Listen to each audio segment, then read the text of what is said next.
Hello students, in today's lecture I'll start a new chapter, chapter 7, Management and Administration, section 88 to 122. 30 sections I'm going to discuss with you in this chapter. But before I start this chapter, let's have sections chart. So this chapter, chapter number 7, MGT and Administration, divided into two parts. One is registers and returns.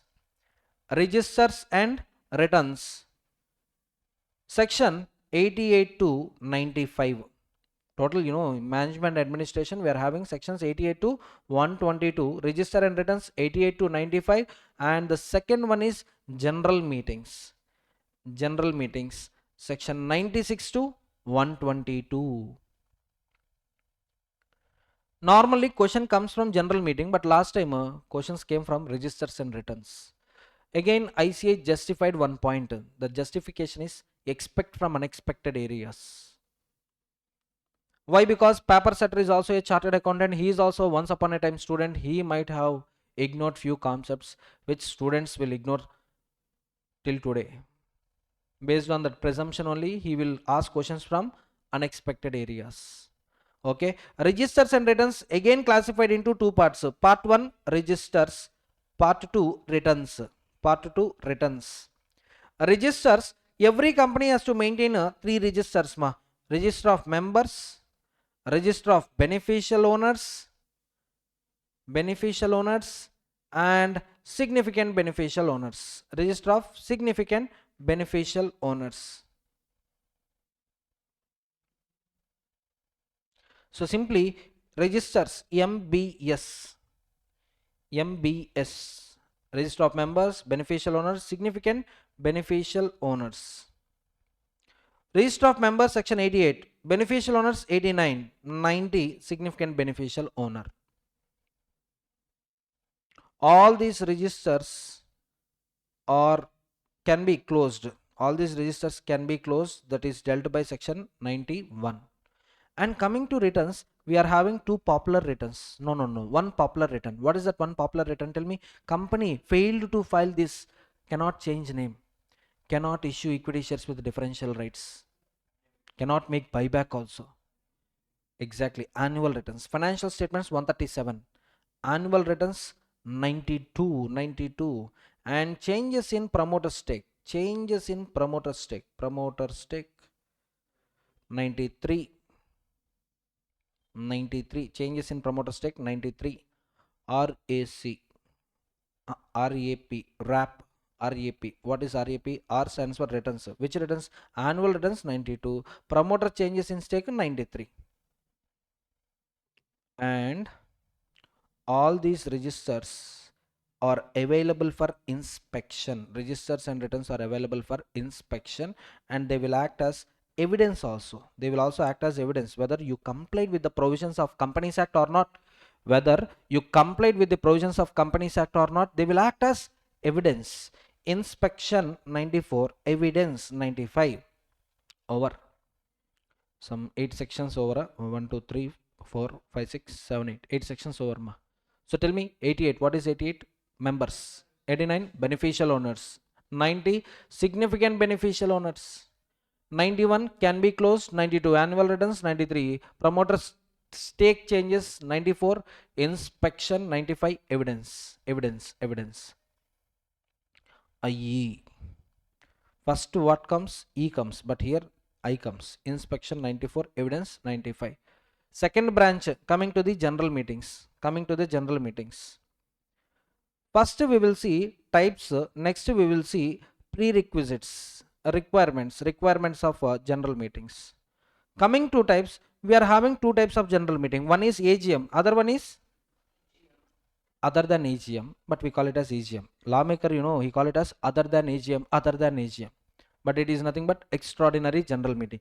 AGM can be called by company, AGM can be called by NCLT. EGM also can be called by NCLT, EGM can be called by company. But you tell me, out of these 4 meetings, first of all you tell me, is AGM mandatory or EGM mandatory? AGM pakka mandatory. Therefore, if you violate AGM provisions, section 99, punishment is applicable. First of all, punishment. Before punishment, company AGM 96, NCLT AGM 97.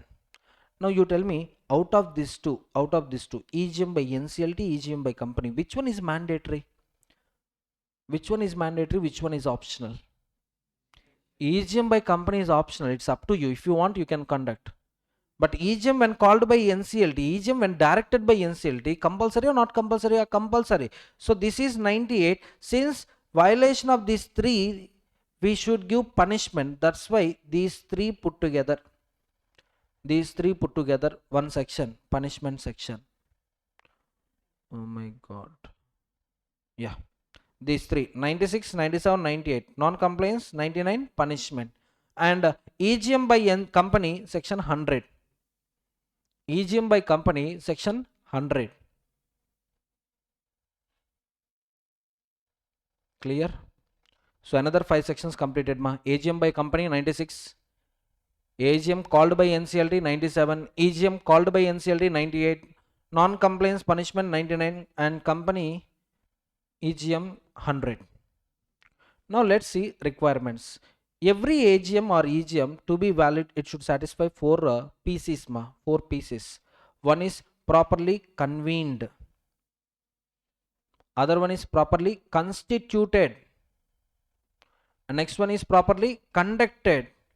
And last one is properly concluded.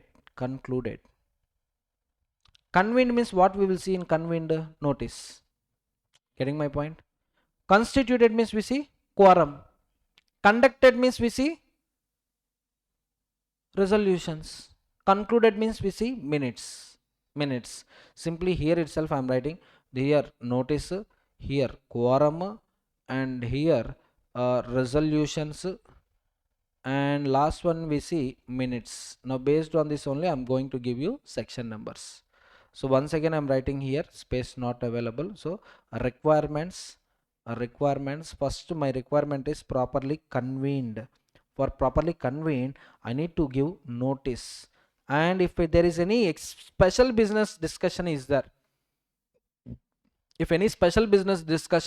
along with notice, explanatory statement also mandatory. Now notice 101, explanatory statement 102. Convened, completed, sir. Convened, completed. Next one, constituted.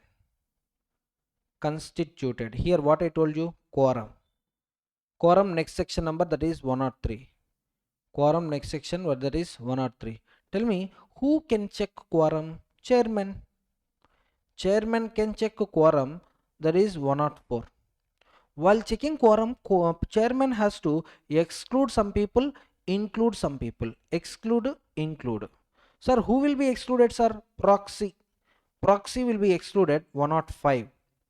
And who will be included? A representative of president or governor. That is section 112. 1 plus 1, 2. 1 plus 1, 2. And representative of body corporate. So that is 112. This becomes 113. This becomes 113. Clear? Now constitution is also over, sir. Then start the meeting. Properly conduct the meeting. Here 2 branches we have to check. One is voting, and the result of voting I call it as resolution. Result resolution. Result of the voting we can see resolution. Under voting, sometimes voting will be restricted. Restrictions of voting we can see. Simply voting 2 branches R and T. Restrictions on voting, and T stands for types of voting. So how many types of voting we are having? 4. Simply remember September month. September. SEP square. In that order only we are going to see. Show of hands. Next one. E stands for e-vote. P stands for poll. First poll, next postal ballot. Next to postal ballot. Simply SEPB, B, last one is B. B stands for ballot, postal ballot. So section numbers, restrictions on voting 106, show of hands 107, e-vote 108, poll 109, postal ballot 110.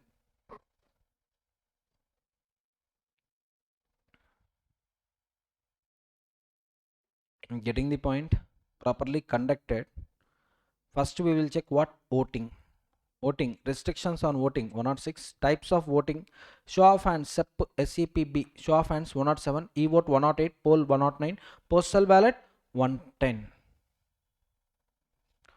Whereas resolutions, remember a cheat code CTSAR. Don't change it. C star also it comes, but don't change it. CT SAR. C stands for circulation. C stands for circulation. T stands for types of resolution. See, this one is the continuation of this section is resolution only ma. Circulation of resolution, types of resolution, special notice resolution passed at adjourned meeting, or else why just wait.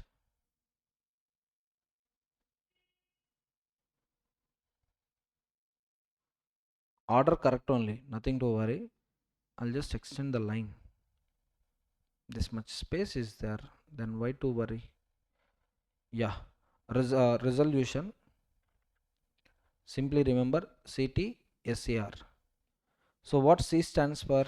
Circulation of resolution. Circulation of resolution 111 only. 110 up to 110 completed, right? Triple one. Next one, types of resolution. Types of resolution. Next section 112 113 already over. You can see here 112 113 over. So this is 114. And resolution requiring special notice. Resolution requiring special notice 115. Resolution passed at adjourned meeting.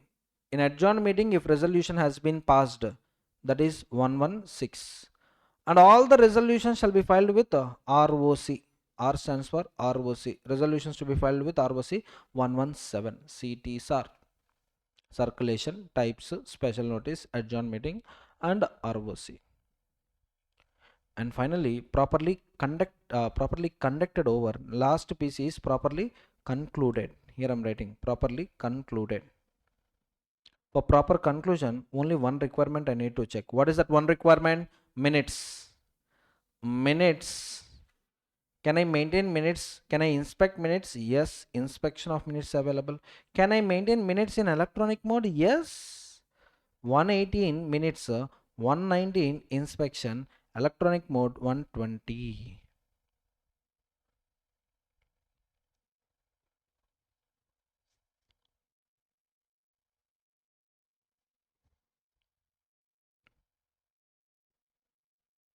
All these requirements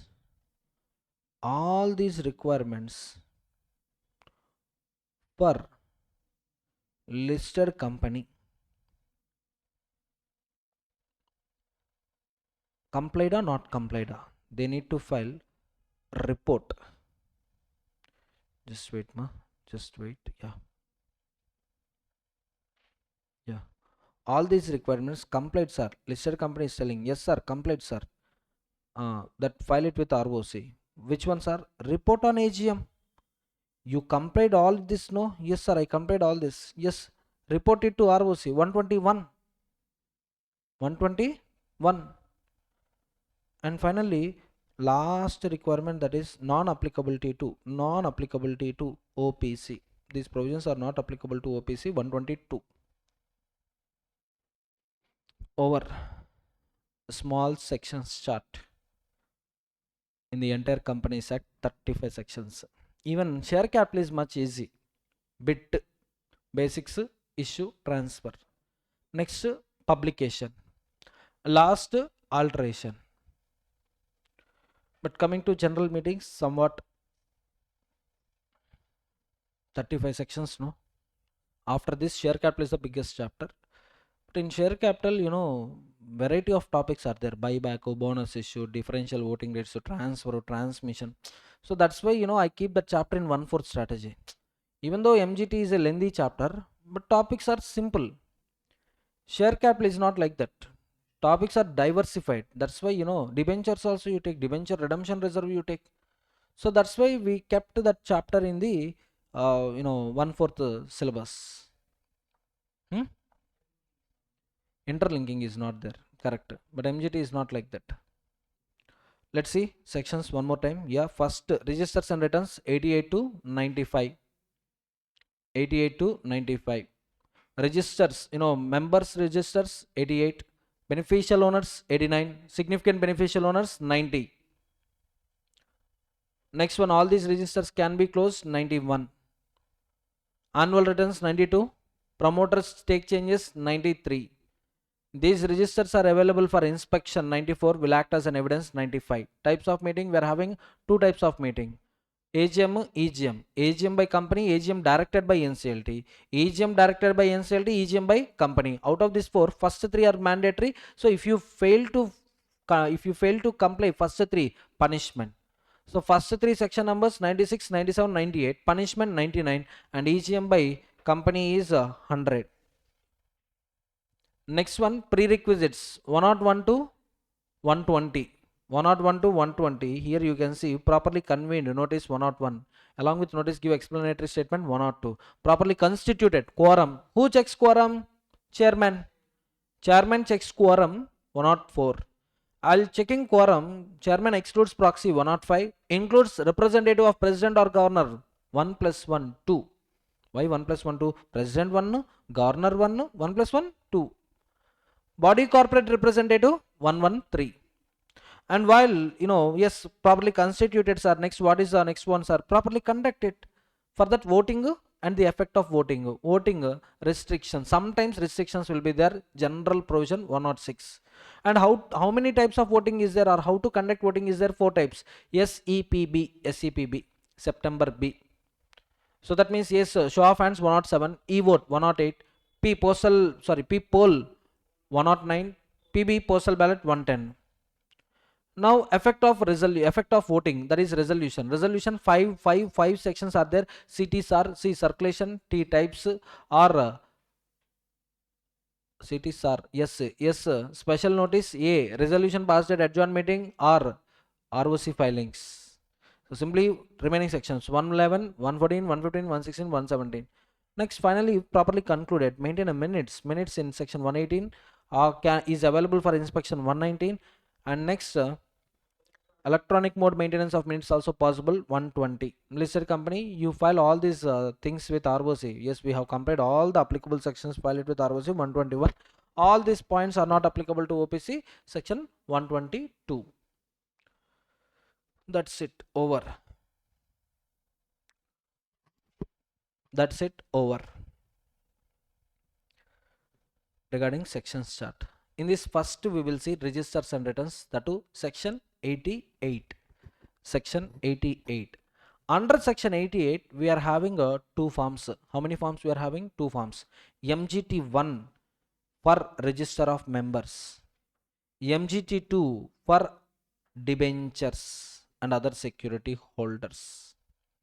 So equity shareholders, preference shareholders, their details are maintained in MGT1.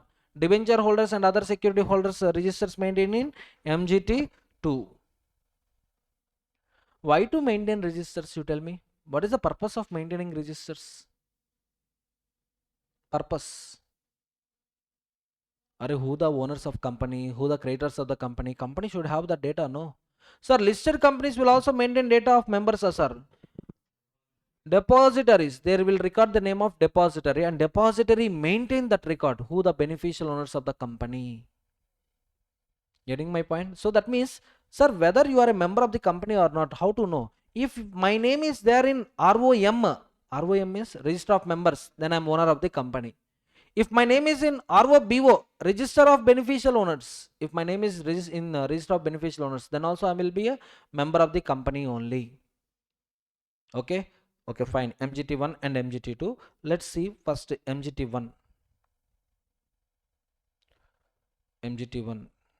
CHG 7, you can see here, condonation of delay, if any, you can write this point. That's what, section 87 about this point. Next, okay, MGT 1. What particulars we can see? Let's see. Actually, this is a horizontal register, not vertical register, horizontal.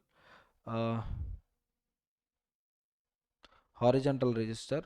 Why? Because after 1 2 3 4 5 6, so 7 8 9 10 like that it should come, but since time place constraint is there, next they gave it as 7 8 9 10 like that. It's a landscape book, simply, not portrait, landscape book. So here you can see 1 2 3 4 like this, in a order, 1 2 3 4 5 6 7 like that. Total how many columns are there? 19 columns are there. Simply you tell me, why bankers give passbook to us? Why we get bank statements? Evidence. Our money is with the bank, evidence is passbook. Yes or no? So here also, this also looks like passbook only, ma. This is also look like a passbook in the bank statement. Bank account. In the bank, if you are having account, so the passbook, you can see, right? Same to same. This one also like that only, but this one, who maintains? Company maintains. Let's see, first one, date of issue or endorsement of share certificate. See, in how many ways I can become member of the company? Can you tell me in how many ways I can become member of the company? In 3 ways. One is at the time of incorporation by subscribing MOA. At the time of incorporation by subscribing MOA, I can become member. So date of issue. And in case of prospectus or private placement, if I'm an allottee, I can also become member. In these two cases, you will see date of issue, or you can see allotment number. Sorry, first one, what is the first one? Allotment number. And there will be last case. What is the last case? Transfer or transmission in the secondary market happens. So either allotment number or transfer number. Date of allotment, date of transfer. Number of shares allotted, number of shares transferred. If I'm allottee, my details will be as a allotment number, allotment date, allotted shares. I'm not a allottee, sir. I'm a transferee, sir. Then transfer number, transfer date, transfer number of shares. Next one, distinctive numbers. As I told you, section 45, each and every share shall be distinctively numbered. Same numbering, distinctive numbering. That means no two or more shares will have same number. Next one, distinctive number from number to number. Folio of transfer if applicable. Sir, folio of transfer if applicable means what? If I'm getting shares from Mr. X folio number. And if you go into the X records, you will find a transferee folio number also. That is for tracking. In journal you see ledger folio, in ledger you'll see journal folio. Why? Tracking purpose. Here also, if in case you've got shares from transferor, what is the folio number of the transferor? And who is the transferor? Sir, no sir, I'm allottee, sir. Then 5-6 blank only. 5-6 will be blank. Next, seventh one, date of issue of certificate. I told you certificate should be issued within 2 months of incorporation, 2 months of allotment, 1 month in case of transfer transmission, 6 months in case of debentures. But this is MGT1, not for debentures. MGT1 is for members. So date of issue of or date of endorsement of share certificate. Allottee, date of issue. In case of transfer, endorsement. We'll take that certificate, create a new certificate, and we'll give it to you. Endorsement is nothing but transfer only. In negotiable instruments we have seen endorsement and delivery. Certificate number is different, share number is different. I don't know whether you remembered it or not. Let me show you. Reliance share certificate image. So you see this point. Share numbering means, number of shares held 22 only, distinctive number 44 to 65. Whereas certificate number means this one, 116555042. Certificate number is different, share numbering is different. In certificate, number of shares held by you will be mentioned. So share certificate is a document showing title. It's a title document simply. It's a title document. Next one, certificate number also we have seen it. Next. Yeah. Lock-in period, if any. You remember sweat equity? Lock-in period how many years? 3 years. Maybe in future income tax act also may bring this kind of provisions. The provisions is if you make investment in listed companies, you may get a tax exemption subject to lock-in period of some 4 years, like that they can specify. Then lock-in period should be specified. Amount payable to the company, paid to the company, due to the company, everything. That means in case of partly paid up shares, you can see dues. Next one, if shares are issued for consideration other than cash, example bonus issue, example amalgamation, a brief particular shall be reported. Next one, date of transfer. Sir, now only we have seen transfer. No sir, in that case I am transferee. Date of transfer, here I'm transferee, I'm becoming a member of the company, whereas here I'm transferor. Under 12, who am I? Transferor. Number of shares transferred. Suppose original allotment happened in favor of me 100 shares. Now I'm transferring 40. 40 to whom? I'm transferring 40 to Y. When I transfer today. Okay. So date of transfer some 1st February 2026. Number of shares transferred 40. Distinctive numbering. From which number to which number? Folio of transferee. That means folio of Y. Just now I told you, if I'm getting shares from the transferor, my details will be updated in his statement. His details also will be updated in my statement. Similarly, when I am transferring shares to transferee, my details will be updated in the record of transferee. His details will be updated in my record. So folio of the transferee. Balance shares after transfer or after forfeiture or after redemption. If balance shares becoming 0, then no need to maintain this paper for that fellow. Cancel it. Next, finally, what is 18? Remarks, if any, space remarks. And last, authentication or signature. Who is having power to update this register? CS or director, any director authorized, or any person authorized by the board of directors. So total 19 particulars. So in this 19 particulars, what we have seen first, how I am becoming a member, whether allotment or transfer.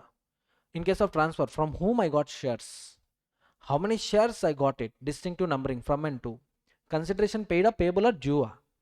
And next, to whom I am transferring these shares. After the transfer, how many shares are left over in my column, in my balance column. Remarks, finally those who record entries, they will sign the document. Those who record the entries, they will sign the document, that is CS or any authorized person authorized by the board. Clear? Everyone? That's it. Over. Section 88 over. But time limits are there. Sir, within how many days that register shall be updated? Within 7 days. Within 7 days register shall be updated. So let's see the points one by one. If I maintain that register in India, that is a principal register. If I maintain same register outside India, we call it as foreign register. Now concept over, let's see one by one. In this concept, how many ways to become a member, either subscription to MOA or allottee or transferee. In 3 ways I can become a member. Based on these 3 ways: allotment number, allotment date, issue number, issue date. Whereas transfer case, transfer document number, transfer details, transfer details, everything you will see.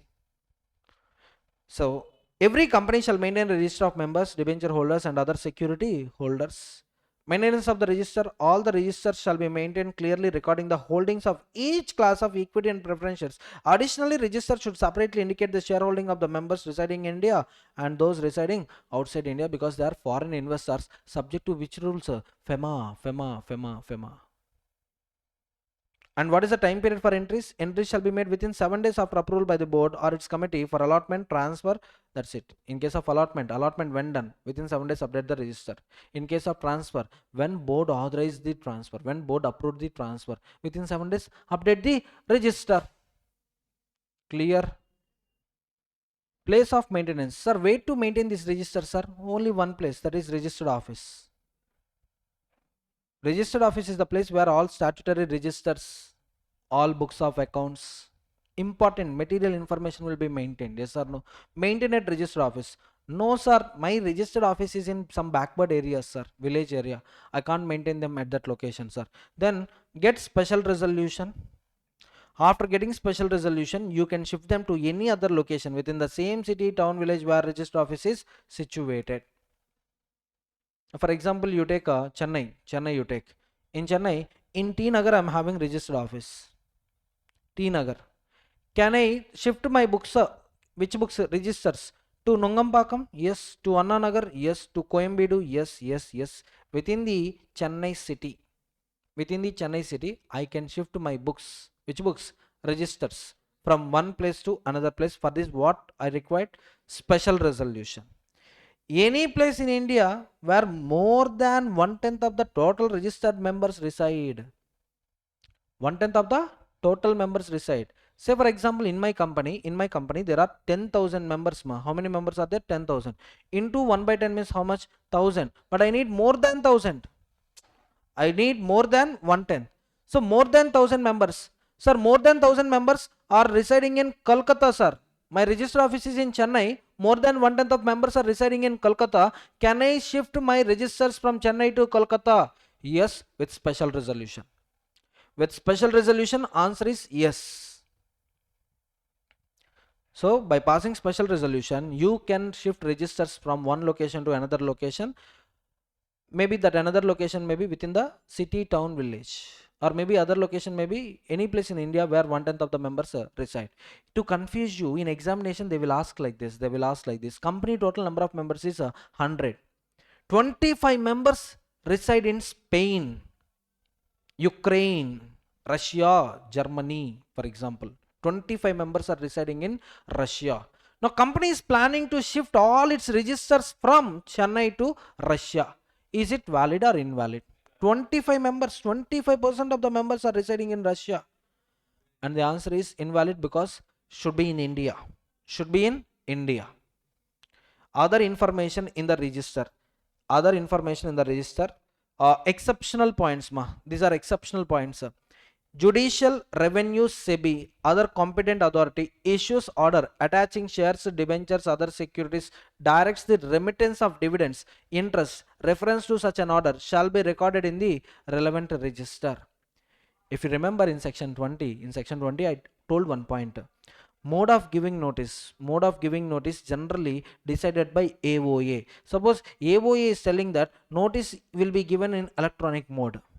But one fellow who is of 70 years age, he know nothing about internet, nothing about Android mobile. He came to company and deposited money with the company. Sir, I need notice only in postal mode, sir.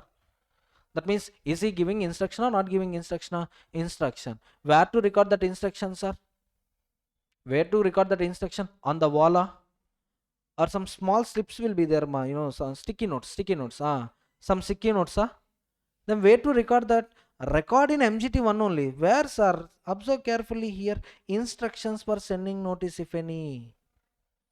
And to whom dividend shall be paid. Particulars of dividend mandates. How dividend to be paid, to whom dividend should be paid. Generally dividend will be paid to the registered members. But member can tell, sir, pay dividend to my son, pay dividend to my daughter, or pay dividend to my bank account. Don't send dividend warrants directly to me. Directly create amount to the my bank account. Dividend mandates.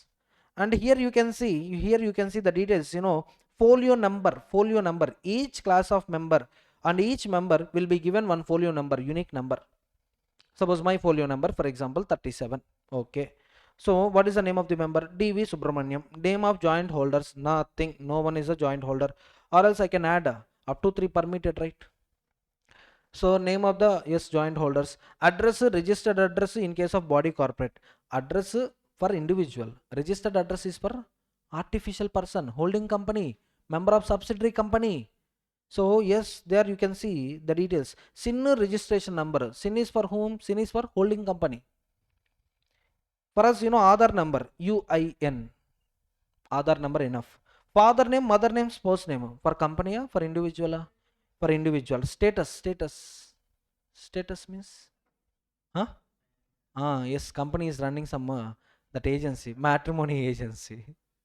So married or unmarried, they will update it. Status here, active, still a member or not a member. Simply, in case of insolvency, the status will be updated as insolvency. Okay, nothing to do with your marriage status. Because company is not doing that business. If company is doing that business, they will maintain a separate register for their clients. So here status, normal persona, insolvent persona, unsound persona, death, all these cases we'll see. Occupation, business, job.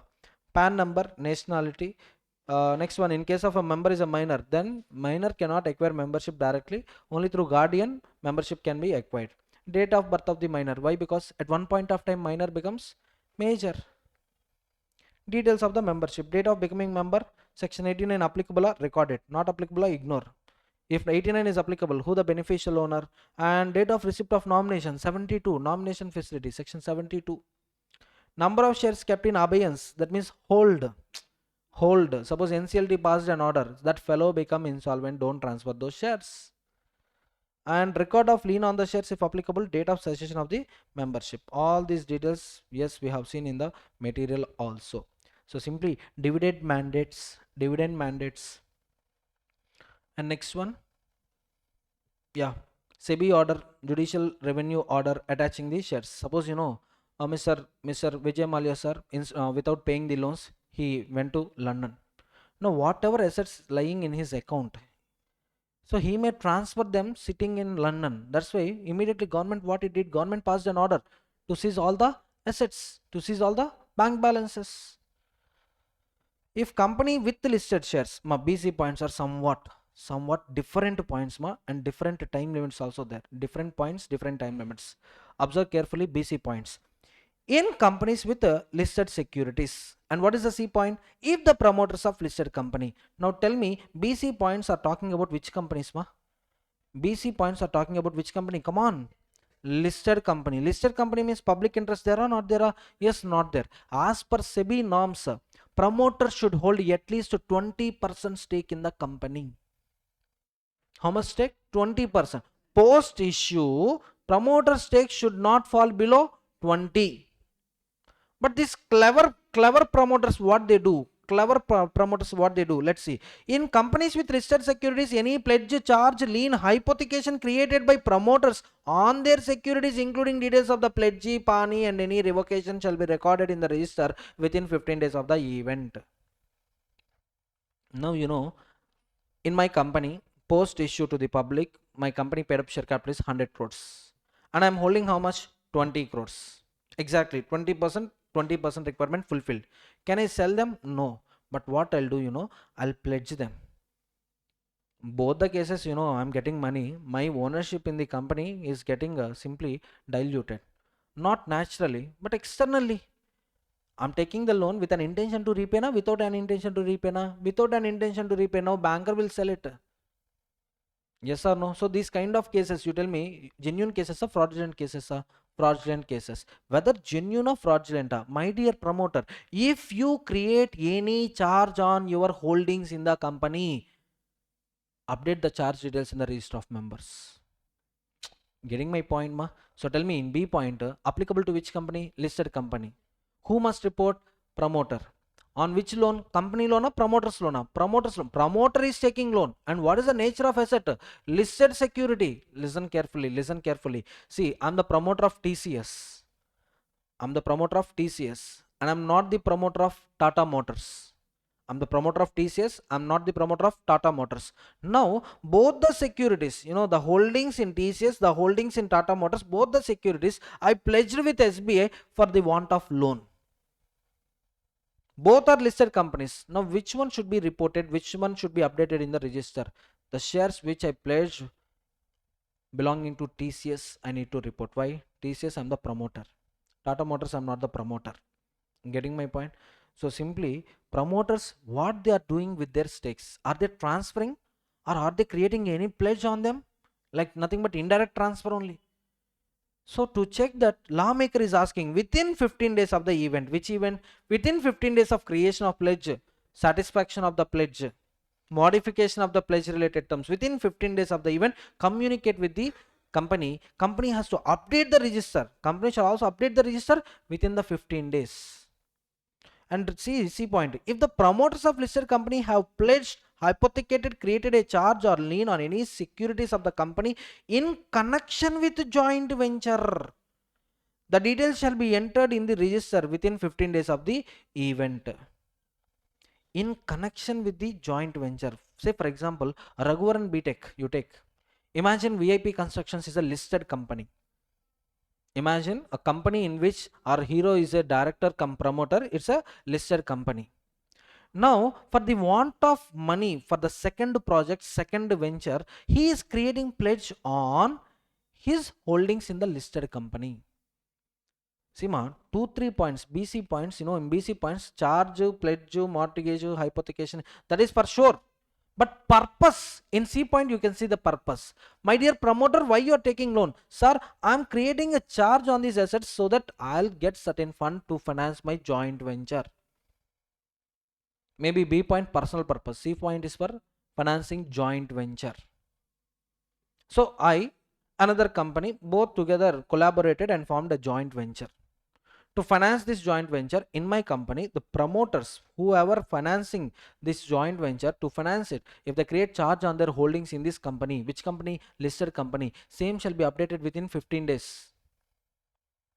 If the promoters of listed company, again you see, in connection with joint venture, details shall be entered in the register within 15 days of the event.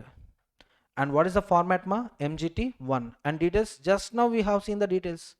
Name, email ID, address, occupation, description, father name, mother name, spouse name, everything. Date of becoming the member, date of cessation of the member, changes in the status of the member, everything, any other interest and instructions by the members. But if you see here, shareholding is not seen, not given, because this is a company without share capital.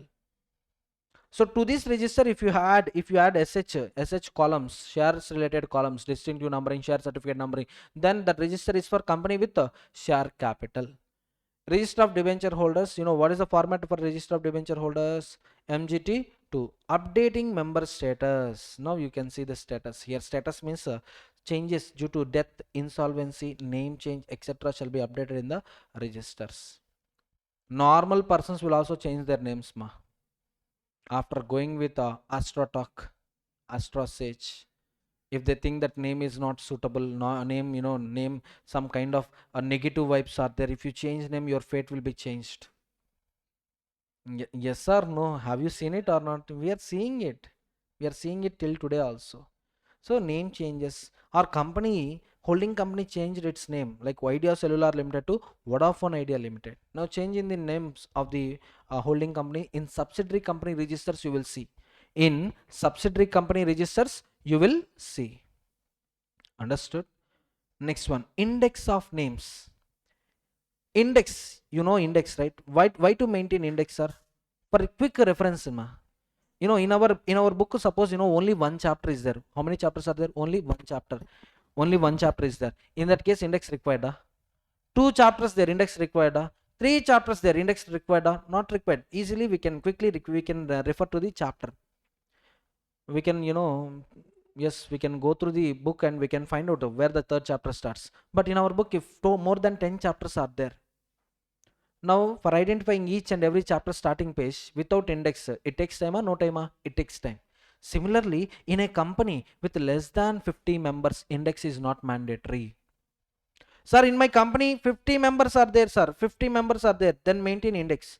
Sir, in my company 5 lakh members are there. For you compulsory, index compulsory. Why? Without index, how can you find out the member name? How can you find out the member details? Suppose tomorrow Ram sent one transfer deed. Ram is an existing member. Oh my god, what is the folio number of the Ram? What is the folio number? If you don't maintain index, you need to check each and every page where Ram comes. Instead, if you maintain index, yes or no? As per our lawmaker, is he manual lawmaker, electronic lawmaker? Manual lawmaker means he maintain all the records in manual form or electronic form. If it is in electronic form, control plus F is there. In manual form, how control plus F will be there?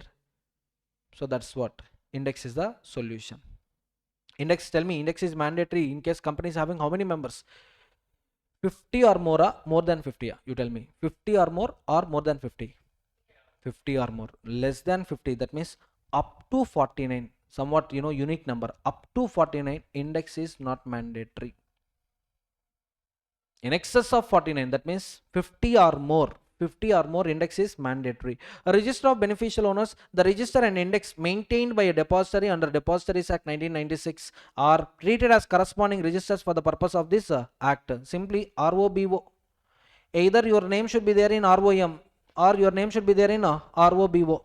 Non-compliance of this section, my dear company, 3 lakhs to you, my dear officers, 50,000 to you.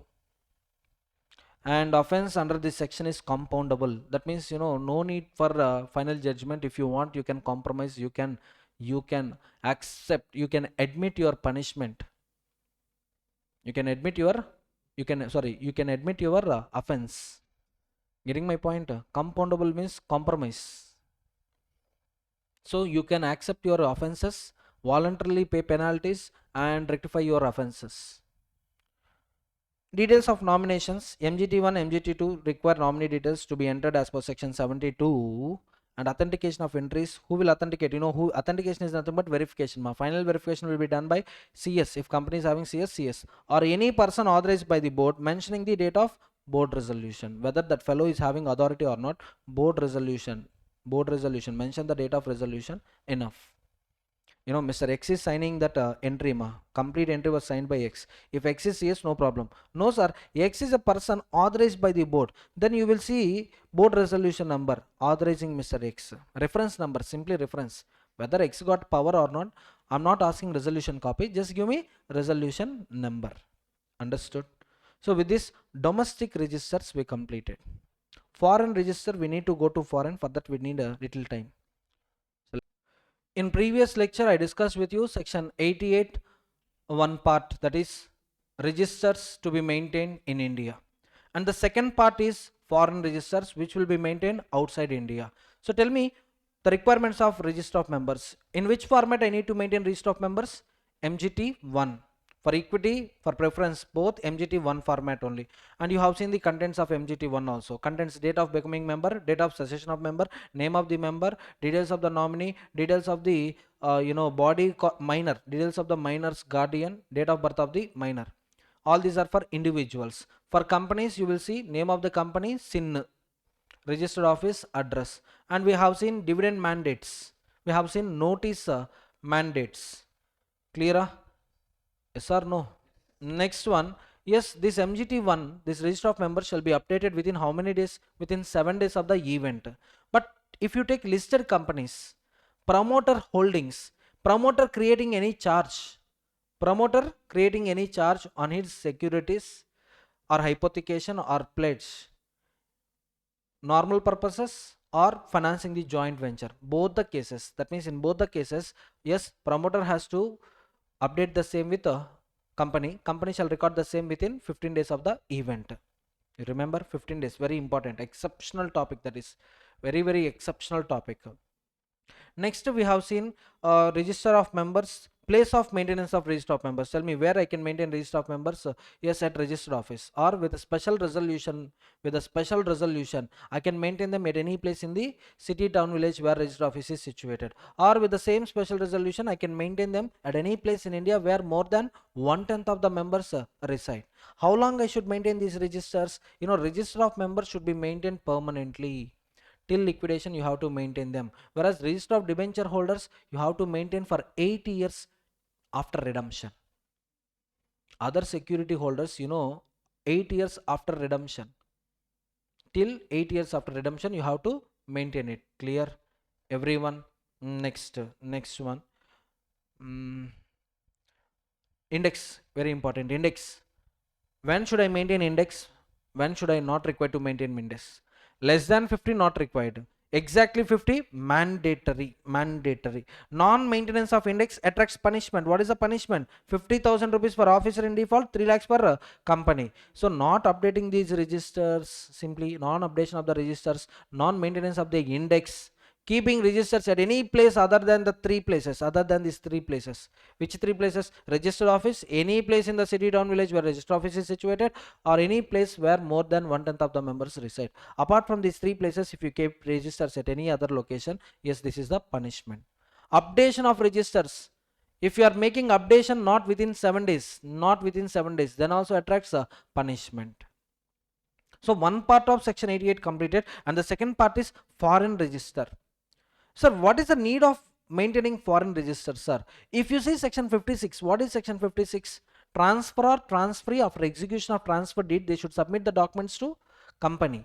Within how many days? Within 60 days of execution of the documents. So company will update the register and company will issue share certificate. Now say for example, members are in outside India. Members are outside India.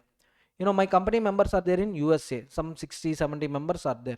Now for them, every time they transfer, submitting documents to India means, tell me, postal charges. Forget about the charges. Forget about the charges. Delay will happen or will not happen? Delay definitely happens. Courier means, coming to cargo, for example, it is coming along with the cargo, imagine. So it takes time. First of all, taking time alone is not a matter. 50-50 chances. Fly to ship 50-50 chances to take, to land safely. Yes or no? Recently, Ahmedabad the incident we have seen, right? So we are getting landed means, yes, some rice item is there to eat. Some food grains. On food grains, our name is there. That's why only we are safe. Or else not safe at all. Okay, fine. So in case of foreign members, asking them to produce information, to provide information to company's registered office means for them it is a time taking thing and as well as costly affair. So for them, can I maintain register outside India? Yes, that register is known as foreign register. Foreign register. So let's see. Foreign register, a company with the share capital. Yes, company without share capital, this provision is not applicable. Why? Because if there is no share capital, there will be no debentures. There will be no debentures. Only a company with share capital or issue debentures or securities, if authorized by articles, maintain a foreign register in a country outside India. So tell me, what are the requirements? Who can maintain foreign registers? First of all, it should be a company with the share capital.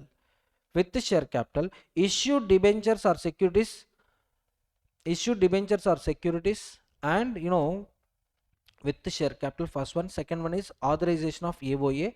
If AOA authorized, then only you can maintain foreign register outside India. So if they ask you which companies can maintain foreign registers, you have to tell companies with the share capital issued either debentures or other securities, and if authorized by AOA can maintain foreign registers. Sir, AOA authorization not there, sir. Then complete section 14. What is section 14? Alteration of AOA.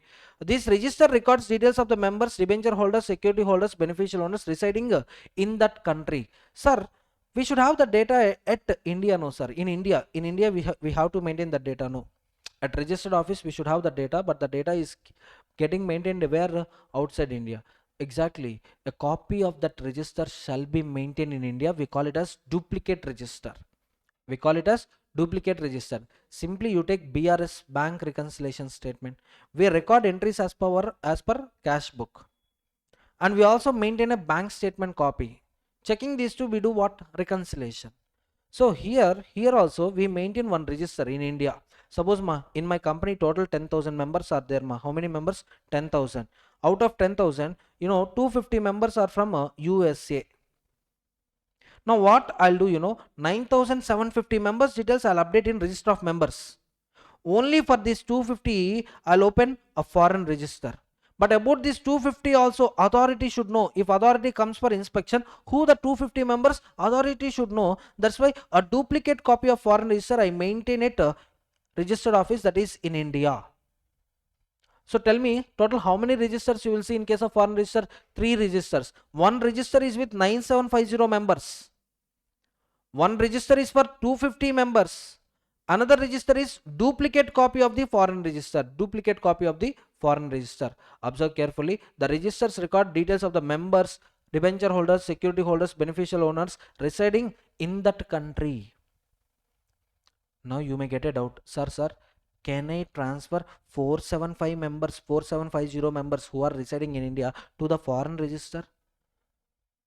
The details of 4750 members. Listen carefully.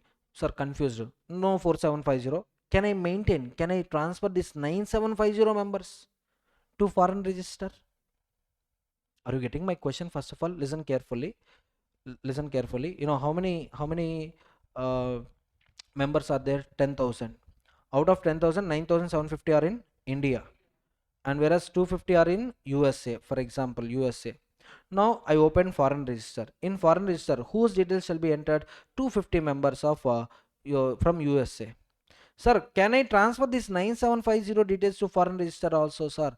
If you are doing like that, then you are maintaining registers outside India, which is not allowed under section 88. Registers shall be maintained in India. The privilege is only for 250, not for 9750. Getting my point? In foreign register, you can maintain the details of the members residing outside India. Suppose sir, out of this 250, 150 is from USA, 100 is from UK, and for us, maintaining a separate register in UK not reasonable, sir. Can I maintain one register for this 250? Yes, all these people are outside India. You can maintain them. No, nothing to worry. Okay, see, opening a foreign register means there also you have to appoint your representative. There also you should have one office rent, person salary. Yes or no? Sir, then why to maintain register, sir? If I have foreign members, foreign currency flow will be there. In case of no foreign office, they will not show interest to make investment in us. That's the point. Now let's see. Yes, company shall file form MGT3 with the ROC within 30 days of opening foreign register stating its location. If register situation changes or discontinued, company shall file form number MGT3 for within 30 days of such change. Even though you are maintaining outside India, I need exact location. Where you are maintaining, I need exact location. And if that location is getting updated, or if you are discontinuing this register, suppose 250 members, among themselves transfer happened, finally only one member came. That means what? One member acquired shares of remaining 249 members. Now for us, it's useless to maintain that foreign office, to maintain that foreign register, useless. Then you can stop it. If you stop it, or if location is changed, both the cases communicate with ROC in which form? MGT3. See, MGT1 is for register of members format, MGT2 is for debenture holders, other security holders format, MGT3 is for communication with ROC. Communication with ROC regarding opening, change in, closure in foreign registers. Opening foreign register, changes in foreign register locations, closure of foreign registers. And all these things shall be updated within how many days of the event? Within 30 days of the event. Part of the principal register. The foreign register is considered a part of company's principal register of the members, debenture holders, other security holders. So simply principal register plus foreign register is equal to section 88 register. Section 88 register. Do you remember? Shelf prospectus plus information memorandum is equal to final prospectus. Similarly, principal register plus foreign register is equal to section 88 register.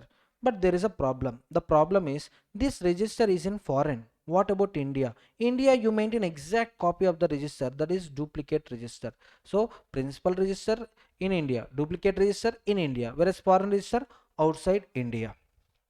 The foreign register shall be maintained in the same format. Which format? MGT1 for members, same format for members. MGT2 for debenture holders, same format for foreign debenture holders also. Inspection and closure. Foreign register shall be open for inspection and may be closed in the same way as the principal register. Simply they are talking about section 91. Section 91, how it is applicable to main register. Similarly, it is applicable to foreign registers. Before closing, advertisement shall be published in at least 2 newspapers circulated in the location where registers is kept. If foreign register is maintained outside India, the decision of competent court of that court is binding on any restrictions. Sir, why this competent court? Do you remember section 59? What is section 59? T at par, transfer at par. P stands for personation, 57. A stands for appeal, 59. Rectification, 59. Appeal 58, appeal 58, rectification 59. If any error happened in the register, do you remember section 59? Error, like my name is omitted, or my name was wrongly included, or company is making unnecessary delay in updating the register. In this case, if I belongs to India, I'll go to NCLT. If I belong to USA, where foreign registers are also maintained, then I'll go to NCLT, I'll go to competent court specified by the government. Competent court, same point you can see here, competent court of that country is binding on the rectifications. So I'm talking about which section here with respect to foreign register? I'm talking about section 59. Entry approval. Entries in the foreign register can be made with the approval of board of directors or its authorized committee. Like allotment committee will be there. Allotment committee will take care of it. will take care of allotments. So once you get resolution either by board of directors or committee of the directors, then entries in foreign register shall be updated. Transmission and duplication, remember this time limit, very very important. Once foreign register, any entry got updated, any entry in the foreign register shall be communicated with the company within 15 days, and company has to record the same in which register? Duplicate register. See ma, we will have 3 copies of invoices ma, triplicate. Original for purchaser, second copy is for transportation, third copy seller will retain. So seller will maintain third copy of invoice, sales invoice, whereas purchase invoice you can see, I mean that one first invoice you can see with the buyer, second invoice with transportation, simply GTA, goods transport agency. Here also you will see 3 registers: principal register, duplicate register, foreign register. Once any name entered into the foreign register, delete that word from principal register. That means for example company is having 10,000 members, okay, in the 250 members are from USA. Now in principal register what name should be there? These 950 names only, 9,750 names should be there. And in foreign register whose name should be there? 250. There should be no matching again. There should be no common names. Simply, sir, can I maintain a person details both in foreign register and principal register? Possible? No. Once you enter name in foreign register, you have to delete that name in principal register.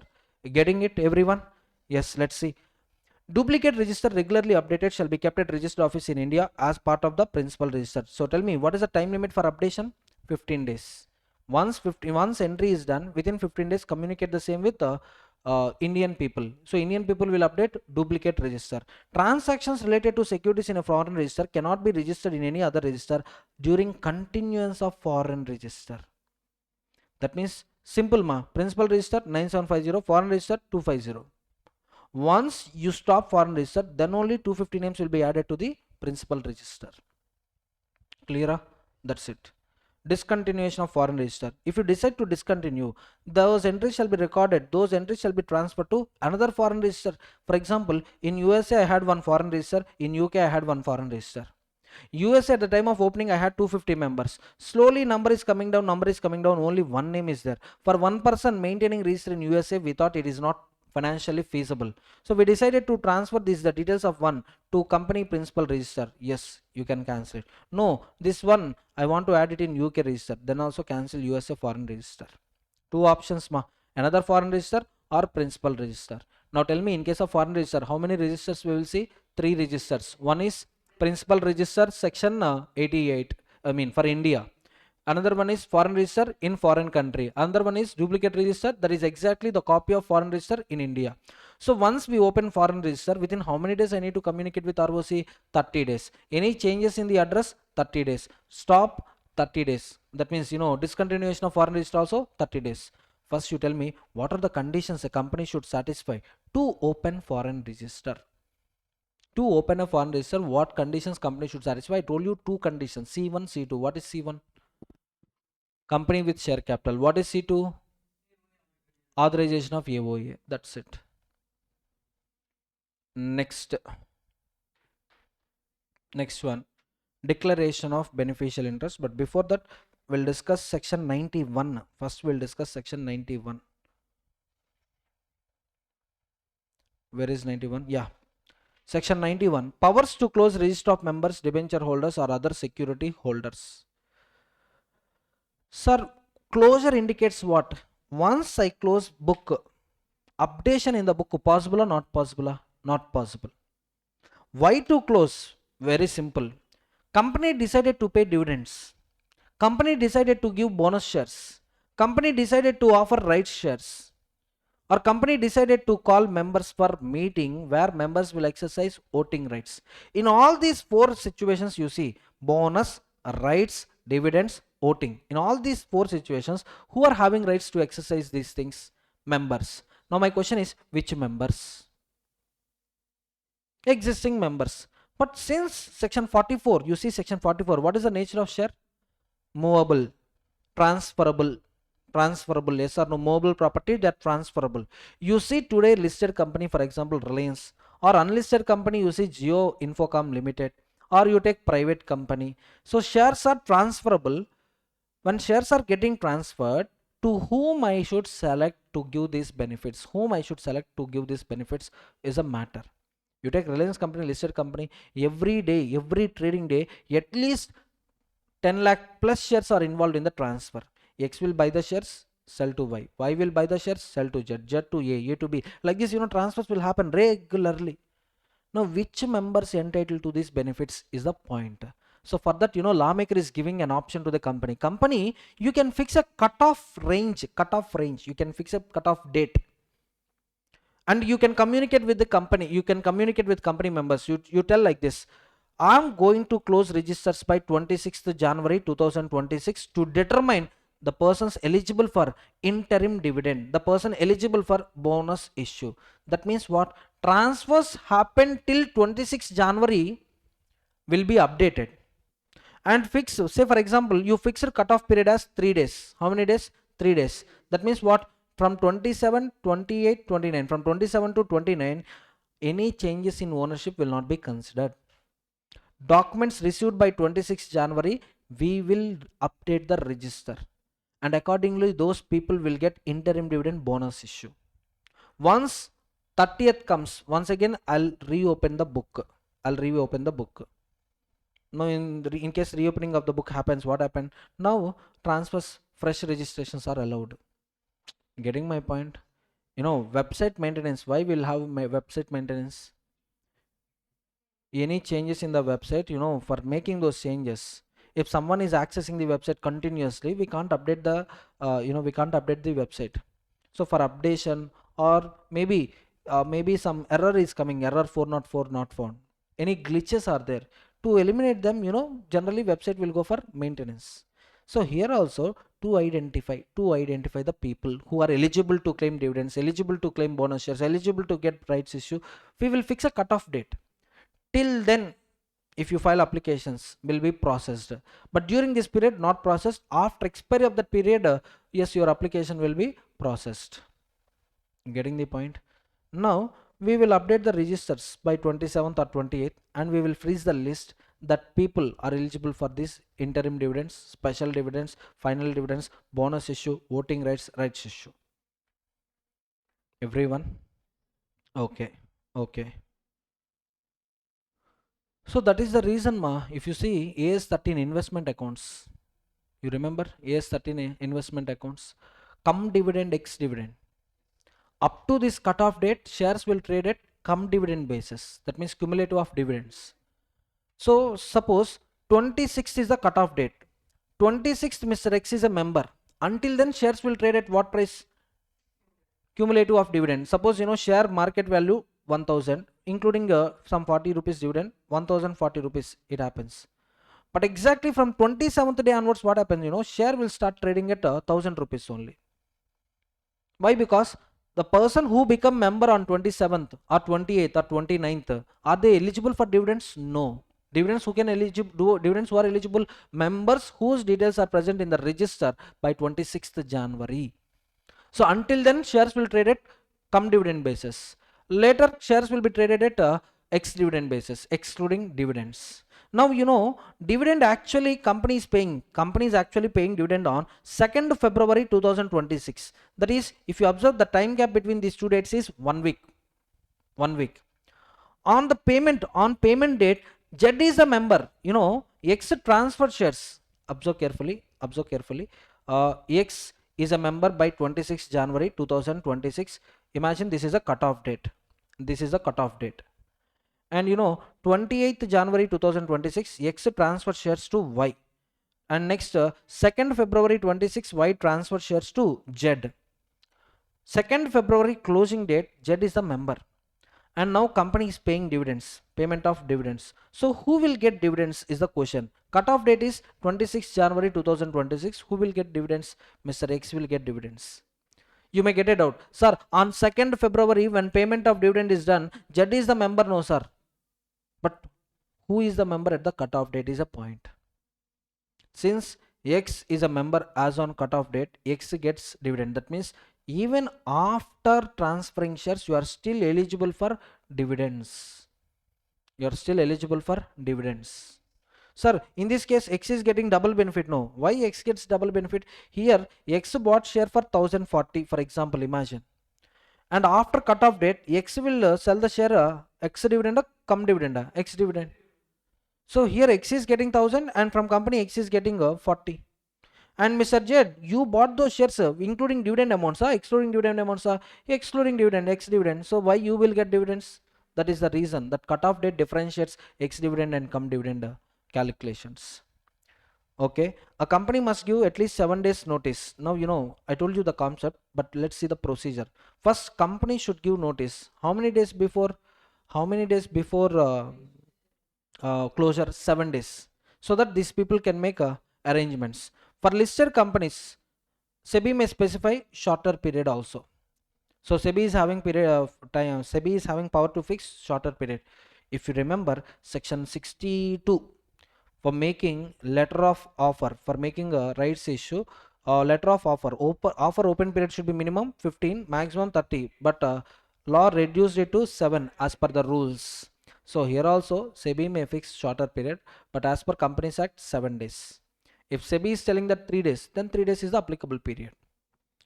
The register can be closed for a maximum of 30 days at a time, and throughout the year maximum 45 days. Getting my point? So register one time closure, how many days? 30 days. Beyond 30 days you can't close it. And throughout the year max to max 45. Sir, throughout year how many times I'll close the register, sir? I told you, right? Just now I told you. Throughout the year means one interim dividend, one time closure. Final dividend, second time closure. Bonus issue, third time closure. Rights issue, fourth time closure. And determine voting power. Who is having voting rights? Fifth time closure. Total how many times I close? There is no limit on number of closures. Your wish, you can close it. Anytime you can close it. But each time maximum closure period is 30 days. Maximum. Each time maximum 30 days. 30, 30. Here also 30. But overall throughout the year maximum 45 days. Getting my point? Sir, any extra day if I close, say for example 31 days I closed, or when you total it 50 days it came. So how many days extra time I closed? 5 days extra I closed. For each day penalty of 5000 rupees. 5 days extra closure done, no? 5 into 5000, 25,000. Maximum fine of 1 lakh rupee. And this offense is compoundable in nature. You can voluntarily admit your mistake and you can rectify your mistake. Notice requirements. Company must provide at least 7 days prior notice when closing the register. If company is listed, it must publish the notice in 2 newspapers, vernacular, English. The notice must be published on company's website. But for private company, advertisement not required. Why? Max to max that company will have 200, that to local residents only. For them giving individual notice is more than enough. For them giving individual notice is more than enough. Why to give advertisement?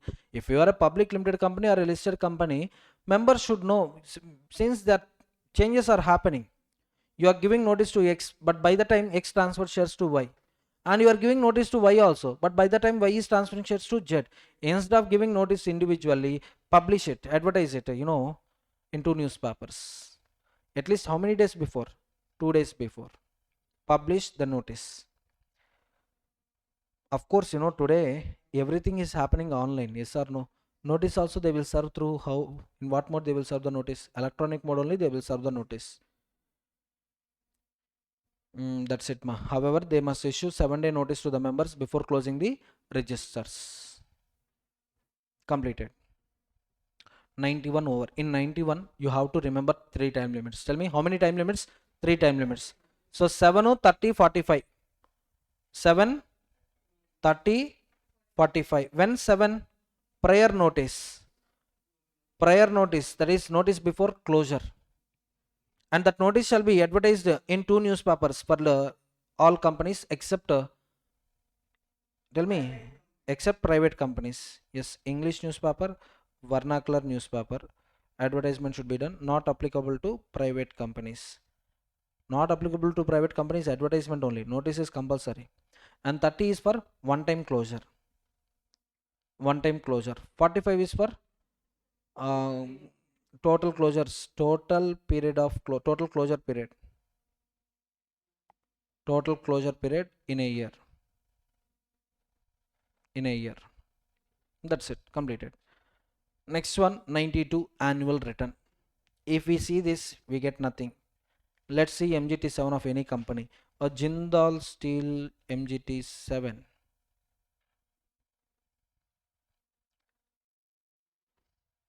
MGT7 annual return.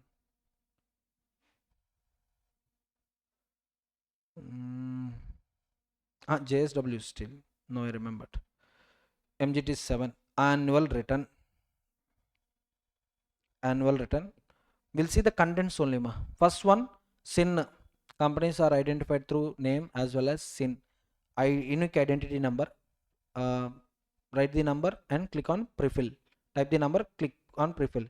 Give PAN number, name or registered office address, automatic it comes. Email ID, website address, telephone number. Yes, they mentioned it. Date of incorporation 15 March 1994. Type of company, public, private, OPC. Company limited by shares, government company, non-government company, non-government company. Company having share capital, yes. Company listed on recognized stock exchange, if yes, click on yes. Then how many stock exchanges? Two stock exchanges. BSC, the code of this company is 1, and NSC, the code of this company is 1024. Okay, SIN of the registrar and transfer agent, to execute transfers of the shares. Have you appointed any registrar or not? Have you appointed any transfer agent or not? If appointed, give the details of the transfer agent also. Transfer agent. So they will take care of all the updations in the registers, simply. For register of members, who is responsible fellow? This company, KFin Technologies Private Limited. KFin Tech. Register office of the registrar and transfer agents. Financial year, oh god, 20 to 21. Old one only, but no problem. Same matter only we will see. And what is the due date of AGM? 30th September 21. Whether they conducted? Yes, they conducted it. AGM will be held before the due date only. Oh, this is a draft form, I think. Fine, this is a draft form. Just wait, JSW MGT7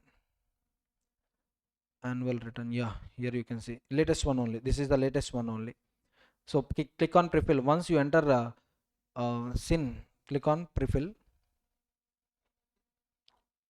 JSW Holdings Limited it came. But fine. Any company, MGT7 is enough. Form MGT7 is for all companies other than OPC and small companies. MGT7A is for OPC and small companies.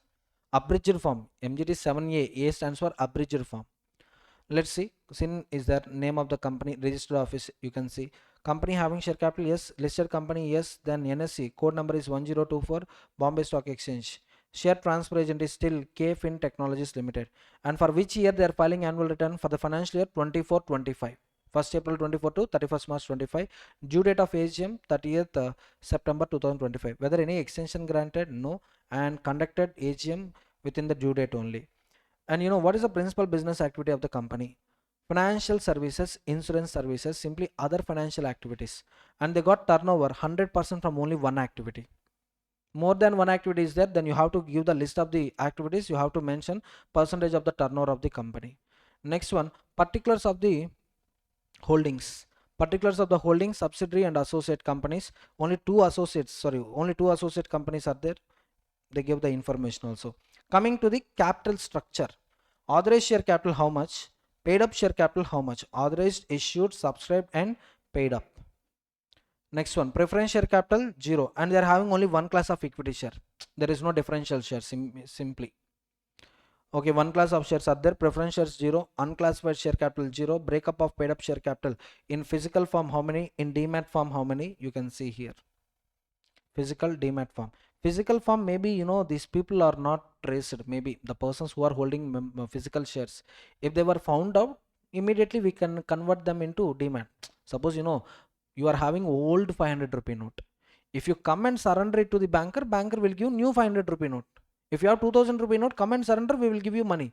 If you are not surrendering, RBI will maintain the record. We printed some 1 crore notes, received only 99.85 crore notes. Balance notes are still pending only.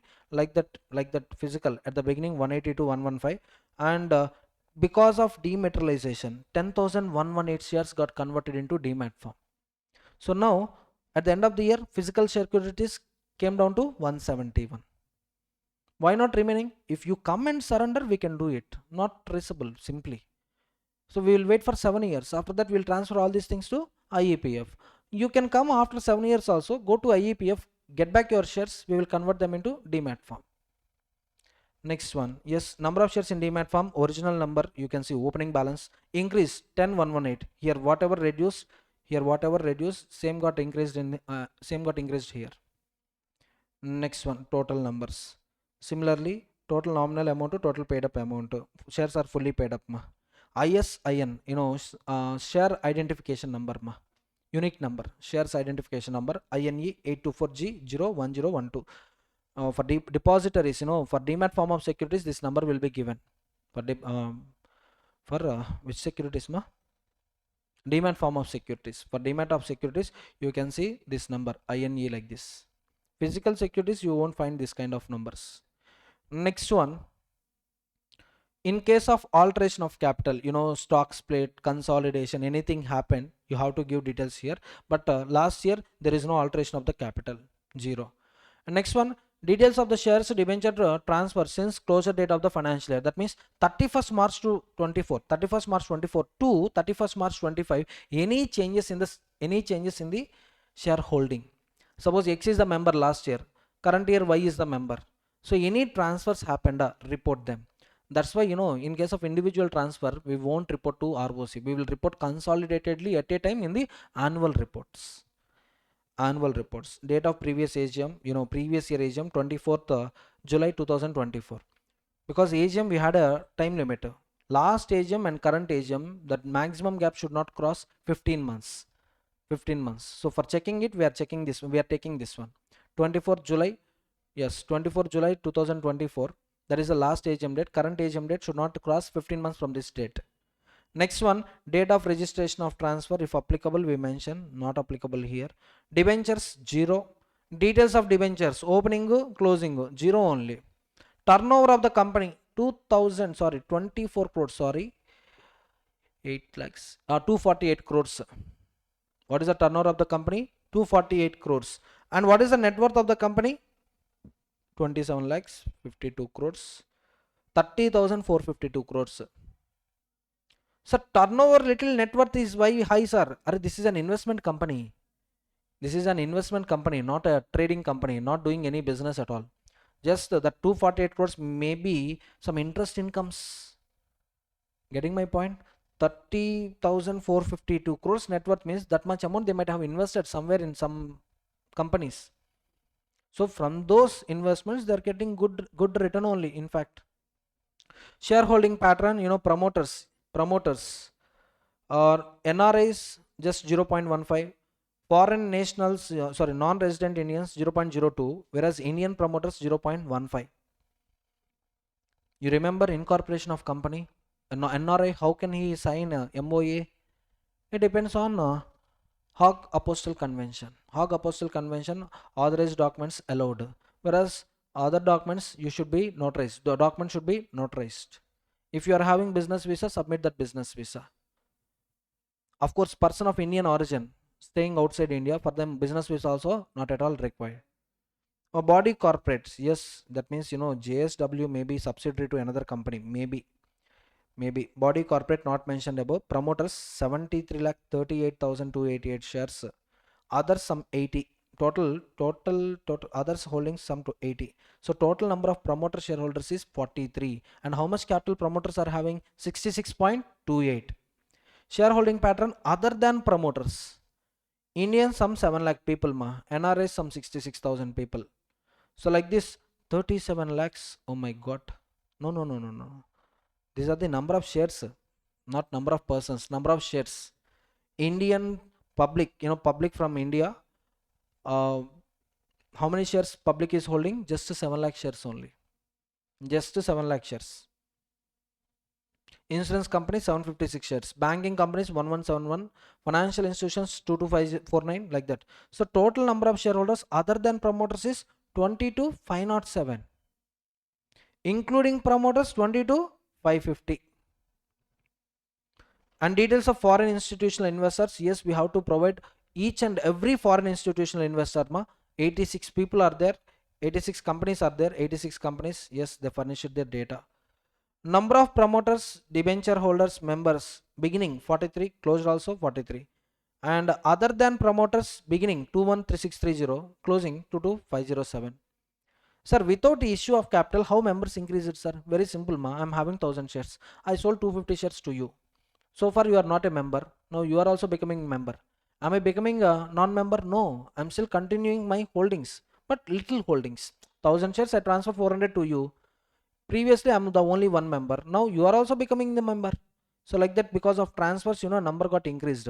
And next you can see composition of the directors, executive, non-executive. You can see opening, closing balance, everything. Opening number of directors, closing number of directors, and details of the directors and KMP also you can see.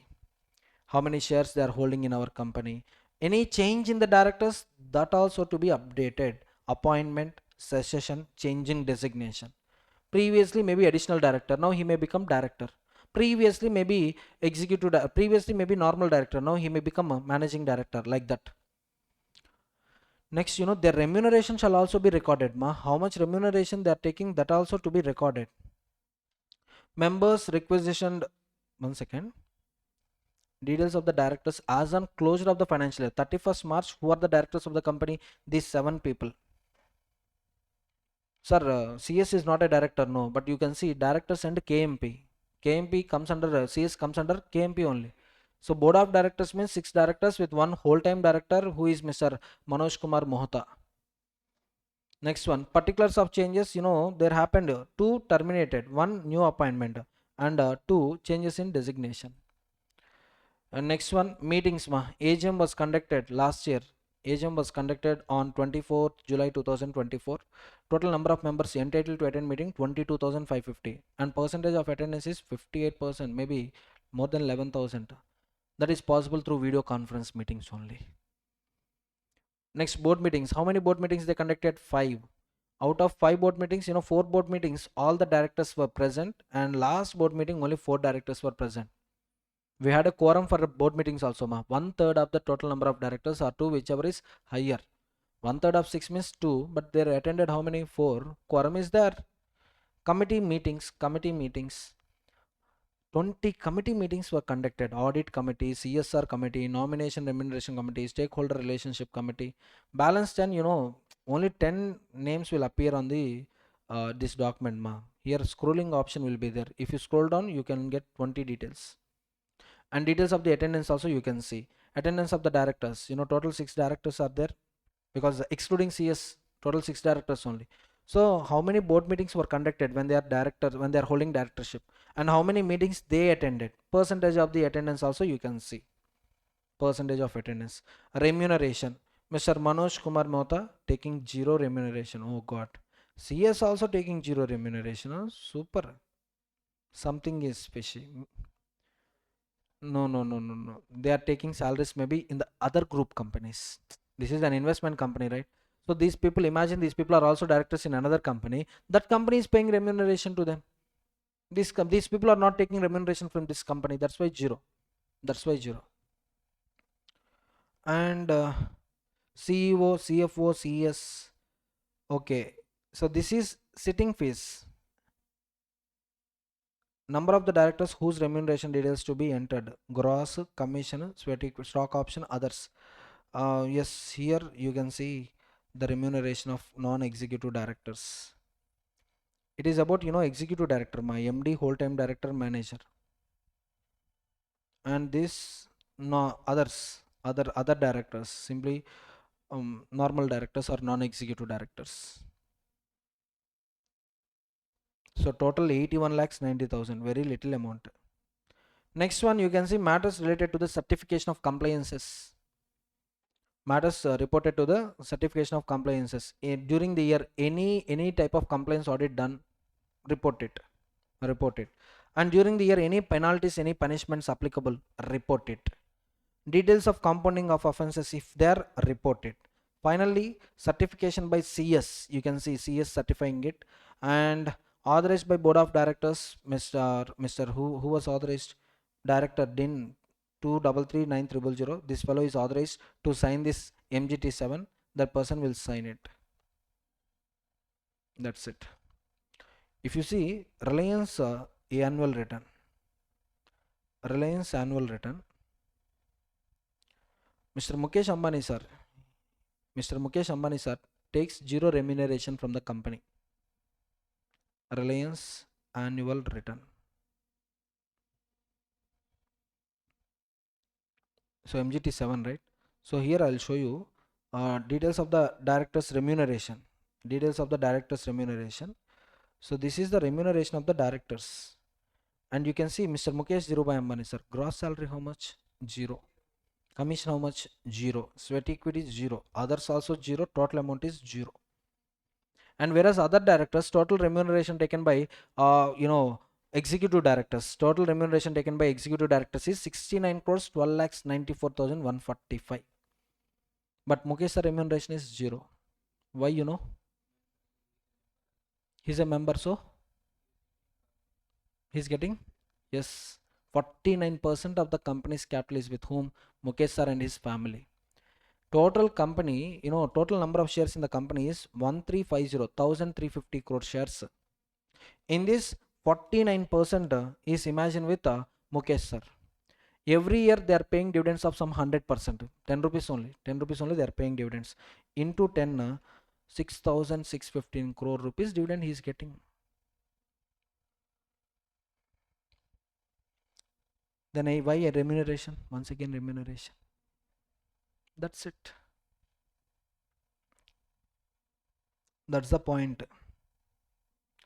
Or else, sir is not directly holding the shares. No, yes, sir is not directly holding the shares. Sir and sir's family members and all sister concerns are holding that much share capital.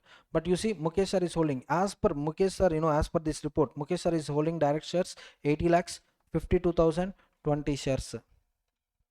20 shares, 80 lakh 52,000 20 shares into 10 rupee per share, 10 rupee dividend, 8 crores 52 lakhs 200 rupees. Sorry, 8 crores.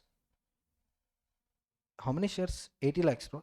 8 crores 5 lakhs 20,200 rupees. 8 crores 5 lakh 20,200 rupees. That much dividend sir is getting. Then what worries him? Nothing.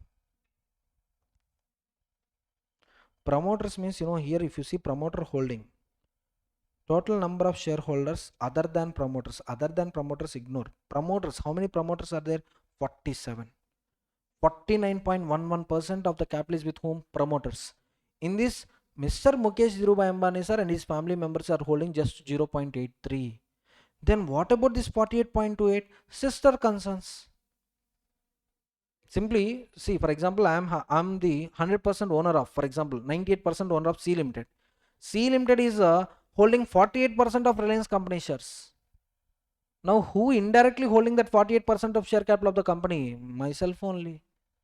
Like that. Total number of shareholders 47.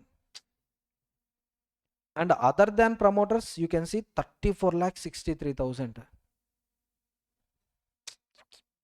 Foreign institutional investors, everything. 358 pages document. Here you can see certification by CS also.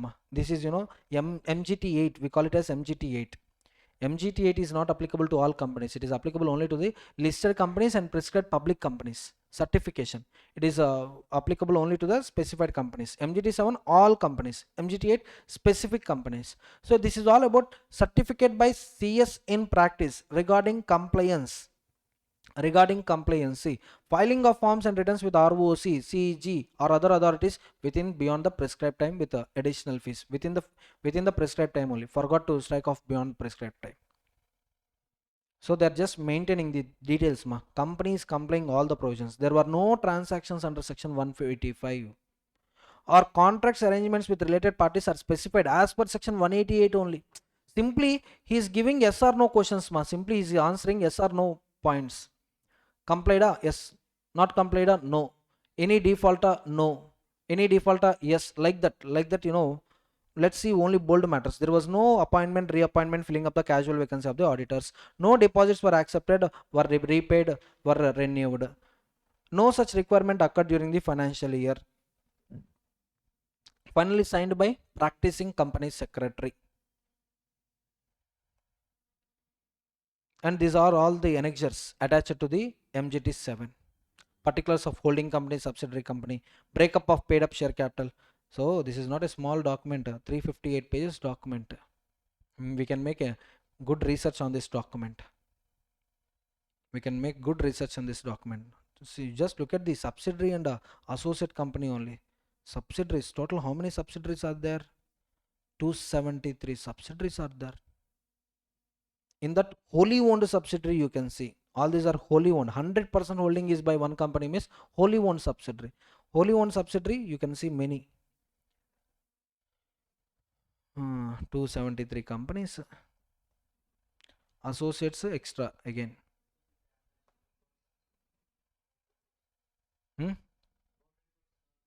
Yeah, board reports will also be there.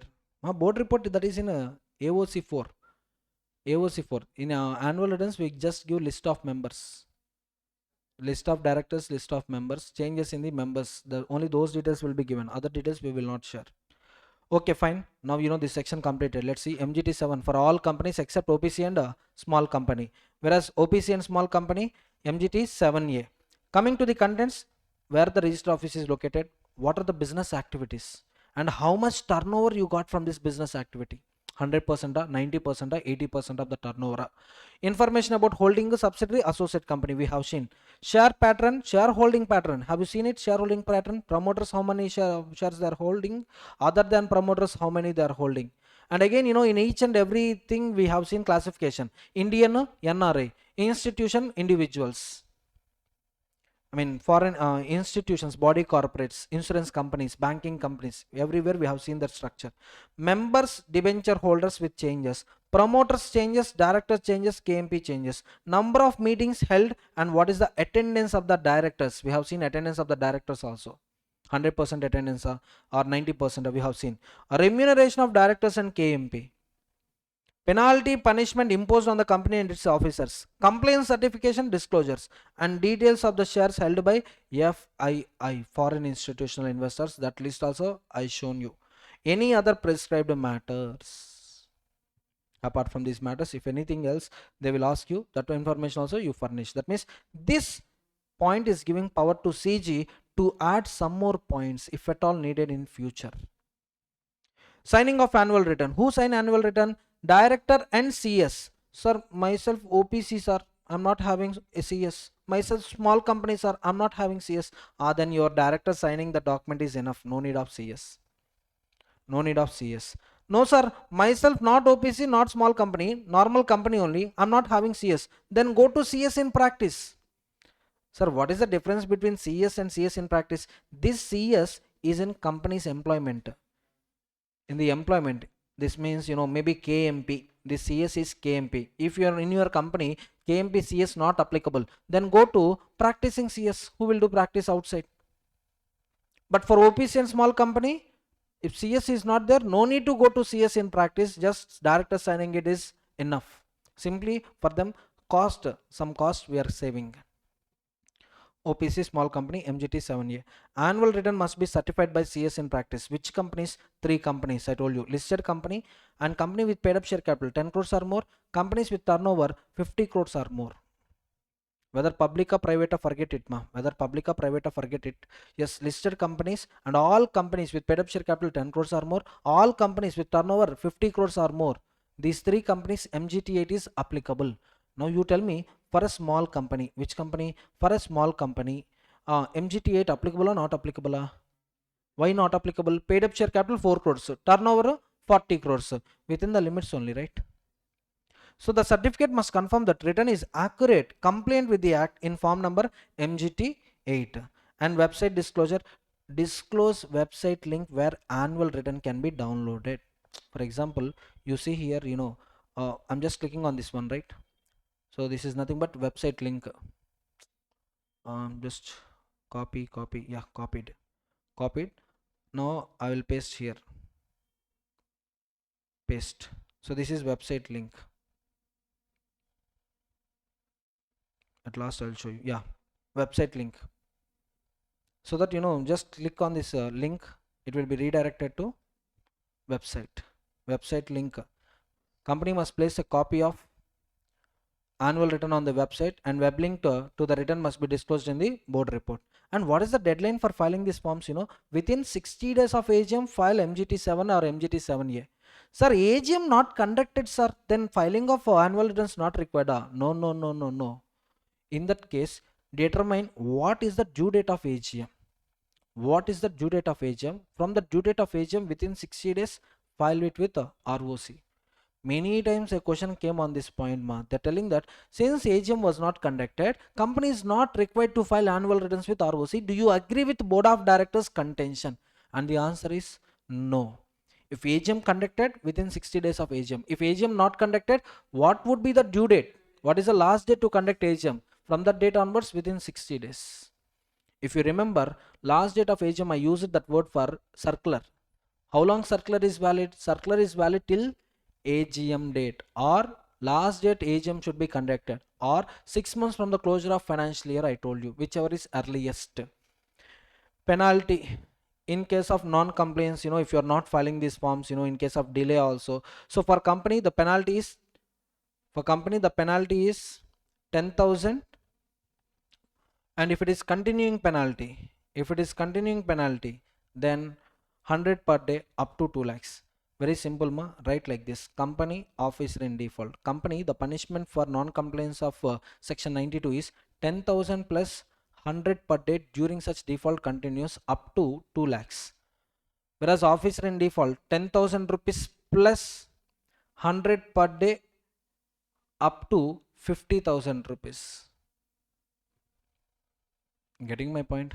Non-filing within the specified period, non-compliance. First punishment is 10,000. If you complete, no problem, but still you are making a delay. For each delay day, 100 rupees will be added. For company, 2 lakhs maximum. Officer in default, maximum 50,000. CS making certification wrongly. That means, company, some non-compliance is there, but CS is telling that everything is completed. Then for him, the penalty is 2 lakhs. Everyone? So in this class we discussed section 88 complete and 91 and then 92. Remaining sections we'll see in next class. Before I start new topics in today's lecture, I'll revise section numbers of chapter 7, management and administration. So in this chapter we are having total 35 sections, right? So chapter 7, section 88 to 122. So tell me, this chapter divided into two parts. Part 1, registers and returns, section 88 to 95, and general meetings, section 96 to 122. Registers and returns, again two parts. Registers, returns. Tell me, registers, company has to maintain a register of members, beneficial owners, significant beneficial owners, and these registers are subject to closure. Next one, returns. We are having two types of returns. One is annual returns. Second one is promoter stake changes. And these registers are available for inspection, and these registers and returns will be considered as evidence under under Companies Act 2013. Clear? Now let's give section numbering. Yes, register of members 88, beneficial owners 89. Declaration by significant beneficial owners 90, closure 91, annual returns 92, promoter stake 93, inspection 94, evidence 95. Now coming to general meetings. Yes, the starting one is types and next one is requirements. Requirements. Types, tell me how many general meetings we are having? Two types: AGM, AGM by company, AGM on the direction of NCLT, EGM on the direction of NCLT and EGM by company. Now tell me, out of these four, which are mandatory? First three are mandatory. In case you violate first three, in case if you are not complying with the first three, then punishment. Now tell me section numbers. EGM by company 96, NCLT 97, EGM by NCLT 98, punishment 99, EGM by company 100. And under requirements, I told you the requirements we need to satisfy how many pieces? 4 pieces. First piece is convened. Second piece is constituted. Next one is conducted, and last one is concluded. Convened, we check only 2 requirements. What are the 2 requirements? Notice of the meeting, explanatory statement. Notice section 101, explanatory statement 102. For proper constitution, we check what? Quorum. We check quorum section 103. Who verify quorum? Chairman. What is section of chairman? 104. Next, while checking quorum, chairman excludes few, includes few. Who are excluded? Quorum means members personally present excludes representatives. Simply proxy. What is section number of proxy? 105. Who gets included? Yeah, president, governor, 1 plus 1. You know, 1 person president, 1 person governor. 1 plus 1, 2. Next one, body corporate, next section, that is 113. Now, quorum completed. Conduct. Under conduct, we see 2 things. One is voting, and the other one is result of voting, nothing but resolution. Voting, first general section, that is restrictions on voting. What is restrictions on voting? Section number 106. And we are having types of voting. How many types of voting we are having? 4. What are those 4 votings? Sept, SEPB, yes, show of hands, E-vote, P, first poll comes, last postal ballot comes. So order wise section numbers 107, 108, 109, 110. And resolution, I told you one cheat code. Come on, tell me, what is the cheat code? CTSAR. Let me write here. Yes, C stands for, come on, C stands for circulation, T stands for types, S stands for special notice, A stands for resolution passed at adjourned meeting, and R stands for ROC filing. So section numbers in an order: 111, 112 already over, 113 already over. So types 114, special notice 115, adjourned meeting 116, ROC filing 117. Clear, everyone? Next, finally, properly concluded. Under that, we check only one document, whether it is concluded or not. We check one document. What is the document? Minutes available for inspection. Minutes can be maintained in the form of electronic mode. So minutes 118, inspection 119, electronic mode 120. Finally, listed company, have you followed all these things? Come on, communicate with ROC. Under which section? 121. And very finally, yes, all these rules, OPC, applicable or not applicable? Not applicable. Section number 122. Is it clear, everyone? Just 5 minutes to revise 35 sections. Now let's see types of general meetings. General meetings, that is section 96 to 100. Section 96 to 100. So coming to types of general meeting, first one is AGM, second one is other than AGM, and the other name for this other than AGM is EGM. So first of all, EGM, forget about it. Why do company need general meetings? Come on, tell me. Why do company need general meetings? It's very simple. The reason of general meetings is separate legal entity.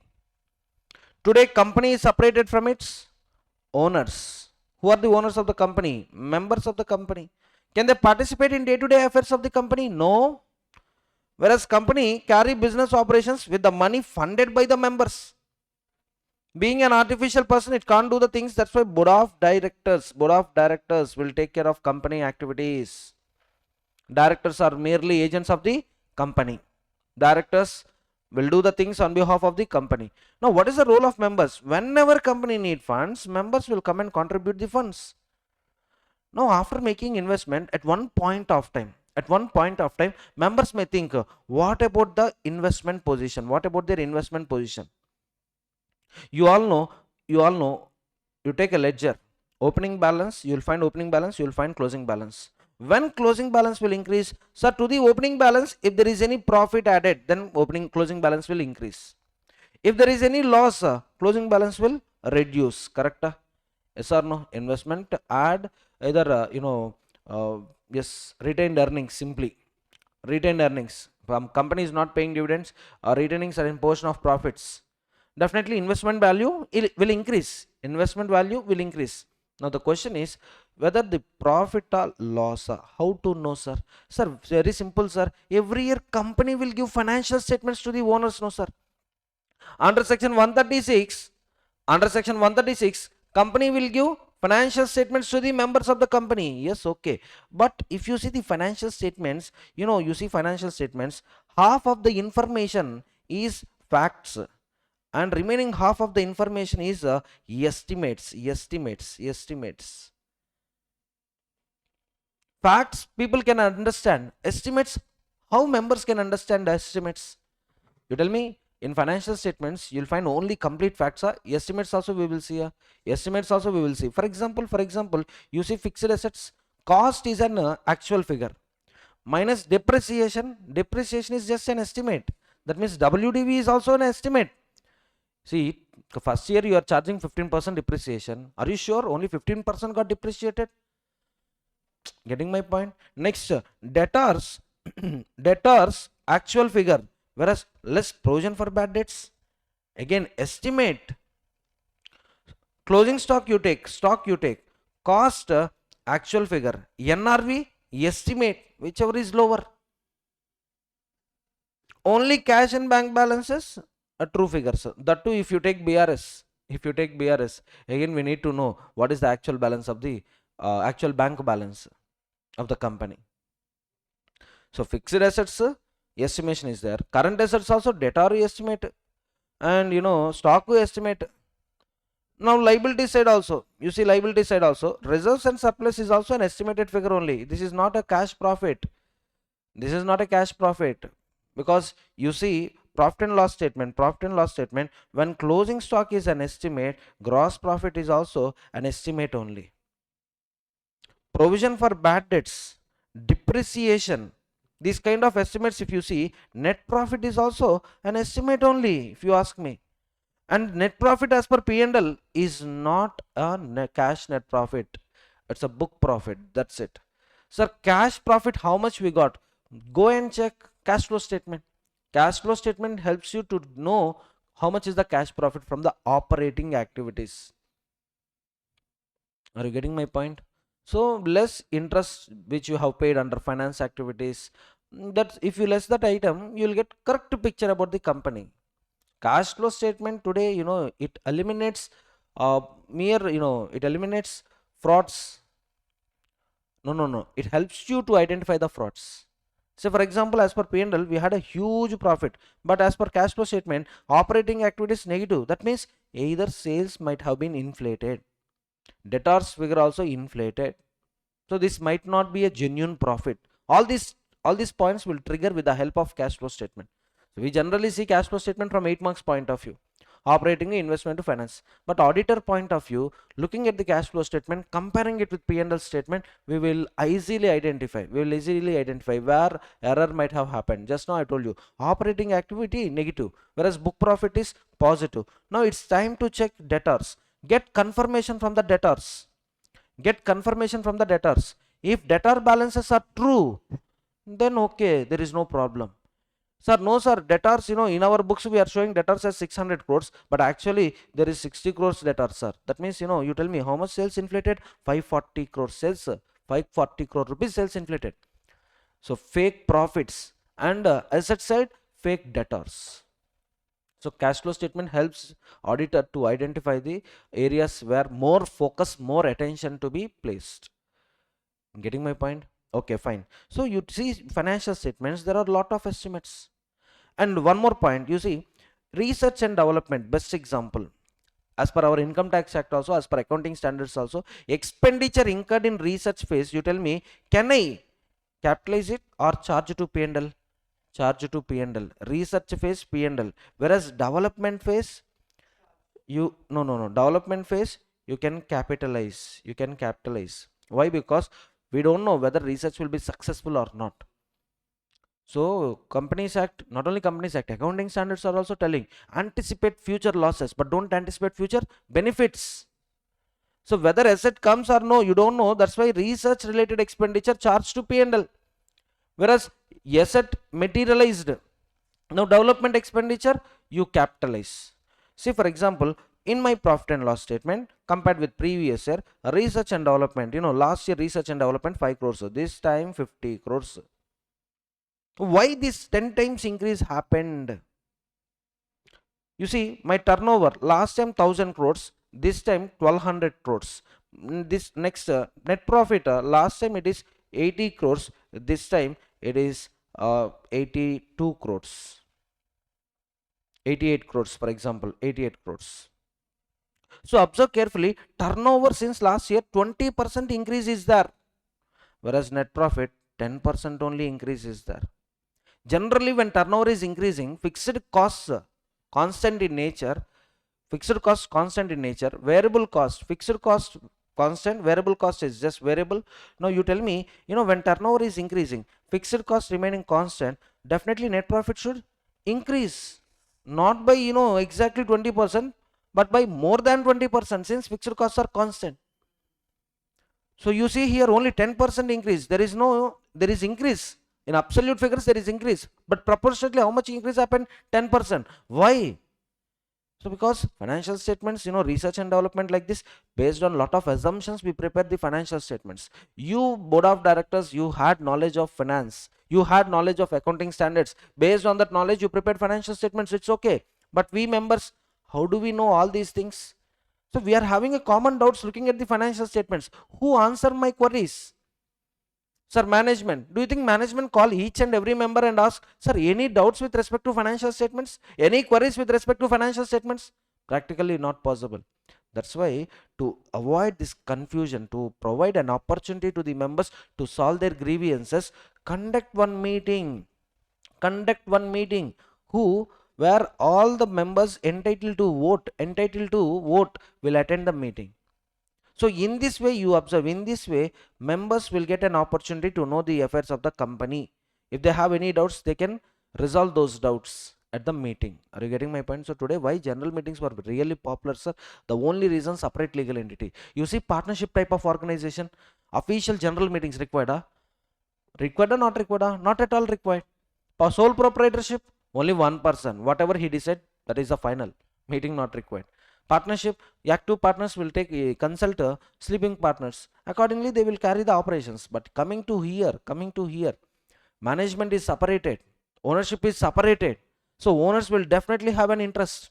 Best example, you for example, invest some 1 lakh rupees in mutual funds. Will you verify it or not? At least daily once or at least weekly once. What is your investment status? Will you verify? Yes, I contributed lot of money to the company. I invested into the company. Now what about my investment position? Sir, for that we will provide financial statements, sir. Looking at your financial statements, I am having n number of doubts. Who will solve my grievances? So conduct a meeting so that members' interests will be protected or not protected, will be protected. And general meetings, two types of general meetings we are having: AGM, EGM. In AGM, 4 routine matters. How many? 4 routine matters. Compulsory discussion of 4 routine matters is required. One is financial statements adoption. A second one is declaration of dividends. Third one is appointment of the directors in the place of those retiring one. And last one is appointment of the auditor and fixation of the remuneration. So these 4 are routine matters every company should discuss in their annual general meetings. In their annual general meetings, these 4 matters compulsory discussion has to take place. And all other matters, sir, all other matters examples are alteration of AOA, best example. In each and every chapter we are seeing it. Alteration of MOA, next one private placement, next one bonus, issue of equity shares with differential voting rights, buyback. All these are routine matters. Every year about these matters discussion will happen. No, buyback you take 1 year, I complete, if I complete buyback, next 1 year I should not make buyback. I should not make proposal of buyback also. So these are not routine matters. These items are known as special business items. These special business items can be discussed at AGM and EGM. So tell me, in EGM discussion of ordinary matters will happen? Will not happen. Discussion of ordinary matters will not happen, because ordinary matters where discussion is going on in AGM. Again in EGM, why to discuss, what to discuss about financial statements? Already done, everyone. So EGM is the place where only which businesses will be transacted? Ordinary or special? Special. Whereas in AGM, both ordinary as well as special business will be transacted. In our Companies Act, business means, in our Companies Act, particularly management and administration, business means decision making. Resolution means formal process of approval by the authority. Getting my point? Yeah. Now see, yes, general meetings, official meetings required. I'm telling, official meetings are required. So official meetings, formal meetings means what? For example, Mr. Ramesh, Mr. Suresh started a company, RS Private Limited. RS Private Limited. They started company in the year 2025. For example, April 10th April 2025, they started a company. Suddenly after 1 year, for example, on 30th June 2026, daily morning, Ramesh used to go to milk parlor to purchase milk. The time Suresh also came to that parlor only, milk parlor only. Immediately both had a shake hand. Ramesh, Suresh, 5-star advertisement. You remember? Yeah. Both met at milk parlor. Both had a nice solid handshake. And then they started discussing, what about our company? What about our company? Last year, what is our company turnover? Sir, 50. Yes, Ramesh, 50 crores. Oh, Suresh, then what is our net profit? Oh, 50 lakhs. Oh, God, we are in a good phase only. So we are no more a small company. Turnover 50 crores means we are no more a small company. Oh, then have you prepared financial statements with cash flow statement also? Yes, I prepared financial statements with cash flow statement also. Then Suresh is asking, what about future contracts? Right now, what contracts we are handling, which company, with which company we are going to tie up, everything. They had a solid 1.5 hour discussion about the company. They had a tea, they had a biscuits, and they had a discussion of 1.5 hour. Now my question, this discussion of 1.5 hour in a milk parlor or tea shop, is it an official general meeting or not an official general meeting? Not an official general meeting, because a general meeting, to be treated as a valid general meeting, it should satisfy 4 pieces. Properly convened. Where is the notice? Ramesh, did you give notice? No. Then how it is a general meeting? Properly constituted. Okay, 2 members there, 2 members came. Okay, then what about the voting? We agreed, sir. So even though all conditions satisfied, even though all other conditions satisfied, if one PC, notice missing, explanatory statement missing, that's it. Meeting valida, invalida? Invalid. All 4 PCs should be satisfied. One PC missing also, it is no more a valid general meeting. Now we will see section 96. What is section 96? AGM by company. AGM by company. This AGM is of 2 types. How many types? 2 types. First AGM, subsequent AGM. Subsequent AGM. Only for the purpose of time limits. For the purpose of time limits, AGMs has been classified into 2 types. First AGM, subsequent AGM. First AGM shall be conducted within 9 months of closure of first financial year. Subsequent AGM shall be conducted within 6 months of closure of financial year, within 15 months since last AGM,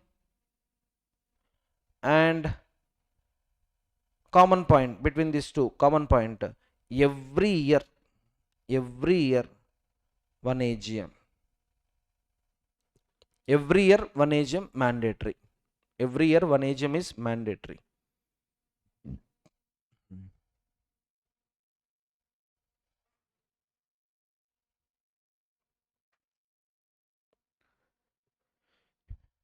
Every year one AGM is mandatory. Getting my point? Now see, time limits for AGM. What is the time limit for first AGM? 9 months from the closure of financial year, first financial year, first financial year. Now it's important to know what is meant by first financial year.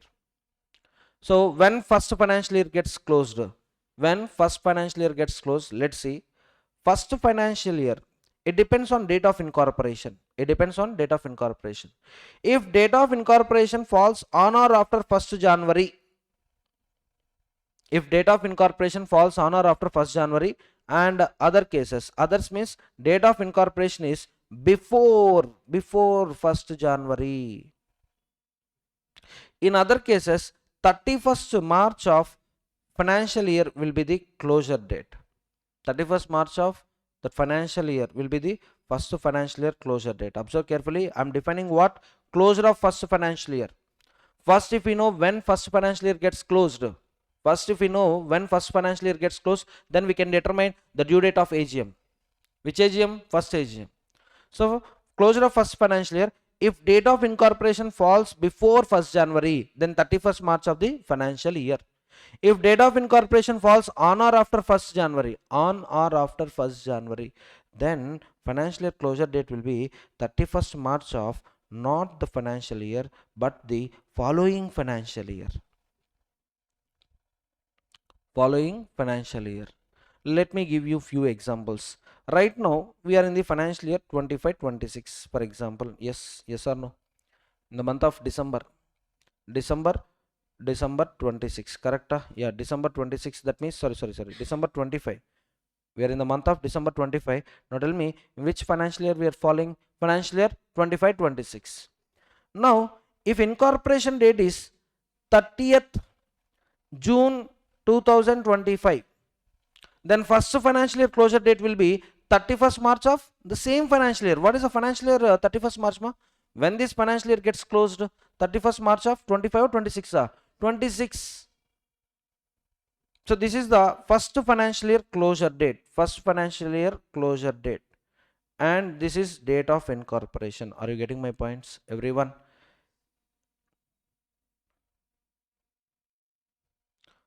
First financial year closure date.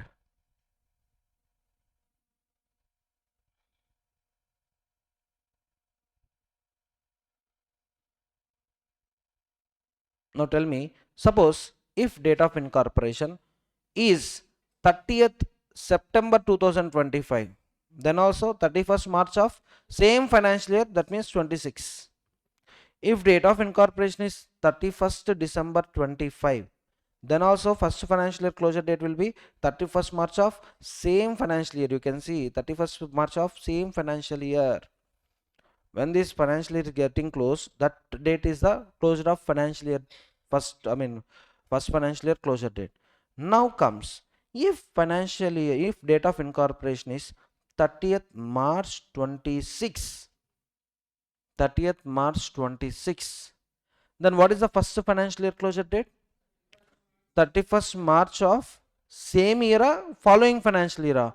Following financial year means 27. Sir, why, sir?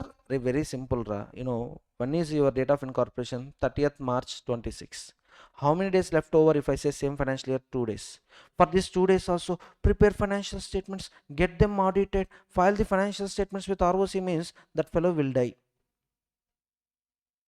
Yes or no? Sir, if date of incorporation is 1st February 26, then also 31st March 2027 only. Why, sir? 2 months time is there? No, sir.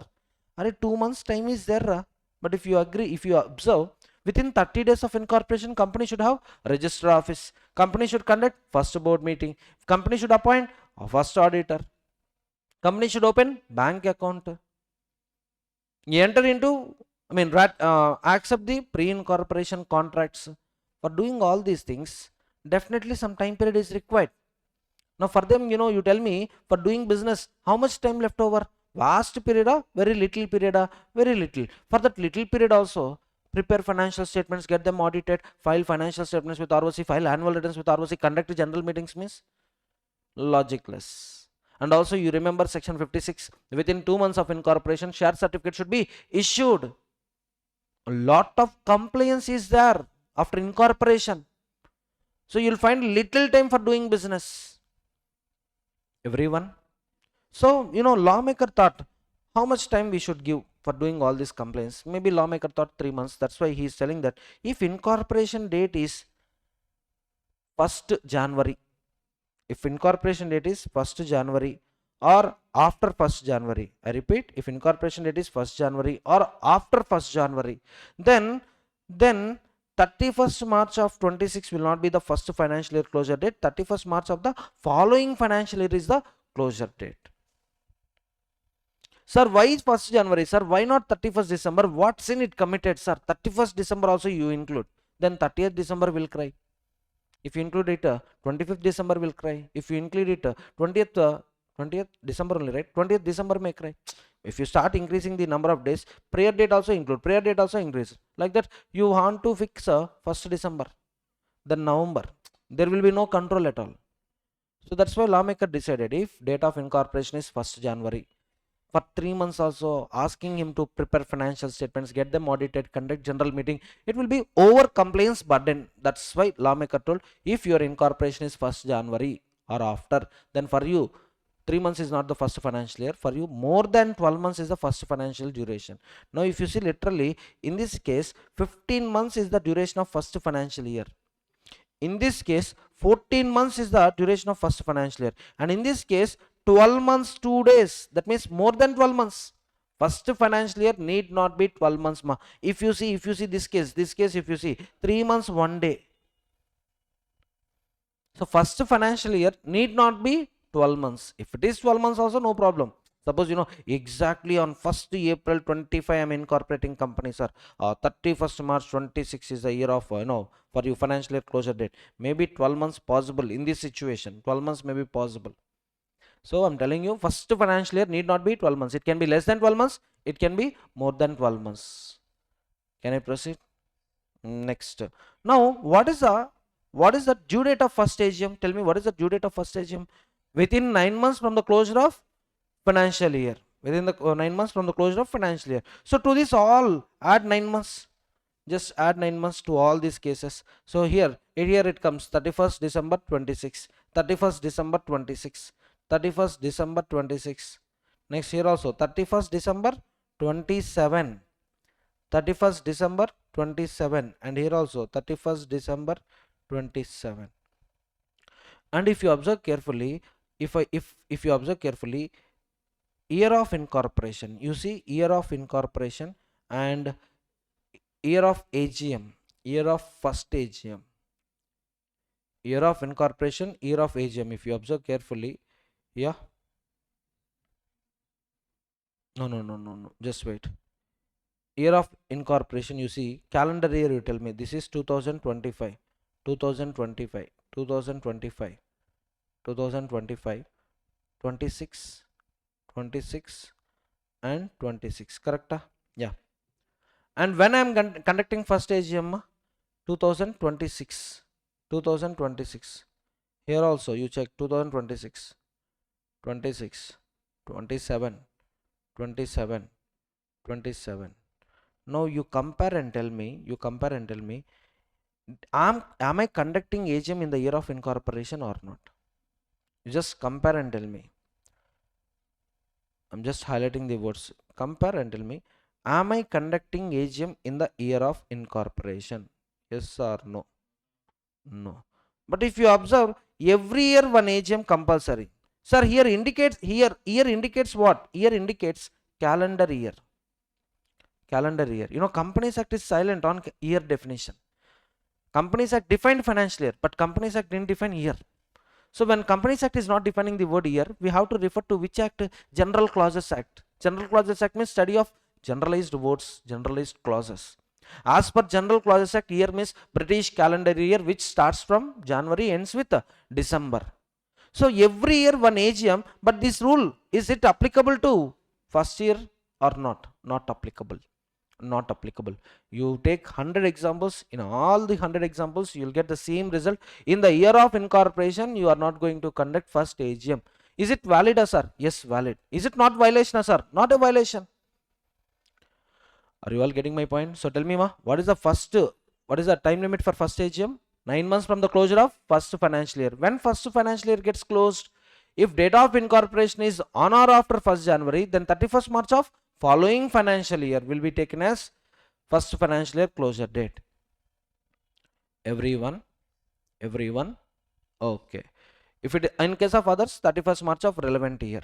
To that add just 9 months. You will get due date of AGM. Next, subsequent AGM. What is the due date for subsequent AGM? Within 6 months from the closure of financial year and within 15 months since last AGM. For example, C Limited, one company is there. C Limited, one company is there. For financial year 24-25, they conducted AGM. They conducted AGM exactly on 30th June 2025. Now you have to tell me what is the due date for AGM of financial year 25-26. Very simple. When financial year 25-26 is getting close, 31st March 26. To this add 6 months. So then 30th September 2026. Or second limit. What is the second limit? When previous AGM conducted. Sir, previous AGM conducted on 30th June 25, sir. To this add 15 months. The maximum time gap between two AGMs is 15 months. That means gap between AGM shall not exceed 15 months. So to this add 15 months. July, August, September. Same date. We are getting same date. Whichever is earlier means any of the thing. Okay, 30th September 2025. Suppose this is case 1 ma. Case 2. Suppose last year AGM was conducted 30th September 2025. Then this year, what is the due date of AGM? Due date of AGM of financial year 25-26. Let's see when financial year gets closed. Same when financial year gets closed, 31st March of 26 plus 6 months. That means same 30th September 26. Or financial year 25-26 when it is getting closed. No, already over. What is the previous AGM date? 30th September 26. To this add 15 months. It comes 31st December 26. Whichever is earlier means again 30th September 2025. Are you all getting my point? One last example, that is case 3. Previous AGM was conducted on 31st May 2025. Now, I'm doing a mistake. Here it is not 25, 26. Here also 26. Here I wrote it correctly. Audience, don't get confused. Just year mistake. Year mistake means obviously in the month of January we write old year only. Complete January month we write a new year, new calendar year number, old calendar year number. We write old calendar year number only. 1 month wasted. 1 month wasted, so we will waste second month. With the depression, we will waste third month. Financial year closed. We will think that freshly new financial year, new concepts, new things. What new things? Old things only. As long as brain is full of recycle bin, brain is with a full of recycle bin, old only repeats, not new ones. Okay, come on. Tell me the last alternative, 31st May 2025 is the previous AGM date. Now you tell me what is the due date for financial year 25-26. Same when financial year is getting closed, 31st March 26. Or else let's take another example. That is, we'll have another example 3. Company A Limited. The date of incorporation is 1st April 2016. And previous AGM, I'm talking about previous AGM Previous year AGM, first of all, previous year, let's write financial year AGM. Financial year 24, not 24. For example, 25-26 AGM was conducted on 30th May 2026. Now for financial year 26-27, what is the due date of AGM? What is the due date of AGM? Tell me, what is the first limit, ma? Within 6 months from the closure of financial year. When financial year is getting close, 31st March 27. To this add 6 months. That will be 30th September 27. And what is option B? 15 months from the closure of previous AGM. When previous AGM closed? 30th May 26 plus 15 months. Add and tell me June, July, August, 3 months over plus 12 months. So same day, 30th August 27, whichever is earlier. So here tell me 30th August 2027. Clear, everyone? And there is one more exceptional point. That exceptional point is ROC, my dear ROC can grant time extension of how many months? ROC can give time extension 3 months, maximum 3 months, maximum 3 months. ROC can grant a time extension of maximum 3 months. Which AGM? First AGM or subsequent AGM? Only subsequent AGM, no such extension in first AGM, because for first AGM already 9 months I gave. Already 9 months I gave you. Again, if you are asking extension, means don't come to me, don't open your mouth. I also don't scold you. That's it. First AGM already I gave you 9 months time. So now tell me, suppose another last example, tell me. We'll proceed with next topic, next concept. CPE Limited, company name is, what is the company name? CPE Limited. Financial year 26-27, they conducted AGM on 31st August 2027, and they want to know AGM due date for financial year 27-28. Tell me. First time limit within 6 months. So simply adding 6 months means 30th September 2028. Our second time limit, maximum gap between two AGMs shall be 15 months. Maximum gap 15 months. So to this 31st August add 15 months. So August means September, October, November last date is 30th November. Simply add 12 months, you'll get it.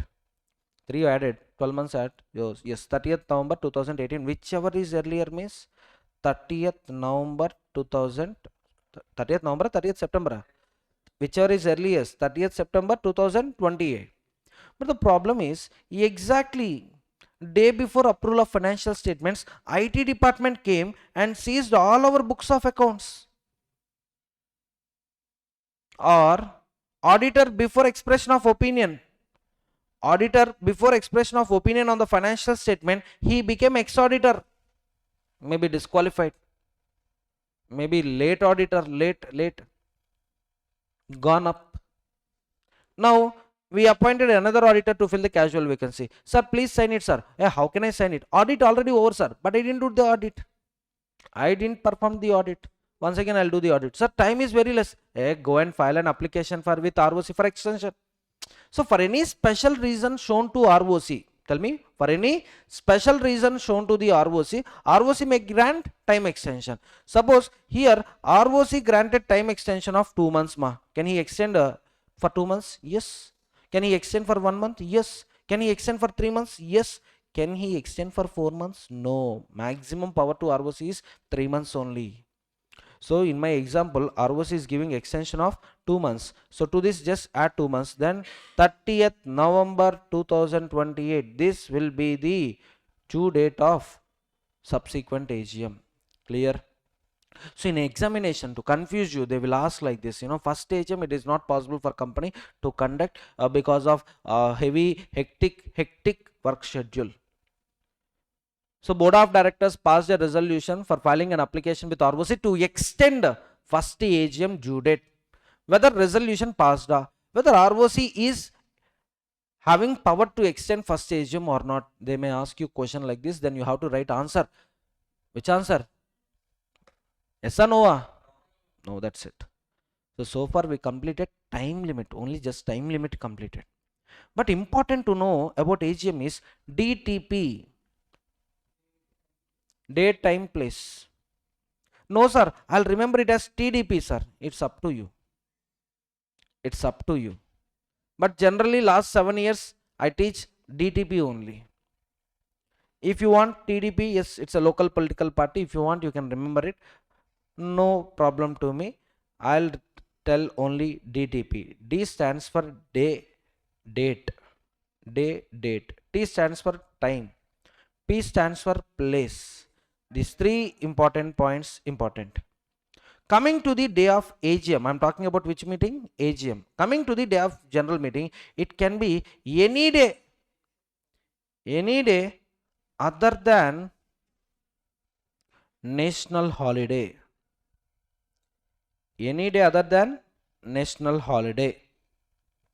Time, any time during business hours. Business hours.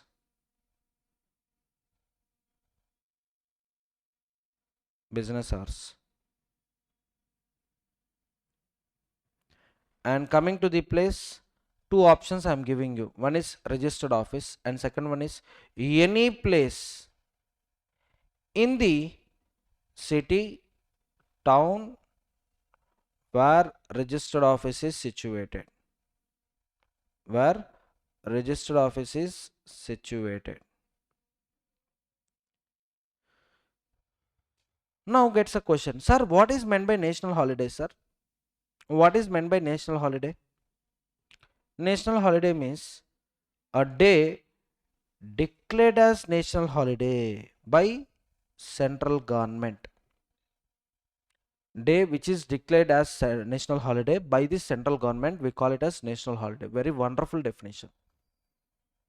Now so far in India we are having only 3 national holidays. One is Republic Day, 26th January. Other one is my birthday, that is 15th August. My birthday is also a national holiday. Next one, Gandhi Jayanti sir. Gandhi birthday. Gandhi sir birthday. No. Yes, Mr. Gandhi sir birthday. 2nd October. It's not intentional, unintentionally I told Gandhi sir. Okay, fine. Next. So these 3 days, can you conduct AGM? First of all, first day is not at all possible. On 26th January, can you conduct AGM? Possible. 26th January, how it comes, sir? Array, first financial year, general definition, financial closure date is 31st March, correct? But suppose I am someone in which other company is holding some 60% of the paid up share capital and the other company is a company incorporated outside India, CIOS. What is CIOS? Company incorporated outside India. This company incorporated outside India follows Jan to December as a financial year. And Indian company, yes limited, if it follows April to March for the purpose of consolidation, for the purpose of CFS means consolidated financial statements, period problem comes. Now yes limited requested central government, sir, please sir, my holding company following different financial year, please allow me to follow the same year as a financial year. Central government, okay, power granted to you. Now for S limited first financial year closure date means 31st March or 31st December? 31st December. Getting my point? This 31st December, are you claiming it naturally or with the permission of government? With the permission of central government. Now within 6 months starts from which date? 31st December. Suppose by 31st December, by 10th, I'm sorry, by 2nd January itself financial statements closed. 3rd January itself audit also closed. Generally 21 days time period is required for conduct of general meeting. 3rd January plus 21 days, plus 2 days for 48 hours for post and day of meeting, day of notice, everything added. So we are coming at 26 January. So now can S Limited conduct AGM on 26 January? And the answer is no, because 26 January is a national holiday. Why, sir? We need to respect our national holidays. That's it.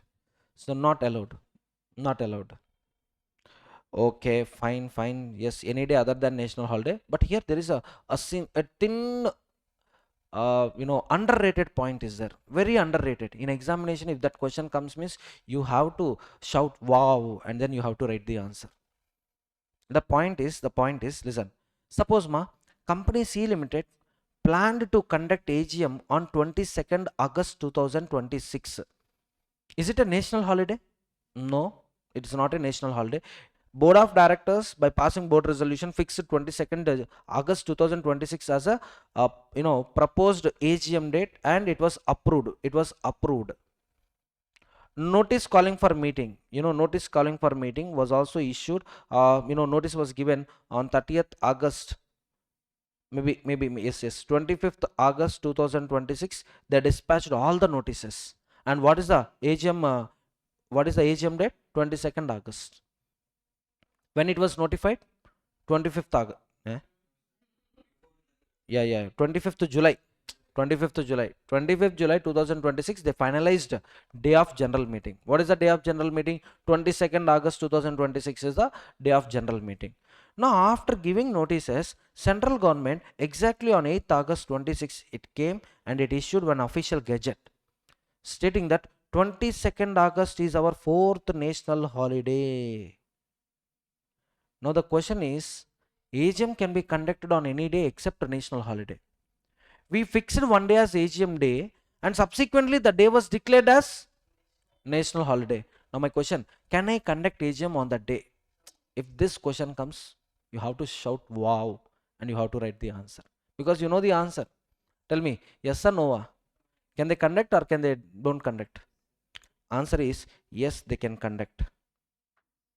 Yes, they can conduct general meeting on 22nd August 2026, because this is something already predetermined. This is something already prefixed. Already arrangements done. Members booked flight tickets, train tickets. We also booked the hall. Then you are declaring it's a national holiday, everything to be postponed. If it is a month of marriages, where can I get halls?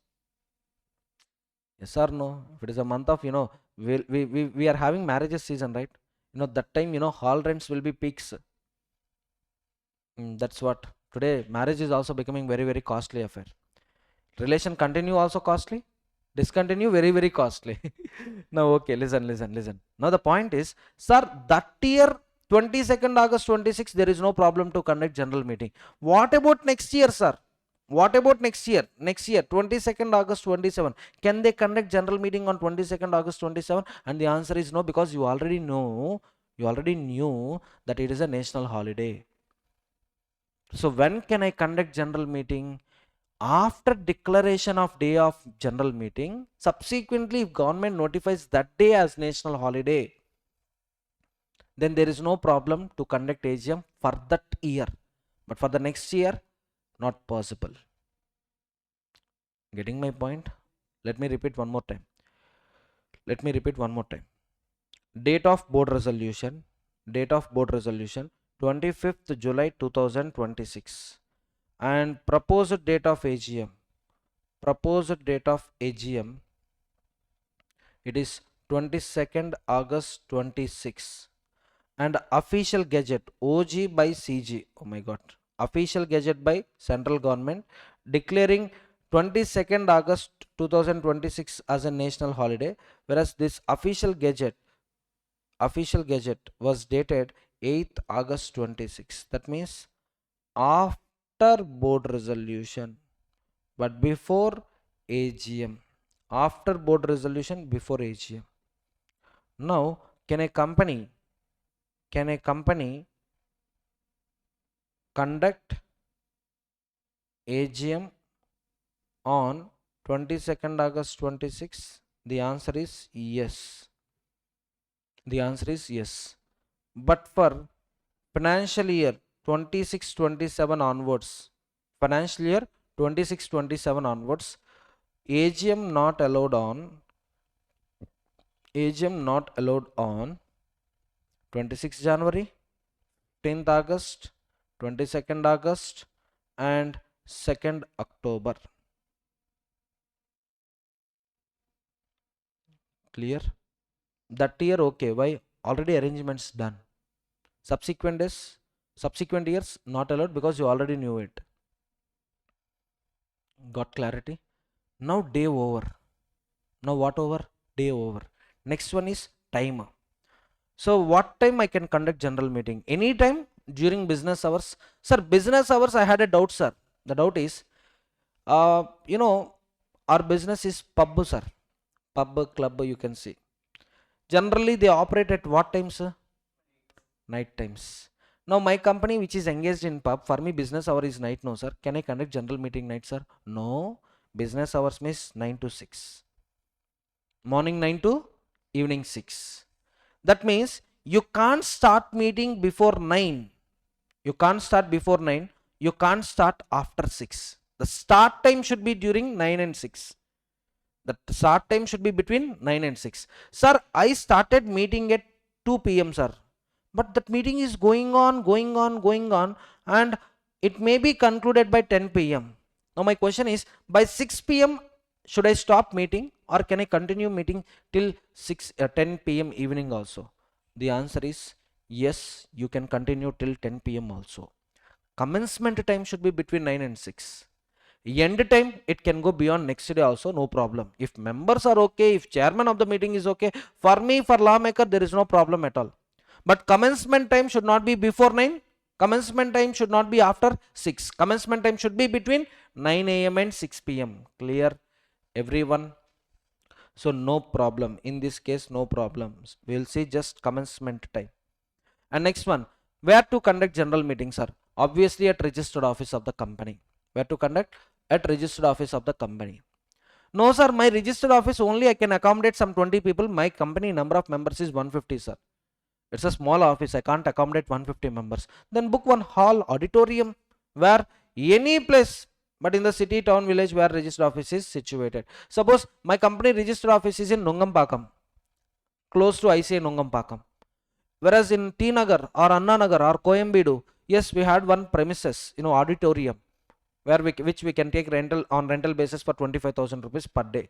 One day is enough, 25,000 rupees. Okay, fine. So can I conduct general meeting in that auditorium? Yes, any place in the city, town where registered office is situated. But few exceptions are there. The few exceptions, first one is unlisted company. Unlisted company with the consent of 100% members. I'm not using word private, I'm using word unlisted, other than listed company. That means unlisted public company is there, private company is also there. With the consent of 100% of the members, a meeting can be conducted at any place, but that place should be in India. Any place in India.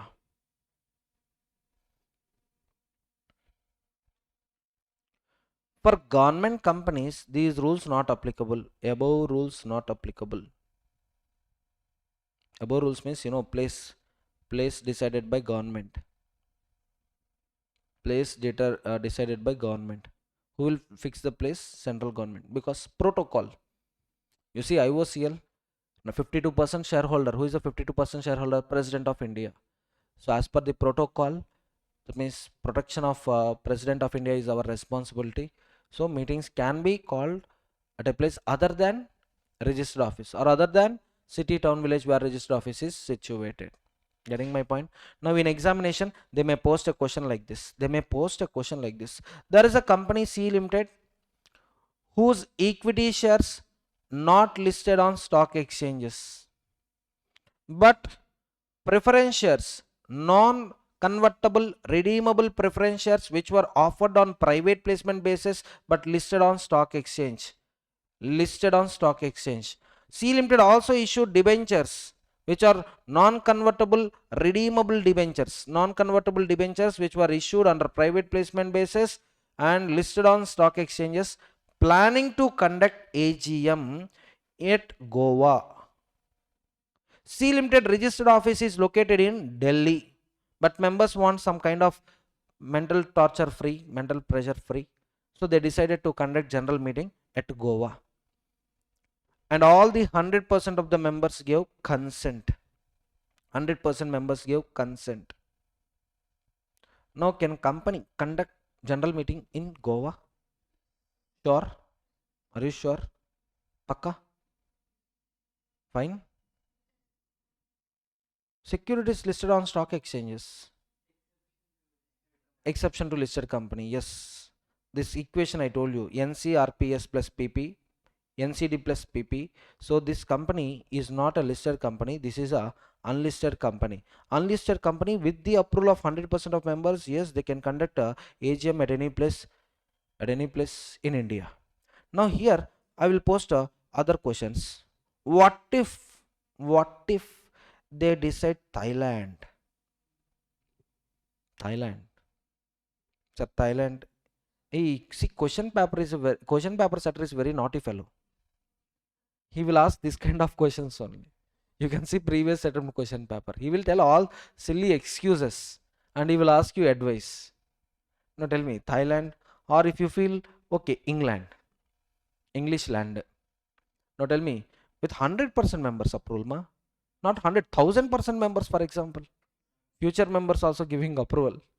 Past members also give approval. Now tell me, yes, allowed or not allowed? Not allowed. Not allowed. Okay. Next. What if, what if they are not NCDs, they are CDs?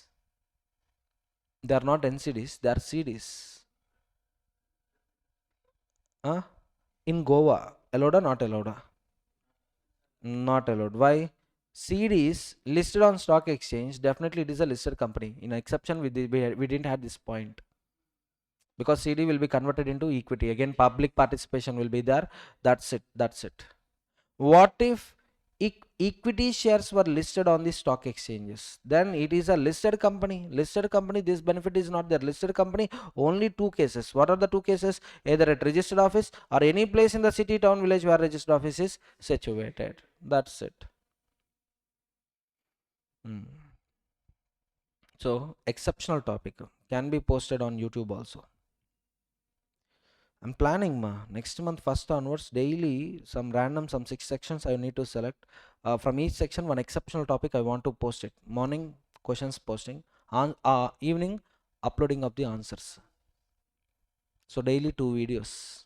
Audience will be, yes. Let's see how many students will reply every day. We'll see. Why I close this? Yeah. ITC notice. ITC AGM notice. I won't show you right now current AGM notice because current AGM notice you will find a, uh, video conferencing meeting. After COVID, lot of changes happen. Many changes happen. So that's why if you see current year AGM notice, so you can see place of AGM is through video conferencing or other audio visual means for the transaction of the following business. So you won't find place, but you can see day of meeting. What is the day of meeting 11th August. It is not a national holiday. And what is the commencement time? 10:30 a.m. 10:30 a.m. And for place of meeting also they are giving a clarification. They are giving a clarification why video conferencing, why not physical meeting. So for that also they are giving a clarification. Let me show you.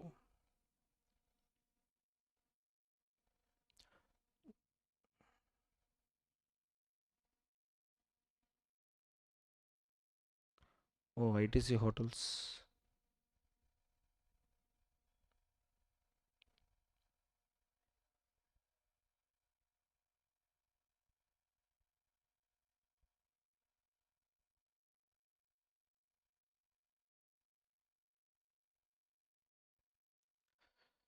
ITC AGM notice. Always ITC hotels only coming. Okay, this we can see. This is normal ITC only. Yeah,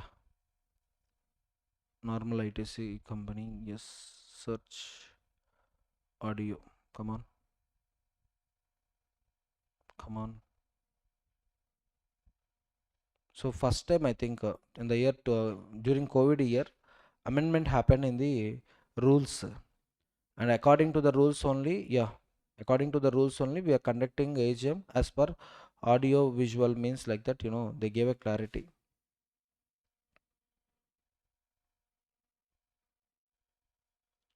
Okay, now here also you see just.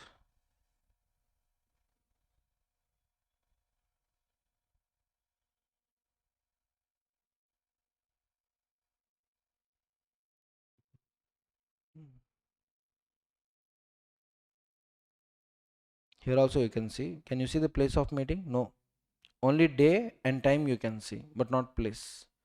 So old AGM notices, that is before COVID. Before COVID, yeah, ITC AGM notice 2019.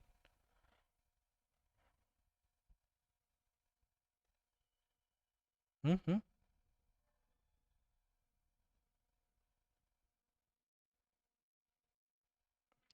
AGM notice.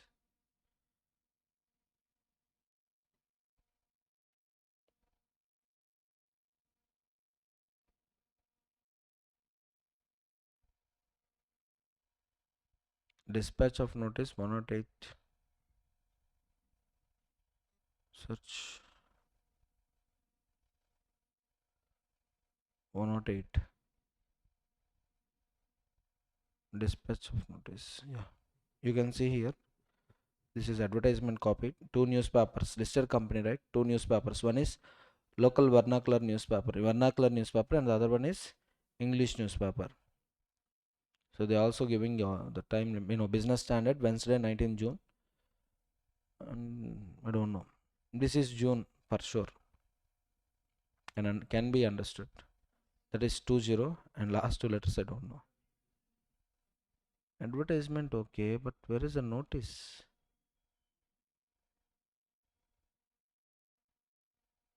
Notice of AGM notice.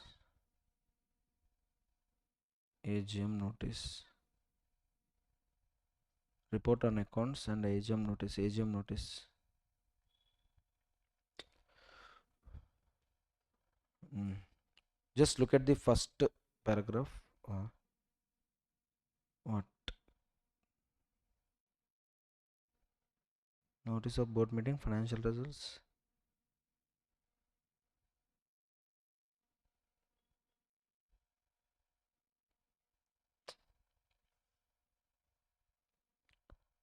I'm just asking notice only, right?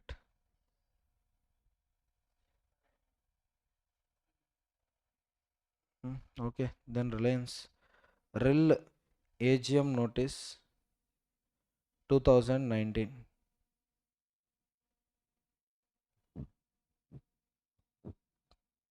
Super.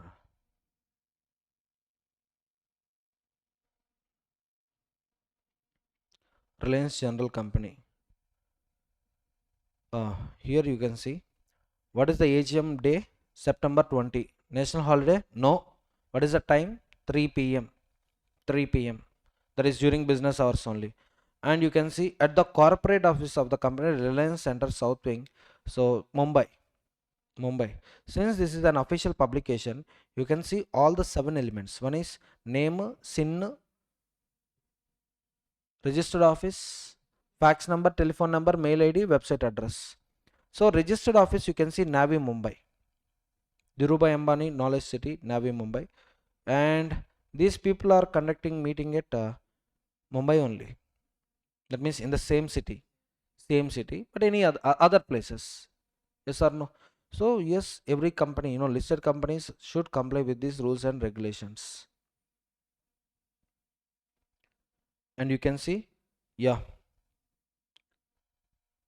ordinary business items, adopt the financial statements, and appointment of the directors in the place of retiring directors, declaration of dividends. And special business item, appointment of statutory auditor to fill the casual vacancy. Normal appointment, ordinary business. Filling up the casual vacancy, is it a routine matter? No. So that's what appointment of statutory auditor to fill the casual vacancy. You can see here, resolve that Uttam Abuwala Ghosh and Associates Chartered Accountants be hereby appointed as statutory auditors to hold office from 10th August to until the conclusion of 19th AGM. Which AGM is this? I think 14th AGM. 19th AGM, 19th AGM, okay, okay. As such remuneration plus applicable taxes, okay. Appointment of the statutory auditor. Conclusion of 19th AGM for 5 years. First one is, what happened? First one is appointment of the auditor in the place of casual vacancy. You can see resignation happened. PwC resigned from the office. First who the auditors? PwC. In the place of PwC, Uttam Ghosh and Associates have been appointed. Are you able to see it? To fill the casual vacancy caused by resignation. If casual vacancy is caused by resignation, board will fill up the vacancy, but within 3 months, members have to ratify it. Members have to ratify it. But the ratification, unfortunately, fallen in AGM cadre. Unfortunately, the 3 months time limit, within the 3 months only, AGM date came. So, specially AGM, calling of AGM, why these things? At AGM only ratification can be done. So, this is a ratification. Special business item. Next, once again, appointment of the statutory auditor. Yes, this is happening. Appointment of the statutory auditor. This is happening for next 5 years. This is an ordinary business item only. But before ratification, how ordinary business item comes? First ratification to be done. That's why both placed under special business items. See, if I keep fifth matter as ordinary business item before ratification, that appointment is not valid. So for ratification, first I'll follow special business item. And next, same fellow will be continued as an auditor for next 5 years.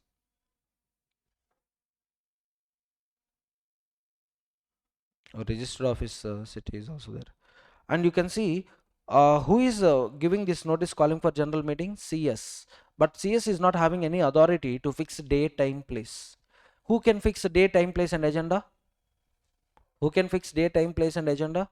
Board of directors. That's what you can see. By the order of the board of directors, Mohan and secretary is giving this notice.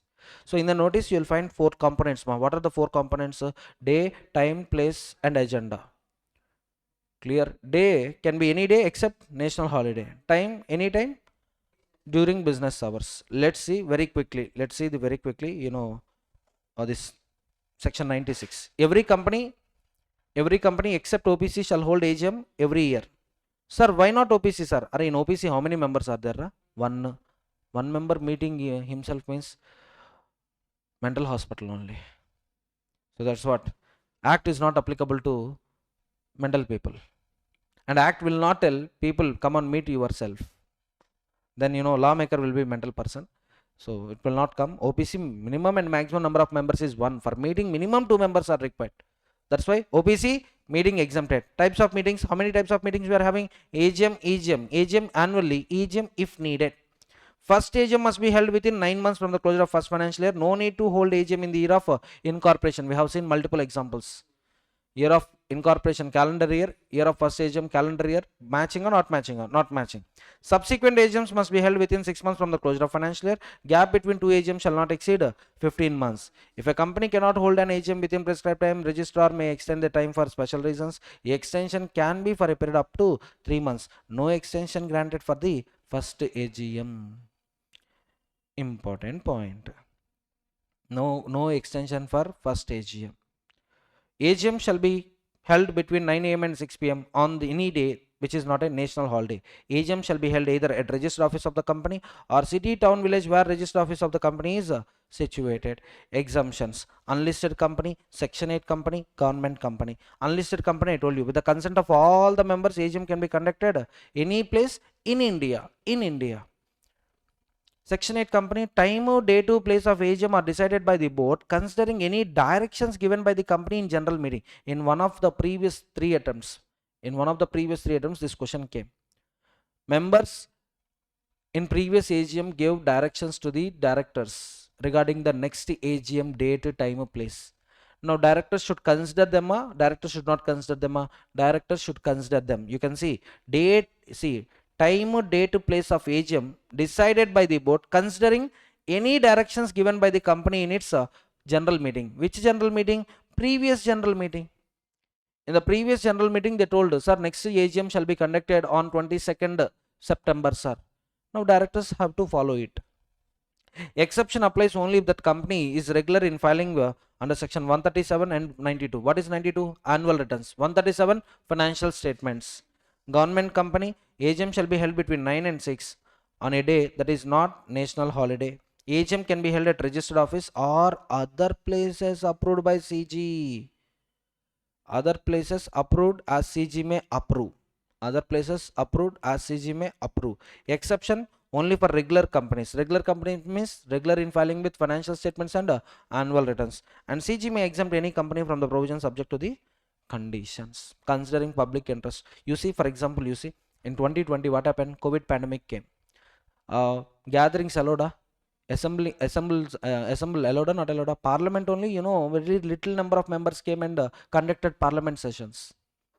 Yes or no? So considering public interest, from 2020 year onwards, place of meeting, what they did, need not be a physical place, it can also be virtual place.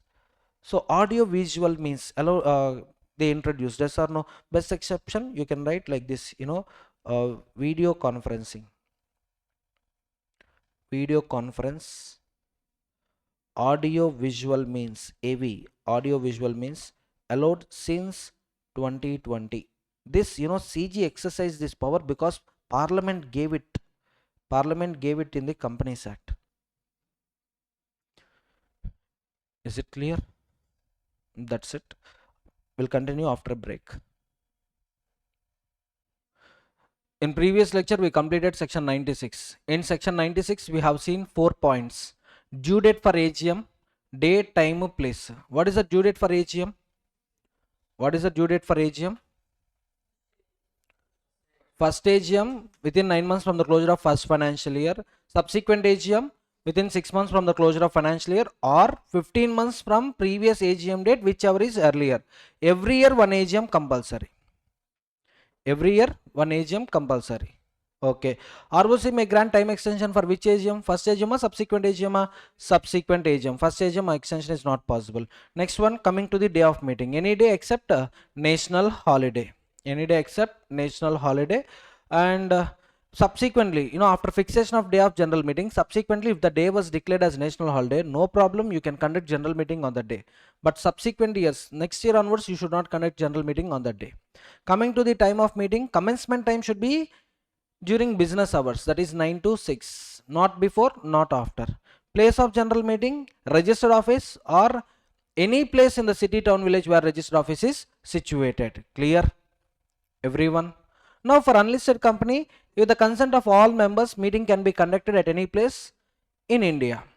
Government company, of course, government company, central government decides. So for section 8 company, government companies, we are having conditions. Section 8 company, government company, the condition is company should have complied with section 92 and section 137. That means regular in filing financial statements and annual returns. Clear? Hello? That's it. CG may grant exemption, we have seen it. Next, section 97, powers of tribunal to call AGM. Under 96, tell me, conduct of AGM mandatory or optional? Mandatory. But if you skip it, if company skips first AGM or if company skips any AGM, then a single member holding a single share, enough, he can file an application with NCLT. Sir, our interest is at risk. We were oppressed. Some mismanagement activities are going on. They are not calling for general meeting. We need general meeting. Like that, go and file an application with whom? NCLT. Now NCLT will have powers to call for the meeting. Now NCLT powers override, that means supersedes Companies Act. Getting my point? That means, as per Companies Act, you tell me who can give notice calling for general meeting? Board of directors by passing board resolution, fixed date, time, place and agenda. But these rules are not applicable when NCLT is calling for the meeting. You can't question NCLT. NCLT, who gave you authority to call for meeting? Section 98 gave me, section 97 gave me authority. Actually, board of directors, no. For them, 96 gave wonderful opportunity. They misused it. Now we are using our own powers. AGM can be conducted only at a registered office or at any place in the city, town, village where registered office is situated. But NCLT specifies some other place. Go and conduct at some other place. So simply NCLT powers supersede Companies Act with respect to AGM. You can see, notwithstanding what is there in the act, what is there in companies AOA, keep everything aside. This applicable if you are regularly conducting meeting under section 96. You violated, so I'm not bound by the act, I'm not bound by the companies AOA. Who is telling these words? Tribunal. If company fails to hold an AGM under section 96, notwithstanding the act or company's AOA, the tribunal may on application of any member call the meeting or direct the meeting. Sir, call or direct, what is the difference? In case of call, NCLT gives notice. In case of direct, NCLT orders board of directors. NCLT order board of directors to conduct a general meeting. Getting my point? Everyone? Either it may call or it may direct the holding of an AGM and give necessary directions. Such directions may include a direction that one member shall be deemed to constitute a meeting. Generally, you tell me, quorum is what? Constitution of the meeting. Generally meeting require minimum how many persons? 2. You will read it, you will learn it in section 103. In section 103, you will learn for a private company, quorum is 2. For a public company, minimum quorum is 5. Minimum quorum, how much? 5. But when NCLT is ordering for AGM, 2, 5, these rules will not apply. Even one member, whether present in member capacity or representative capacity. Member capacity means, see, I am the member, I am attending the meeting. Member capacity, I am the member, unable to attend the meeting. I appointed an agent who is not a member. That agent attending the meeting. Actually, proxy excludes agents. Yes or no? So literally, if you apply section 103, how many members attended the meeting? 0. In member capacity, 0 only. But representative attended the meeting. Representative is excluded for the purpose of quorum. But still, NCLT assumes that that is also valid quorum. Or simply, it's like a case complaint in the court. One member attending the meeting and communicating with the tribunal means, you just observe, it's like a court scenes only. So that's it. AOA Act will not apply. Example, you can see, as per AOA, as per Act, who can call for the meeting? Board of Directors. But here, who can also call the meeting? NCLT. Next, as per Act, how much is the quorum? Minimum 2 in case of private company, minimum 5 in case of public company. But what NCLT is telling, even one person, whether agent or member attending the meeting, I assume quorum is there. Best example. That's it. An AGM held under tribunal direction as per section 97 subsection 1 shall be deemed to be an AGM of the company subject to any directions of the tribunal. Simply write like this, 97 equal to 96. Regarding what, sir? Regarding validity of general meeting. Validity of general meeting, AGM. If you have conducted AGM under section 96, how much validity? What would be the validity? Same validity you will also get it under section 97. That is the meaning of this provision.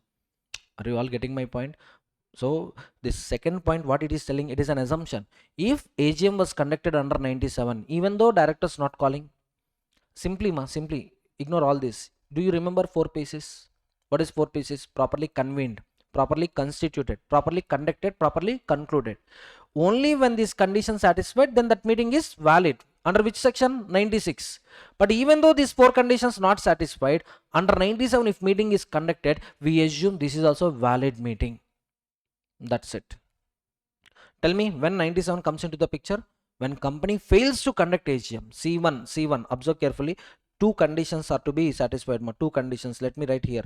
Condition number 1, company failed to hold AGM. Condition number 2, application by the tribunal. Application by the tribunal. Simply I'll write here, very quickly I'll write it. Section 97 applies if 2 conditions are satisfied. C1, what is C1? Company fails to conduct AGM under section 96. Condition 2, member, wait, application by member with NCLT. That's it. When these two conditions are satisfied, 97 applies. And what is the validity of 97? Validity of 97 is equal to validity of 96. That's it. This is all about section 97. Can I proceed? Yeah. Next one, 98 ma. 98. What is section 98? Power of the tribunal to call meetings of the members. Which meetings? Other than AGM. Other than AGM is EGM only. Or maybe class meetings also will come. Class meetings. You remember class meeting? Section 48, variation of rights, I told you. If you are changing the rights of the members, not all the members, only particular class of members, we can call for a class meeting. Do you remember dissenting shareholders had a power to file an application with NCLT to cancel the variation? So tell me the status of dissenting shareholders. How much status they should possess? How much paid up share capital they should possess? 10% I told you. And they can file application with NCLT within how many days? 21 days. Now ball is in the court of NCLT. NCLT will decide whether to approve the variation or reject the variation. For that, NCLT may also call for the meeting using section 98 powers. Power of tribunal to call meetings of the members, etc. If it is impracticable to call a meeting other than AGM in the usual manner prescribed by the Act or company articles, tribunal can either suo motu or application of any director or application of any member entitled to vote order a meeting to be called, held, conduct as tribunal deems fit. Give necessary directions including modifying the calling, holding and conducting of meeting. Such directions may include one member present is deemed to constitute a meeting. See, this is common point ma. Above point, 97, 98, this is common point. Nothing to worry. Even a one person, single person shall constitute a proxy. Clear, everyone? Now we need to see this one also. Yes, repeated point. This is also a repeated point, but highlight point is this one. This is not there in the above case. This is not there. Suo motu, either suo motu, and they used one more word. You can see this word is also not there in the above case. This word is also not there. Impracticable to call a meeting in the usual manner. Tell me ma, for calling a general meeting, how much approval is required for calling a general meeting? For calling a general meeting, whose approval is required? Board of directors. Board resolution is required. In my company, total 6 directors are there ma. Out of 6, 3 decided to call the meeting. And 3 decided not to call the meeting. 3 equal to 3. Board resolution passed or not passed? Not passed. Deadlock situation. Or suppose out of 6 directors, 5 directors died. Now only one director is there. With this one director, can we conduct a meeting? No. So in both the cases, you see, directors who want general meeting, they can go to NCLT and can explain their situation. Sir, it is impracticable to us to call the general meeting, sir. Please call for the general meeting. Or sometimes NCLT may observe NCLT on suo motu. On suo motu means what? On their own motion. For example, we have seen section 66, reduction of share capital, where company will file an application with NCLT. NCLT forwards that application to 4 people: central government, ROC, SEBI in case of listed companies, and list of creditors. During this process, NCLT came to know that company directors have cheated the members. Now NCLT may directly call for members meeting. Here anyone is filing application for calling members meeting? No. NCLT observed that some cases mistakes happen, and it should be informed to the members. So on suo motu also they can call for a meeting. So the only difference between 97 and 98, of course, 2 differences. One is this is for AGM, this is other than AGM. Here NCLT will act only when there is an application by member. NCLT reacts. But here NCLT reacts on suo motu, or on an application filed by the director, or on an application filed by the member, and it is impracticable for them to call for a meeting. Impracticable to call for a meeting. See ma, general meetings are mandatory. AGM is mandatory. EGM mandatory, optional? Optional. But if you see the similarity, both the cases act, both the cases AOA, yes, NCLT can override act and AOA. Both the cases, yes, a single person can constitute, one person can constitute a quorum. And both the cases, here 97 equal to 96, here 98 equal to 100. 97 equal to 96, 97 equal to 96, 98 equal to 100. 98 equal to 100 means what? EGM. I'm talking about EGM. EGM called by NCLT will have same effect if it is an EGM called by Board of Directors. Getting my point, everyone? Sir, why do members file application? Further, just wait. Why members file application, sir? Directors, you said deadlock situation. Why members? I'll discuss with you after completion of 100. This you can keep it as a star mark.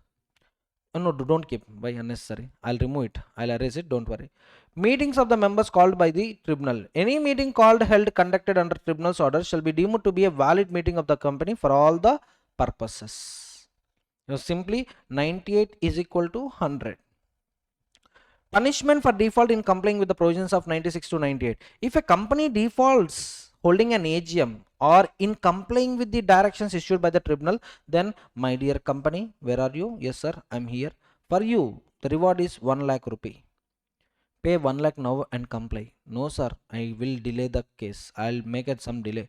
For each day delay, 5,000 rupees per day bonus. 20 days I delayed. 1 lakh standard penalty, 1 lakh variable penalty, total 2 lakhs. 100 days I delayed. NCLT will not see. NCLT will not leave you. 100 days delay means, okay, standard penalty 1 lakh, 100 days into 5,000, 5 lakhs. Total how much? 6 lakhs. So this punishment is for both company as well as officer in default. Same punishment. 1 lakh plus 5,000 per day. Getting the point? Yes. Next 100 EGM. Section 100 EGM. The board may call an EGM whenever it deems fit. EGM shall be held at a place within India. Any place within India. If board of directors are calling an EGM, whether it is a listed or unlisted or private or public or government or non-government or small or big, section 8 or other than section 8, not a matter, EGM can be conducted at any place in India. For specified IFSC companies and public companies, board can call EGM anywhere. IFSC private and public companies. Read it combined. IFSC, simply technically if you ignore private and public, all IFSC companies can conduct EGM anywhere, either in India or outside India, with the consent of all the shareholders. And again in brackets you can see wholly owned subsidiary of a company incorporated outside India.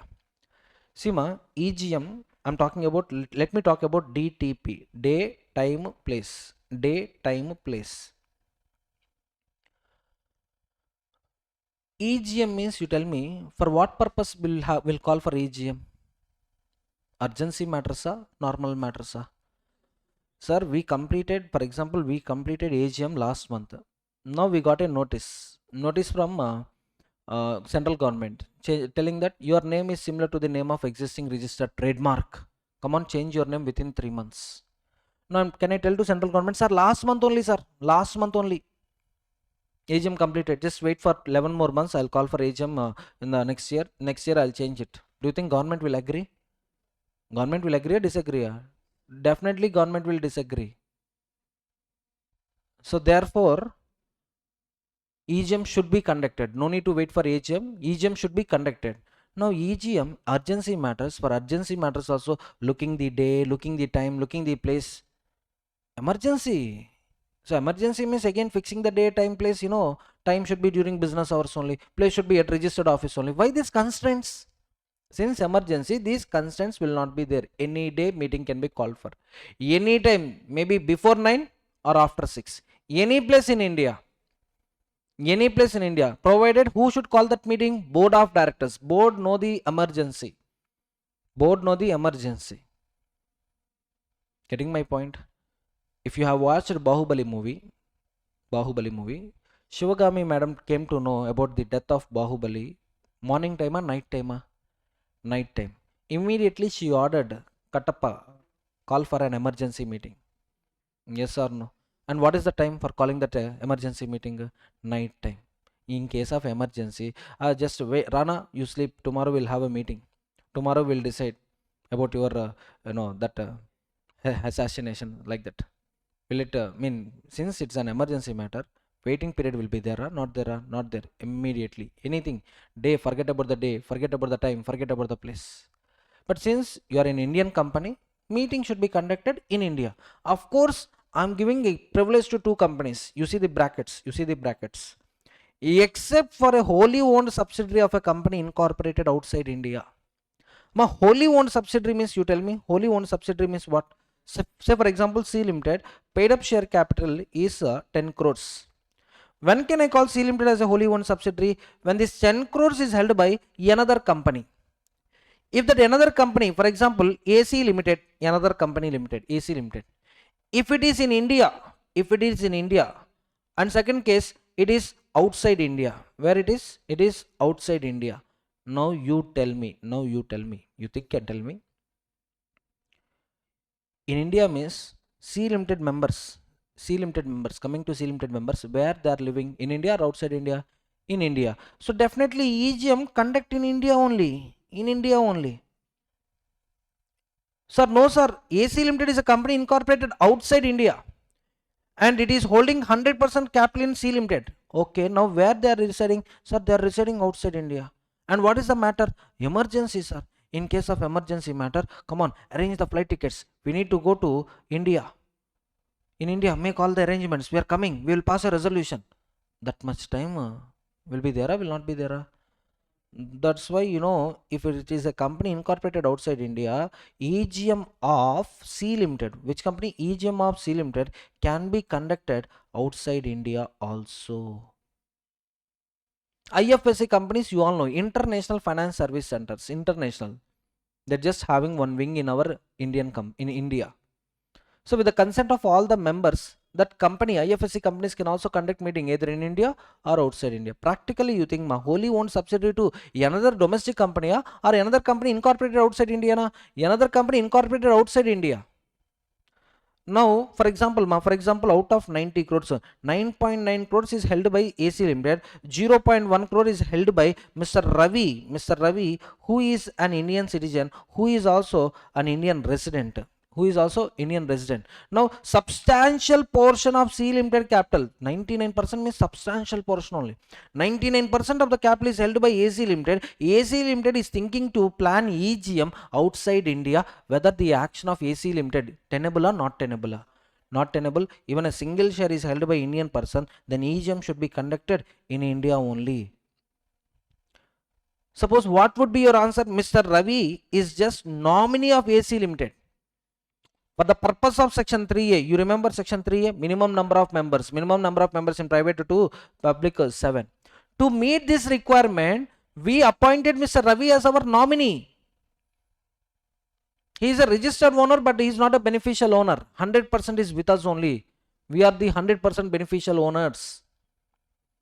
99% registered owners. In that case, can they conduct meeting outside India? Yes, in that case they can conduct meeting outside India, because 100% voting power, who is having 100% voting power? AC Limited.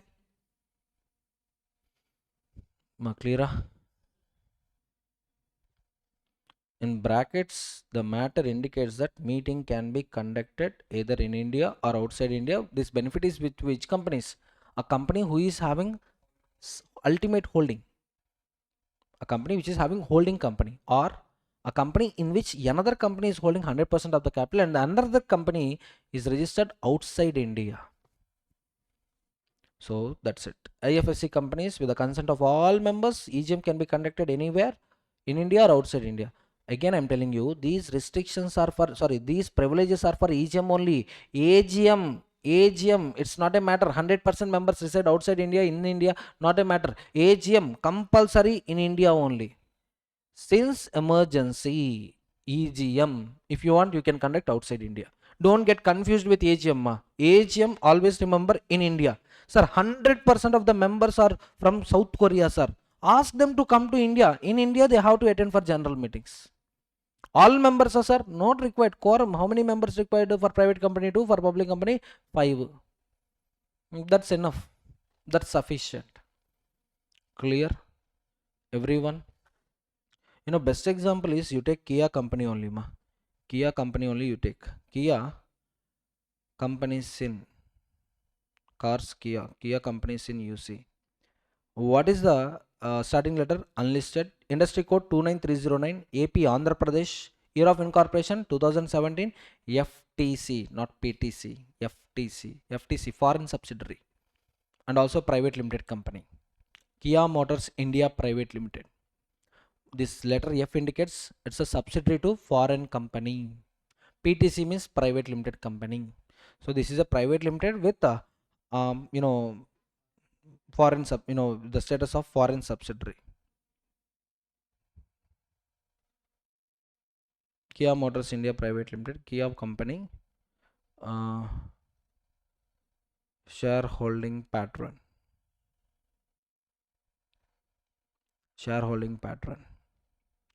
Kia Motors Corporation is a majority owned by parent company Hyundai Motor Company. Many of the people don't know Hyundai and Kia are sister concerns. If you open Hyundai and Kia, you'll find same parts. Then why Kia, sir? Market sharing. Those who didn't like Hyundai by appearances, Kia by appearances, you can like it. You can come and purchase Kia cars. Yes or no? See, Seltos, Creta, both are same. Just appearance change, appearance only. Creta, it looks like decent.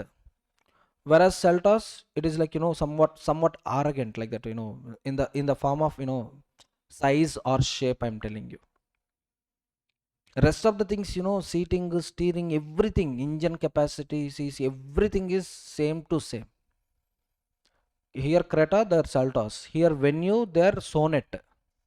Here Alcazar, there I think Carens. Same to same models. And yes, Hyundai Motor Company, which holds a significant stake. Other shareholders includes a mix of institutional investors, public companies, and individual investors or employees with general public holding. Largest shareholder Hyundai.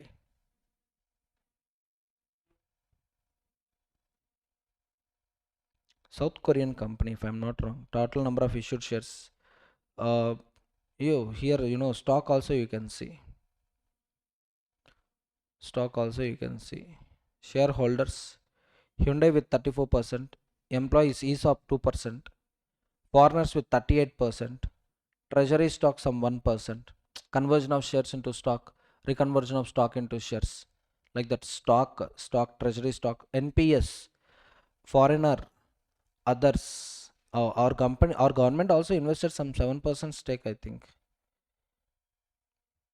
And related parties Hyundai Motor Company, Chung Ho Hing Chong, Jun Young Choi, Mu Jeong Jo. Total ownership you can see.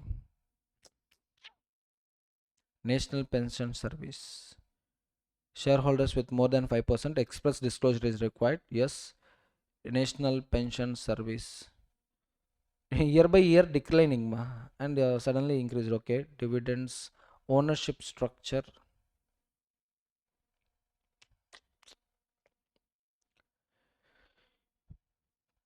81st shareholders meeting. What is this 81st shareholders meeting? This is about Kia foreign company. No. Kia company in India 2017 year of incorporation.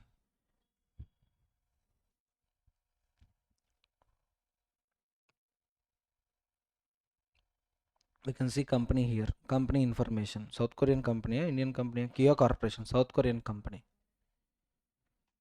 Year of incorporation 1944. Date of listing 1973.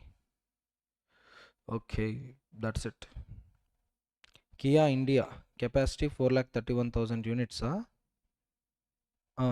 Manufacturing capacity 4,31,000. Produces four variety of cars: Seltos, Sonet, Car, and Cyros. Cyros is a good, decent model. Cost also I think 16 lakhs plus decent model is coming. Here I think in Hyundai, mm, forgot the name. Exter. In Hyundai Exter model and I think Kia Saros model, both are same.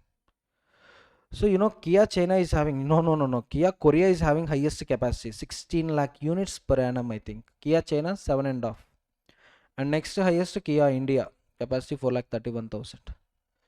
So okay ma, fine. So this is very clear. Our Indian Kia company is not a 100% subsidiary to foreign South Korean company, that is Kia Corporation. So therefore Kia Motors, if they want to conduct meeting,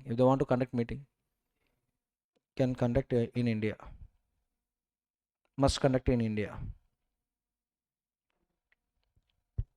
So this one also, we have seen so far capital structure of Kia Motors Corporation. We didn't see Kia Motors India Private Limited. Since it is an unlisted public company, express disclosure can't be known. From MCA website, we can download that information. Based on that, we can come to a conclusion. Here, Kia Motors Corporation is a South Korean company. So far, we have seen the South Korean company paid up share capital structure details.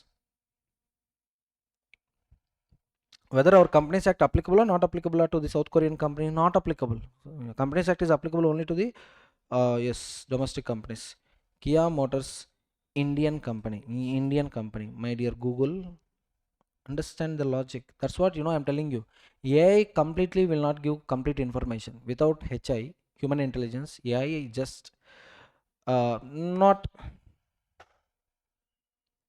correct. Yes, here you can see Kia India Private Limited is a wholly owned private subsidiary of Kia Corporation. So far I discussed with 34%, 2%, 7%, that is about South Korean company. This is our Indian company. So Kia Motors Indian subsidiary is a wholly owned private subsidiary of Kia Corporation. Now coming to India company, which is Kia, Indian Kia company, can conduct EGM either in India or outside India. With respect to EGM, compulsory it should be in India only. That's it. Here also I'm asking Kia Indian subsidiary. Again, it is going to information to parent company. Fine, ma. Fine. On the requisition of the members. First one completed, ma. Board of directors. Next one, on the requisition of the members. Who can make a valid requisition? A requisition is like a request. If you follow it, no problem. Or else request will be converted into demand. Only one word, ma. First we are requesting you. If you follow it, no problem. If you are not following, it acts as a demand. Company with share capital, members holding at least 1/10 of the paid up share capital with voting rights. Company without share capital, members holding at least 1/10 of the total voting power.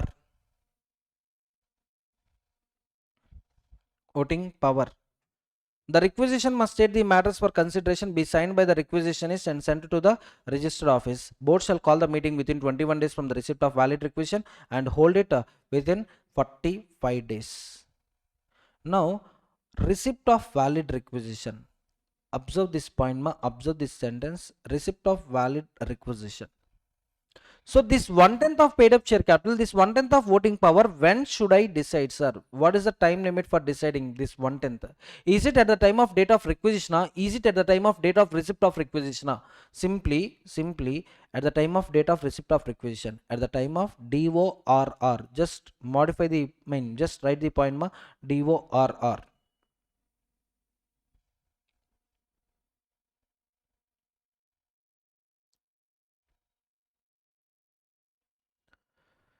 Just write it as DORR. What is meant by DORR? Date of receipt of requisition. Now listen to the story. The story is,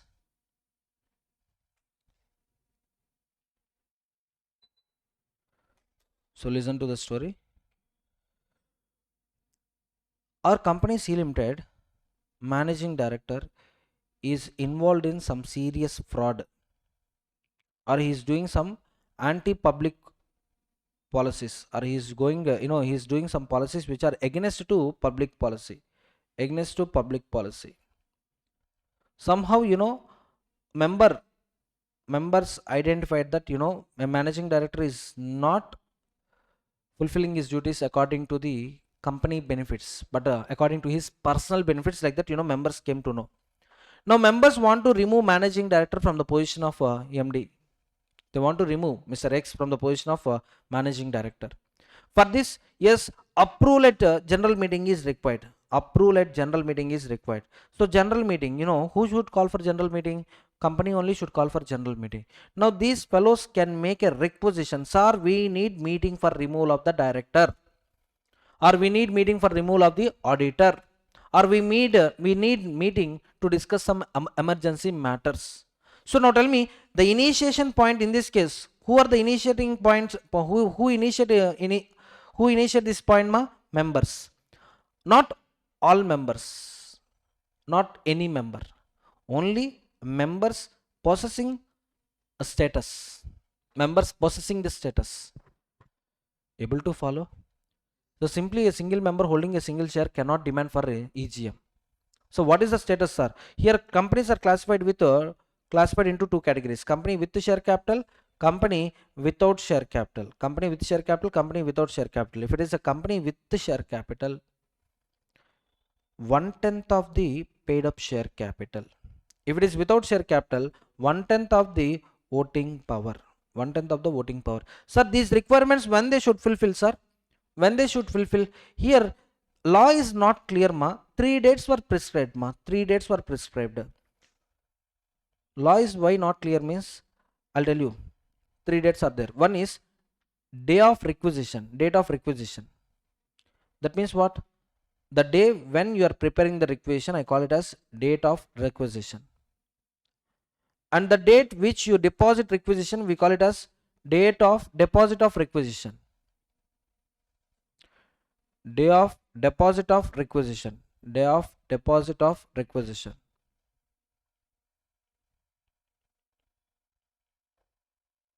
And last one is day of receipt of requisition.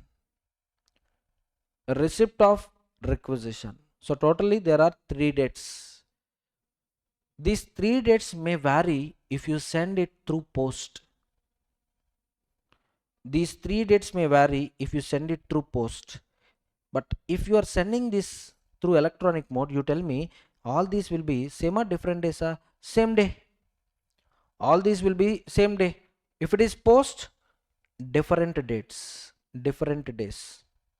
See, day of requisition means, when you are sending something, a letter, at last you will add 2 ingredients, place, date.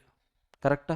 Suppose date is 1st January 26, and you posted it on, deposit of requisition, you posted it on, for example, on 5th January. Company received it on 6th January. Now 3 days, different days, same days, different days. But if it is electronic mode, you tell me the moment you draft the resolution, if you send it over email, everything, day of requisition, day of deposit of requisition, day of receipt of requisition, everything will be same only, same days only.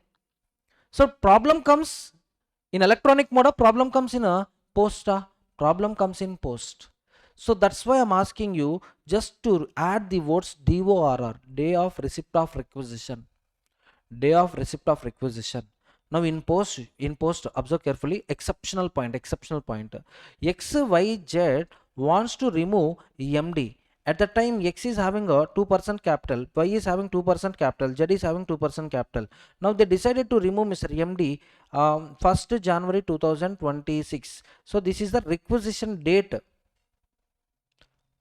As on requisition date, tell me, are they eligible to file requisition? They are not eligible. Why? How much capital should be there? 10%. 10% means, 1/10 means 10%. 10% condition to be satisfied. But how much they are having? 6%. Is it a valid requisition? Now you can't decide. Suppose you deposited with company. Exactly on 5th January 2026. At the time, X plus Y plus Z increased to 8%. At the time of signing requisition, 6. At the time of deposit, by the time of deposit, 6 got increased to 8. And by the time company received it, say for example 6 January 26, X plus Y plus Z is equal to 11%. Now you tell me, requisition valid or invalid? Now requisition is valid. So when directors receive that notice, immediately what they do, they will check what is X holding, what is Y holding, what is Z holding. Combine it, 10% satisfied, then okay, requisition is valid. Suppose at the time of requisition, we 3 people are having 30% capital, but subsequently we sold 24%. By the time company received that requisition, how much we are holding? 6%. Now what directors can do? Simply they will fold the letter, they will keep it in the dustbin. Why? By the time they received requisition, you tell me, by the time they received requisition, are we possessing 10% requisite capital? No. So this problems comes in postal mode. Ignore postal mode in case of electronic mode. All this happens on same day. But in examination, they may ask you a question on postal mode only. So when a member should satisfy the condition of 1/10 of the paid up share capital or 1/10 of the voting power? Answer me. Is it date of requisition, date of deposit of requisition, date of receipt of requisition? Date of receipt of requisition, I already highlighted the point. From the receipt of valid requisition. Are you all getting my point? Everyone, next, listen carefully. Sir, day 1 or 0, let me start date. What is the start date? Day 0. Day 0, company received requisition and company verified, yes, this is a valid requisition only. Then what is the next step, sir? Next step, by day 21, call for the meeting. And that meeting shall be held by day 45. Within 21 days, make arrangements for calling the meeting. 21 days, you are having a time limit for calling the meeting. That means what? Prepare a notice, dispatch the notices, everything should be done within 21 days, and the meeting shall be conduct of meeting shall be done within 45 days. Conduct the meeting within 45 days, or else what happens? Unnecessary delays affects which interest? Company's interest only. Within 21 days, dispatch all the notices calling for the meeting. Within 45 days, conduct the meeting. Sir, what if directors fail to call meeting within 21 days? What if directors fail to conduct TGM by 45 days? Then very simple. Seema, this is, I assume it as day of requisition, day of receipt of requisition also. Day of requisition as well as date of receipt of requisition also, both are same day, because I'm using which mode of transmission? Electronic mode of transmission. From here onwards, you tell me within how many days meeting should be called? Arrangements calling for the meeting should be done by 21, and meeting should be conducted by 45 days from the date of receipt of requisition. If not called or if not conducted, then requisitionist themselves can call for a meeting by 3 months. So D, third month. Simply, let me write here in number, but in examination don't write 90. It is 3 months. Now you tell me 45 days already wasted or not wasted? Wasted. Now how much time requisitionist will have to complete the meeting proceedings? Another 45 days. Getting my point? But there is another problem. Another hidden problem is there. Sir, what is that hidden problem? Sir, for calling a meeting, I need to give notice. Yes or no? To whom I should give notice? To the members. Or who the members of the company? See register of members. So directors have to give register of members, updated register of members to whom? To the company. Sorry, to the requisitionist. And requisitionist checking the members will dispatch notices to them. What if directors didn't give that register of members? Directors are telling, no, register of members are not allowed. Why we won't give register of members to you? Like that, they're making argument. Now tell me, is it practicable for members to call for a EGM? Practicable or not practicable? Not practicable. Sir, if it is not practicable to call for a EGM, then what to do? Go and cry in front of NCLT. Can you see this point? Star mark. Either directors, you conduct meeting, or you give me updated register of members, I'll call for the meeting. You are not conducting the meeting and you are not giving a notice of, you are not giving register of members, then what to do? Where to go? Go to NCLT. File your observations. That's it, enough. Let's see. A requisitionist. Tell me, ma, requisitionist, how much voting power they should have? In case of company without share capital, 1/10. In case of company with share capital, 1/10 of the paid up share capital. Yes, meeting shall be called within 21 days, shall be conducted within 45 days. That means meeting arrangements do it within 25 days, like fixing day, time, place, everything, preparing nation of notice, giving notice to all the members. That means within 21 days, members should receive notices. Within 45 days, company should conduct EGM. And you observe, what is the difference between 21 and 45, ma? 21 to 45, what is the difference? How much is the difference? 24. In fact, it's not 24 also, it's 23 only. 22, 23, 24, like that, up to 44 you see 23. And I'm sending notices through post, then 48 hours shall be excluded, right? 23 days minus 48 hours means, you tell me, 21 clear days. A notice should be given 21 clear days before the meeting. Satisfied or not satisfied? Yes. So if you are not calling meeting within 21 days, that means what? You had an intention to conduct meeting or no intention to conduct meeting? No intention to conduct meeting. Then why requisitionists should wait idle? Requisitionists themselves can call for a meeting, but the problem is who the other members is the problem. That we can see in 34th point. Let's see. If board do not call the meeting within 21 days from the receipt of valid requisition, the requisitionist may call the meeting within 3 months. The requisitionist must call and hold the meeting in the same manner as board would decide. All the reasonable expenses incurred by requisitionist in calling the meeting will be reimbursed by the company and deducted from the remuneration payable to the directors in default under section 197. Tell me, ma, if company conducts general meeting, who incur these expenses? Company. But who is conducting meeting here? Requisitionist. Then meeting expenses, who is incurring right now? Who is incurring expenses? Requisitionist. But whose responsibility to incur expenses? Company. So that's why reasonable expenses you incurred, produce me the evidence. Company will reimburse you. Company will reimburse the reasonable expenses. Getting my point? But company will punish existing directors. Like how? Whatever company reimbursement did, it will adjust the remuneration of the directors. For example, our MD as per section 197 eligible to take a remuneration of 5% of the net profits. Do you remember in financial statements, managerial remuneration is there, MD 5%. Imagine 5% of the net profit is 25 lakhs. How much is the 5% of net profits? 25 lakhs. And all these meeting expenses, company reimbursed, right? The reasonable expenses reimbursed by the company amounting rupees 6 lakhs. Now you tell me that managing director, is he eligible for 25 lakhs remuneration? 25 minus 6, 19 lakhs. 25 minus 6, 19 lakhs. Are you all getting my point? Everyone? If company is conducting meeting, everything is fine. But director's default, today requisition is themselves calling for the meeting.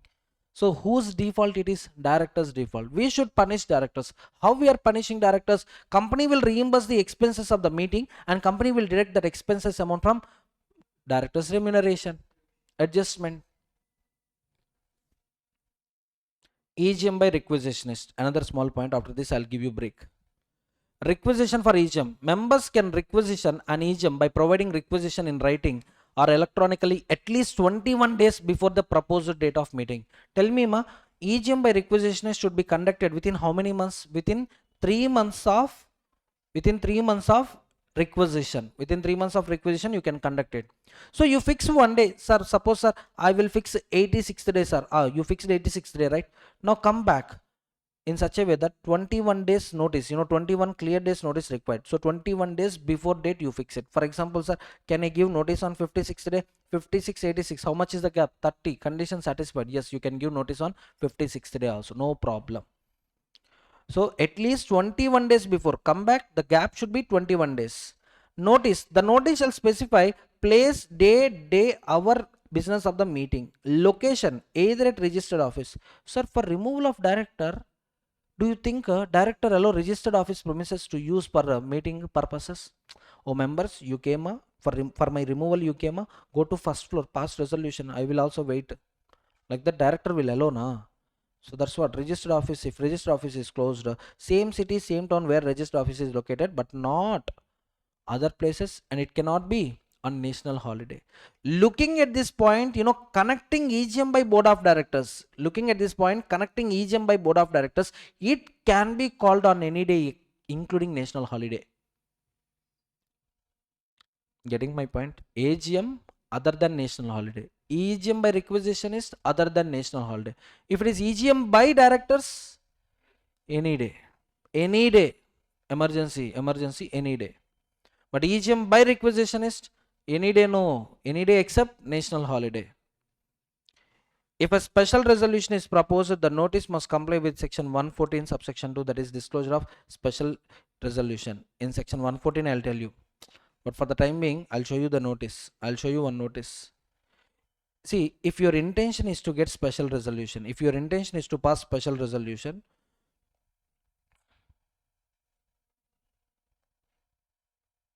you must make a clear-cut disclosure like this. See, 6th point, 7th point, ending, you see, what is the ending 6th one? To consider and if thought fit to pass the following resolution as special. Express disclosure or not express disclosure? Express disclosure. If you see for first point, did they give any such indication? First one, I need OR. Second one, I need OR. Third one, I need OR. Fourth one, I need OR. Did they mention it?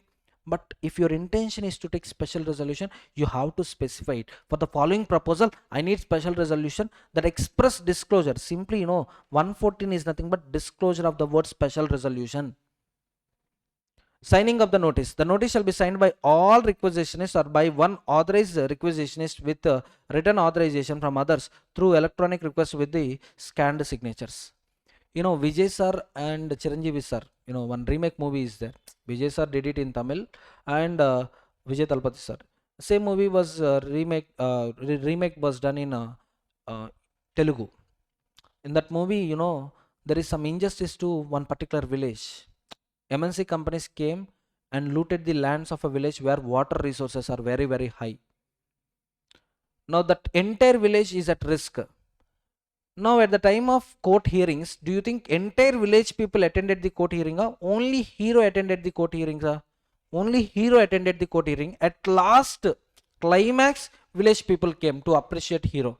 But during that, whenever, wherever court is calling for hearing, who is attending that hearing? Only hero. That means he is the representative of the village.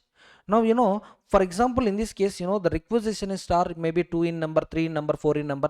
All these people can sign it. If requisitionists are 120 people, now 120 people signing notice means notice 1 page, signatures will be some 10 pages. So now these 120 persons can authorize one fellow to sign notice calling for the meeting. Explanatory statement not required, ma. This is an exception to 1 or 2. Here explanatory statement is not required. Say for example, MD removal. Reasons. If I tell the reasons, he is involved in that activity, this activity. By the time meeting starts, what happened? He will delete all those activities. And he will come like, an innocent person. So that's why explanation required, explanatory statement required or not required if it is a meeting by requisitionist or if it is an EGM due to requisitionist. Notice recipients. Last attempt, September 25 attempt, on this point only question came. So who are eligible to receive notice is the point, ma. Who are eligible to receive notice? The persons whose names are there in the register within 3 days of receipt of requisition. So once company is receiving a requisition, if it is a valid, within 3 days, update the register of members. It's like a cut-off date. Simply, it's a cut-off date. Don't make unnecessary delays. It's a cut-off date. On the 3rd day, suppose, today I received a requisition. By day 3, what? By day 3, whose names appears in the list, only to those persons we will send notice of EGM. And this book, which book? The book which is updated within 3 days of receipt of requisition, that updated register of members shall be given to the requisitionist, so that requisitionist will call for meeting. So if this book is not given to the requisitionist, then it becomes impracticable for requisitionist to conduct the meeting. They will go and cry in front of NCLT under section 98. Ma, are you able to connect all the points? So if you see very clearly, day 0, day 45, Day 90 I should not write, but helpless. 3 months I can't write. Day 3, third month like that I can't write. So that's why 3 months I'm converting into 90, but it is mistake. It is a mistake. We should not convert months into days, days into months. But understanding purpose, I'm telling you day 90. Day 0, company received a requisition, and this is the same day requisition was prepared, the requisition was received. From here onwards, I am giving you 3 days. Sir, why are these 3 days? Update register of members. Update register of members. And person names appearing on this day, my dear board of directors, give notice to these members. Which members? The list as per updated register of members. Updated register of members. When this updation happened, within 3 days of receipt of requisition. Suppose board fails to give notice by day 21. Board failed to give notice, or meeting was not conducted.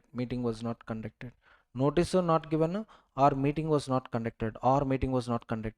Now exactly during this day, listen carefully ma, during this period it is the responsibility of board of directors to give register of members copy to requisitionist from 21st day till the expiry of 45th day. Come on, what is the time limit? From 21st day till the expiry of 45th day, it's the responsibility of board of directors to submit register of members copy to the requisitionist. Now requisitionists have to conduct meeting within 3 months of requisition. For that, go back 21 days, fix one day for dispatch of notices. Simply the time gap between notice calling for the meeting and the meeting should be minimum of 21 clear days.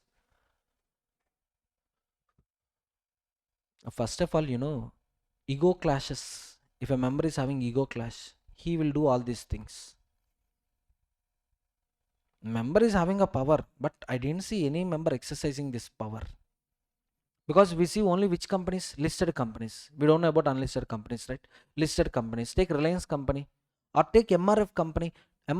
Total market value is 64,000 crores. 1/10 of the voting power, 1/10 of the paid up share capital means how much I should have made investment in that company? 6,400 crores. Getting my point? Public holding in companies, you take roughly 4 to 5% only public will hold. Balance, promoters, domestic institutional investors, foreign institutional investors. Okay. So once again ma, day 0 we received requisition, or we send the requisition same day received. By 3 days, what is the time limit? For 3 days? Update register of members, and notice shall be given within 21 days.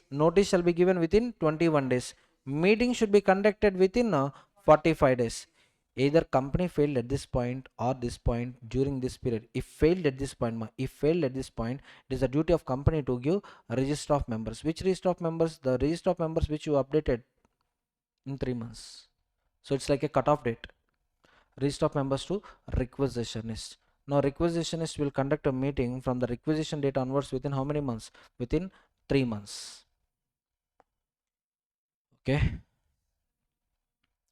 List of members. If meeting is not convened, requisitions have right to receive a list of members with the registered address and number of shares held. The company shall provide this list updated as of 21st day from the receipt of valid requisition, along with any changes before 45th day from the date of receipt of requisition. And notice can be sent via speed post, registered post, electronic mode. Non-receipt or accidental omission of notice does not validate the meeting. If it is an accidental omission, it's not intentional, accidental omission will not affect the meeting. Under section 101 we will see what is the omission. Accidental omission means what? We can see it. Is it clear, everyone? So notice of the meeting shall be sent to the members listed in the register of members within 3 days of the requisition is submitting a valid requisition. So within 3 days of receipt of valid requisition, freeze the register of members. To them only give notice calling for meeting, or give that register to the members who will send notices of EGM to them, and EGM will be called by requisitionist. So it should be conducted within 90 days. That means, sorry, within the 3 months. Clear? So with this 96, 97, 98, 9900, we completed. After 101, 102, once again we can revise 96 and 100. Before I start new topic in this lecture, let's quickly revise previous lecture concepts. Section 96 to 100. What is 96? AGM. In section 96, 4 conditions we have to check. One is due date of AGM. What is the due date of AGM? First AGM within 9 months from the closure of first financial year. When first financial year will be closed? Generally 31st March.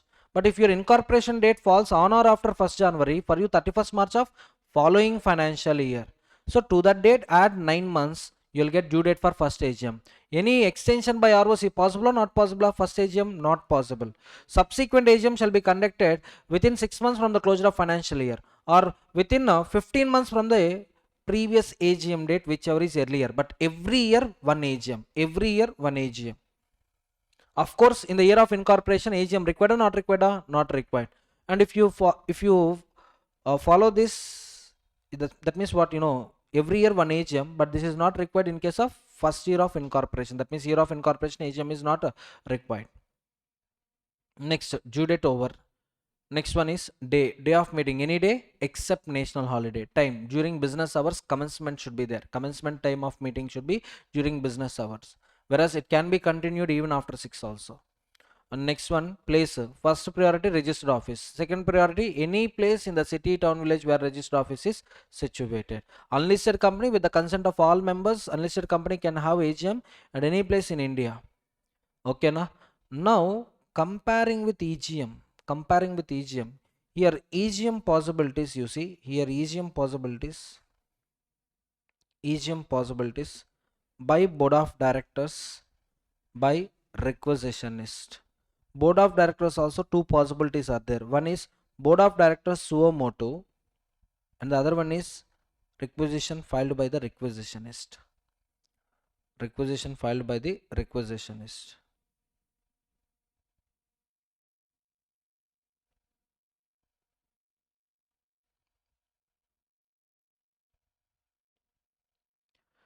So if it is, by the board of directors,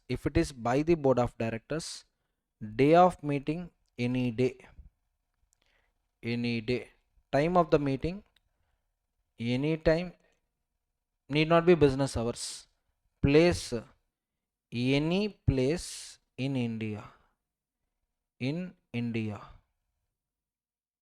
if you are a wholly owned subsidiary to company incorporated outside India like Kia Motors company, for you place here refers to outside India. IFSC companies outside India. But if it is an EGM called by requisitionist, day means other than national holiday, time means business hours, place means registered office, first priority, second priority, any place in city, town, village, CTV, any city, town, village where registered office is situated. Where registered office is situated. Understood, everyone? Of course, with respect to AGM, I think I'm discussing that point. If it is a government company, place as decided by the government. If it is a Section 8 company, yes, everything will be decided in the previous AGM. Getting it? But the Section 8 company and government company should comply with the requirements of 92 and 137. Clear? 96 completed. 100 also, this one only 100. Now, if it is based on requisitionist, if it is based on requisition, day 0, I assume day 0 as date of requisition, date of deposit of requisition, date of receipt of requisition.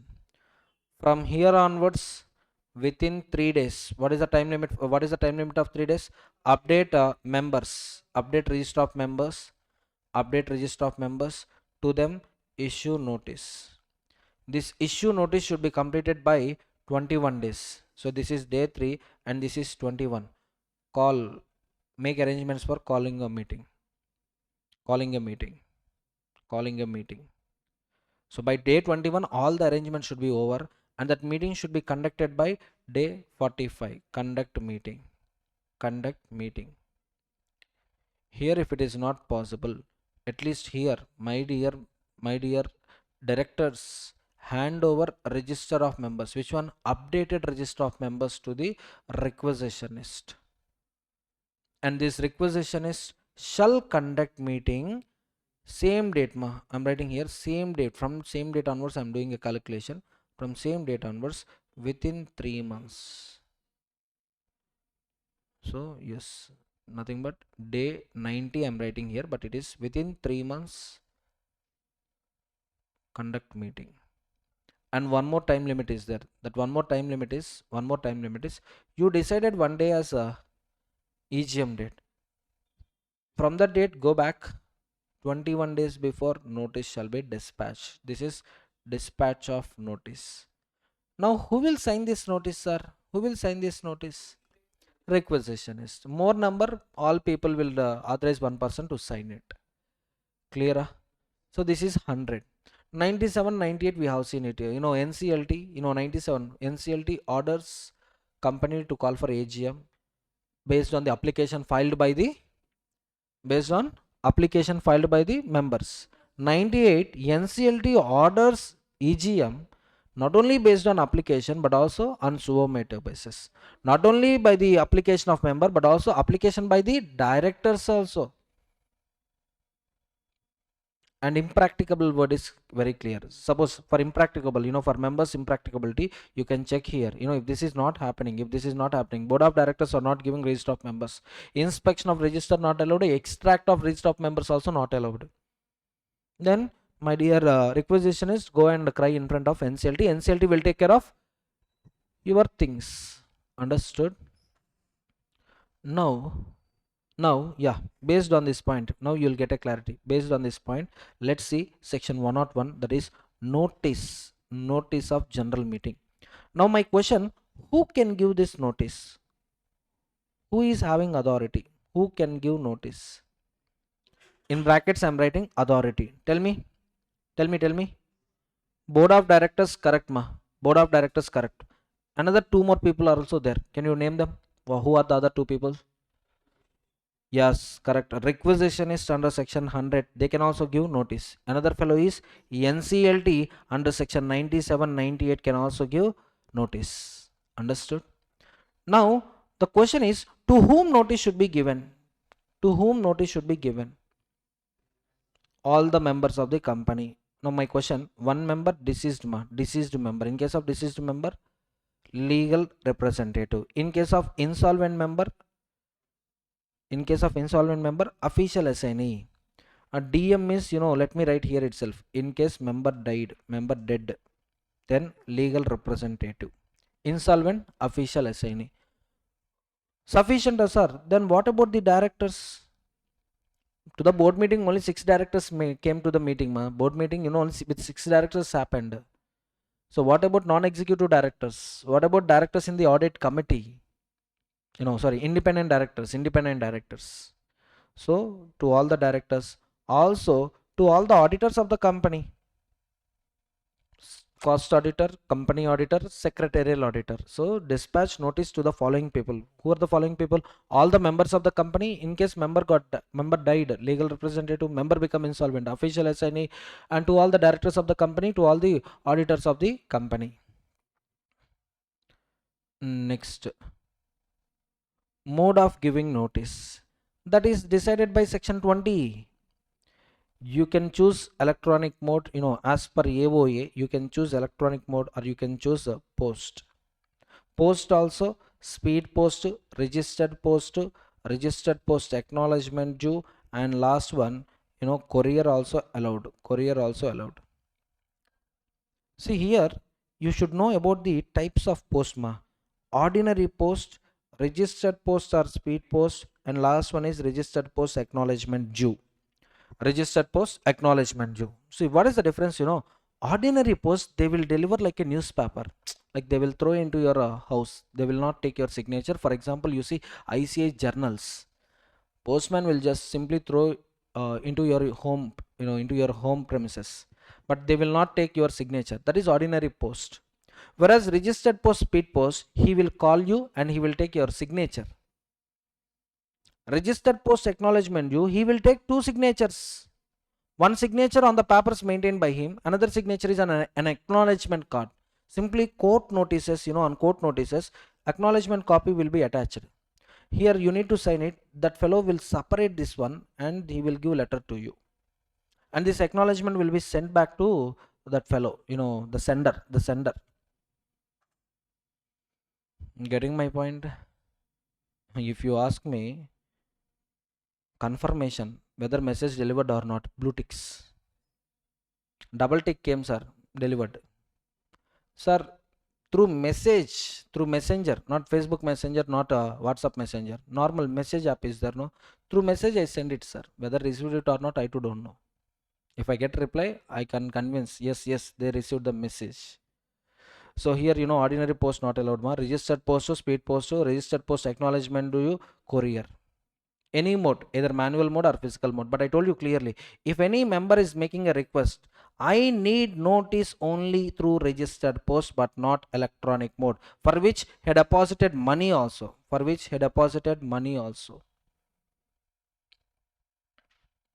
Then you have to send notice only through registered post to that person, not other members, to that person. Sir, I forgot that issue, sir, but I send it through electronic mode. He received email also, sir. We are having proof. Nonsense. Simply that is omission of the notice only. If it is omission of the notice, properly convened or not properly convened, then meeting valid or invalid, all the resolutions passed at the meeting will be invalid only. See, to all the members, suppose omission happened, sir. Omission of the notice happened. Now we need to check, is it accidental omission or intentional omission? Accidental or intentional? Accidental omission, no effect on AGM. Intentional, AGM is void.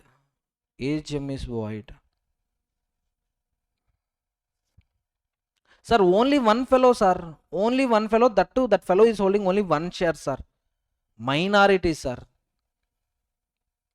Minority person. To that fellow also notice to be sent, sir. Yes. For example, you take Satyam Computers only, best example. Satyam Raju, sir. Over a period of some 5 to 7 years, he inflated his financial statements. Turnovers, fake. Net profit, fake. Employee benefit expenses, fake. Balance sheet also, you see, fixed deposits, fake. Reserves and surplus, fake. And total accumulated of this fraud figure is 7,000 crores. That means, say for example, in reserves and surplus, the actual value is, for example, if it is 23,000 crores, what is showing in our books of accounts? 30,000 crores. FDs, debtors, real value of FDs, real value of the debtors also inflated by 7,000 crores. Now Satyam Ramalingaraj sir decided, oh my god, this is getting over and over beyond our expectations. It is going like this. Now we need to make it zero. How can we make it zero? Then he decided, yes, in accounts we had a concept called amalgamation. Do you remember amalgamation merger? If purchase consideration is less than net worth of the company I am acquiring it, then I need to create goodwill, or I need to cancel it with reserves and surplus. If purchase if purchase consideration is greater than net worth, suppose net worth of the company is 10,000 crores, I agreed to pay 13,000 crores. Now 3,000 crores is nothing but what, either goodwill, or you need to adjust it with reserves and surplus. In amalgamation we have seen the same thing. Suppose if purchase consideration is less than net worth, it will be credited to reserves and surplus. So Satyam Ramalingaraju sir decided to acquire Mitas real estate company, Mitas infra company. Mitas is nothing but the reverse of Satyam. This is the Mitas company, MAYTAS. If you change the order, reverse order, Satyam comes. And these two companies, the combined value of these two companies, say for example, example figures. Say for example, the combined figures of these two companies is 19,000 crores. Satyam sir is paying 26,000 crores for acquisition of this company. Satyam sir proposal is to pay how much amount? 26,000. Actually, how much amount he will pay, you know? How much amount Satyam sir will pay, you know? 19,000 crores only he will pay. But in books of accounts, he want to show it as 26,000. See, this is the net worth of two companies, 19,000, but purchase consideration is 26,000. If you observe, the entry would be like this. The entry would be like this. Net worth incoming 19,000 crores. Whereas to bank account, how much? 26,000 crores. And balancing figure, you know, reserves and surplus, debit balance, reserves and surplus, we will debit 7,000 crores. And from bank also, his expectation from bank also 19,000 crores only will go. Balance amount to fake FDs. To fake FDs, 7,000 crores. This is SAR's intention. SAR's intention of acquisition of these two companies. This is the SAR's intention. Like that, you know, at the end of the year, what happens? Fake FDs, fake profits will become zero. So total scam comes to zero. Like that, SAR decided. Sir, like this entry they will not record. For your understanding, I am showing you. This is an adjustment. Fake FDs he will not record, but he will show it as like this. Fake FD, from FDs we are receiving the amount. So he will write entry like this: bank account debit to FD some 7,000 crores. He will write an entry which looks similar, as if it happened. But this is also a bogus entry. So in fact, how much amount a company is going to, how much amount company is going to pay to the Mitas Infra? Real amount only, but they will show it as more amount, so that fake FDs, fake reserves can be scrapped. All are listening to Satyam sir. Satyam sir, whatever you say, we are ready. If you want our blood also, we are ready to donate you. Like that, die-hard fans, all the members, Satyam sir, whatever you say, it's okay sir, final. But only one member raised two allegations, two questions. Question one is, sir, we are in tech business, sir. If you acquire Infi or Wipro or some TCS, competition will come down. Our business will grow. Why are you acquiring real estate companies, sir? What to do with real estate companies? And question number two, the real value of the company is 19,000 crores. Why are you paying 26,000 crores? One fellow questioned the management of the company, and looking at this, all other members came backside of this fellow.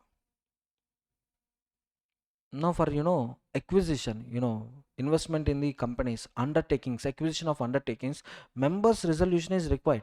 Beyond the limits, members resolution is required. Now when all these members listening to this fellow argument, going and standing beside this fellow, will they give special resolution? So sir told, meeting adjourned.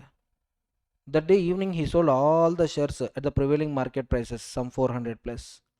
Next day he came to media and he told that I did this scam for last 7 years. Some 400 to share price fallen to 7 rupees. Imagine 1 crore shares purchased by members. 1 crore by public purchased 1 crore shares. 1 crore into 400 means 400 crores. Now fallen to 7 crores. 393 crores got evaporated. That too just for 1 crore shares only, I am telling you. Getting my point? Now see, a question by one person is also important, yes or no? And we have seen that movie, Vijay sir, one movie, 49p I think, vote, loss of vote, 49p. Only one person question. Looking at that person, all other people came forward, sir, our vote, we also lost our vote, like that. It leads to what? Re-election. Re-election leads to change of government. So anything starts with one only. So if it is an intentional omission, where it is? Yeah. If it is intentional omission, single member, single share, also notice is invalid. Meeting is invalid. Getting my point? Meeting is invalid. All the decisions taken at that meeting also invalid. You just imagine, Satyam sir know that one member will raise a question. So we'll do one thing. We will stop that member from attending and entering into the hall. And with the remaining members, let's get the resolution. Satyam sir can do it, but Companies Act is very, lawmaker carefully drafted the provisions. Even a one person omitted from receiving the notice, entire meeting, all the proceedings at the meeting stands null and void. Getting my point, everyone? That's what. So if it is a omission case, burden of proof lies on the directors, whether it is an accidental or intentional. Sir, accidental omission means like what? We send it through post. That post van caught fire, fire accident happened. Is it our mistake or not our mistake? Not our mistake. Beyond something beyond our control. Beyond our control. So then there will be no effect on AGM. No, sir. Intentionally we omitted the notice, sir. Then AGM stands void. And the very, very important point with respect to notice of general meeting is time limit. Time limit. Simply, it's not time limit, ma. Length of the notice. What? Length of notice. So tell me, what should be the gap between notice and meeting? 21 clear days. That is, that starts with 21 clear days. Countdown starts with dispatch. When you are dispatching the notice, not date of notice. Dispatch notice date. When you started dispatching them, from that date onwards, ignore that day also, from that date onwards, the time gap between AGM day, general meeting day, and date of dispatch should be 21 clear days. Sir, what this clear indicates? Clear indicates date of dispatch should be deleted, date of meeting shall be deleted, excluding these 2 days, 21. That means including these 2 days means 23. And also if you are sending notice,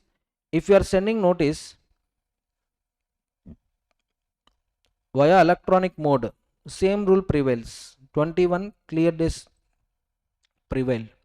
If it is through post also, same limit, 21 clear days. But what lawmaker is making an assumption, if you are sending it through post, some 48 hours needed for putting the same into the transmission. So 21 clear days plus 48 hours. Sir, if I include date of sending notice, date of meeting, then 1 plus 1 plus 21, 23 for electronic mode. 1 plus 1 plus 21 plus 48 hours. 48 hours means how many days, ma? 48 hours means how many days? 2 days. 25 for post. Getting it? But as per the law, the time gap between date of dispatch and date of meeting is 21 clear days. 21 clear days means both days are excluded. Including these 2 days means 23. Can I? Let's see material. Shorter notice I'll discuss with you in the material. And then I'll give you notes. Yes. Notice of a meeting. 21 clear days notice is required for general meeting, excluding the date of sending and the meeting date. Notice must be given via writing or typewriting, simply electronic mode, or any prescribed mode to all members. If any member deceased, legal representative, any member insolvent, official assignee, and all the auditors and directors of the company. Specified IFSC companies, section 101 applies only if AOA is silent. If AOA tells that 21 days condition not applicable for us, 5 days only. Like that in AOA, if they write the point, conflict between AOA and act, actually act we should follow. But 101 is giving power to the AOA only. Whatever there in AOA, follow it. Sir, my AOA is silent, sir. Then follow Companies Act. If AOA is silent, see, if AOA doesn't state otherwise, then only 101 is applicable to IFSC public companies. What about private companies? Private companies, I think in section 109 we will discuss. From 101 to 109 not applicable to private companies, like that a disclaimer is there. At that section I will discuss with you. Section 8 company. For section 8 company, what is the length of the notice, ma? 14 clear days notice is enough. How many days notice? 14 clear days. Generally 21, for them 14. Exceptions apply if the company has no defaults in filing financial statements or annual returns. Getting my point? If you want less duration notice, possible, but you should be regular in filing financial statements and annual returns. Accidental omission. Omission or non-receipt of notice does not invalidate the meeting, but company must prove that omission was accidental. If company is unable to prove, then we call it as intentional omission. Accordingly, meeting valid or invalid? Invalid. If notice was sent via email and failed to transmit beyond company's control, Gmail hacked andi. For example, we sent a Gmail and it was failed to transmit. Best example, say for example, your Google Drive 15 GB, out of 15 GB completely utilized. Now if I send any email to you, will you receive it? Because your email is full. Is it my fault or your fault? Your fault. Is it company's fault or members fault? Members fault. Beyond company's control, company can do nothing. The company is not at all liable. Suppose it is company's fault, sir. For example, company website fault means you can see Surya sir flights movie Akasam ni Haddu, simply Telugu. So Surya sir main objective is poor class people, middle class people should travel in flights. At last, in climax scene, pre-climax, he made an announcement. Myself and my family is going to travel along with you. You come and book the tickets. But what happened? Did passengers came? No. And suddenly hero friend came and told, there is problem in our website. Till last second, tickets were not booked.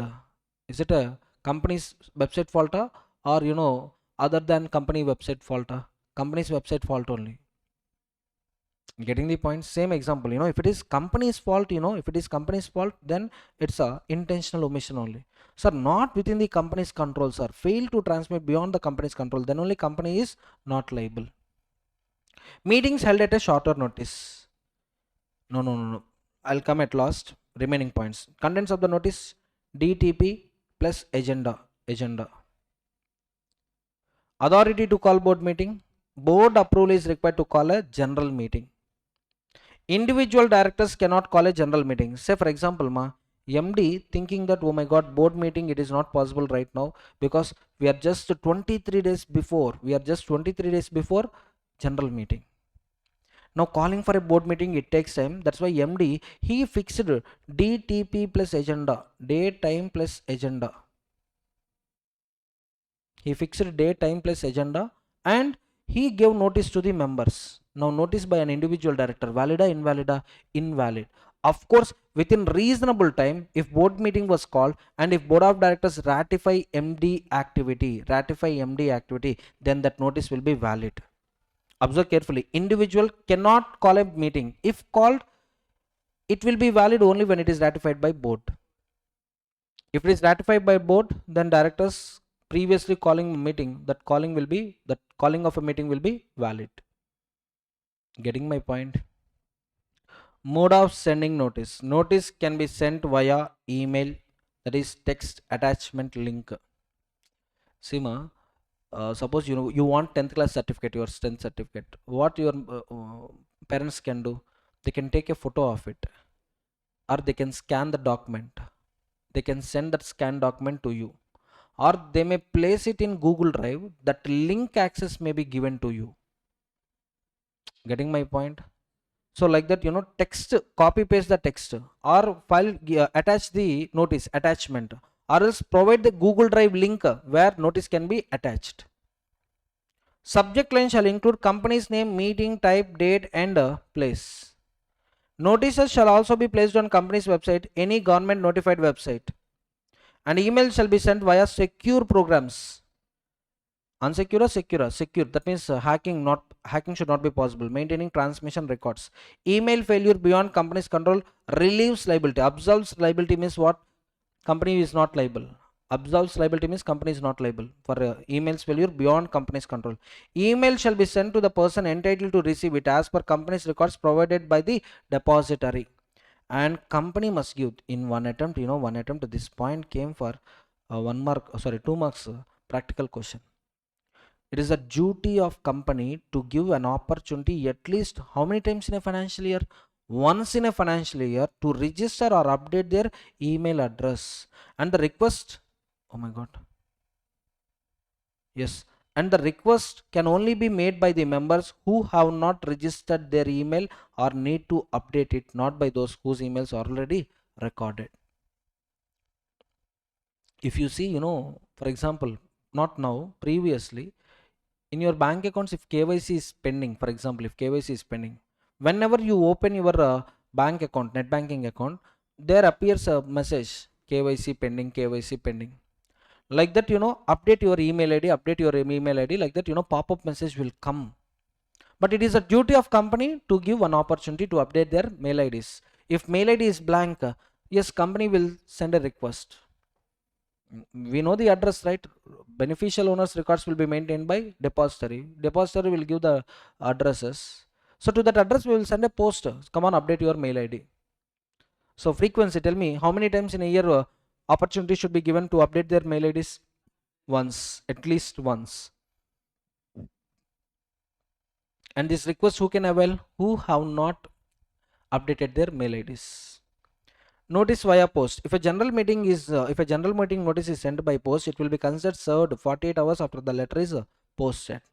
That's what here, if you want, you can write 21 clear days plus dispatch plus meeting day plus 48 hours for transmission. So simply put together 21 plus 1 plus 1 plus 48 hours means 2 days. So which will be 25 days.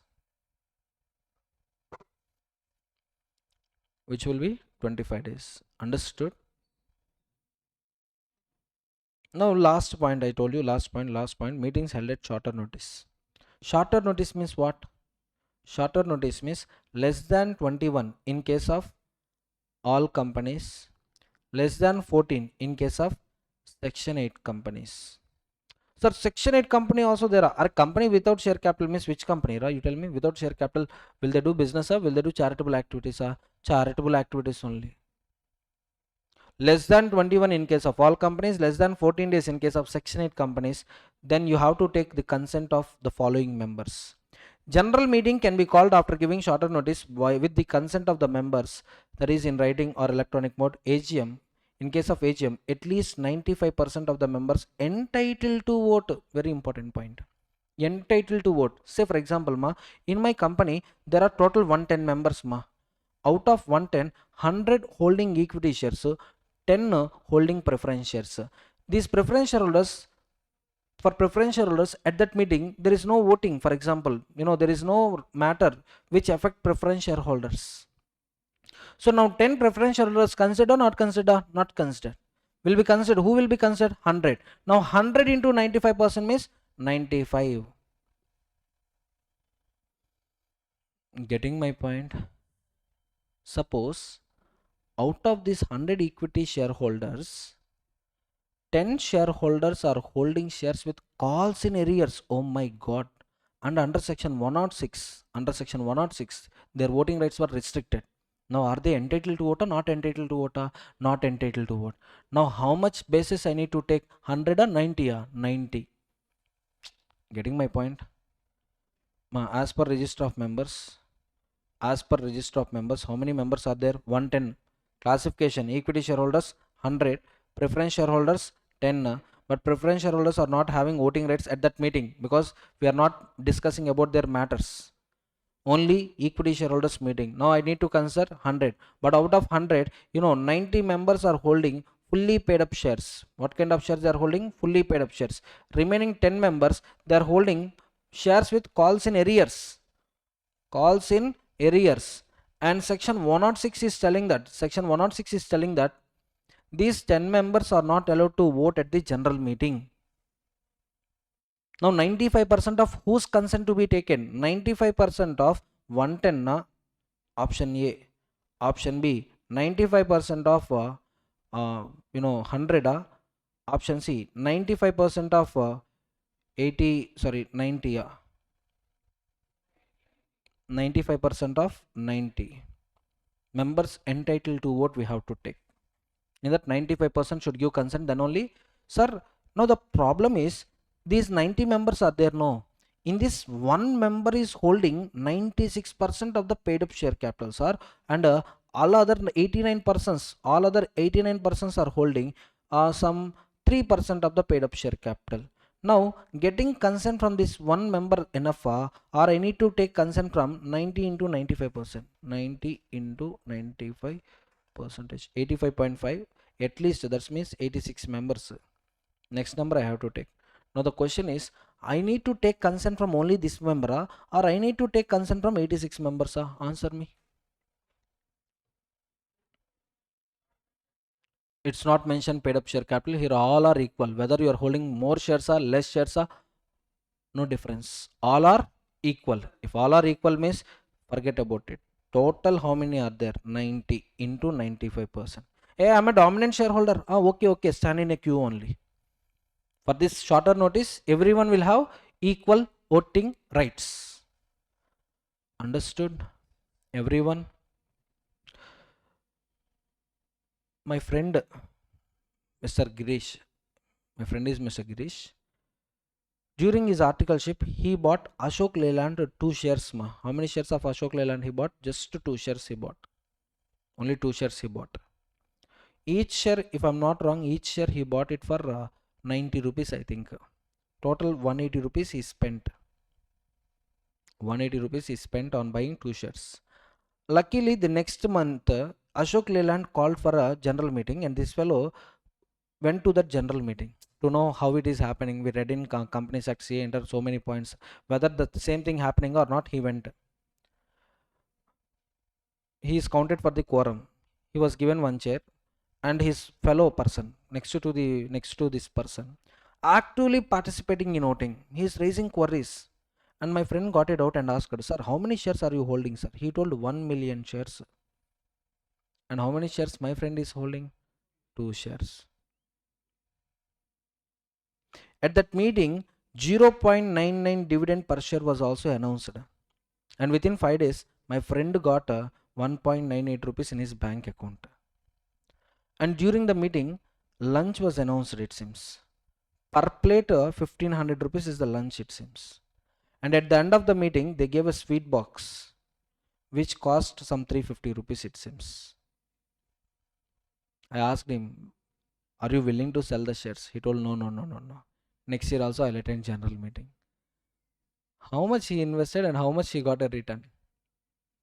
So what I can suggest you is, after completion, during your articleship, wherever you go, Bangalore, Karnataka, Bangalore, Chennai, Hyderabad, first identify nearest listed companies. Suppose if you go to Bangalore, Infosys is there.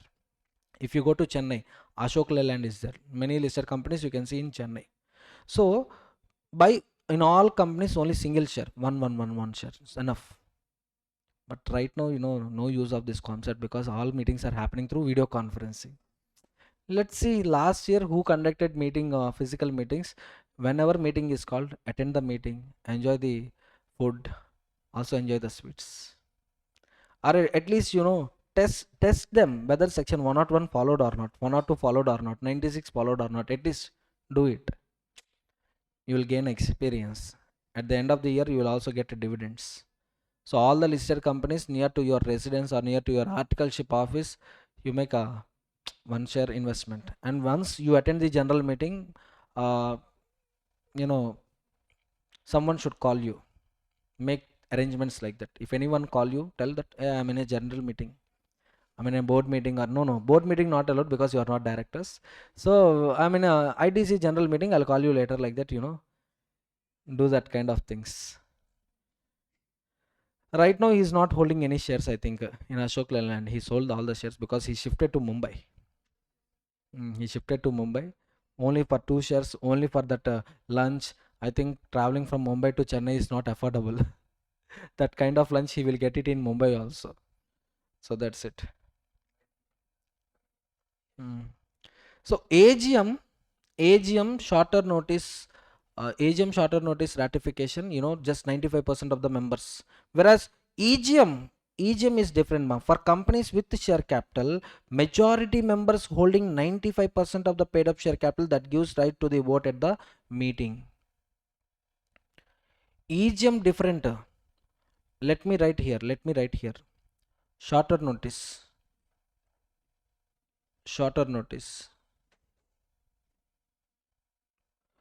AGM, EGM.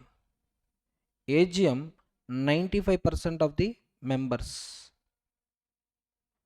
entitled to vote. 95% of members entitled to vote. In case of EGM, you have to classify whether it is a company with share capital, without share capital. Suppose company with share capital or company without share capital. Company without share capital also 95% 95% of voting power. 95% of voting power.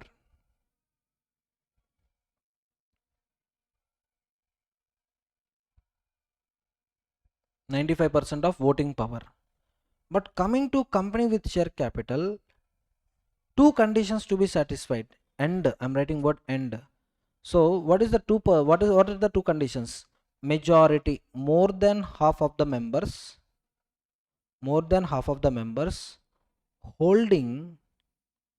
holding at least 95% of the paid up share capital.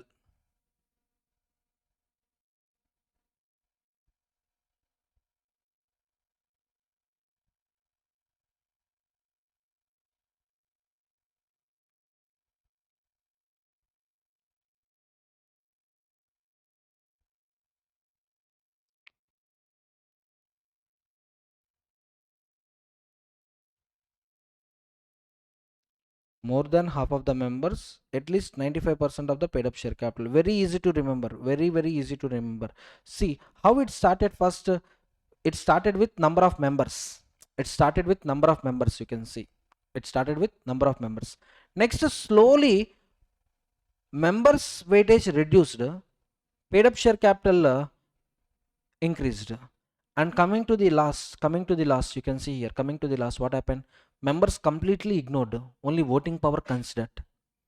So simply remember equation like this. Here members priority, here member plus holding priority, but here holding only priority. Getting my point, everyone? That's it.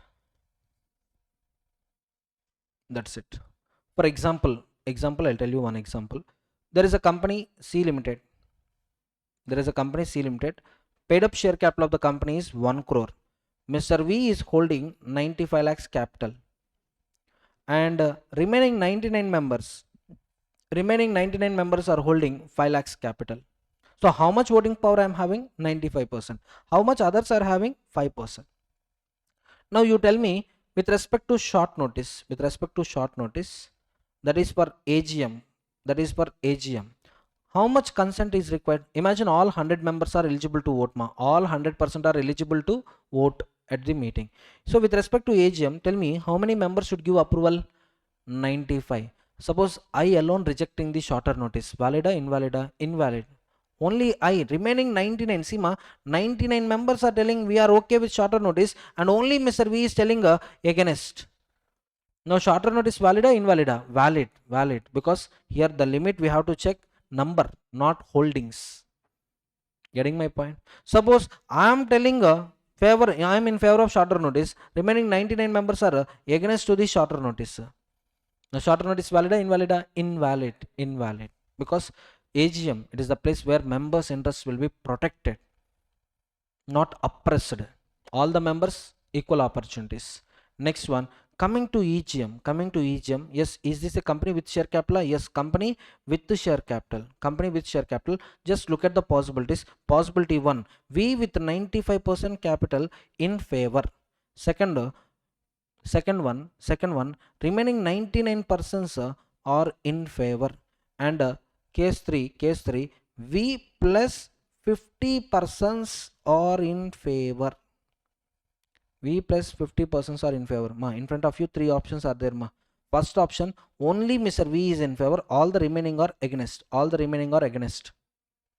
Second option, 99% are in favor of shorter notice, only Mr. V is against. If you want, here I'll write the combination. 99% are against, and here the combination is Mr. V is in favor. Here the combination, 49 members are against. So you can see 3 options are there. Which option shorter notice becomes valid? Which option? Third option. Why? In first option, majority condition not satisfied, majority condition failed, so shorter notice invalid. In second option, majority satisfied, But 95% of the paid up share capital not satisfied, so shorter notice invalid. Whereas third option, okay, this is against. Understood? This is the second side boxes are against. Second side boxes are against.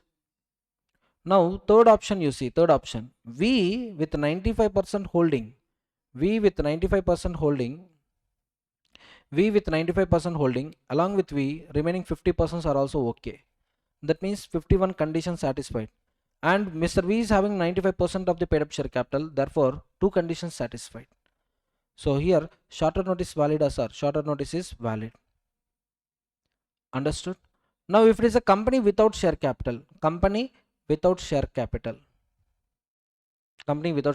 imagine same company but no share capital. Mr. V is having 95% voting power and remaining 99% are having a 5% voting power. Now you tell me, to make shorter notice valid, whose consent is enough? V's consent is enough. One person, V's consent is enough to make shorter notice is valid. Getting my point? So it starts with number of members. In middle, members plus holding. At last, holding. At last, holding. With this section 101 notice completed. With this section 101 notice completed. Can I proceed?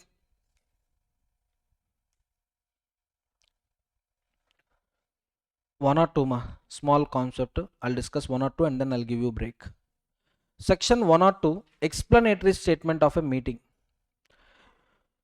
I already told you decisions in general meeting are two types: ordinary, special.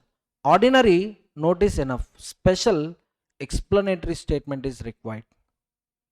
In explanatory statement, we will see the reasons, simply justification. Once again, I am telling you, today members will take decision not on random basis. It's not on random basis. If head comes, approve. If tail comes, reject. Like that or not like that? Not at all like that. We must provide complete information to the members. Members will make a decision. That complete information we can provide only through a document called explanatory statement. So in explanatory statement, along with justification, you can also see the points. First of all, second point over, ordinary business items means ADDA. Adoption of financial statements, declaration of dividends. Next one, appointment of the directors in the place of those retiring one, appointment of the auditor. These four ordinary, whereas all other items are special business item. Explanatory statement is mandatory for special business. For ordinary business, explanatory statement required or not required? Sir, I'll provide it, sir. It's your wish, For ordinary also, I'll give explanatory statement. It's your wish. If you want, you give it, but not required. That means mandatorily required for which business items? Special business items. Second one over. In explanatory statement, required for special business in a general meeting must include nature of concern or interest, or simply interest of KMP, directors, relatives of these people in the proposals.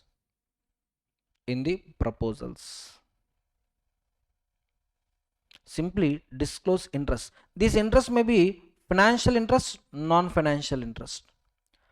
Sir, financial, non-financial, any example, sir? Financial, non-financial. Once again, listen carefully. Mr. Mukesh Dhirubhai Ambani, sir, is a director in two companies, Reliance Industry Limited, Reliance Jio Infocom Limited. Company wants to enter into a long-term contract with Reliance Jio, for which members approval also required. For example, members approval also required. Example, section 186 you take. Section 186. What is section 186? Investments and loans. So Reliance Industry want to invest some funds in Reliance Jio, which is beyond the limits of section 186. Section 186, there are two limits not relevant for our syllabus. Not at all relevant. It is not there in our syllabus, but I am telling you. Beyond the limits. The limit is 100% of free reserves plus securities premium, or 60% of paid up share capital plus free reserves plus securities premium, whichever is higher. No need to remember, ignore. If any investment, all the outstanding, already how much amount you invested, how much you are going to invest. Total, if they cross 60% of the capital plus free reserves plus securities premium, or 100% of the free reserves plus securities premium, whichever is higher, members approval is to be taken. Now here Reliance want to give loans to Jio company beyond the limits only. Members approval required or not required? Required. So Reliance Industries Limited conducted AGM or conducted an EGM to get members approval. In this approval, Mr. Mukesh sir should disclose the interest. In both the companies, I am the owner. That means in both the companies, Mukesh sir is having which interest? Financial interest. Financial interest. Suppose Mukesh sir is not holding any shares in Jio. Mukesh sir is not holding any interest in the Jio. He is just a director in the company. Now, non-financial interest or financial interest or non-financial interest.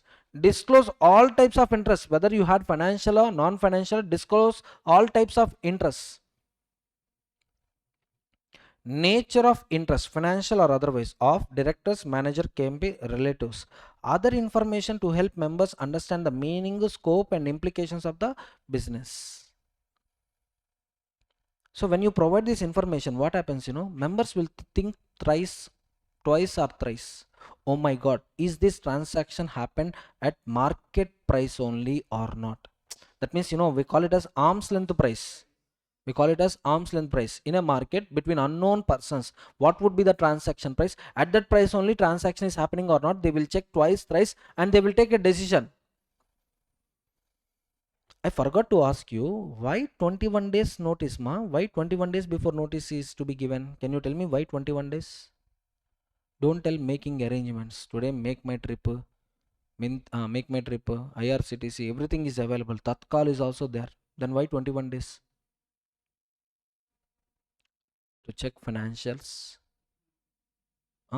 Next one, to come to a conclusion whether to accept or reject. Some time to be given. It's not like, decision at spot. Come on, decide. Yes or no, yes or no, yes or no. Out of pressure, we take wrong decisions. Some time should be given. Lawmaker thought 21 days might be better. Why 21? I don't know. But why he gave time for making decisions? That's it. Why only 21? I don't know. But why that kind of time gap is there? Sufficient time to be given. Of course, for making arrangements, but before that, for taking decisions. So today giving notice, tomorrow you have to come is. You tell me, I see conducting examinations like this only. Today giving notice, tomorrow only examination, come and write. No one will write. That's what 21 days, logic of 21 days. Next, here I'm discussing the point, right? Suddenly I jumped the point. Yes. Yes. So for comparison purposes, they will decide. You see ITC notice of AGM, 112th AGM. Here, can you see sixth item? Can you see sixth item? Is it an ordinary business or special business? Appointment of independent director. Special only. Sir, you told appointment of director is a normal business. No. See, you see 3-4 points. 3-4 points. In the place of those retiring one is ordinary business. Appointment of new directors. A new place. New place means so far that position is not there. We are creating the position. That comes special business. Public companies retire by rotation concept is there. 2/3 of the total directors are known as rotational directors. Out of them, 1/3 should retire. In the places of vacancies, filling up the directors is an ordinary business. It is not filling up casual vacancy. Sorry. It is not filling up of the vacancies, sir. It's a new appointments, fresh appointments, sir. Then special business only. Now you can see Mr. Anand Nayak. No. Recent notice I'll open. IGM 80, ITC AGM notice 2025. Not ITC hotels. Yeah.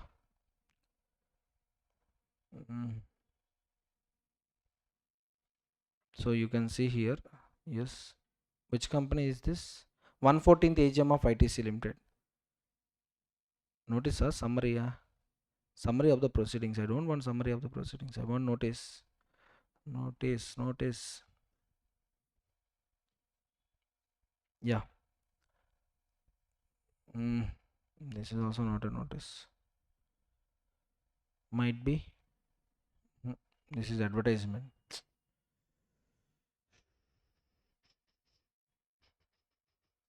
ITC AGM notice 2025 come. Again advertisement came.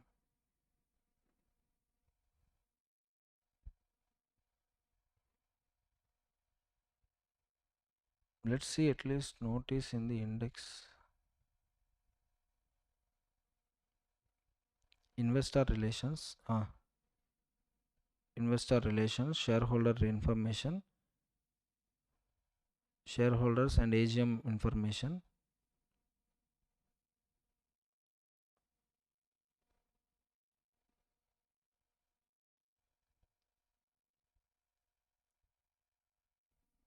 So yes, you can see on the screen ITC notice, current year ITC notice. Yeah, I told you, whatever, wherever you want special resolution, mention the point. Here you can see it, special resolution. So if you need special resolution, specifically you mention. Sir, they also mentioned or no, sir. Special resolution disclosure is mandatory. What disclosure, it's up to you. Now you can see Mr.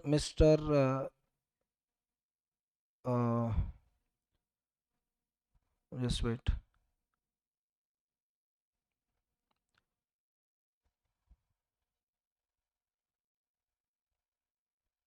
Yeah, in explanatory statement, I'll show you. In explanatory statement, item number 6, Mr. Shamlal Mukherjee as an independent director, and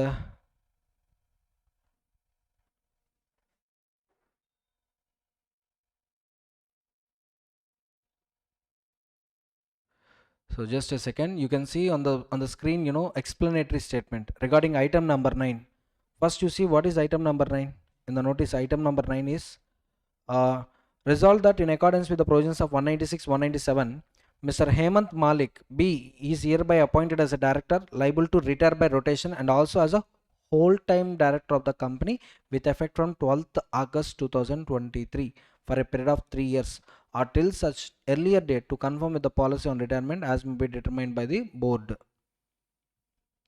So regarding Hemant Malik sir appointment, let's see what why this resolution to be placed. Why this resolution to be placed in item number 9, we can see, we will get a clarity what about this proposal. Board meeting held on 18 May 23 on the recommendation of NRC recommended the approval of the members the appointment of Hemant Malik as a director and also whole time director. Designation is getting changed. Up to now he is a director, but now onwards he will be appointed as whole time director. That means simply executive director only. And you can see his basic salary per month 13 lakhs per month, not per annum. And performance bonus 200%. Long term incentives 0.05% of company profits. Perquisites 10 lakhs per annum. Rent free accommodation, contribution to EPF up to 27% of the salary. This is extra. And perquisites again, medical expenses for self and family free. Use of chauffeur driven company car, encashment of unavailed leaves, costs and expenses incurred in connection with transfer, retirement as per the rules. And finally, why Hemant Malik? For that also you can see the all this. If you see all these points are cost to the company 13 lakhs, 10 lakhs, 200%, 27%. Why we should pay that much amount? You can see here, Mr. Malik sir, Mr. Hemant Malik, 57 years, is a member of a corporate management committee and divisional chief executive of the foods business division. He completed BA and MBA from IIM Calcutta. He joined ITC in 1989 and has an experience of 33 years. Now looking at this much information, you tell me whether we can appoint him or we can reject him. Looking at his experience, we can appoint him. Now tell me what type of information company is providing to us. Complete 360 degrees information company is providing. And you can also see he became COO of TMD in 2008, like that, where he was mandated to set up new FMCG distribution policy, everything. And finally you can also see how many shares he is holding. He presently holds 3 lakh shares in the company and he doesn't hold any share in the company on a beneficial basis also. And in this resolution, who is having interest? Mr. Malik and his relatives are interested in the resolution. Remaining directors, they are not having any interest. So completely financial interest, non-financial interest, everything about the person's qualifications, experience, everything got disclosed. So with this, members will get complete knowledge, complete information. and members can take a valid decision. Getting my point, everyone? So you see what to be disclosed, ma? Nature of director's interest, KMP's interest, promoter's interest. No. Directors, manager, KMP and their relatives. And any other information, understand the meaning, scope and implications of the transactions. As you can see, the experience of Mr. Malik sir, how suitable to our company operations. That's what. Additional disclosure. If it affects another company, disclose the extent of shareholding of promoters, directors, managers, KMP. Disclose what, ma? Extent of shareholding. That too, how much? If it is 2% or more.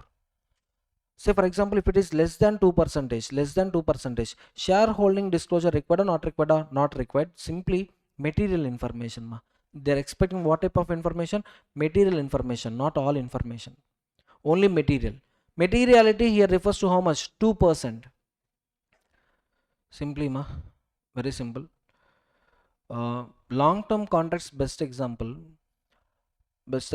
Yeah. Reliance Industry Limited wants to take tech services only from Geo Platforms Limited. What type of services? IT services. And this is a long-term contract as per AOA members approval to be taken, for example. Now here Mr. Mukesh Dhirubhai Ambani sir, in this company he is holding a 60% of the 48% of the paid up share capital. And in Geo Platform Limited, direct plus indirect holding, say for example 80%. Now in Reliance Industry Limited, when you are giving notice calling for general meeting, where you are specifying that every month Reliance will pay some 1300 crores to Geo Platforms Limited. First, Mr. Mukesh sir, you tell that you are having a financial interest in both the companies. Second thing, how much is your holding in the second company? 80%. Disclose this. If it is less than 2%, no need of disclosure, sir. 2% is the materiality. If holding is 2% or more, also disclose extent of the holdings. And also mention the time and place for inspecting the documents related to the item. Since this is a related party transaction, there is a high chances of fraud. So members, if they are not convinced with the notice, if they want to do inspection, if they want to read complete documents, complete data, if they want to read it, so mention time and place for inspection. T and P or PT. P stands for place, T stands for time. Place and time of inspection of these documents. In the notice you have to mention these things. Effect of non-disclosure. Without disclosure, members gave approval and company is paying 1300 crores to Geo Platforms Limited. Now this amount which Geo Platforms received, that 1300 crores, Geo Platform can't utilize that money. It is like a trust. So trust, what trust has to do? Trust will hold properties on behalf of beneficiary. So Geo Platforms Limited should immediately transfer 1300 crores to Reliance Industry Limited because of non-disclosure. If a promoter, director, manager, KMP or their relatives gives any benefit due to non-disclosure, insufficient disclosure in the explanatory statement, they must hold that benefit in the trust of the company. They shall be liable to compensate the company. They must liable to compensate the company for the benefit received in addition to any other legal action. Legal action you can see in 5th point. Observe carefully. Whatever benefit you received without disclosures or with incomplete disclosures, now those amounts can you enjoy? No, you have to return it to the company. And penalty, how much benefit you received into 5 times or 50,000, whichever is higher is the penalty. Sir, this penalty is what? This penalty is for non-compliance. Already I refunded that amount. No, sir. You refunded that amount to the true person. True person you refunded. But you not comply. You didn't comply with the provisions of the act. You didn't comply with the provisions of the act. For that, what is the punishment? 50,000 or 5 times of the benefit, whichever is higher. Suppose imagine 1300 crores is the entire benefit. 1300 into 5 times means 6500 crores or 50,000, whichever is higher. So punishment to the promoter, director, manager, KMP. And section 102 applies only if articles is silent, unless, observe carefully, for IFSC public companies. For IFSC public companies, 102 applicable or not applicable? It depends on AOA. Are you all getting my points? Everyone, see, 102 explanatory statement required for which business, ma? Special business or ordinary business? Special business. Tell me, in case of EGM, explanatory statement mandatory or not mandatory? 100% mandatory, because in EGM we don't discuss ordinary business, we discuss only special business. but this explanatory statement is not required if it is called by requisitionist, or if it is called because of requisitionist. In requisitionist section 100 we clearly told 1 or 2 is not required. 1 or 2 is not required. And next one, in 1 or 2 explanatory statement, what items will be disclosed? Nature of the interest, whether financial or non-financial, of the promoters, sorry, of the KMP, directors, manager, also their relatives, disclose it.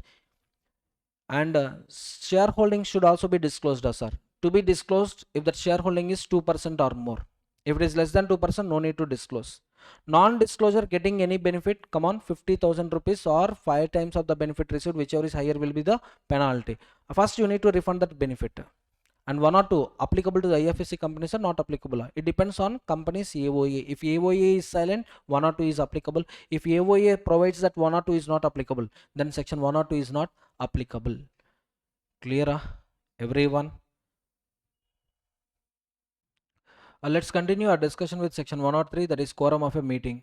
See, without quorum, meeting can't be started. See, we are having 4 pieces: properly convened, properly constituted, properly conducted, properly concluded. Just now we have seen notice and explanatory statement, and the next step is constitution of the meeting. For a valid constitution of meeting, quorum should be present. Sir, how much is the quorum? In case of private company, 2 members should be personally present, and in case of public company, we are having slab system. Public companies are classified into 3 categories: category 1, category 2, category 3. Category 1, up to 1000 members. Up to 1000 members. In your company, if there are up to 1000 members, 5 members personally present shall constitute a quorum. In case of 1001 and 2, 1001 to 5000 members, and the applicable quorum is 15. Whereas more than 5000 members, applicable quorum is 30. 30 members personally present. 30 members personally present shall constitute quorum. Of course, AOA can prescribe higher number. AOA can prescribe higher number. Just write a note point here. Note point. AOA may prescribe, may specify. AOA may specify higher number. So that means you take private company, what is the applicable quorum? 2. But in AOA, if I write 6, 2 or 6, whichever is higher, I need to follow which one? AOA. Public company also like that only. If AOA is silent, then 5, 15, 30 will come into the picture. If AOA provides higher number, follow the higher number. Clear? Are you sure with this? Are you sure with these numbers? Members personally present excludes whom? Members personally present excludes proxy. Members personally present excludes proxy. Now answer my question. There is a company ABC private limited company. As per register of members, 5400 members are there. 5400 members are there. And for a general meeting, only 18 members are personally present. Now whether 18 members personally present shall constitute quorum or not? 18 members personally present. As per register of members, total 5400 members are there. 18 members personally present shall constitute quorum or not? Why? So this is a private limited company. This is a private limited company. For private limited company, 2 members personally present is sufficient. You may get a doubt, sir, how it would be 5400, sir? Maximum 200 only, no sir. Our remaining 5200 are employees under ESOP. So don't look at this number. If it is a private limited, 2 is enough. If you go through the number of members, you may come up with this comparison, above 5000, 30 members personally present. 30 members personally present comes into the picture. So 18 members present not constitute quorum. Like that you may end up with writing a wrong answer. So first you look at the nature of the company. If it is public company, then go through the slab system. Private company, no need to go through the slab system. Getting my point, everyone? Yes.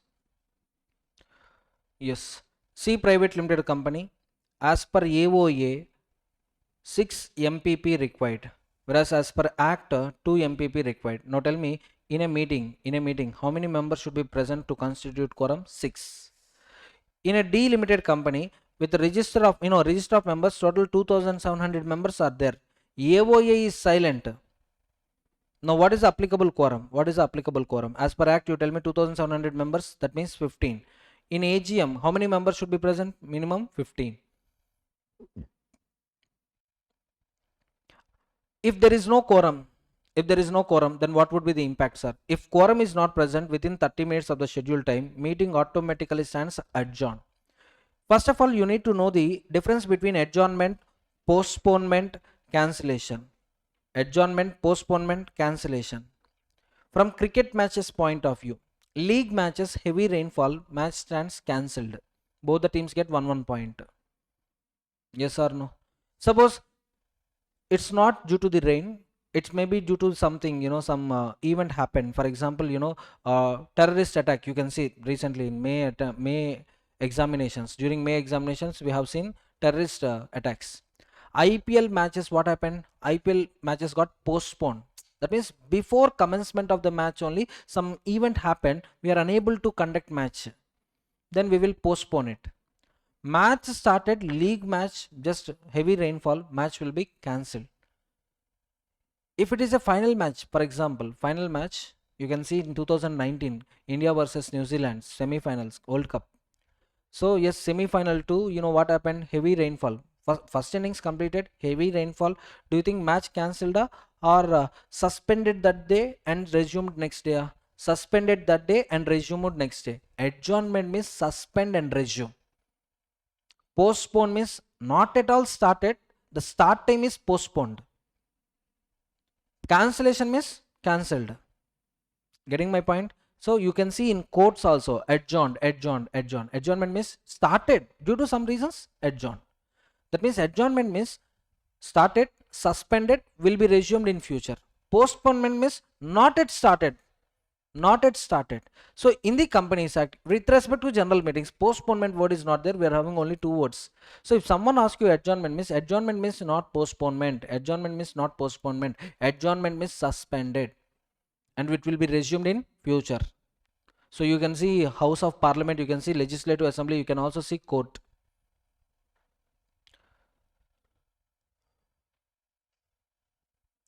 Yes, meeting adjourned to the same day, same time, same place in the next week or as determined by the board. But if it is a meeting called by requisitionist, the meeting stands cancelled.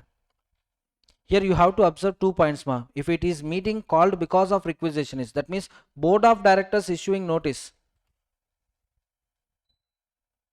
Board of directors issuing notice on the basis of requisitionist, or requisitionists themselves calling for a meeting. In both the cases, if there is no quorum,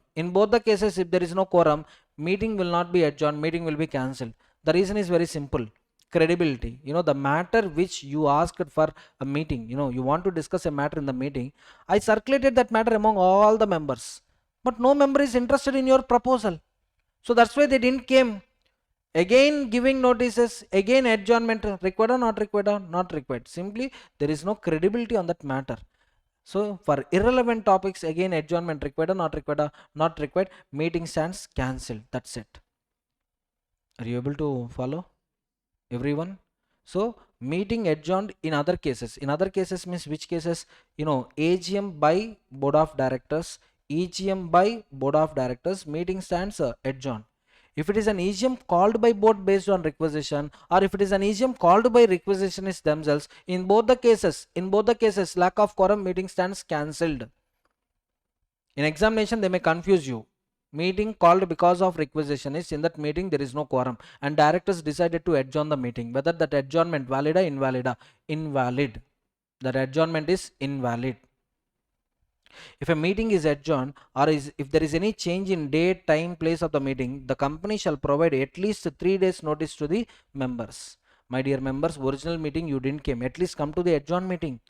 This can be done either individually or by publishing an advertisement in newspapers, one in English or the other one is in local language, circulating in the area where company's register office is located. If quorum is still not present at adjourned meeting, members present form the quorum.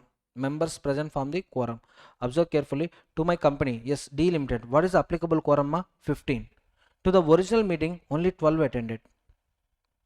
Now meeting stands adjourned. See, what is the time limit to check the quorum? 30 minutes from the scheduled time.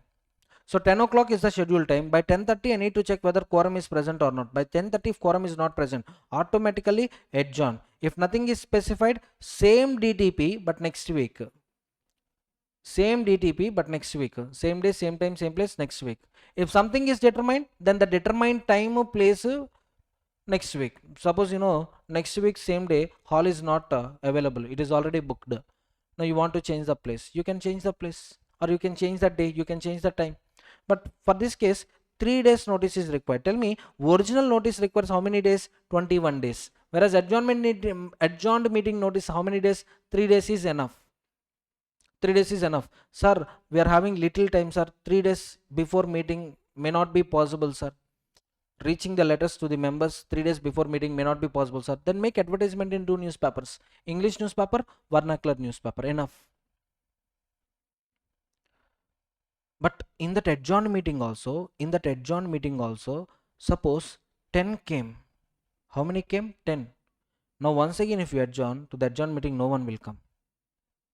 So that's why these 10 members personally present are there. No, they will constitute quorum. Sir, this is less than 15. No, sir. But okay, once we adjourn, members didn't took serious. Now also if you make adjournment, next time if no one comes, then meeting, there is no use of conducting meetings. So at the adjourned meeting, whoever comes, they constitute quorum. Listen carefully, ma. Listen carefully. Original meeting, OM, original meeting, 20 members personally present. Case 1. Case 2, listen carefully. Case 2, 12 members only personally present. And what is the applicable quorum to me? Applicable quorum is 15 members personally present. My applicable quorum is 15 members personally present. Now tell me, in which case I can continue the meeting? Continue or discontinue? In which case I can continue? Here I can continue, here I can discontinue. But what happened is, here total 10 proposals were kept. How many proposals were introduced? 10 proposals. Out of 10, 8 got discussed. 8 discussion over. Only 2 are pending. For those 2 matters, here adjournment happened. Adjournment happened for how many matters? 2 matters. Whereas here adjournment happened due to lack of quorum. Now comes the real story. Observe. At adjourned meeting, I repeat, at adjourned meeting, here 10 only present. Here also 10 only present. Now my question, continue or discontinue? Both the cases you think and tell me. Case 1, continue or discontinue. Case 2, continue or discontinue. Case 2 very clear, continue, because lack of quorum, adjournment happened. In the adjourned meeting, whoever attends the meeting shall constitute the quorum. Now my question is case 1. Original meeting, quorum is there. Adjourned meeting, quorum is not there. Then will continue or adjournment? Discontinue. Once again, adjournment happens. Sir, you told at adjourned meeting members whoever come constitutes quorum. No, that rule is applicable only when original meeting is adjourned due to lack of quorum.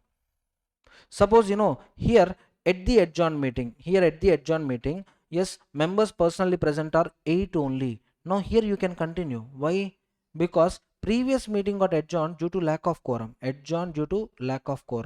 Simple, very simple. At adjourned meeting, whether quorum required or not required, you have to check previous meeting quorum present or not present. Sir, previous meeting quorum present, due to some reasons adjournment happened. Now adjourned meeting also you have to check the quorum. Sir, no sir, adjournment happened due to lack of quorum, sir. In original meeting there is no quorum, that's why adjourned. Now at adjourned meeting, whoever present, you can consider them as quorum only. Because in one attempt a question came like this only. So adjournment happened due to lack of quorum. Now whoever attends the meeting, quorum is said to be present. Now tell me, in the entire quorum, we are using which words, members personally present. We are using the words members personally present. Personally present means what? In the personal capacity. That means in the representative capacity, if any member is coming, will be counted or will not be counted? Will not be counted. Proxies are simply excluded. proxies are simply excluded. But we are having section 112, 113 exceptions. You see, president, governor, protocol matters, so they will not attend meetings directly. They will send their representatives. They can appoint representative. President of India, governor of the state can appoint a representative to attend the meeting, and such appointed person shall have same rights and powers as the president or governor, including voting rights, proxy, and postal ballot. That means counted for the purpose of quorum or not counted for the purpose of quorum? Counted for the purpose of quorum. And what 113, you see, if a body corporate is a member or creditor, you see the point, you see the difference, you see the difference here. President or governor, member, government companies. Here body corporate, not only talking about member but also creditor meetings are also possible, members meetings are also possible. So to that meetings, if this body corporate is appointing a representative, that representative shall have same powers and rights as the body corporate, including right to vote by proxy and postal ballot. That means this representative, can he appoint proxy? Yes. Can he appoint proxy? Representative, can he appoint proxy? Yes. Whereas proxy, can proxy appoint another proxy? No. Delegate as non-protest delegate. That means once delegated, further cannot be delegated. Once I delegate authority to you, you cannot delegate that authority to others. But this representative is having that power. This representative can attend the meeting or can appoint the proxy also. Simply here also the representative is counted for the purpose of quorum. The reason body corporate cannot attend the meetings, how body corporate can attend the meetings, you tell me? Is it possible for a body corporate to attend the meetings physically? No, that's why it is sending the representative. Then what about president, governor? Protocol matters. That's why they are sending the representatives. Even though they looks like proxy, we assume them as members. Accordingly, they will be counted. They will be given right to speak at the meeting. They can also appoint proxy. They can also vote at postal vote through postal ballot. Sir, a doubt, sir. Body corporations are there? No, sir. How they appoint representatives? Go and read section 22. Go and read section 22. Two directors signing a document, or one director plus one CS signing the document, representative get powers. Remember? Next, special points. IFSC public company, same point, section 103. Applicable or not applicable? It depends on AOA. If AOA is silent, then 103 is applicable. If AOA provides otherwise, 103 is not applicable. Secretarial standards, for cost records you have to follow cost accounting standards. For books of accounts and financial statements you have to follow accounting standards. For doing audit you have to follow standards on auditing. For company compliance, secretarial standards are applicable. Cost accounting standards are recommended by ICMAI. Whereas AS and SA, ICAI. Whereas SS, ICSI. So quorum must be present at the meeting commencement and during the business transactions. Wonderful point. Question, practical question will come. Observe carefully. C Limited is a company, started meeting at 10 a.m. For them, in the register of members there are total 966 members. How many members are there? 966. Now tell me, if AOA is silent, what is the applicable quorum? If AOA is silent, what is the applicable quorum? C Limited 966, that means less than or equal to 1000, so 5 MPP, correct? 7 members attended the meeting by 10:25 a.m. 7 members attended the meeting by 10:25 a.m. Quorum present or not present? Present. So that's why they continued meeting. Meeting has been scheduled. Meeting has been continued. So in this meeting, total there are 8 proposals. 5 proposals were completed before lunch. Before lunch, 5 proposals have been completed. During lunch, out of 7, 3 left meeting due to some emergency works. Now how many proposals are still pending? 3. For these 3 proposals, how many members are there in the meeting? 4 members were personally present for the rest of the meeting. Now my question is, if these 4 members pass a resolution in favor, in favor of these 3 proposals, whether resolution valid or invalid? Answer is invalid, because for these 3 proposals, 4 members personally present shall not constitute the quorum. That means once quorum is present, it should be present throughout the meeting. For any proposal, if quorum is absent, then immediately at this point of time, what happens? Meeting stands adjourned. Getting my point? So for remaining proposals in adjourned meeting, suppose sir, in adjourned meeting only 3 members were personally present, sir. No problem. Adjournment happened due to lack of quorum. At adjourned meeting, whoever attends the meeting shall constitute the quorum. So quorum must be present at the meeting commencement and during business transactions. Members using remote e-voting are counted for the purpose of quorum if attended. Sir, I already exercised the remote e-voting under section 108, sir. Can I attend the meeting? Yes. You will also be counted for the purpose of quorum. Nothing to worry. Related party members present are counted in the quorum. Related party members means what? Members having interest in their proposals. Generally, if a member is having an interest in the proposal, he should disclose that interest and he should not exercise voting power. So what happens, sir, if interest is there? You see Bahubali movie, Bahubali part 1 climax. Who killed Kalkeya? Rana sir killed Kalkeya. Yes or no? But ethically, who should become king? Prabhas sir. That everyone knows. Civilian knows, army knows, everyone knows Bahubali should become a king because of his ethical war practice. But if you see Rana's father character, Bijjala Dev, yes or no? So that fellow, he used to shout, my son killed Kalakaya, my son should become a king. Why he is making statements like that? Because his son, he is having interest. Getting it my point? Can he make independent decisions? No. To save his son, to get that kingdom, I mean to become a king. So father will do all nonsense. So that's what, if any member is having any interest in the proposal, disclose the proposal and don't exercise voting. Of course, you will be counted for the purpose of quorum. Another exceptional point for raising a tricky question, for asking a tricky question, they can tell like this: 7 members are personally present. Out of 7, 3 members are having interest in the proposals. Now, only 4 members are without any interest in the proposals. So directors are in a confusion whether meeting can be continued or meeting will be adjourned. Answer is meeting will be continued because 7 we will consider. How many are actually voting? Not a matter. How many attended? 7 attended. 7 attended. Okay. Count them as 7 and start the meeting. No need of adjournment. Of course, when meeting, when voting is going on, ask them not to vote. That's it. So related party members present but not voting are also counted. Quorum rules do not apply to the postal ballot. Quorum rules do not apply to the postal ballot transactions. Postal ballot means, voting happens through postal mode. So there, physical meeting you can't see. Then how can you see quorum in that meetings? First of all, meeting are not required. I'm sending ballot papers to your home locations. You exercise your voting power through ballot paper. So here quorum requirement applicable or not applicable? Not applicable. Related party definition, you can see related party means very simple. My relatives are related parties. And the business entities in which I am interested, those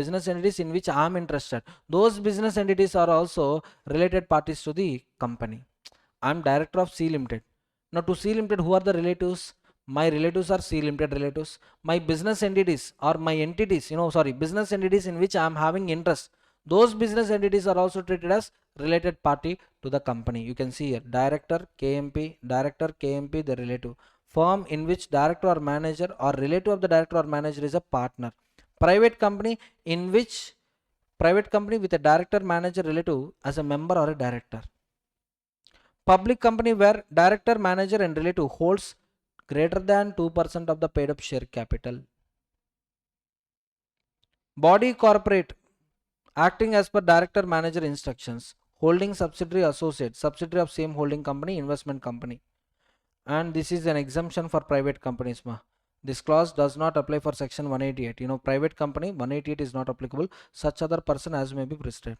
See, summary, if you ask me, summary of these points is my relatives are related parties to the company and the business entities in which I am interested and the persons who are controlling my company. All these people becomes whom? Related party. Simply director, shadow director, promoter, shadow promoter. and the business entities in which directors, relatives, and then managers, relatives are interested. You tell me, Jio Platforms Limited, Reliance Industry Limited, both had a common director. Who is the director? Mukesh Dhirubhai Ambani sir. Now for Reliance Industry Limited, Mukesh Dhirubhai Ambani sir is already a related party. Whether Jio Platforms is also a related party? Yes, it is also a related party. Next, one question they can ask you like this. One question. As per secretarial standards, that point is there. Study material, this point is not there. Just a question. Suppose there is a public company with 16 members How many members? With 16 members. Okay. So what is the applicable quorum for a public company with 16 members? 5. Exactly a 1 week before meeting. 1 week before meeting, out of 16,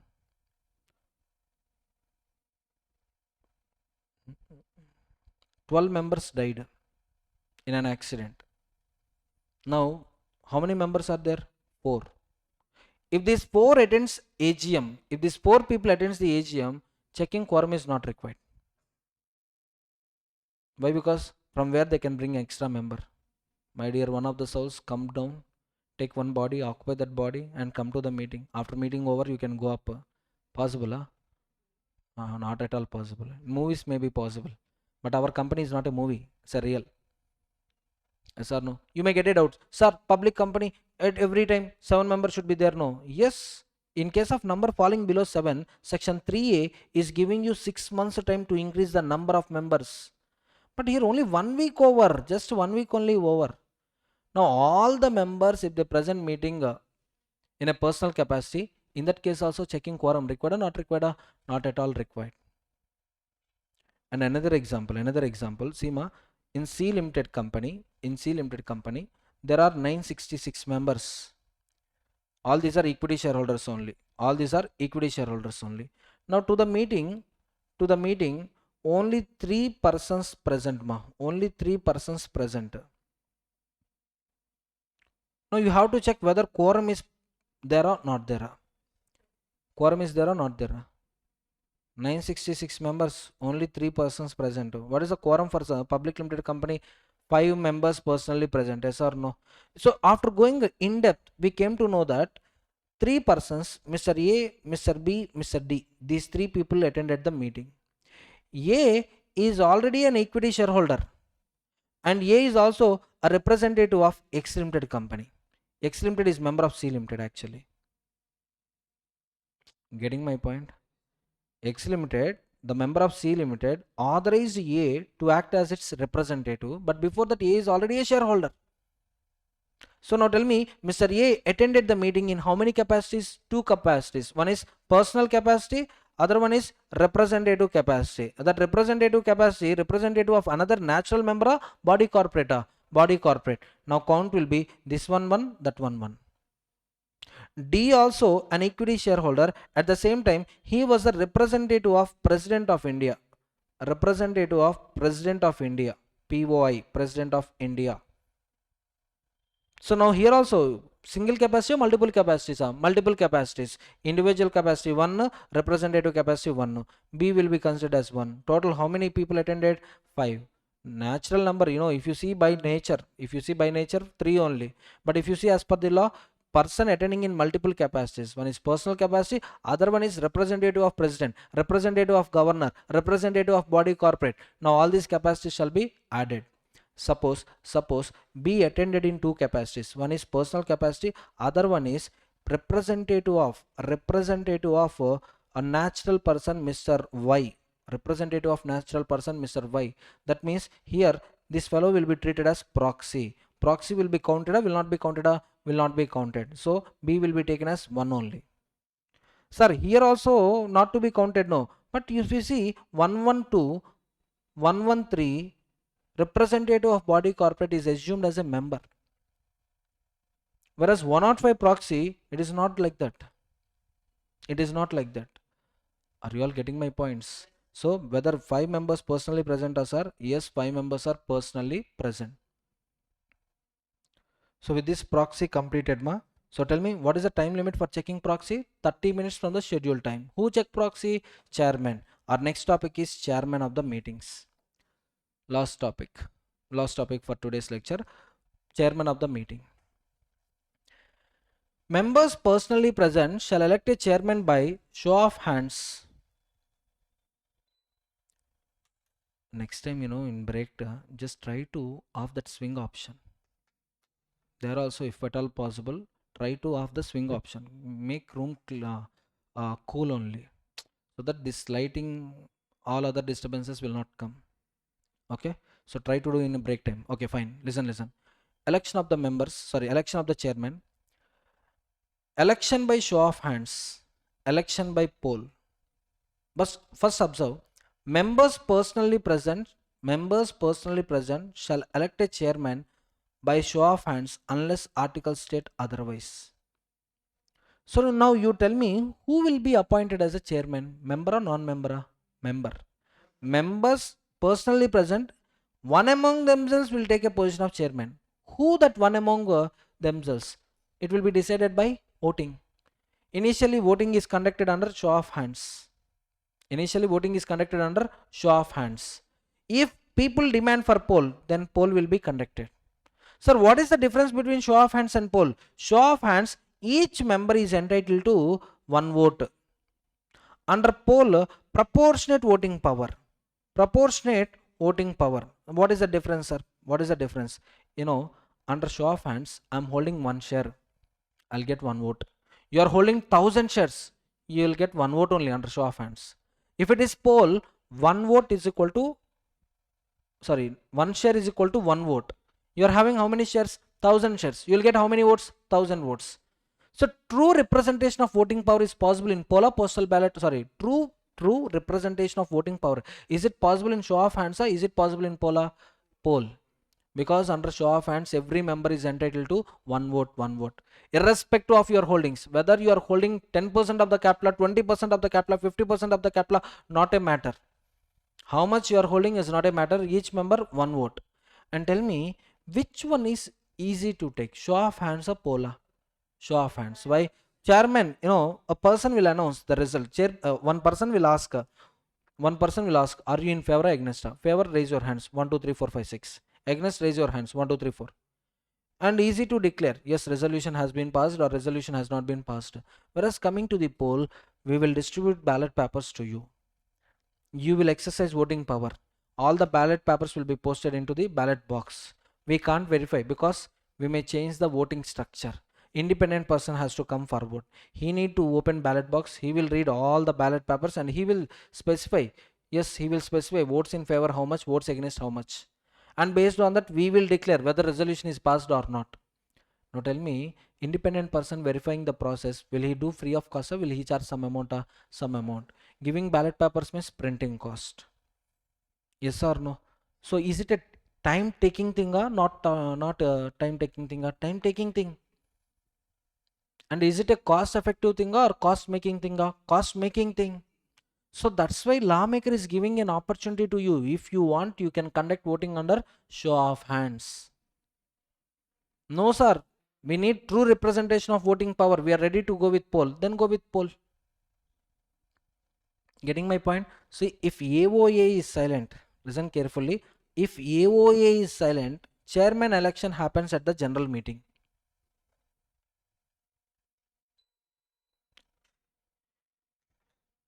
If AOA is silent, chairman election happens at the general meeting. Suppose if AOA is telling like this, chairman of the board meeting will be the chairman of the general meeting.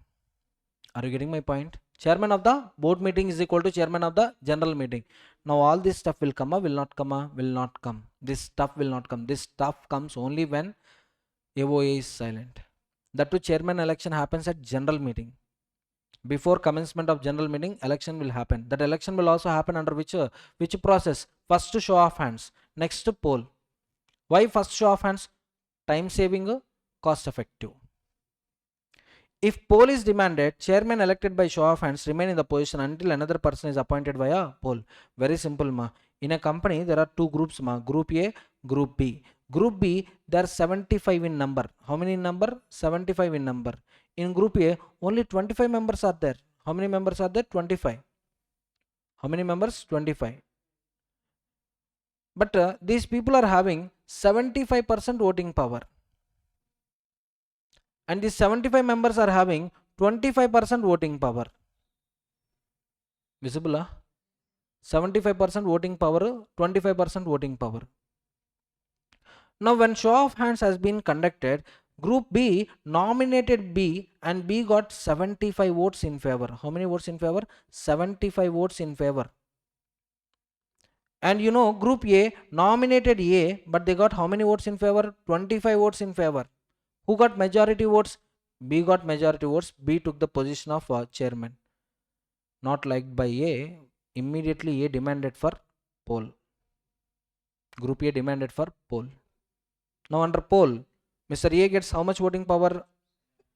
How many votes in favor? 75% of the votes in favor. Whereas B gets how many votes in favor? 25%. Now, ego satisfied or not satisfied? Dominance was shown or not shown? Yes. Only in case of ego clashes, show of hands, keep aside, poll. But until poll comes into the picture, chairman elected under show of hands will continue as a chairperson. Chairman manages the meeting, maintains the decorum, ensures proper conduct, and executes the minutes post meeting. The chairman has authority to decide all the questions arising during the meeting with strict impartiality. Impartiality means independence. Do you remember that point? Which point? Yeah, many assembly scenes you can see.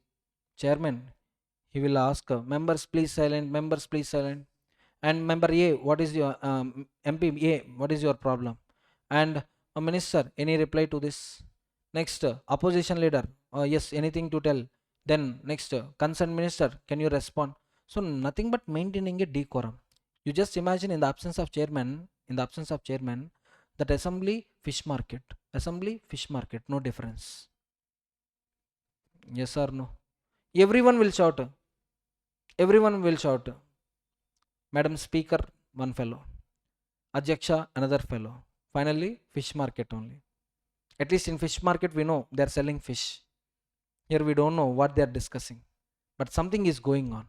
So to maintain a quorum and the order, in which order people can raise and express their opinion, express their queries. So member A raised a query. Come on, explain your query. My dear directors, any response to you?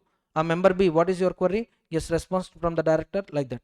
So throughout the process, chairman should be independent. Like chairman, he should not think, I belongs to group A, I should do something in favor of group A only. He should not think like that. He should be strict, impartial.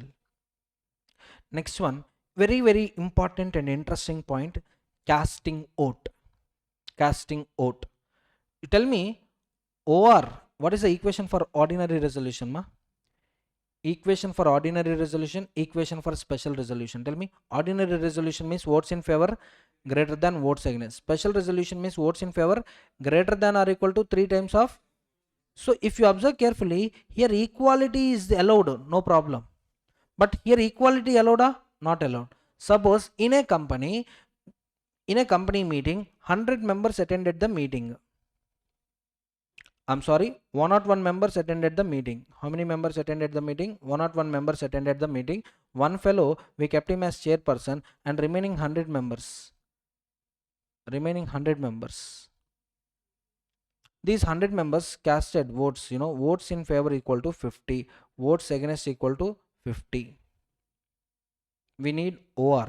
We need ordinary resolution. Now votes in favor is equal to votes against. Is this a deadlock or not a deadlock situation? Deadlock situation. Now chairperson will be given a voting power to exercise a vote. If he tell against, resolution has been rejected. If he tell favor, rejection has been passed. In this situation, for example, let me modify. Only 100 members are there. Chairperson is a non-member. As per AOA, chairperson of board meeting is a chairperson of general meeting. We specify. Now a non-member become a chairperson. Non-member allowed to vote or not allowed to vote?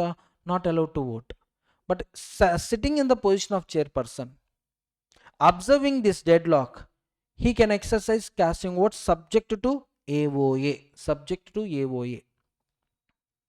Are you getting my point? Simply to remove deadlock, chairperson will be given vote.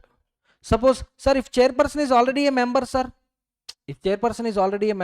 Now listen to me carefully. In a company there are 100 members ma. There are 100 members. Yeah, 100 members are there. One fellow has been appointed as a chairperson. When meeting was proposed, when a resolution has been proposed, votes in favor equal to 50, votes against equal to 50. Chairperson already casted vote as a member. As a member, he already casted vote. He already casted vote. Now with him there is no voting power actually. As a member, he casted the vote. Now observe situation. Votes in favor equal to 50, votes against equal to 50. Now to remove this deadlock, whether chairperson will get casting vote? Yes. So that means, is it an additional voting power? Yes, this is an additional voting power only. This is an additional voting power. Observe situation 1 ma. Observe situation 1. Here chairperson voting power is 0, but we are giving him 1 vote. Here if you observe carefully, chairperson is already a member. As a member, he already exercised 1 vote. Now again in the capacity of chairperson, he will get another vote power to decide whether resolution has been passed or not. Let me read the text, you will understand. The chairperson has a casting vote in board and general meeting if company's AOA specifically allows it. A casting vote means if there is equality of vote. Equality of vote arises only in OR. In SR, equality is allowed. Equality of vote, any matter being decided, chairperson can cast a second vote. Sir, what is the second vote? Now observe this example. Chairperson standing in the position of member already exercised vote. Now sitting in chairperson capacity, he will be given additional vote, means second vote only, yes or no? So that means here if you observe, here I am talking about which chairman? Members personally present elect one among themselves to act as a chairperson, right? So he already exercised vote as a member. Now he will be given a second vote to break the deadlock. If the AOA do not provide casting vote, then ordinary resolution is deemed to be approved or dropped. Ordinary resolution is deemed to be dropped. And special cases, private companies, section 104 applies unless AOA or respect to section specify otherwise. Exceptions apply if the private company has no default in filing financial statements or annual returns with the ROC. Understood? So section 104 applies to private company, no, if AOA specify otherwise. At the same time, the private company should not have any defaults under section 92, under section 137. Similarly for IFSC company also. IFSC company we are seeing from 101 to 104, same rules. 104 applies only if AOA unless AOA specify otherwise. If AOA is silent, then 104 is applicable. Getting my point? So tell me, as per section 104, who will be the chairman of the, as per 104, if AOA is silent, then chairman of the meeting will be members personally present. One among themselves shall act as a chairman. How election will happen? Under show of hands. If not under poll. Everyone. So now as per this section, who is the chairman of the meeting? Member. Already exercised 1 vote. Can he exercise another vote? Yes, but there should be a deadlock. To remove the deadlock, he will be given second vote. No sir, AOA is telling that chairman of the board will be the chairman of the general meeting. Then elections required or not required? Not at all required. Suppose he is a non-member. Will he get any voting power? No. But in case of equality of votes, chairman will be given casting vote. Whether casting vote allowed or not allowed, it depends on which document? AOA. If AOA provides for casting vote is there. If AOA is silent, no casting vote. Understood? So casting vote, once again, casting vote will be used in case of OR or SR. OR, because SR equality is there. Votes in favor equal to 3 times of votes against, SR is said to be passed. But OR is not like that. Clear? So before I start a new topic, that is proxy, let's quickly revise section numbers. So this chapter 7, management and administration, total we are having how many sections? 35 sections, 88 to 122, divided into 2 parts. Registers and returns, 88 to 95, general meetings, 96 to 122. Registers and returns, again two parts. Registers, returns. We are having three registers. One is members, beneficial owners, significant beneficial owners. 88, 89, 90. All these can be closed. All these registers can be closed. 91. And coming to the returns, we are having only two types of returns. One is annual returns, other one is changes in stake of promoters. Changes in stake of promoters, annual return 92, changes in stake of promoters 93. All these registers and returns are available for inspection 94, and they will act as evidence 95. Next one, general meetings, types, requirements. Types, requirements. Coming to the types, how many types of general meeting we are having? Two types, AGM, EGM. AGM by company, AGM called by NCLT. EGM by NCLT, EGM called by NCLT, EGM by company. First three are mandatory, so non-compliance, punishment. So company AGM 96, NCLT calling AGM 97, EGM called by NCLT 98, punishment 99, company 100. What is the punishment? 1 lakh rupees standard punishment, plus for each day default 5,000 rupees. Last item 2 marks MCQ came this point. Next one, coming to the requirements, tell me how many pieces I should satisfy?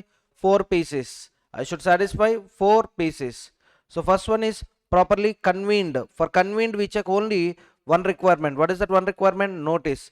In that meeting any special business is there, then along with notice we need to give explanatory statement. Come on, tell me in explanatory statement what contents we need to add along with justification. Nature of concern, nature of the interest of director, KMP, manager and their relatives. Both financial interest as well as non-financial interest we need to disclose. Now extent of shareholding disclosure required or not required? Required, provided if holding is less than 2%, not required. What is not required? Extent of shareholding disclosure. So remember 2%. If it is 2% or more, express disclosure is required. Without disclosure, if any party is getting benefited, any party means promoter, manager, KMP, director and their relatives. Any party getting benefited, they cannot enjoy the benefit. They need to return the benefit to company.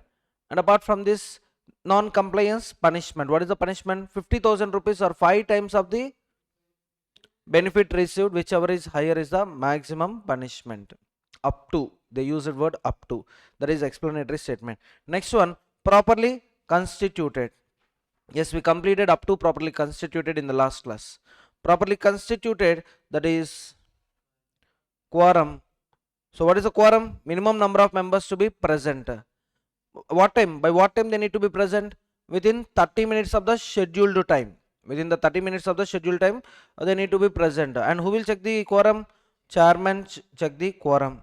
What happens if there is no quorum? Meeting stands adjourned. Adjourned to the same day, same time, same place next week. But if it is a meeting called because of requisitionist, board called meeting because of requisition, or requisitionists themselves calling for the meeting, then that meeting stands cancelled. There is no adjournment at all. Okay, sir, what if in the adjourned meeting also there is no quorum? Then the members personally present shall constitute quorum. And how much private company 2, public company 5, 15, 30. 5, 15, 30. So quorum here, quorum includes members personally present, a representative of president, representative of governor, representative of a body corporate. Quorum excludes a proxy. Is it clear? President, governor, next one body corporate. So quorum, check section 103, chairman 104, proxy 105, president governor 112, body corporate 113. Clear? In quorum is quorum should be present throughout the meeting. Important point. Quorum can be present throughout the meeting. Next, with respect to quorum, any other special points? Of course, 101, 102, 103, 104, depends on AOA of IFSC companies. If IFSC company AOA is silent, then these sections by default applicable. If AOA provides otherwise, then these sections are not applicable. So with respect to quorum, that's it. Okay. Next one, properly conducted. Properly conducted. So here we see what? Voting and result of voting, that is resolution. In voting, remember R means restrictions, section 106. And coming to the types, show of hands, e-vote, polo, postal ballot. So 107, 108, 109, 110. Next one, resolution, 5 sections. Resolution, 5 sections. What are those 5 sections, ma? CTSR. Circulation, 111. Types, 114. Next one, special notice, 115. And next one, adjournment meeting, 116. ROC filing, 117. Constituted overseer, next one concluded, next one is concluded. Under concluded, you will see only one document. What is the one document? Minutes. Minutes are available for inspection. Minutes can also be maintained in electronic mode. Minutes 118, inspection 119, e-mode 120. Clear, everyone? Next one. Yes, my dear listed company, whether you followed all these things, yes or no, come on, communicate with ROC using form MGT 15. MGT 15, yes, this is section 121, and above all requirements applicable to OPC are not applicable, so that is section 122. That's it, 6 minutes. Now let's see the next concept, that is proxy. Generally, AGMs are conducted, as per Companies Act, AGMs are conducted on any day except a national holiday. Can I conduct AGM on Sunday? Yes, but employees of my company won't work. Employees of my company will expect a holiday on Sundays. So definitely, because of my availability of my employees, I need to check my staff also. That's why companies conduct AGMs on weekdays only, not weekends. Weekdays. Suppose members are holding shares. Yes, members are holding shares. At the same time, members are also employees. Members are also business persons. For example, I am the shareholder of Reliance Industry Limited. I am holding 1000 shares. Today, yes, company is calling for AGM or EGM. Right now, I am in the class. I am having classes. Continuous schedule of classes are there. Now, is it possible for me to attend the meeting? No. Then how can I exercise voting rights at that meeting? And how can I know what things are going in the meeting?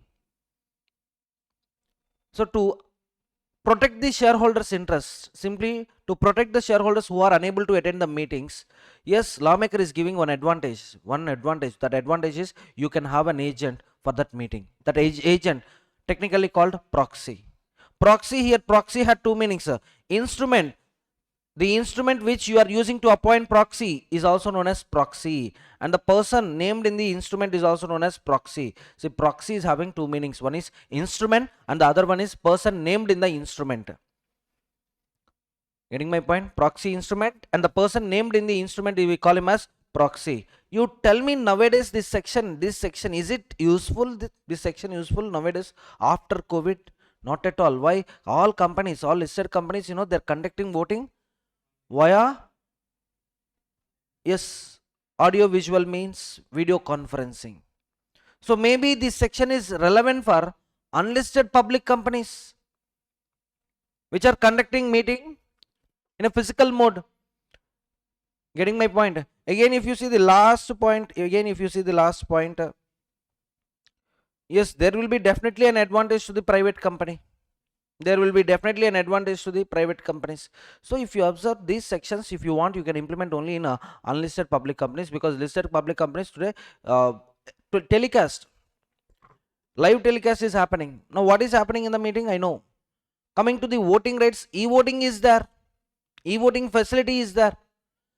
So two questions were answered. What happened? What is happening in the meeting? Transparency. I'll get it through live telecast. Exercise of voting rights, I'll get it through e-voting. Now you tell me, appointment of proxy relevant in the listed companies? Not relevant, not at all relevant. E-voting is applicable to the listed companies or a company having 1000 or more members. I repeat, e-voting is applicable to the listed companies or the members of the company. If they are 1000 or more, then only e-voting is applicable. So you take unlisted public companies which conduct meetings in a physical mode, which conducts a voting in a manual mode. For those companies, having a proxy is relevant. And you all know this was drafted in the year 2012. At that time, Jio is not that much popular. Advancement in internet is also not there. 2G life at that time. And also our lawmaker is a senior most citizen. So according to him, manual mode or electronic mode is popular. Manual mode is only popular. That's why he highlighted the concept proxy. Again, I'm telling you, proxy today, if you want the benefit of proxy, if you are a member of unlisted public company, you will get it. Listed company, live telecast is there. Listed company, e-voting is there. That's it. Members entitled to attend and vote at a meeting can appoint another person as a proxy to act on their behalf. I didn't remember the year, but it is 2019 or 2020. In one attempt, a question came like this. The question is, a member who casted voting through remote e-voting wants to attend AGM and exercise vote at AGM, or appoint proxy at the for the AGM. Appoint proxy for the AGM. Listen carefully. Three questions am I asking you. A member who already exercised voting under remote e-voting wants to attend annual general meeting, wants to revise his votes at annual general meeting, or wants to send his proxy to the general meeting. You tell me three questions out of three questions, which is possible, which is not possible. Which is possible and which is not possible. Members entitled to attend and vote at a meeting can appoint another person as a proxy to act on his behalf or on their behalf. Now my question, he already exercised voting through remote e-voting. He wants to attend AGM. Can he attend AGM or not? Yes. Whether he will be counted for the purpose of quorum? Yes. Can he vote once again at AGM? No. Double voting not allowed. Can he modify the voting? How can he modify voting? Already done. Once casted, yes, that's it. How can you change it? So vote at AGM, possible or not possible? Or not possible. Can he appoint proxy to the meeting? Can he appoint proxy to the meeting? No. Why? Just read this sentence once again. Read the sentence. What he is telling? Entitled to attend and vote. Once he exercises voting under remote voting, he may attend general meeting, but he cannot exercise voting at the general meeting. Now for that general meeting or to that general meeting, appointment of proxy allowed or not allowed? Not allowed.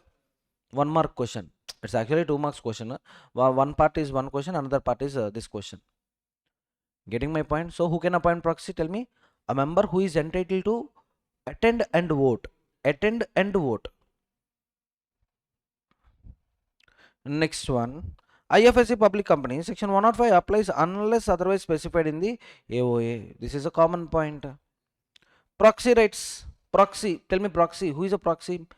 And representative of the member. He may be a member. He need not be a member. That means, I can appoint a non-member as a proxy. Or I may appoint a member as a proxy. See, having proxy means very simple. See, today I'm the investor. My motto will be generating good returns, generating good returns. That's it. Companies Act, Income Tax Act, GST Act, all these things will I read as an investor? No. So what is happening in the meeting? Is it as per the secretarial standards or not? Is it as per the Companies Act or not? If I'm not having the knowledge, I can send a person who is having knowledge. I can send a knowledgeable person to the meeting to check whether all the things are happening or not. So that means proxy benefit or not a benefit? Benefit only. But proxy has no right to speak at the meeting, can only vote on a poll. Has no right to speak at the meeting means what? Has no right to speak at the meeting means what? Suppose he want to know the time. What is the time? Can he ask his neighbor what is the time? Now chairman, can he argue, hey proxy, you have no right to speak. How can you speak? Can chairman do like that? Can chairman do like that? No. Then what this right indicates, no right to speak means what it indicates? Very simple. When a proposal has been introduced, members can raise their queries. My dear honorable chairman, I'm having this query. I'm having this query. So like that, proxy cannot speak. Proxy cannot express his doubts. Proxy cannot question management of the company. He has no right to speak since he's not a member. Like you can see in assembly or you can see in parliament, secretariat employees will be sitting there in front of the speaker. They will maintain the records. They will write everything in the books. So whenever assembly sessions is going on, just they will support assembly or they will support chairman in conducting the meetings. But are they speaking? Are they talking anywhere? No. Only members will talk. Members of parliament, members of legislative assembly will talk. So here proxy has no right to speak. Proxy has no right to cast votes under show of hands also. Show of hands voting to the proxy, allowed or not allowed? Not allowed, because we don't know whether he is following his master instructions or not.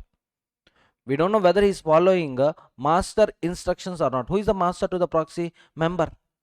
So proxy can exercise vote only in case of poll. Only through poll he can exercise voting power. Yes, in case of poll, ballot paper will be given. Appointment of proxy, yes, member directions we can see. Member directions we can see. Comparing both, yes, a proxy casted vote according to the member directions, we can come to a conclusion. Companies exempted. Following companies are not required to have the benefit of proxy. Which companies? Central government prescribed companies. One is central government prescribed companies, and the second one is appointment of proxy does not apply to the companies without share capital unless AOA states otherwise. You see, does not apply unless. Two negative words. Two negative words. Getting my point? Company without share capital, can they have proxies? If AOA is silent, no. If AOA provides, proxy can be there. And Section 8 companies can only appoint a proxy who is also a member of the company. So by this, who can be proxy? Proxy can be member. Proxy can be non-member. But proxy should be member, that is in case of Section 8 company. In case of Section 8 company, proxy should be member. That means member can appoint another member as his proxy, but not others. Whereas both member and non-members allowed in other companies. In other companies, Reliance Foundation, for example, it's a Section 8 company. It's a Section 8 company. Mr. V is a member.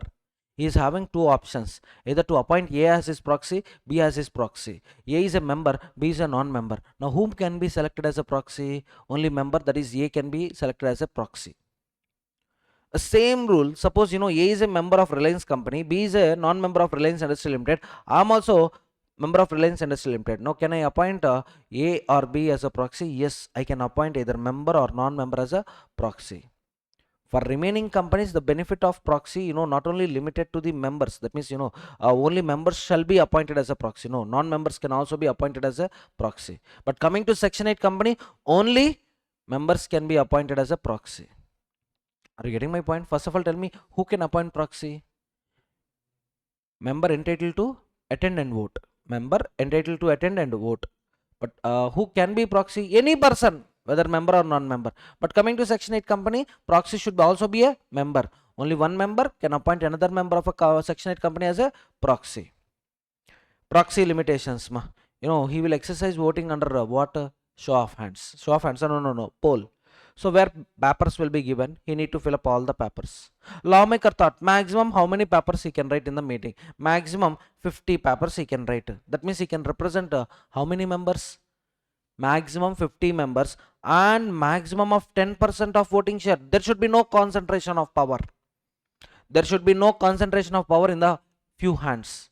So that's why with respect to voting power, there is a restriction. The restriction is 10% of the voting share capital. That means, listen carefully. In a company, for example, in a company, C Limited, there are 100 members. There are 100 members. Each member is having 1% of the voting power. Each member is having 1% of the voting power. Now, a single proxy can represent maximum how many members? A single proxy can represent maximum how many members? 50 members. At the same time, he can represent 10% of the voting power, whichever is lower. Whichever is lower. Now every person holding 1% means, what is the statutory limit? Statutory limit 10%. 10% divided by 1% means 10 persons. 10 or 50, whichever is lower means 10 only. Maximum a proxy can represent 10 persons to avoid concentration of power in few hands. Getting my point? Suppose there are 1000 members in the company. How many members? 1000 members in the company, each holding 0.1% of voting power. 0.1% of voting power. Now what is the statutory limit? 10% divided by 0.1%, it gets 100 persons. But statute is imposing a restriction on 50 only, max to 50. So whichever is lower means a single person can represent 50 persons. Everyone. But there gets a doubt. The doubt is, sir, there is a single member, for example, Mr. X, who is holding 13% of the voting power of company C Limited, sir. And this fellow cannot appoint, this fellow cannot attend general meetings. This fellow is undergoing some surgery. He cannot attend general meetings. Now, he wants to appoint a proxy, Mr. P, where he is having 13% voting power. Can he appoint a single person who can represent 13% of the voting power? The answer is yes, if and only if, provided P should not act as proxy. P should not act as proxy to others. He should not act as a proxy for the other people, for the other members. Getting my point, everyone? So tell me, what limitations we are having today on the proxy? What limitations we are having on the proxy? First one, right to speak. Right to speak, there or not there? Not there. Next one, show of hands voting, there or not there? Show of hands voting, there or not there? Not there. Quorum counting, there or not there? Not there. Maximum he can represent how many persons? 50 or 10% of voting power, whichever is lower. This is one more limitation factor on the proxy. At the same time, proxy also had advantages. Proxy also had advantages. Proxy limitation. What advantages proxy is having, sir? Even though he is a non-member, can he attend the meetings? Yes, he can attend the meetings. He can cast voting rights under poll. Everyone. So proxy limitation, proxy advantages, merits, demerits. This is very important point. Maximum he can represent 50% or he can represent 10% of the voting power, whichever is lower. Can I proceed? Yes. So members holding more than 10% of the total share capital carrying voting rights can appoint one proxy, but that appointed person cannot act as a proxy for others. Allowed or not allowed? Not allowed. Proxy instrument. I told you proxy had two meanings. One is instrument called proxy. Person named in that instrument is also called proxy. The instrument appointing a proxy shall be used form number MGT 11. Proxy instrument shall be signed by the appointer or authorized attorney. What is this, sir? Appointer means, member. If member is an individual, he will sign it. IND, individual. Authorized attorney means if member is a body corporate. Body corporate shall send a representative. I told you that representative, even though he looks like a proxy, but is not a proxy, counted for the purpose of quorum, is treated as a member, a deemed member. Now, can that representative appoint proxy to the meeting? Yes. Now, representative is a member or not a member? Not a member. I call him as authorized attorney.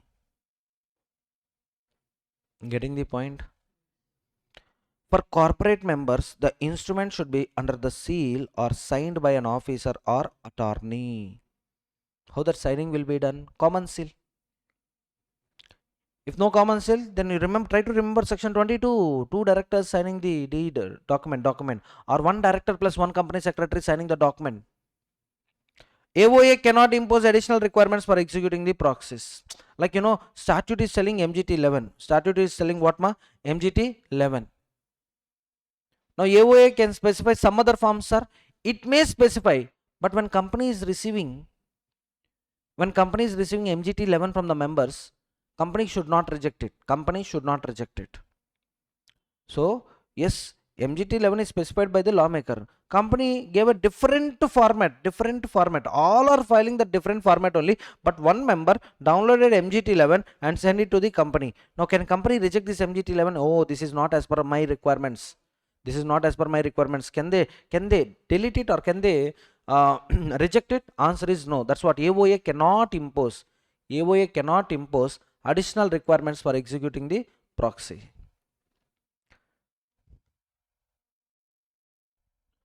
Disclosure in meeting notice. Every notice calling a meeting of a company with the share capital or where proxy voting is allowed. Where proxy voting is allowed means you should get it. In case of company without share capital, we have seen it. Company without share capital, tell me, proxy benefit allowed, subject to AOA allowed, subject to AOA allowed. That's what, where proxy voting is allowed. Sima, there is no compulsion that Section 8 company should be a company without share capital.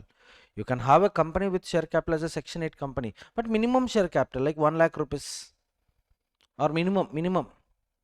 At the same time, company without share capital, there is no compulsion on it. It should be a Section 8 company. It depends on the situation. Suppose my business doesn't require any issue of shares. My business is completely knowledge based business. With the knowledge only I can do the business. For that investment not at all required. Imagine. I'll go with company limited by guarantee without share capital. Getting it? Yes. So every notice calling a meeting of a company with the share capital or where proxy voting is allowed shall clearly state that member who has right to attend and vote can appoint one or more proxies to do on their behalf. See, this is nothing but disclosures, ma.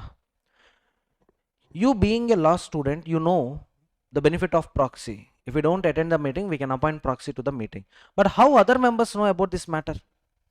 How all the members of the company know about this matter? The moment they become shareholder, do you think they read Companies Act, entire Companies Act?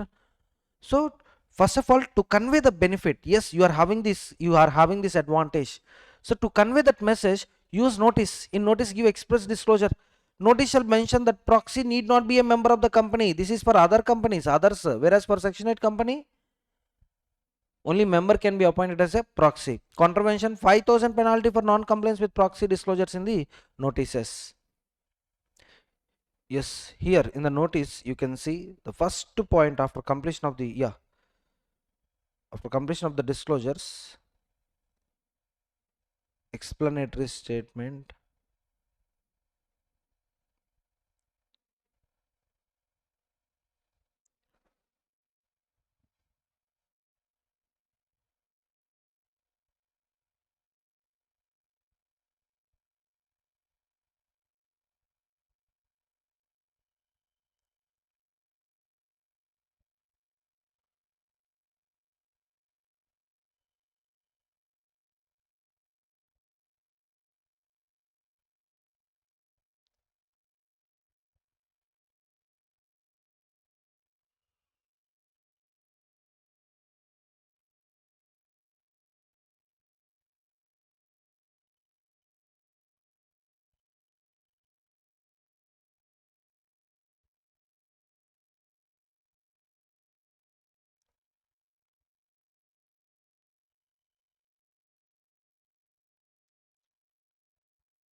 So you can see here proxy. Generally, member entitled to attend and vote at the meeting is entitled to appoint a proxy to attend and vote on a poll instead of himself, and the proxy need not be a member of the company. Since AGM is being held through VC or other audio visual means pursuant to MCA circulars post-COVID, physical attendance of members has been dispensed with. That means not required, exempted. Accordingly, the facility for appointment of proxy by the members will not be available for the AGM, and hence proxy form and attendance slip are not annexed here too. Sir, you are telling the disclosure of this point in notice very mandatory, no sir? This point was drafted in the year 2012. Companies Bill 2012. Approved in the year 2013, became act in the year 2013. Now MCA circulars came in which year? 2020, post-COVID. Now which one I should follow? Old law or new law? Obviously new law. I should follow which law? Obviously I should follow new law. So that's why they are not making disclosure. That's why in ITC company also we didn't see this disclosure. Suppose if I go with pre-COVID AGM notice, 2019 for example.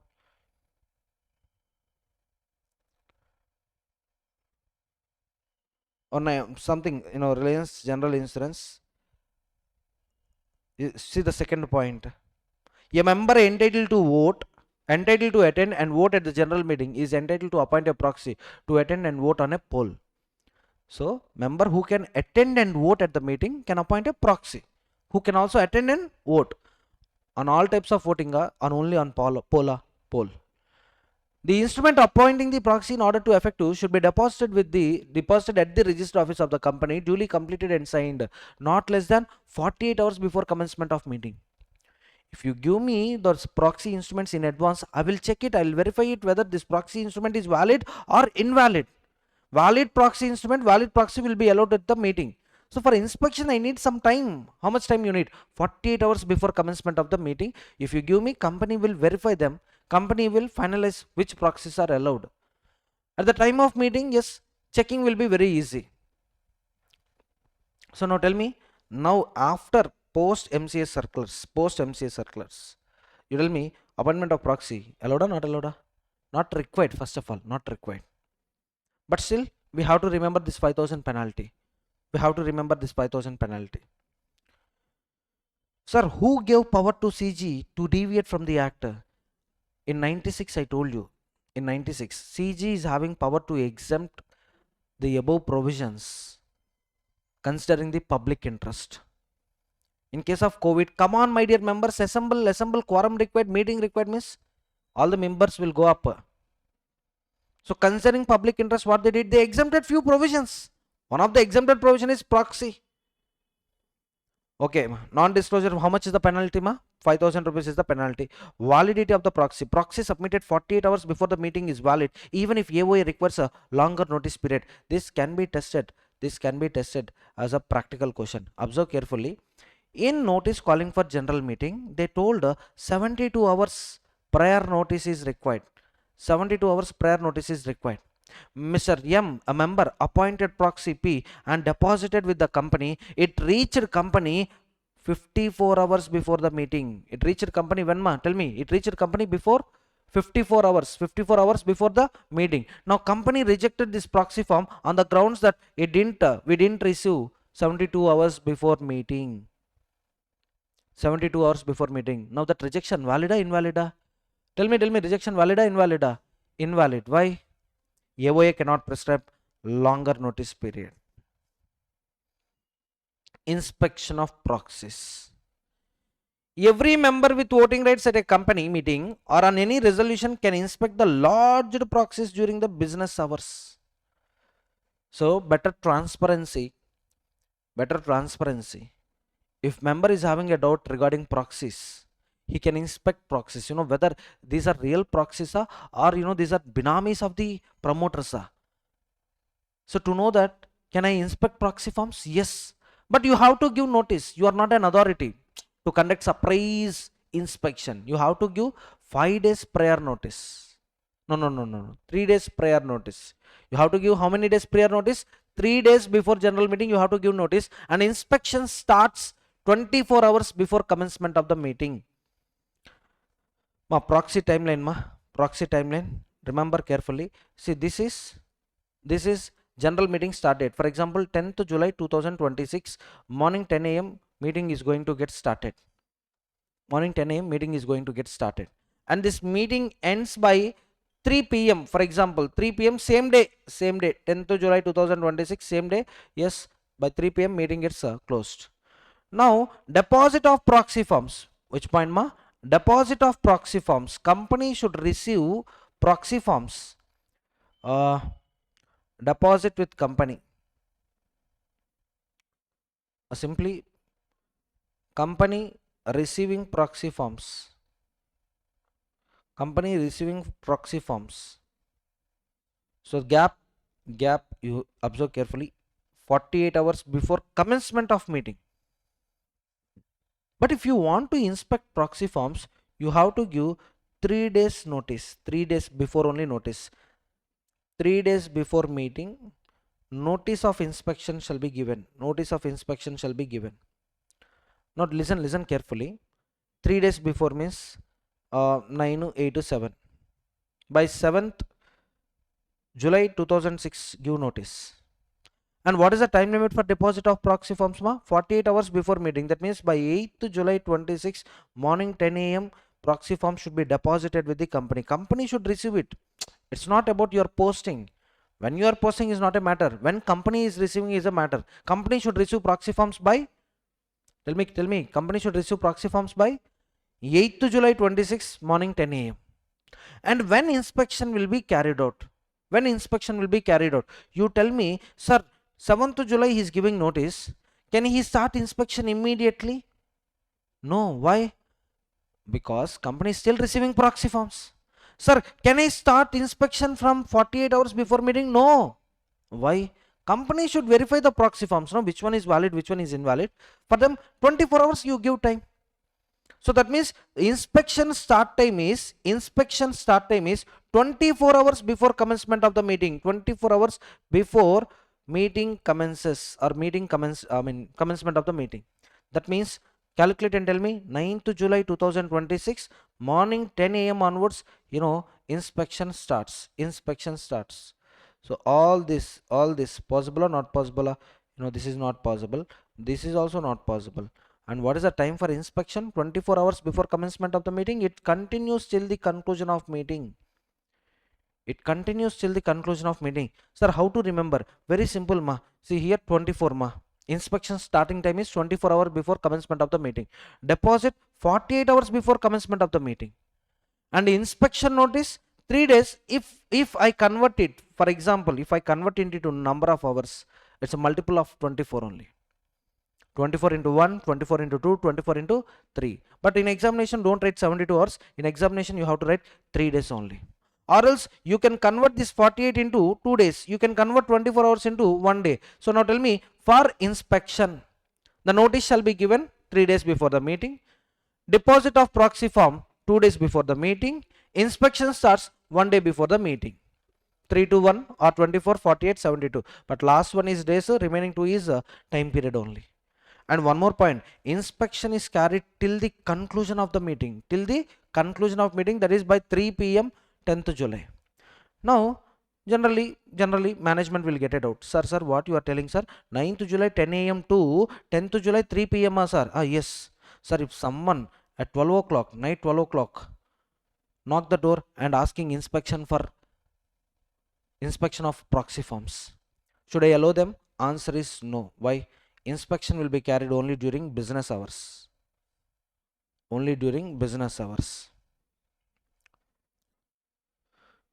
Important time limits, ma. In proxy, very, very important time limits. See, there are only 5 limits in the proxy. 2 limits, representation capacity. Maximum he can represent how many proxies? Maximum he can represent how many proxies? Maximum he can represent how many members? Listen, maximum how many members he can represent? 50 or 10% of the voting power, whichever is lower. But if any person is holding more than 10% of the voting power, can he appoint one proxy? Yes, but the appointed proxy cannot act as proxy for other members. Over. Next one, to appoint a proxy,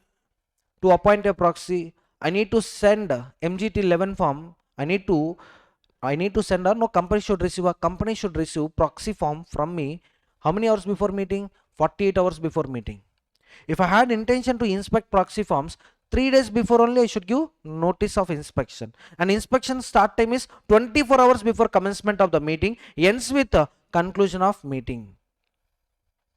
Clear, everyone? So highlighted part, yellow color highlighted part, that is the time for inspection, and during the time also only business hours allowed, non-business hours not allowed.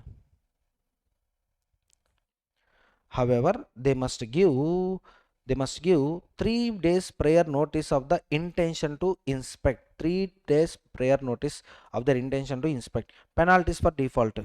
This is one more interesting concept. You tell me, appointment of proxy, is it a benefit to the member or not a benefit to the member? Benefit to the member, and this benefit should be absolute benefit. Absolute benefit, not conditional. Means what, sir? Say for example, company prepared a list of persons who are willing to act as a proxy, and company is giving that list to the member and asking member, if you want to appoint proxy, you can choose any one person whose name appears in the list.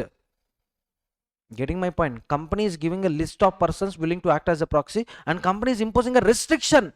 My dear member, if you want to appoint proxy, you can, but not the person who is not there in the list.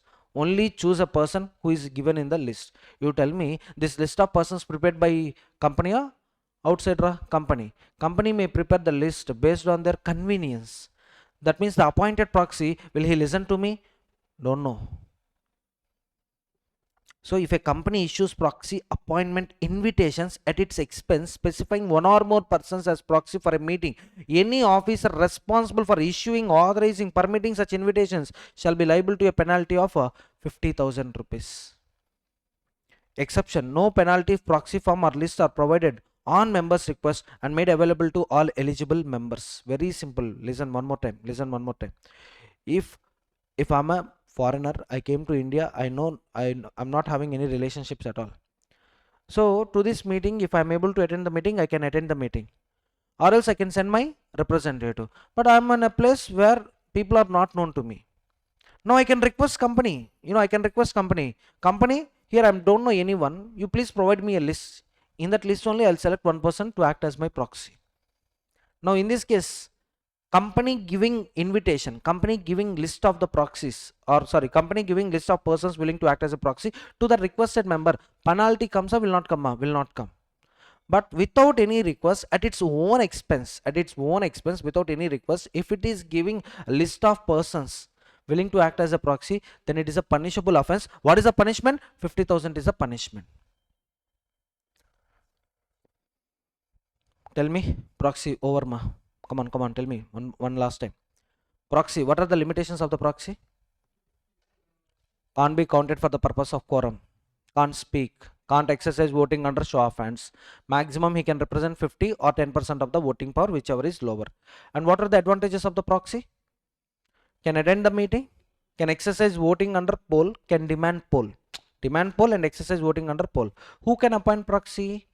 Eligible member. Who is an eligible member? Entitled to attend the meeting and vote at the meeting. Okay na? For appointment, what requirements he need to fulfill? 48 hours before meeting, he should deposit proxy form with company. That means date of posting should be 48 hours before. Date of receipt by the company is 48 hours before. Date of receipt by the company 48 hours before commencement of the meeting. If you had intention to verify proxy forms, you can. But surprise inspection allowed or not allowed? Not allowed. Only 3 days notice. Before 3 days of meeting, give notice. And that too, inspection will not start immediately. Inspection starts 24 hours before commencement of the meeting, ends with the conclusion of the meeting. That too only during business hours. That's it, ma. Nothing beyond that. And proxy benefit is not available to two companies. Tell me which two companies? A company without share capital. A company without share capital. And second one is prescribed companies. Government may prescribe some companies where proxy benefit is not there. So far not yet prescribed, so only one company is there. So one is present company, other one is future company. Who can be proxy? Any person can be proxy in all companies, but only member can act as a proxy in section 8 companies. Next one, 106, restriction on voting rights of the members in meetings. Restrictions on voting rights of the members in the meetings. See, generally we have seen section 47. What is section 47? No. Voting rights. Number of votes is equal to number of shares, provided all shares are fully paid up, provided all shares belong to same class, no different classes, same class. Correct? Everyone. Who will exercise voting rights, ma? Tell me, who can exercise voting rights? Member. Undoubtedly member is the owner of the company, so he will have voting rights. But these members are of two types, ma. These members are of two types. Members with no defaults, members with defaults. Sir, member with default, sir. Any example, sir? Only one example. Holding shares with calls in arrears. When company is making calls on shares, you tell me, he should pay call money, he should not pay call money, he should pay call amount. He should pay call amount. But if he is not paying that amount, means is he a defaulter or not a defaulter? Defaulter. Now you tell me, if I give same treatment to these two members, definitely no defaulter member will cry. Yes or no? That fellow didn't paid calls, he is getting same treatment. I paid all calls, I getting same treatment. What partiality? Where there, I mean, what kind of partiality is this? I'm a regular member paying all call monies immediately when our company is asking money, and that fellow is not at all making a call amount. For him, voting rights available. For me, voting rights available. What is this? Yes or no? Member will hurt or will not hurt? Hurt. And also defaulters should not be encouraged. If I allow defaulters, today maybe 10 defaulters. In future, it may become 50, it may become 100, next to 1000. All people will become defaulters, yes or no? Yes or no? So that's why to stop these defaulters, section 106 is giving freedom to the company. My dear company, through AOA, you can restrict voting rights of the defaulters. You can restrict voting rights of defaulters. Again, I'm telling you through your AOA. Suppose if AOA is silent, now voting rights allowed or not allowed? Allowed. Defaulters means who? Members holding shares with calls in arrears. Let's see the point. The articles of association may restrict a member from exercising voting rights if any amount is due. Simply call amount. Call amount is due. And company has exercised the right of lien over the shares. If some payments are pending, if amounts are not paid, then company can exercise lien right over its shares. Okay. Company cannot prohibit voting rights on any grounds other than those mentioned above, except above cases. What ma? Except above cases. In any other case, company should not restrict voting rights, because voting right is the absolute power available to the member, active member, non-default member. So you cannot stop him from exercising the voting rights. If a poll at a meeting In a poll at a meeting, a member with more than one vote do not have to use all votes or cast all votes same way. Suppose you remember Big Boss vote. Each member will be each and every citizen will be given some 10 votes. Yes or no? All 10 votes can you cast only, is there any rule that all 10 votes you can cast only for a single contestant? You can split the votes, 2 votes contestant A, 2 votes contestant B, like that you can split it. Similarly here also, if you are having 50 shares, how many votes you are having? Tell me. 50 shares means how many votes you will have? 50 votes. You can cast 30 votes in favor, you can cast 20 votes against. No need to use all votes in the same way. One part of resolution you can cast vote favor, other part of the resolution you can cast vote against. It's up to you. Restriction on signing requisition. A member who is restricted from voting cannot sign a requisition for an AGM. If you remember section 100, tell me, section 100. Who can make a requisition, ma? Only members. And what is the criteria for filing a requisition? What is the criteria for signing the requisition? I told you 1/10 of paid up share capital, 1/10 of paid up share capital plus entitled to vote, entitled to vote. 1/10 of paid up share capital, entitled to vote. Now tell me, if a person is holding shares with the calls in arrears and under 106 his voting rights are restricted, now can this fellow sign the requisition? Tell me, can this person sign the requisition? No, not at all. Say for example, capital is of 100 crores, capital is of 100 crores, paid up share capital is 98 crores, because there is a 2 crores calls in arrears, and for this 2 crores who is responsible? Mr. A is responsible, for example. Now while signing the requisition, can Mr. A sign the requisition? No, because his voting rights already restricted under section 106. A holding shares with calls in arrears, can he sign requisition? Answer is no. Why? Because his voting rights already restricted. If the AOA has no provision restricting voting, a member cannot be prevented from voting. Even calls are unpaid, sums are unpaid, or the company has a lien over the shares. That's what I'm telling you. If you want to restrict voting rights, restrict through AOA. Through AOA, restrict voting rights. If your AOA is silent, I permit all the members to cast vote at the meetings. If shares are forfeited and re-allotted, the new allottee cannot vote until all the calls and shares are paid. So you can exercise rights of a member only when you clear all your dues. Voting by joint shareholders. Say for example, in one share certificate, if you see, the name of joint holders was given like this: PXA. PXA. A is of 60 years old fellow, X is of 40 years old fellow, P is of just 25 years old fellow. Now my question is, who can exercise voting in case of joint shareholding? Who can exercise voting in case of joint shareholding? Come on, answer me. A or X or P?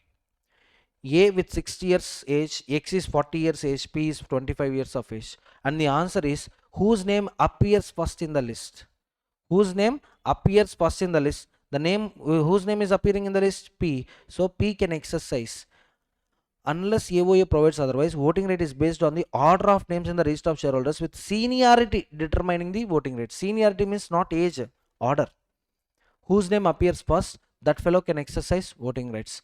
And if you remember, under section 42, I clearly told you, under section 42, private placement, in case of joint shareholding, come on, in case of joint shareholding, if an offer is given to the joint persons, listen, if an offer is given to the joint persons, money should come from which account?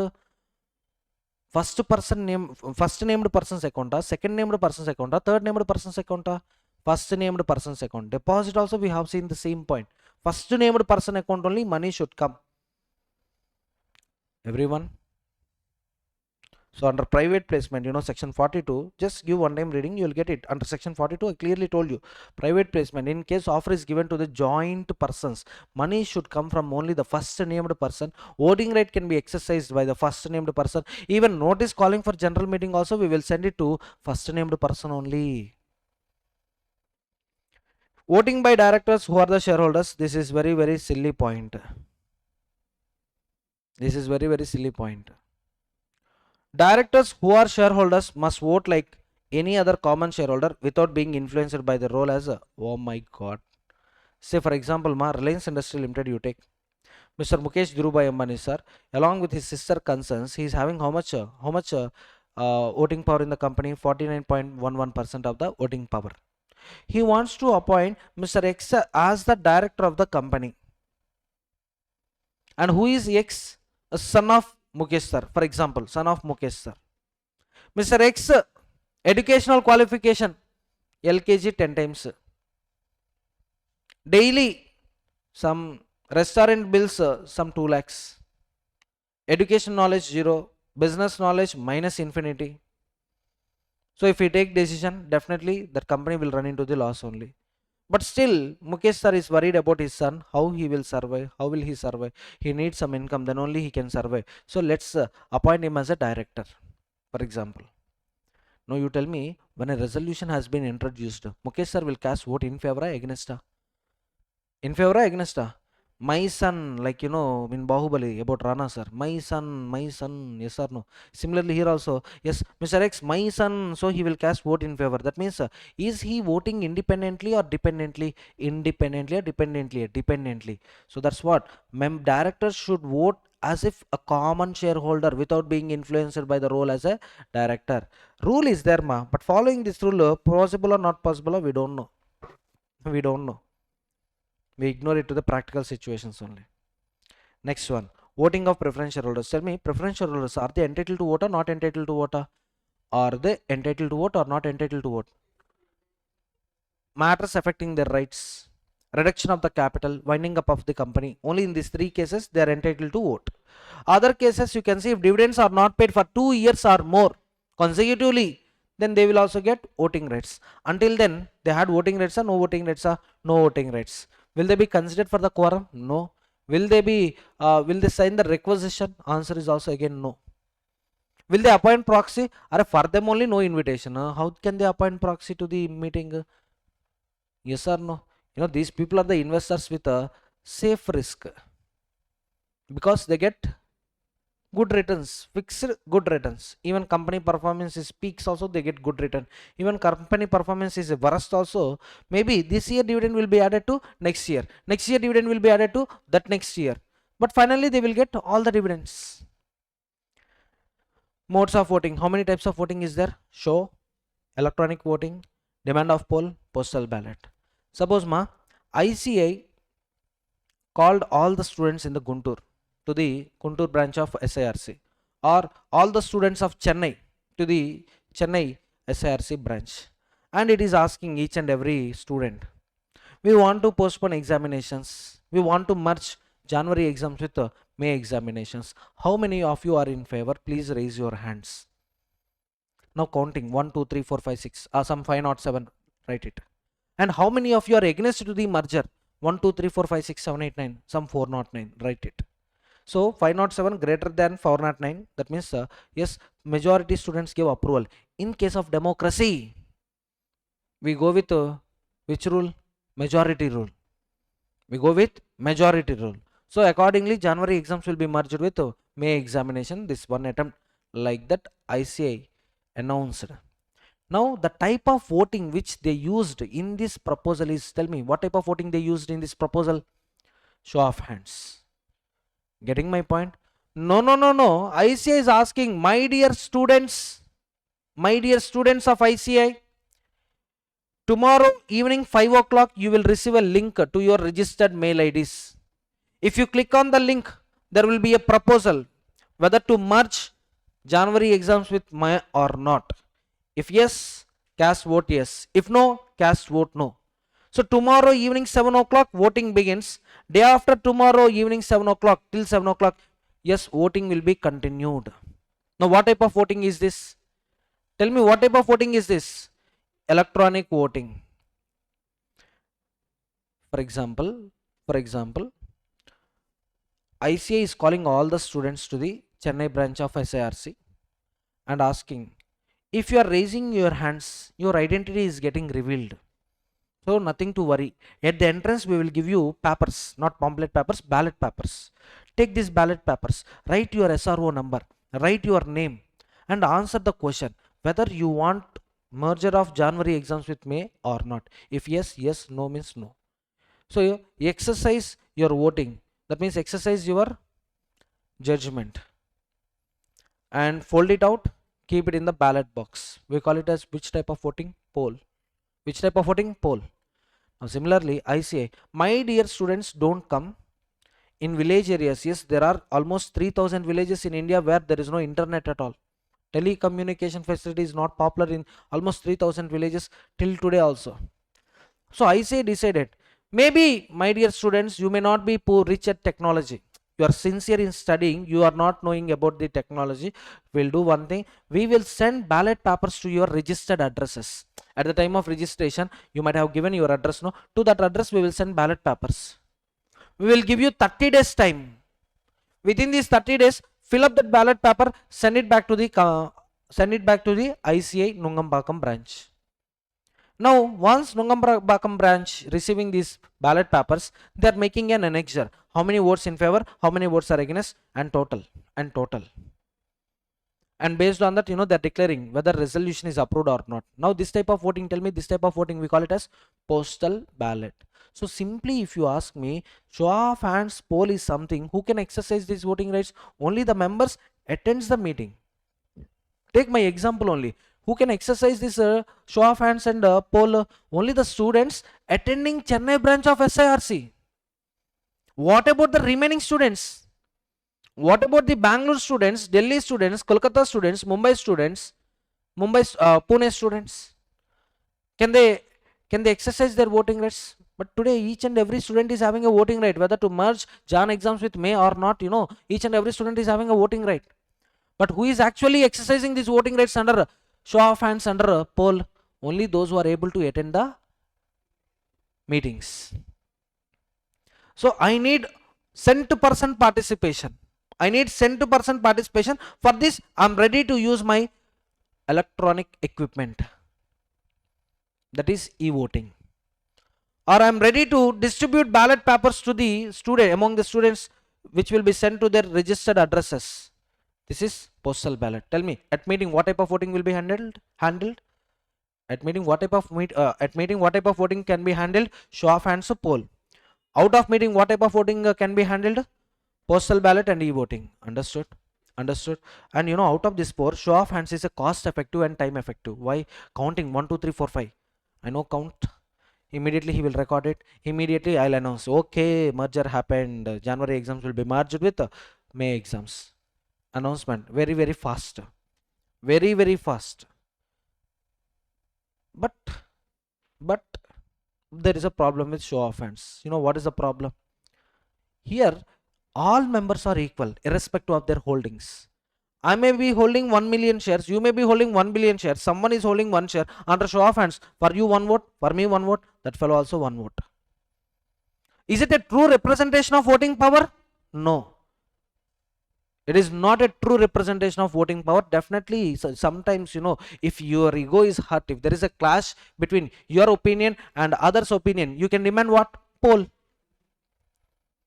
Is poll a cost effective? No. Ballot paper should be given. Appointment of the scrutinizer, independent person who will scrutinize the entire process and who will give the judgment. Not judgment, give the report. He will give the report whether how many votes are in favor, how many votes are against. Getting my point? Now let's see the material. Voting is usually done by the show of hands unless voting is demanded by the poll or electronic means. The chairman's declaration in the minutes book is conclusive evidence that the resolution is passed.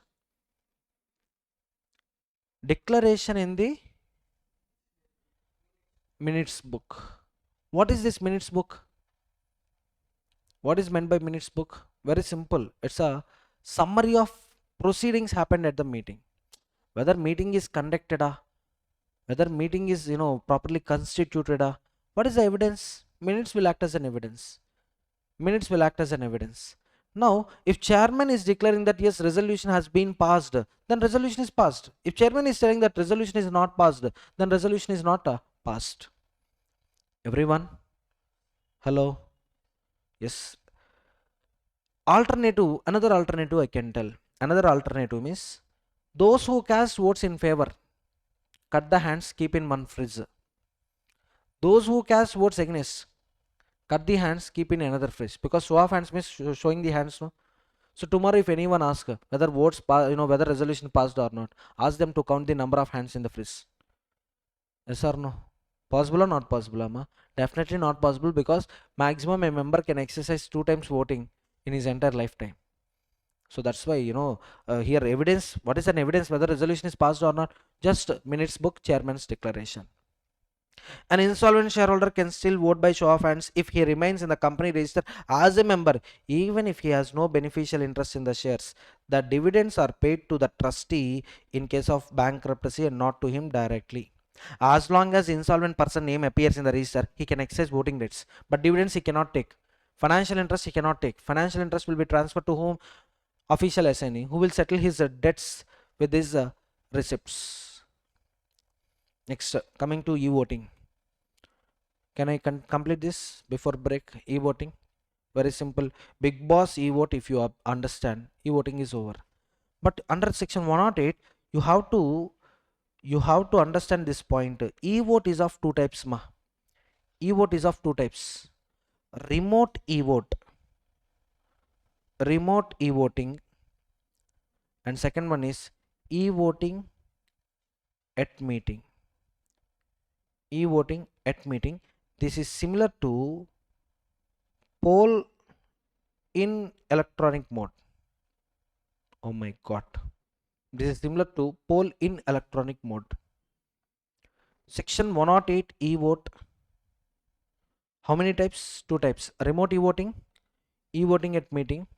E-vote at meeting is nothing but conducting poll in electronic mode.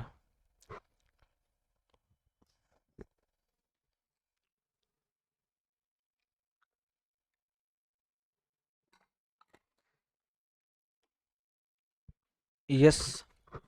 So remote e-voting. Now you can see I'm somewhere standing and I can handle this TV with the remote. Yes or no? So to change any channel, is there any need to come to this TV and press any other buttons? Is there any need to change the channel for coming to the TV? Using remote, I can handle the TV. Similarly, to exercise this kind of e-voting, which kind of e-voting? To exercise this kind of e-voting, no need to attend general meetings. From my remote locations, from my home, from my office, or any place, anywhere, maybe on moon if internet is there, on Jupiter if internet is there, or on Arabian Islands if internet is there, I can cast this vote. That is remote e-voting. Normal e-voting means at meeting, those who attended the meeting, for them e-voting facility will be enabled and you can exercise voting under e-vote mechanism. Understand? Very simple, ma. Ballot paper given to you physical mode, poll 109. Ballot paper available online mode. 108. Very important point, this two. And very, very important point, this two. Oh my god.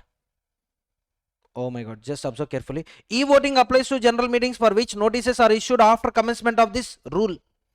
Suppose this rule got commenced in the year 2014. Since 2014, companies falling in this category should conduct voting under e-voting only. Companies provided companies required to provide e-vote, that is listed company. Every company which has listed its equity shares on recognized stock exchange.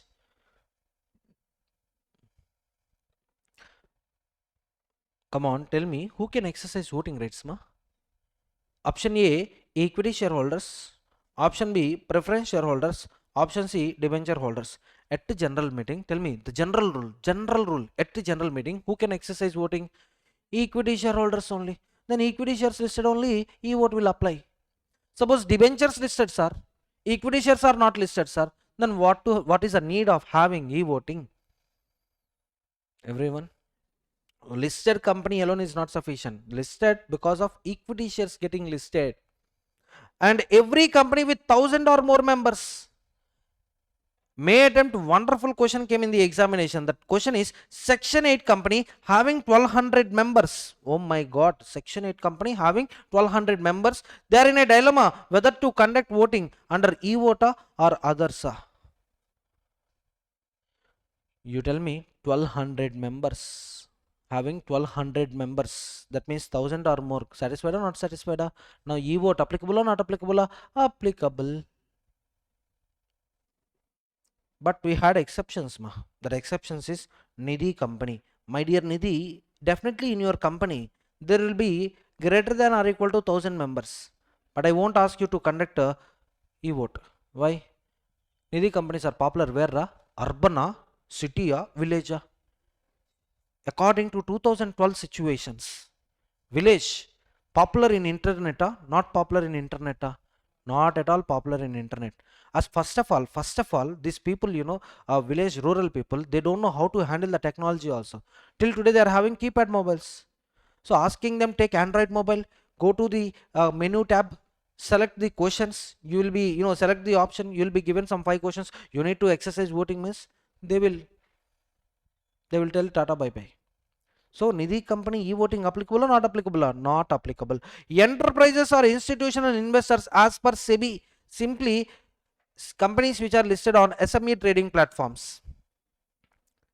SME trading platforms, small medium enterprises, even though they are listed on small, on not, even though they are listed companies, but if they are categorized as small medium enterprises, for them also e-voting is not mandatory. If they want, they can have it, but not mandatory. Sima, for listed company, what exception we are having? SME trading platforms. And for 1,000 or more members, what exception we are having? Nidhi company. Remember, e-voting is applicable mandatory to two companies. One is listed equity shares company. Second one is 1,000 or more members. 1,000 or more members. Even though you are having 1,000 or more members, Nidhi company is exempted from e-voting. Even though your equity shares are traded or are getting listed, but if they are listed on the SME trading platform, small medium enterprise trading platforms, then also for you e-voting mandatory or not mandatory? Not mandatory. Another important point, cutoff date. Do you remember section 91? What is section 91? Tell me, what is section 91? Closure of registers. Why we close registers? To identify the true person who is entitled to dividends, bonus, right shares, voting power. So now in a listed company, when members are keep on changing, who can exercise voting power is a important confusion point. For that, lawmaker is telling cutoff date, fix a cutoff date which is not earlier than 7 days before the meeting. Say for example 12th July you fixed as a general meeting date. Go back 7 days, max to max you don't go back more than 7 days. The time range 7 days. Say for example, can I fix a 7th July as cutoff date? You can, because it is within the 7 days period only. So members whose name appear in the registers by 7th July, they can exercise voting rights on 12th July. That means what? Subsequently you sold the shares or subsequently you bought the shares will not affect voting powers. Will not affect voting powers. Is this a listed company or unlisted company? Sin, where is Sin? Unlisted company, yeah. It starts with U. So e-voting is mandatory only in case companies having 1000 or more members. So we will ignore this. We'll see. Yeah.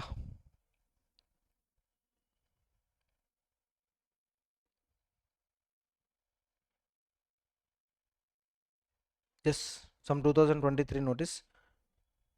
Okay, no problem. See the fourth point, ma. In terms of 108, Rule 20 of Company Management and Administration Rules 2014, the resolution for consideration at this AGM will be transacted through remote e-voting. In brackets, you can see the facility to cast vote at the AGM or before AGM, prior to AGM, that means before AGM, and also e-voting during the AGM. So e-voting, how many types? Remote e-voting, e-voting at AGM. For which purpose, Board of Directors of the company have engaged the services of NSDL, National Security Depository Limited. The board also appointed Mr. R.L. Addy, Senior Solicitor, and partner Messrs. Sandersons and Morgans, Advocates and Solicitors, as the scrutinizer to scrutinize the process of e-voting. And you tell me, what is the date of the meeting, ma? Just remember, date of the meeting is 11th August 2023. 11th August 2023. Remote e-voting should be opened at least 3 days. At least 3 days remote e-voting should be open, and remote e-voting ends with 5 p.m. a day before general meeting. What is the time limit for the completion of remote e-voting? By what time? Till what time I can conduct remote e-voting? 5 p.m. before AGM. Before AGM, and it should be open for 3 days. Now you can see here, what is the starting time? 7th August. 7th August morning 9 a.m. onwards. And what is the end time? 5 p.m. 10th August. And what is the general meeting date? 11th August. Just now we have seen 11th August. Before date means 10th August. And what is the time limit? Till when, remote e-voting will be conducted? 5 p.m. before date of AGM. 5 p.m. You can see 5 p.m. That is 10th August. 10th August. And you can also see the cutoff date. Cutoff date. What is the cutoff date? 4th August. 4, 5, 6, 7, 8, 9, 10. 7 days before the meeting. Cutoff date is 7 days. And you can read the point also. Only those members whose names are recorded in the register or in the register of beneficial owners. Why? What type of company is this? Listed company. Listed company, securities are in demat form or material form or demat form. Now the holders of depository securities, their names will be entered in the ROM or ROBO na? ROBO, maintained by depository. As on cutoff date will be entitled to cast their votes by remote e-voting or e-voting during the AGM. Those who are not members on the cutoff date should accordingly treat this notice as per. So for us, what is this notice? Information purpose only. This is the notice. This is just for information purpose, not tell me here, not for voting. Apply some brain, small portion of brain. Small portion of brain you apply. Tell me, in our example, when EGM is going to be happen? 11th August 2024, or maybe we'll take 2026. So remote e-voting shall be open for 3 days, and it ends with 5 p.m. on the day of meeting or after the day of meeting or before the day of meeting. Before day of meeting, that means 10th August. Who is eligible to vote under who is eligible to vote under remote e-voting or e-voting at AGM? The members whose names are appears in the ROM, ROBO as on cutoff date. As on cutoff date. But this cutoff date should not be earlier than 7 days. That means it should be within the 7 days. Clear? Can I proceed? Next one, electronic voting system. All these are IT subject only.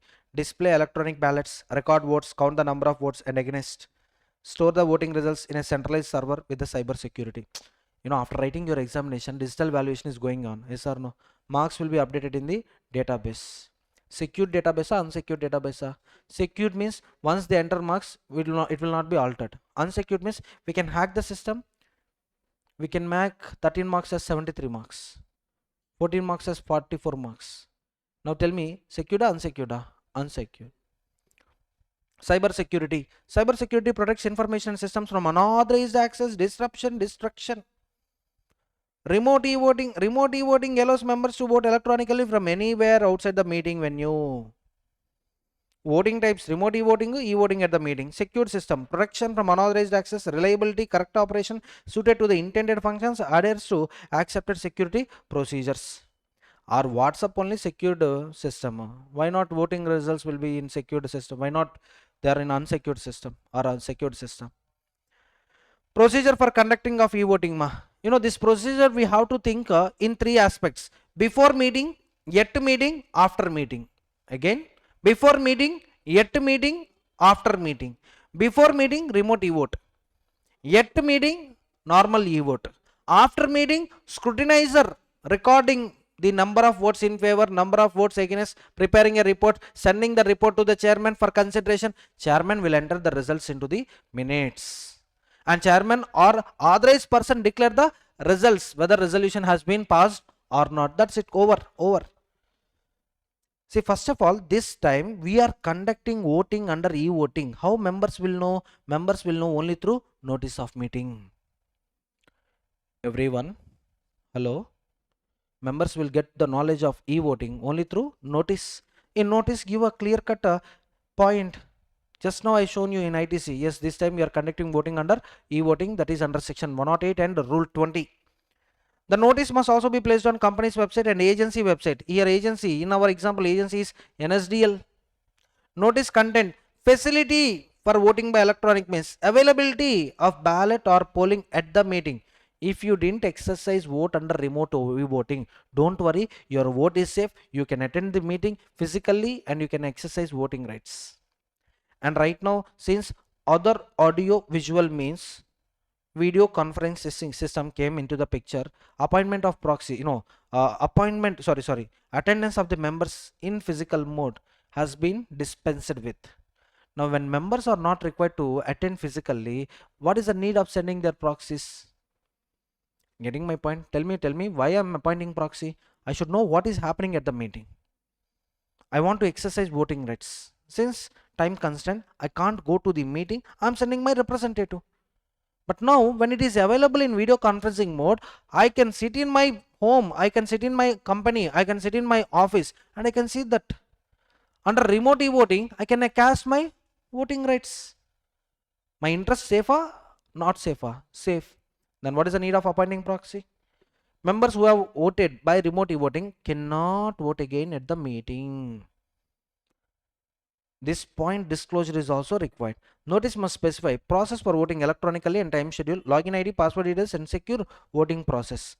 If you go through it, if you go through the notice, at end they will specify the things ma. Here you can see. Yeah, instructions for remote e-voting. So members, how to generate your user ID, how to generate the password. If you forgot user ID, if you forgot password, how can you retrieve them? And what is the next step? Log into the website. After login, a series of questions will appear. Now you have to exercise voting rights, and last you can see final button, that is submit. Agree to the terms and conditions, click on login. Homepage remote e-voting opens. Cast your vote on NSDL e-voting website. Other instructions. So now you are ready to remote e-voting. Cast vote page opens.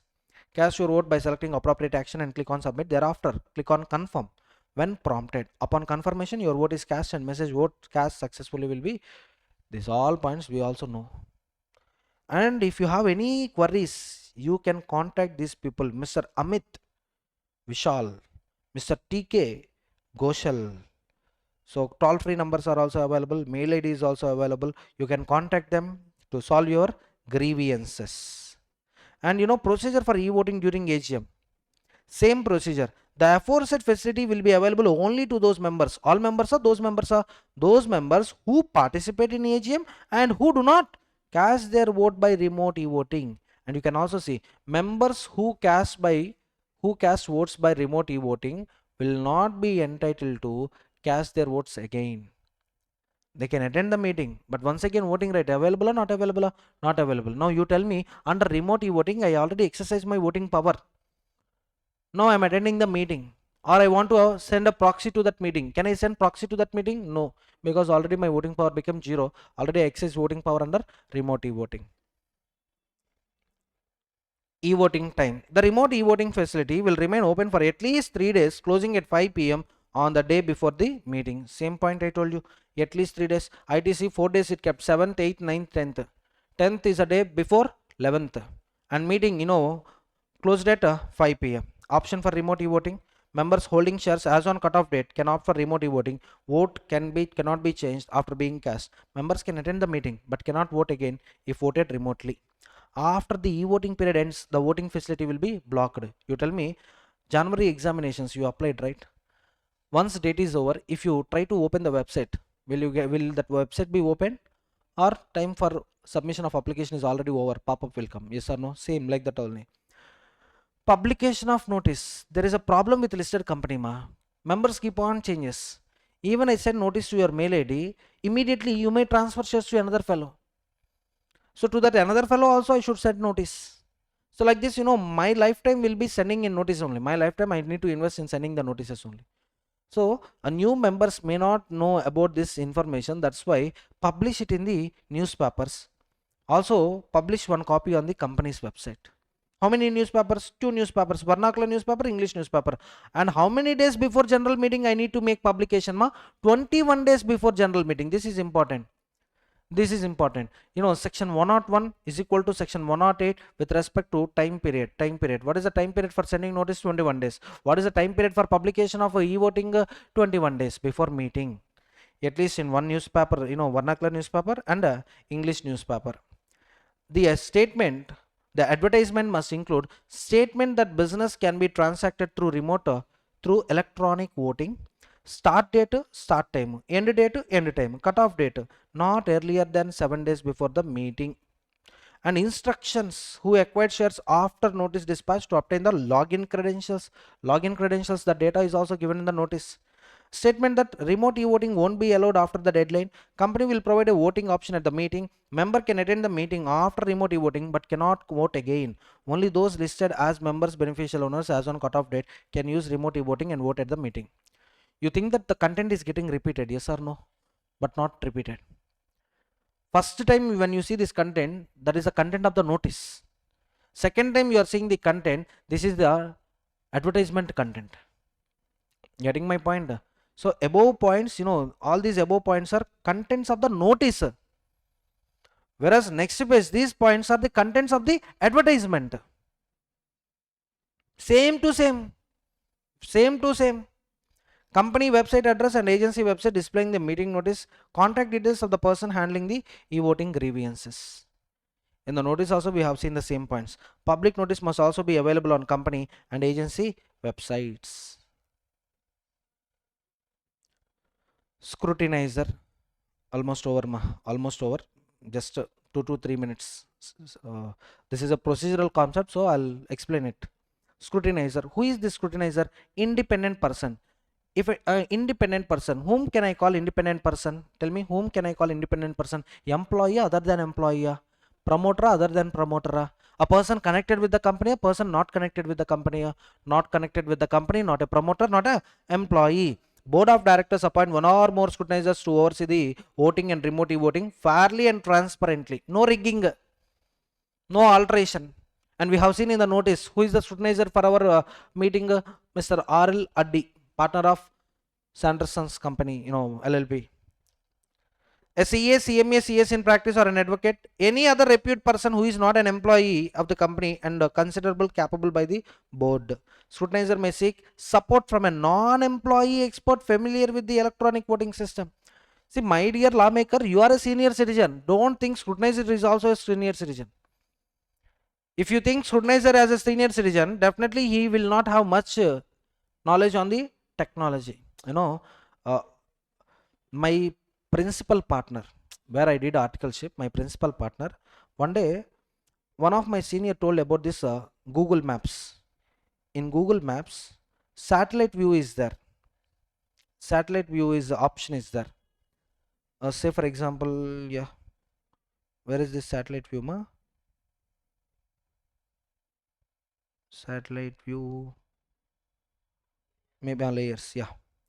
So like this, if you zoom in, zoom in, zoom in, zoom in, we can also see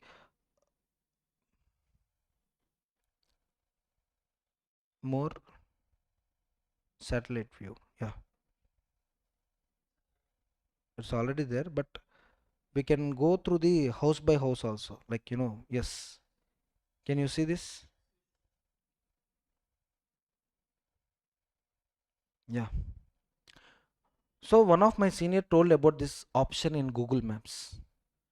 After 1 week, there is a function at my sir home, and my sir called people, the tent house people, and asked, where is the arrangement? I'm looking from my mobile. I'm looking from my mobile. In front of the house, there is no tent at all. Getting my point? Is this a 24 by 7, changing pictures, sir? No, no, no, no, no. This is not a live. Google will take pics 2 years once, 3 years once. Sorry, satellite will take pics 3 years once, 4 years once, and will be updated. So my sir watching this and asking, hey, there is no tent in front of the house. People are going, people are coming, but there is no tent. You are telling lies. You tell me, expert in technology, not an expert in technology. Not at all an expert. That kind of people, to know how many votes casted in favor, how many votes casted against, he can take support of an IT fellow who must be non-employee. My sir is having a very good knowledge of income tax. He can teach CIT also. He can keep CIT in front of him, and he can teach income tax provisions to Commissioner of Income Tax also. That much knowledge he is having, and very wide interpretation he will take. But technology point of view, poorer poorest. Yes or no?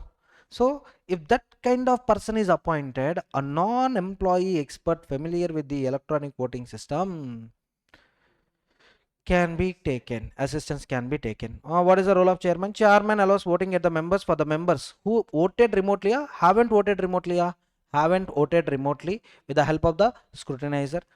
Counting of the votes. First count the votes cast at the meeting. Next, unblock the remote e-voting in the presence of two witnesses. Therefore, no rigging option, no hacking option, no changing option. First, votes cast at the meeting. Next, remote e-voting. Within 3 days, prepare a consolidated scrutinizer report. Meeting over, sir. Within 3 days, prepare consolidated scrutinizer report where you have to tell votes in favor, votes against, submit the report to the chairman. In the absence of chairman, authorized person who shall countersign it. And the chairman or the authorized person shall declare the voting results immediately. The way members voted shall remain confidential and will not be accessible to the chairman, scrutinizer, any other person until the votes officially cast at the meeting. See, first of all, tell me which voting is happening first. Remote e-voting. By 5 p.m. remote e-voting ends. If this information, votes in favor, how many we got, votes against, how many we got. Suppose in favor we got 40%, against we got 60%. Oh my god, now we need to increase votes in favor. So they can make alternate arrangements at the meeting. Getting my point? If result of remote e-voting is known before, there is a chance of alteration of votes at the meeting. But it should not be like that. That's why until e-voting at general meeting gets completed, votes under remote e-voting, no one will be allowed to access it. Secret, confidentiality. Access to the voting details. Scrutinizer can access details about the members who voted remotely to ensure they do not vote again. So simply your user ID password will be disabled once you cast vote under remote e-voting. Scrutinizer maintains a register of the votes, including member details, voting information. Scrutinizer safeguards the register and all documents until chairman signs the minutes. The results are posted on the company's and agency website and forwarded to the stock exchanges, because listed company, right? The resolution is deemed passed when the required votes are received at the general meeting. See ma, meeting happened on 11th August, right? But declaration is happening on 12th August. Now the point is, what is the effective date of resolution? When resolution is set to be passed? My question, listen carefully. When meeting got conducted? 11th August. But scrutinizer is declaring the, scrutinizer is giving the report to the chairman, chairman announcing the results. When it is happening? On 12th August. Now the question is, what is the effective date of resolution? Is it 12th August or 11th August? And the answer is 11th August. Because they are declaring the results of which one? AGM which was conducted on 11th August. You tell me ma, suppose you are qualified in January examination, results are coming in the month of March. So which attempt you qualified means Jan attempt or March attempt? Results are set to be effective for January 26 attempt. Similarly here also, meeting conducted on 11th August, it's not a matter when you are announcing the results. Those results are set to be effective from the date of meeting. So when you receive certificate, you will receive certificate qualified January 26 attempt, not March 26. That's it. Resolution can't be withdrawn. A resolution for e-voting cannot be withdrawn once proposed. Once proposed, can't be withdrawn. ITC scrutinizer report. Last 1 minute. Details of the voting results. You can see. Date of AGM 25th July 2025. This is the report prepared by company. This is the report prepared by the company. Whereas scrutinizer report you can see separately. This is the scrutinizer report. So scrutinizer report, he will tell, starting disclaimer, he will tell, remote e-voting started time 21st July, 21, 22, 23, 24, 4 days. 25th July is the meeting date. This is current year AGM. That 11th August is previous year. Don't get confused. 25th before means 24th July. And you can also see, he is not declaring the resolutions. Whether resolution passed or not passed, he is not giving declaration. He is just giving a report. Votes in favor percentage, votes against percentage. Sir, invalid votes why 0? Are in remote e-voting. In e-voting, first of all, in e-voting, chances of mistakes are 0. Yes or no? If it is a ballot paper, votes in favor 100, votes against 100 if you are writing, invalid vote. You are having 100 votes ma. In a physical ballot paper, you can commit mistakes, like 100 in favor, 100 against means invalid, because you are having only 100 votes. But if you take e-voting, if you enter 100 number in favor, against tab will be disabled. If here if you enter 90, 10 you can exercise there. So invalid, there is no chance at all. And ordinary resolution like this, you can see number of members who voted in favor. Oh my god, for dividends also votes against resolution. Maybe these people are testing whether votes against will be casted or not. For dividends, for adoption of financial statements, okay. For dividends, they claimed dividends, they consumed it, and they're casting vote against. 87 members with 4,42,572 votes. And at AGM also 3 members are there who are against to the dividends, 3217. So total 90 members, 4,45,789 votes. And what is the percentage? 0.004. Negligible actually. Vote is ordinary resolution means votes in favor greater than votes against. That means 50.00001 greater than 49.9999. Ordinary resolution is said to be passed. And next one. These 3 fellows are common, I think. Everywhere 3 fellows are only there. E-voting during AGM, 3 fellows. 3 fellows. Here also 3 only. Here also 3 only. Same pinch. They are testing whether votes against will they provide or not. Oh my god, 3. Here 4. Negative minded person. Another person had it. Super. So like this, he prepare, and you can also see, we understand, have witnessed the votes cast through remote e-voting. E-voting during the AGM were unblocked from NSDL e-voting website. www.evoting.nsdl.com in our presence of the two witness names also you can see. And based on scrutinizer report, company is preparing a report and company is declaring the results. That is a base document, this is the final document. Until this document is released, the document prepared by the scrutinizer and all the data information maintained by the scrutinizer remains unaccessible to the remaining people. Once scrutinizer hand over the report, that's it. Complete details he will hand it over to the company. Now you take for example e-voting, whether resolution passed or not passed, what is the evidence? Scrutinizer report is the evidence. And for scrutinizer report also, database is the evidence. Whereas under show of hands, what is the evidence? Minutes is the evidence. Understood? Let's continue our discussion with the next topic. Our next topic is section 109, poll. We are having 4 types of voting, right? So 107, 108, 109, 110. 107 is show of hands, 108 e-vote, 109 poll, and 110 postal ballot. Maximum which type of voting is applicable? Show of hands. Show of hands is applicable if e-vote is not applicable, if poll is not demanded. If poll is not demanded, if e-voting is not applicable, then show of hands is applicable. E-vote applicability. E-vote applicability, we have seen listed companies.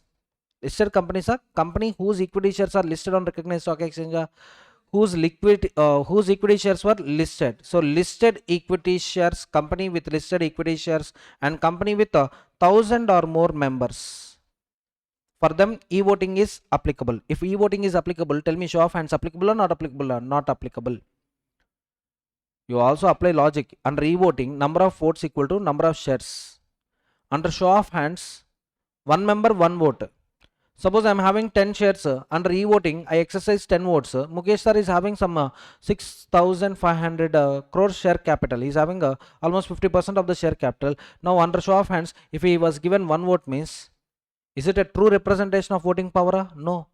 Under e-voting, under remote e-voting, number of votes equal to number of shares, means their show of hands applicable at the meeting? No. At meeting compulsory e-voting is only applicable. Okay, so this e-voting, once again I'm telling you, this is of 2 types. One is remote e-voting, which happens prior to general meeting, and the other one is e-voting, which happens at the general meeting. Now tell me, who will exercise voting power at general meeting? Those who have not exercised voting power under remote e-voting can exercise voting power under e-voting. Clear? So remote e-voting shall be open for how many days? At least 3 days. Ends with 5 p.m. day before general meeting. And normal e-voting opens at meeting, ends with the conclusion of the meeting. Clear? And remaining procedures, appointment of scrutinizer. Who appoints scrutinizer?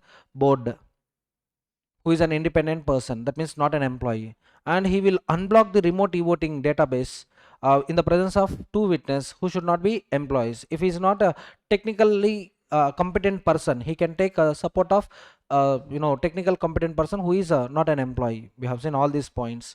And notice, publication of the notice, contents of the notice we have seen. And next one, cutoff date is very important in e-voting. What is the cutoff date? 7 days before general meeting. That is important. And in e-voting, non-applicability is also very, very important. Nidhi companies, and next one, companies whose shares are listed on SME trading platforms. SME trading platforms, for them also applicable or not applicable? Not applicable. These 2 points very, very important. Time limits, you see, time limits, remote e-voting 3 days. Next one, notice shall be given 21 days before meeting. Cutoff date will be 7 days earlier than, not earlier than 7 days before the meeting. And once voting is completed, once meeting is completed, within 3 days publish the results. Scrutinizer shall submit the report to the chairman. Chairman will declare the results. So I think these are the only time limits we can see under e-vote. Next we will see poll. Demand for poll. Demand for poll. I told you show of hands is applicable if voting, e-voting not applicable, poll not demanded. Sir, why people demand poll? Very simple. When there is an ego clash. When there is a ego clash, say for example, in my company there are 2 group of employees, 2 group of members, group A, group B. Group A, they are 35 in number. How many in number? 35 in number. Whereas group B, 65 in number.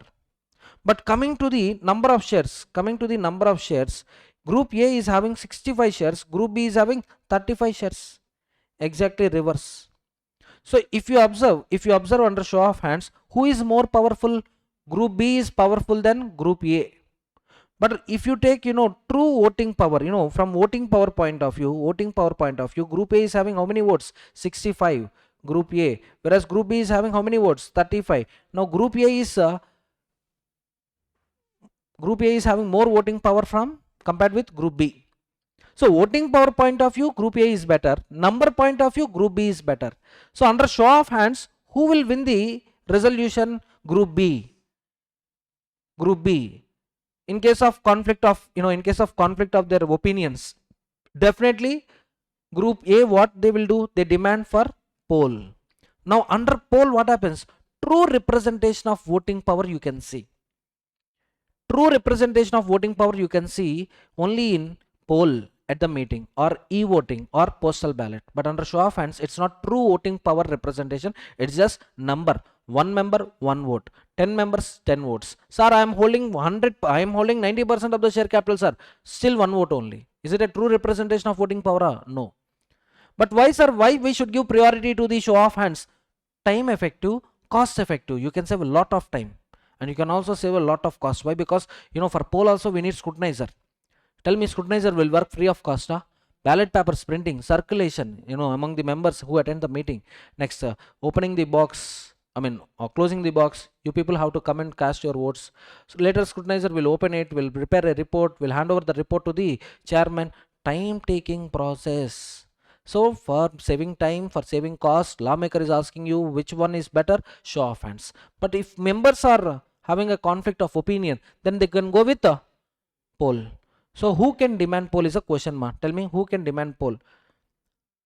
They may ask you option A, members, option B, proxy, option C, member plus proxy, option D, none of the above.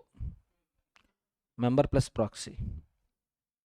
I already told you under proxy demerits. If you see proxy demerits, not counted for quorum, no right to speak, no vote under show of hands, maximum representation 50 or 10% of the voting power. But if you see advantages of the proxy, can attend the meeting, even a non-member can attend the meeting, can demand for poll, can exercise voting power under poll.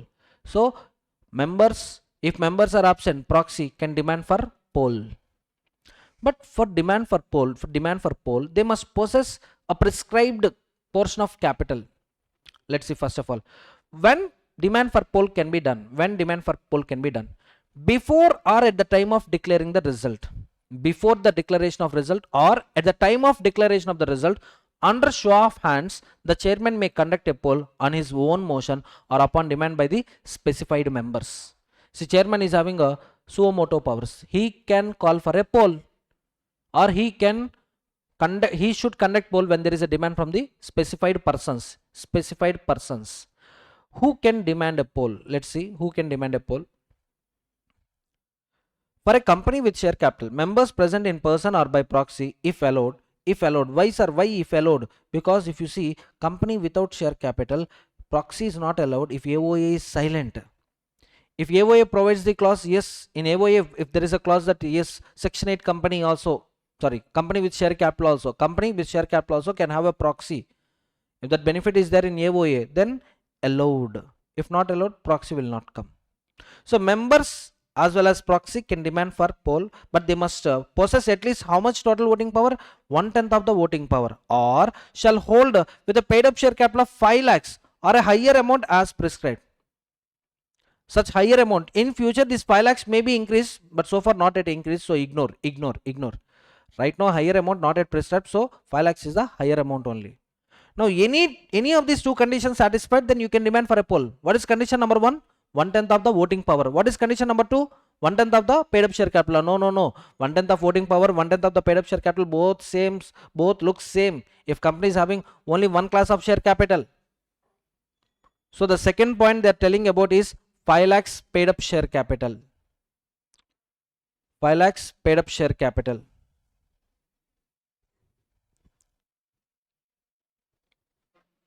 Yeah, listen. So any of the condition to be satisfied. If you take big companies like Reliance Industry Limited, What is the Reliance Industry paid up share capital? 13,500 crores into 1/10 means how much you have to possess? 1350 crore share capital ma. 1350. Big amount or small amount? Very big amount. There at least you fulfill paid up value of 5 lakhs. At least you fulfill the condition of 5 lakhs. Suppose, sir, in my company, paid up share capital is just 10 lakhs, sir. Oh, 10 lakhs into 1/10 means 1 lakh. 1 lakh or 5 lakhs, whichever is lower means 1 lakh only. So it depends upon the nature of the company. Big companies for you 5 lakhs is enough. Small companies then 1/10 of the voting power is enough. But they must possess this capital when? At the time of demanding for poll. At the time of demand of poll, if they had only 9% voting power, what chairman will do? Chairman will take that application, will keep it in the dustbin. No doubt at all. Next one. For other companies with without share capital, members present in person, proxy if allowed. Proxy if allowed shall hold at least 1/10 of the total voting power. 1/10 of the total voting power. Here only what is missing ma? Paid up share capital is missing. Paid up value is missing. Next one. So tell me, for demand of poll, members as well as proxy, they must possess how much ma? You have to check whether it is a company with the share capital or without share capital. With the share capital means either of the condition to be satisfied. Condition 1, 1/10 of voting power, or condition number 2, 5 lakhs paid up share capital. 5 lakhs paid up share capital. Without share capital, just only one condition, that is 1/10 of the voting power. Sir, without share capital, how voting power will be determined? MOA will take care of it ma. Each member how much interest they are having. Suppose each member against to him they wrote 5% interest, 6% interest, 8% interest. Now 5 plus 6 how much? 11. If these two persons coming forward and demanding for poll, now tell me whether chairman should conduct poll or optional? Compulsory, chairman should conduct poll. The demand for poll can be withdrawn at any time by those who made the demand. Say for example, 3 people demanded for the poll. Can they withdraw the poll? Yes, they can withdraw the demand for poll. Anytime, sir, anytime. Even poll started. Sir, just now 5 minutes back poll started, sir. Now also can they withdraw it? Yes, they can withdraw it. They can withdraw it. Now, resolution passed under show of hands. Will it be valid, sir? No. Why? Resolution passed under show of hands was already cancelled when the demand for poll is made. So once again, under show of hands, voting shall be conducted. Or else chairman can use his suo moto powers. Chairman can use his suo moto powers for continuation of the poll. See, here you demanded poll. I ordered for poll. Now you are withdrawing. Now what chairman will do? No, I'll exercise my suo moto powers. I will conduct the poll only. No, members, nothing to do. Members should follow chairman. And observe carefully ma, when can I demand poll ma? When can I demand poll? Before or at the time of declaration of the result.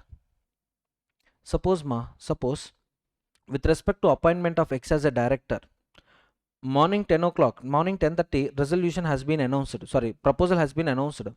By 10:40, show of hands, voting was declared, ordinary resolution has been passed. Now if you demand poll, if you want to demand poll, immediately demand for poll.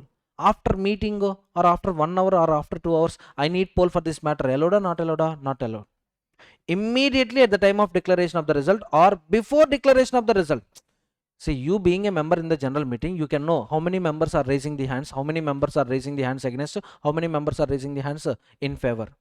So if you think that true representation of voting power is not possible, immediately before declaration of result itself, you announce, sir, we need poll, sir, we are demanding poll, sir. You make announcement. Or at least at the time of declaration of result, you make announcement of, you make demand for poll. But once some 2-3 resolutions already over, now we want poll for the third resolution which you passed last. Possible or not possible? Not possible. Time limit for conducting poll. This is also very important point. Very important point. See, by what time poll must be conducted? For adjournment of the meeting, for appointment of the chairman, poll must be conducted immediately. And for other matters, poll must be conducted not later than 48 hours. Not later than 48 hours. That means what? See, in a meeting we are having, say for example, in a meeting we are having some 10 proposals. 10 proposals. Out of 10, 4 are common, ma. Adoption of financial statements, declaration of dividends, director's appointment in the place of those retiring one, and appointment of the auditor. And some 6 business items are there. 6 special business items are there. Okay. Apart from this, appointment of the chairman, adjournment of the meeting.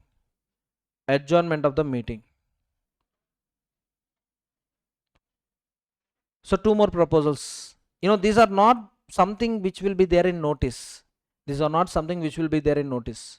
So if any member is demanding for a poll for the matter of appointment of chairman or for the matter of adjournment of the meeting, you have to conduct them immediately. What it means, I'll tell you. And if anyone is demanding poll for any of these matters, it can be conducted within 48 hours of demand. Suppose ma, chairman represents group B ma. Group A, how many members? 35. But how much voting power is there? 65%. Group B, how many members are there? 65. But how much voting power is there? 35%. This chairman taken from Group B, he is very partial. He is showing lot of partiality towards B only. He is not at all listening to A. Already 3 resolutions over.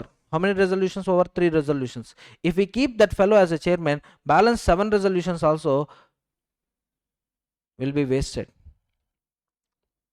So immediately, group A people with how much voting power? 65% voting power, immediately demanded poll for appointment of chairman. Now tell me, the chairman so appointed under show of hands, can he tell like this? My dear members, I understood the demand for poll, please wait, balance 7 resolutions, shallow, let's pass them, and then your wish appointment of chairman under poll will be commenced. You tell me logically, balance 7 resolutions. After completion of balance 7 resolutions, appointment of new chairperson, for what purpose? Cleaning the tongue. For what purpose appointment of the chairperson after completion of balance resolutions? So once chairman appointment under poll demanded, that's it. You stop all the resolutions, keep all the resolutions aside. First you have to introduce poll for appointment of the chairman. Once chairman is appointed under poll, now balance 7 proposals can be continued. Similarly, we need adjournment. Members are demanding, we need adjournment, conduct poll immediately. Now also chairman cannot tell, oh, already 3 resolutions over, balance 7 only there. After completion of these 7 resolutions, we will adjourn your meeting. After completion of all resolutions, why adjournment required? So if a matter is with respect to chairman or adjournment of the meeting, keep pending resolutions aside and immediately conduct poll. But if it is a matter with respect to other than appointment of chairman, other than adjournment of meeting, other matters. Now tell me, immediately required, can they keep it delay? Can they keep it aside? They can keep it aside for 48 hours. For example, adoption of the auditor. People demanded, we need poll. Okay, my dear members, for appointment of the auditor, we will conduct poll. So for the time being, I'll keep this matter aside. Balance 6 special businesses, can I discuss? Yes, I can discuss. Meanwhile, poll process will start. But the poll process should be completed within how many hours of the demand? 48 hours of the demand. Getting my point? Not later than 48 hours. That means within 48 hours from the demand of any other question as directed by the chairman. The chairman appoints a scrutinizer to oversee the polling process and report the votes. Another highlighting point. You see 108 e-vote. You see 110 postal ballot. Board of director appoints scrutinizer. Who appoints scrutinizer? Board of directors. But here who is appointing scrutinizer? Chairman. Why, sir? When poll is demanded, yet to meeting or before meeting, yet to meeting. Now how directors will conduct one meeting? Nominating one person as a scrutinizer, appointment as a scrutinizer. My dear scrutinizer, come and scrutinize the process means I need to stop general meeting, I need to call for a board meeting. Getting my point? Again, I need to give notice, I need to wait for minimum time period. But general meeting is going on, no? So that's the matter. That's the matter. Here board of directors will not appoint scrutinizer. Who appoints scrutinizer? Chairman. But you see 108, you see 110. 108, 110 under e-voting, under postal ballot, board appoints scrutinizer. This is the differentiating factor between poll and e-voting. Duties of the scrutinizer, same. He will ensure proper conduct of the poll process, maintain records, submit a report to the chairman, ensure compliance with section 109 and rule 21. So what is the rules? Let's see. Chairman regulates the poll by appointing necessary scrutinizers. Chairman responsibilities. Scrutinizers are provided complete information. Complete information. That means the persons who attended the meeting, they are the members or they may be the proxies. Whether they are valid proxies or not. Provide them register of proxy and all other relevant documents. Scrutinizer are given all documents as per section 105, 112 and 113. 105 is proxy. 112 is representative of president governor. 113 is representative of body corporate. Polling papers are arranged and distributed, simply ballot papers. In case of joint holders, tell me who will get ballot paper? First named holder gets ballot paper. Scrutinizers recording polling papers received by initialing them. Polling papers, they will initial it. What it indicates. See ma, in examination, if you take additionals, will they give additional like it as it is or will they sign it? They will sign it. That means it indicates that this paper was given at that examination hall during that examination only. If signature is not there, what we will do? We will take some extra additionals first examination and we will write all the slips on that only. Next day we will attach it to the next day examination paper. Possible or not possible? 100% possible. So by initialing it, it is giving a message that what message? Initial the person making initial. It indicates that this paper was given at the examination hall only, during the examination only. You can trust it. Now here also ballot paper, before giving the ballot paper, scrutinizer will initial it. A small initialing means what? Short signature ma. Full signature is different to short signature is different. Scrutinizer seal and lock the empty polling box in the presence of the members and proxies. So they will show the ballot box, they will keep in front of the members, and scrutinizers open the polling box in the presence of two witnesses after voting. This point is also valid. That the same point is there in the e-voting also. In the presence of two witnesses. If there is ambiguity about the validity of proxies, scrutinizer can decide in consultation with the chairman. Sir, my member deposited two proxy forms, sir. Which one should be considered, which one should be ignored? So like that, who will take a judgment, who will take a conclusion? Scrutinizer will take conclusion based on chairperson's inputs. So scrutinizer decide whether it is a valid or invalid. If a proxy and member both vote, proxy vote will be disregarded. Member is having ultimate authority ma. Member is having what? Ultimate authority. So both member and proxy attended the meeting, both voted at the meeting. Now chairperson, scrutinizer will consider which vote? Members vote. Scrutinizer will ignore proxy vote. Scrutinizer count the votes and prepare a report to the chairman. For electronic voting, company supports scrutinizers in voting and counting. Scrutinizer report includes total votes casted, valid votes, votes in favor, votes against, including invalid votes. In previous class we have seen it. You can see here. Yeah, valid votes, votes in favor, votes against. Scrutinizer submit the report to the chairman, who countersigns it. The chairman declares the result of the poll either personally or through an authorized person. Scrutinizer submit a report in MGT 13 within 7 days from the date of poll. The result of poll is deemed to be the decision of the meeting of the resolution. Here in the entire process, 7 days time limit is important. Within 7 days, scrutinizer shall submit a report.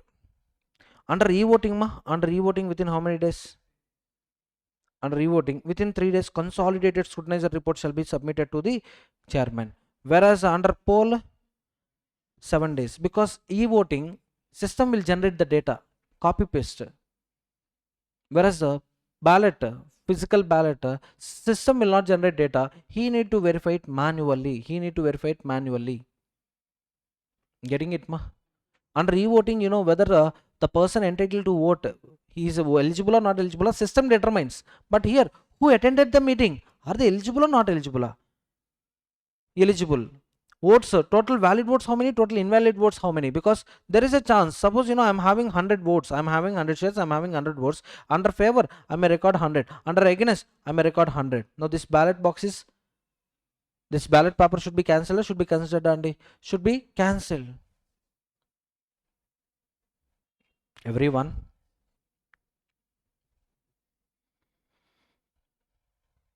So it takes time. Simply it takes time in case of poll. That's why 7 days time is given for submission of the report. Exemption, you can see for private companies one solid exemption was given. Section 102, 107 and 109 is not applicable to private company if AOA specifies otherwise. Individually in each section we have seen about IFSC companies. IFSC company exempted, IFSC company exempted, but solid consolidated basis you can see here. You can see here in this exemption. Private companies, those who have filed annual returns and financial statements are exempted from the some provisions. That is section 101 to 107 and 109. Sir, what about 108? Sir, what about 108? You tell me 108 applicable to which companies? Company whose equity shares were listed. Private company equity shares listed. And next one, a company with how many members? 1000 or more members. Ordinarily private company will have how many members? 200 only. Of course, under ESOP, if the number reaches 1000, then they can also conduct e-voting.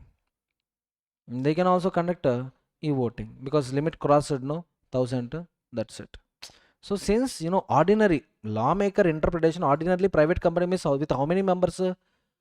200 members. And equity shares listed or not listed? Not listed. So by default private companies will not fall under this category. Like that, lawmaker might have observed it, might have understood. But the real version is due to ESOPs, if number of employees go beyond 1000, already existing members 200 with this 1000, total how much? 1200. Limit crossed or not crossed? E-voting is applicable. That's it, ma. Poll we completed. So far we completed 3 types of voting: show of hands, poll, e-voting. Under show of hands there is no limit at all. Under e-voting, how many limits are there? Come on. Under e-voting, how many limits are there? 1000 members, one limit. E-voting applicability. And second limit, 21 days before issue of notice, advertisement of the notice. 7 days before general meeting, cutoff date. Next, 3 days before, at least 3 days, remote e-voting should be open, and it ends with 5 p.m. before the day of meeting. And within 3 days after completion of meeting, scrutinizer has to send a consolidated scrutinizer report to the chairman. Why consolidated? Because remote e-voting results, normal e-voting results, both you need to consolidate. Only these limits are there. Yes or no? Under e-voting. Whereas under poll, we'll see poll. Under poll, limits we have seen 1/10 or 5 lakhs paid up share capital. Any condition satisfied, 1/10 of the voting power or 5 lakhs paid up share capital. Here also 1/10 of the voting power. Yes or no? Without share capital. Yes. Next one. Next limit we have seen. Next limit is 48 hours. Tell me, 48 hours is for all matters or adjournment of meeting? All matters other than adjournment of meeting. All matters other than appointment of the chairman. For appointment of chairman, for adjournment of the meeting, mandatory. Which is mandatory? Immediately poll should be conducted. You have to ignore all other matters.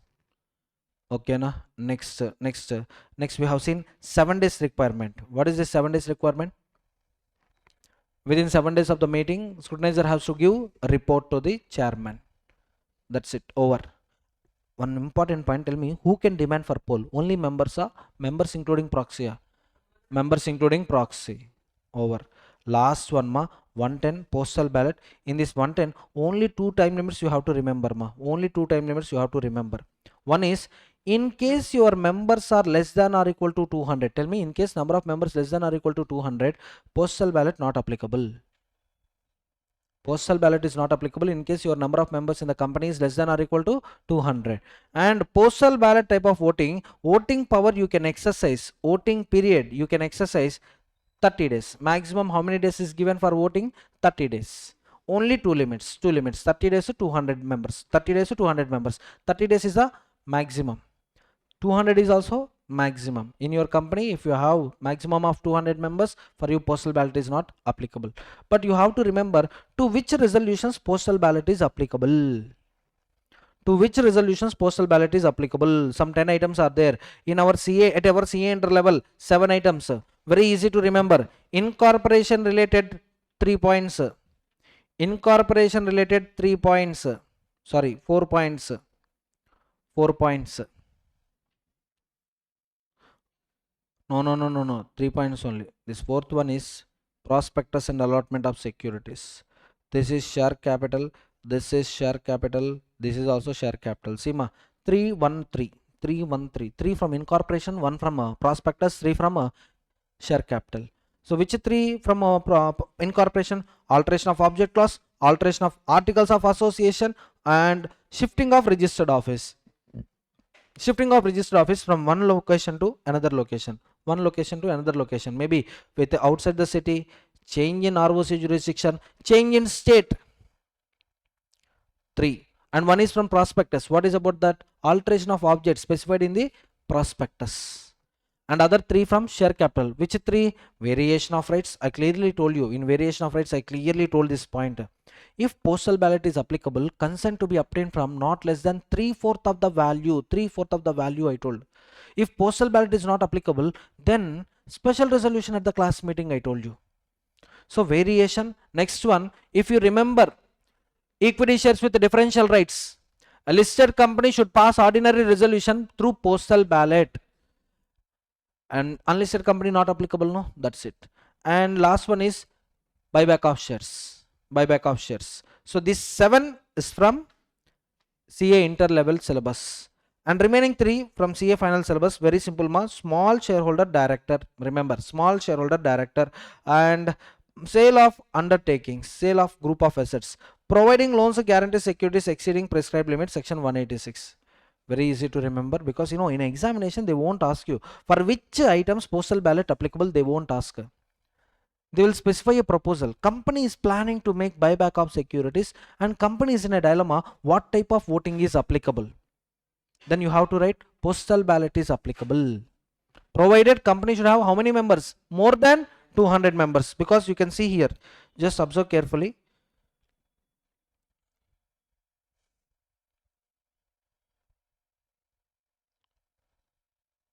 Yeah, OPC companies with up to 200 members are exempt from postal ballot requirements.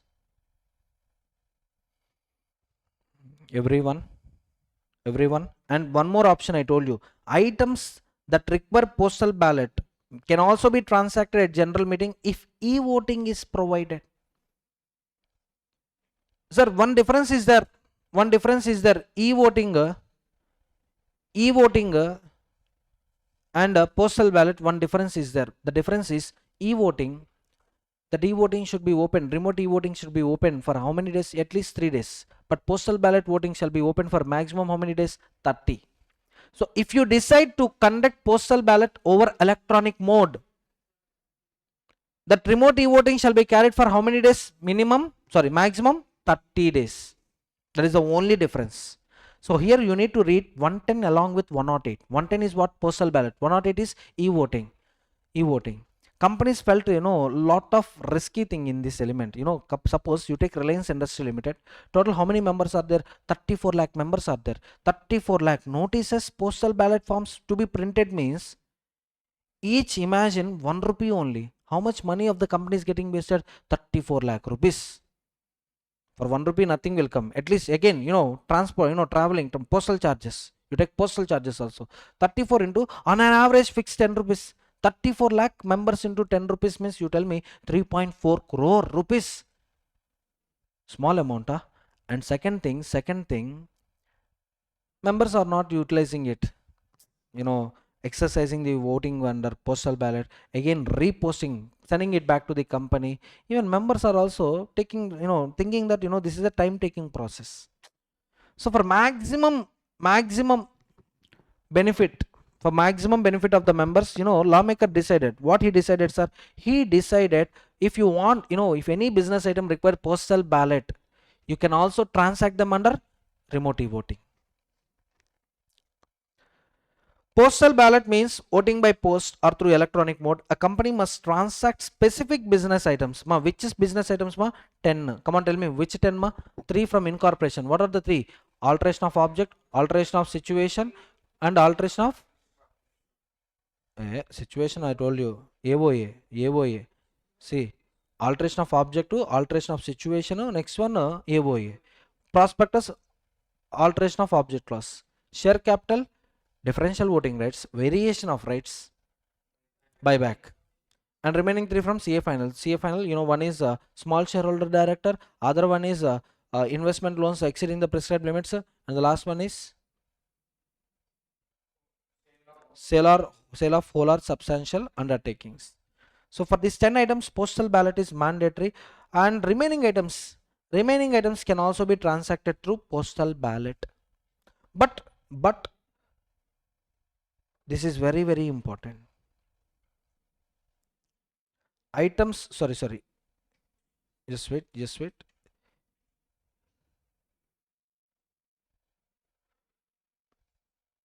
This one I forgot. This is very, very important. What is the highlighted matter? Read the highlighted matter. Except ordinary business items. Tell me how many ordinary business items we are having? 4. Plus items requiring director or auditor to hearing, plus 2. Auditor 1, director 1. Removal of auditor, removal of director, for example. 4 ordinary business items, 1 matter relating to auditor, 1 matter relating to the director, where auditor or director is having right to be heard.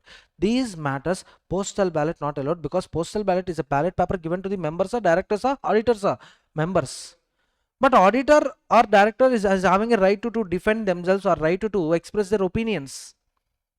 So for this postal ballot is not applicable. Physical meeting only solution. Getting it? This is important point, ma. This is important point. For example, ma, issue of bonus shares you take. Whether it is there in the list of 10 items, no. For this matter, director or auditor is having right to be heard. Not at all required. Issue of bonus shares, if at all needed, can I conduct a voting under postal ballot? 100% yes. 100% yes. Sir, similarly, adoption of financial statements, appointment of the auditor, declaration of the dividends, can I conduct postal ballot, sir? If you conduct postal ballot, you are substituting AGM with postal ballot. So no, except ordinary business items. At the same time, removal of the director, removal of the auditor, where they are having a right to express their opinions. So these 6 matters, postal ballot applicable or not applicable? Not applicable. Not at all applicable. Next one, items mandated for postal ballot A may also be transacted at a general meeting if e-voting is available. Same point I told. A resolution approved by requisite majority via postal ballot is deemed as passed at a general meeting. Even though there is no general meeting, we can assume it as it's a resolution passed at AGM or EGM. It's an assumption, ma. It's an assumption. Say for example, ma, May examinations because of war postponed or not postponed? Or postponed. Particularly some states only postponed. All states postponed. 2 states, another postponement happened. Imagine they wrote exams in the June. Now which attempt they cleared means June 2025 attempt, May 2025 attempt, May 2025 attempt only. Here also the same point I am telling you. Even though resolution is passed via postal ballot, e-voting, or poll, even though results are declared subsequently, we assume that these results are declared at AGM. Even if there is no AGM, we assume that this is the approval of general meeting only. This is the approval of members at general meeting only. Assumption based. Next one, ma, postal ballot voting and counting. Assent to balance. That means what, ma? Assent to balance means what?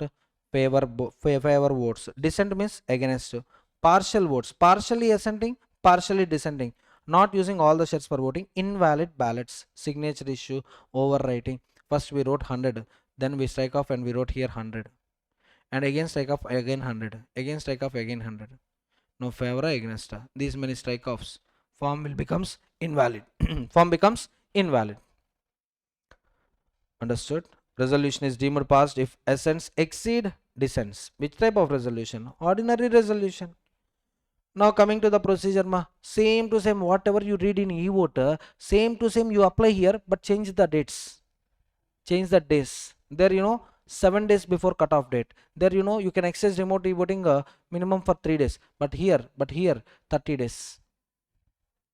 Company sends a notice to all the shareholders along with the draft resolution and reason for the postal ballot. Shareholders must send their assent or dissent in writing within 30 days from the dispatch.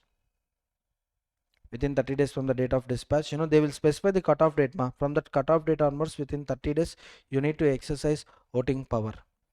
Now, sir, sending postal ballot paper to the company after 40 days, do you think company will accept that ballot paper?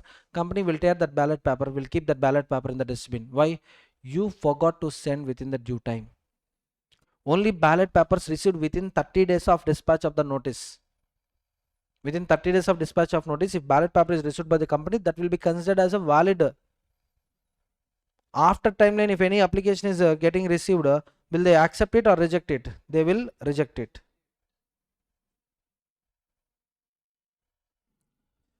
Yes, notice within how many days of notice, you have to exercise voting power under postal ballot? 30 days.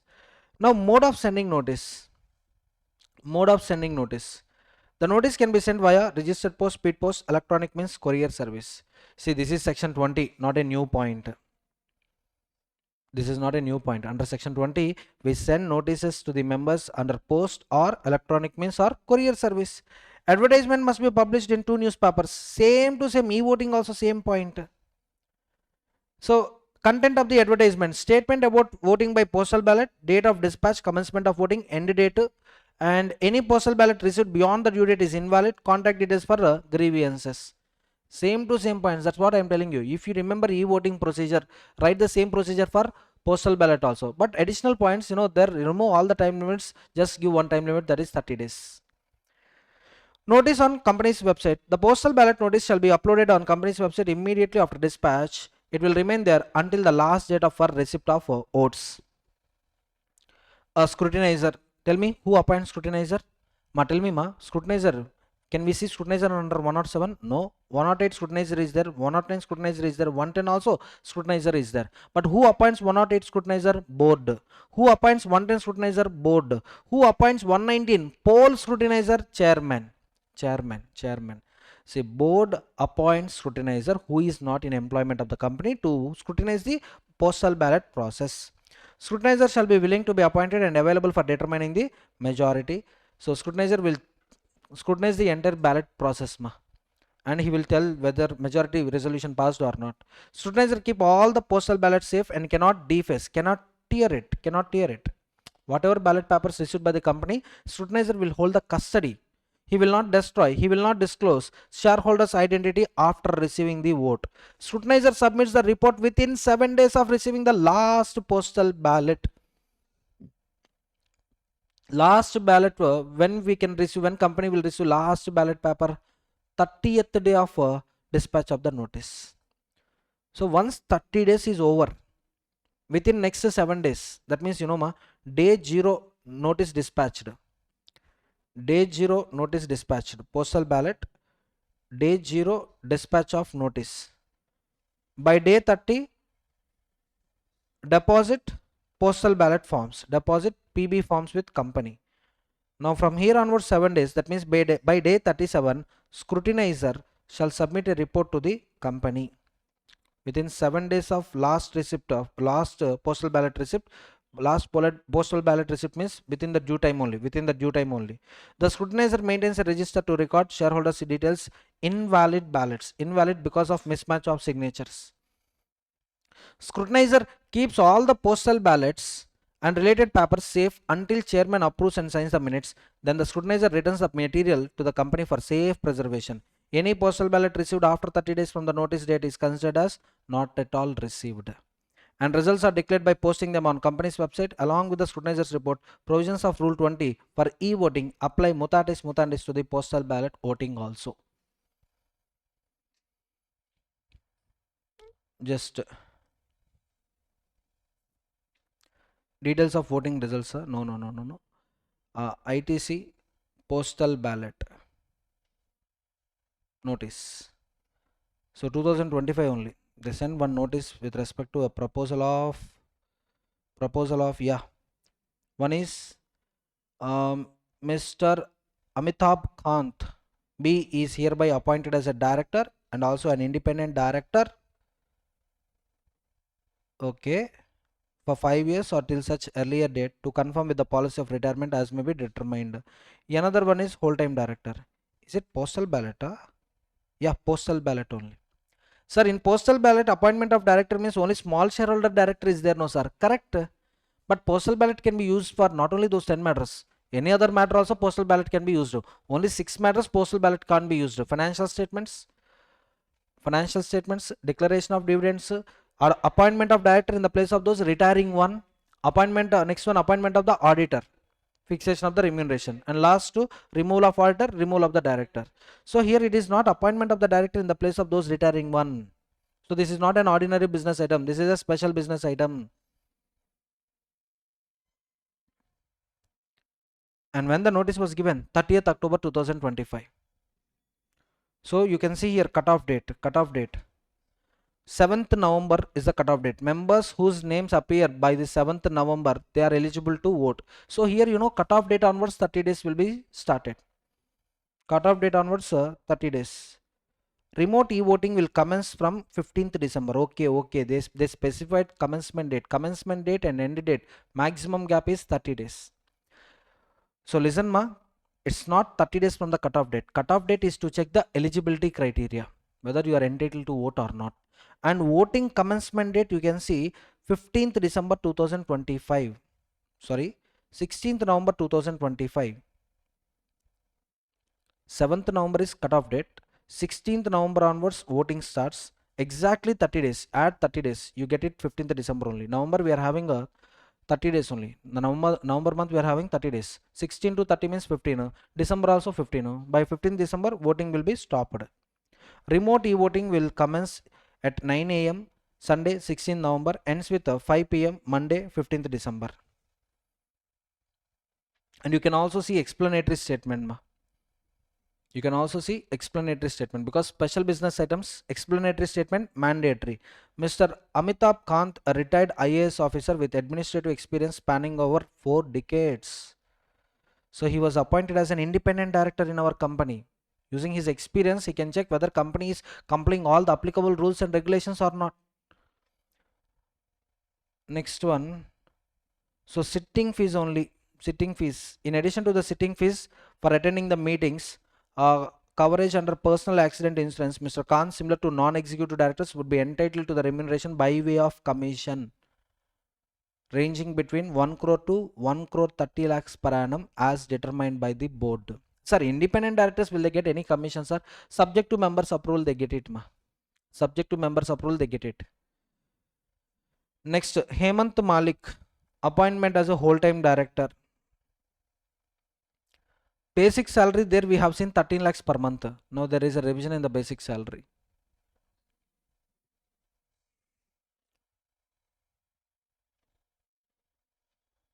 Brief resume of Hemant Malik. We have seen him, 33 years of experience, IIM, Kolkata, everything we have seen it. So proposal 2, what is the proposal 2? 196, 197, Hemant Malik be hereby appointed as a director liable to retire by rotation as a whole-time director with effect from 12th August 2026 for a period of 2 years or till such earlier date to confirm the policy on retirement. Applicable statute, okay, set out in the explanatory statement. Why this proposal we can see here. The board at the meeting as on 30th October on the recommendation of NRC recommended for the approval of members the reappointment of Malik as a director, whole-time director, set out the following remuneration. Change in the remuneration. Original we have seen 13 lakhs. It is 16 lakh 12,000 per annum. I don't know whether per month only 13 lakhs per month original. I think yesterday only we have seen it. So there is a revision. NRC recommended for members approval.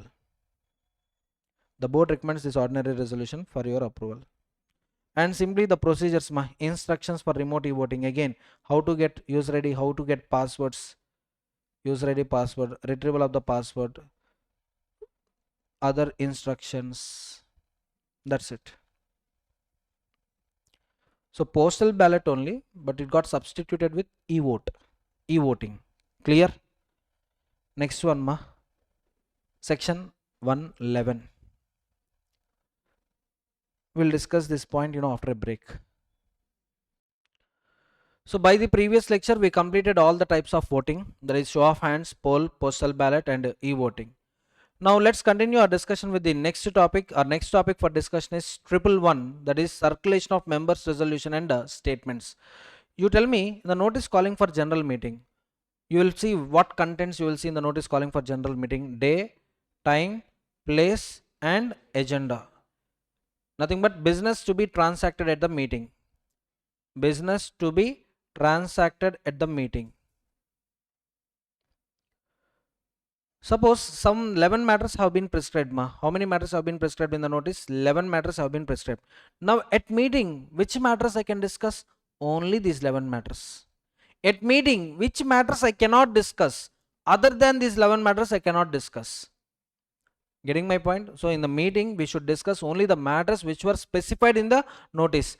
Other matters if you discuss, with respect to the other matters, the discussion is null and void. Getting my point, everyone? Even if you pass resolution also, it becomes null and void.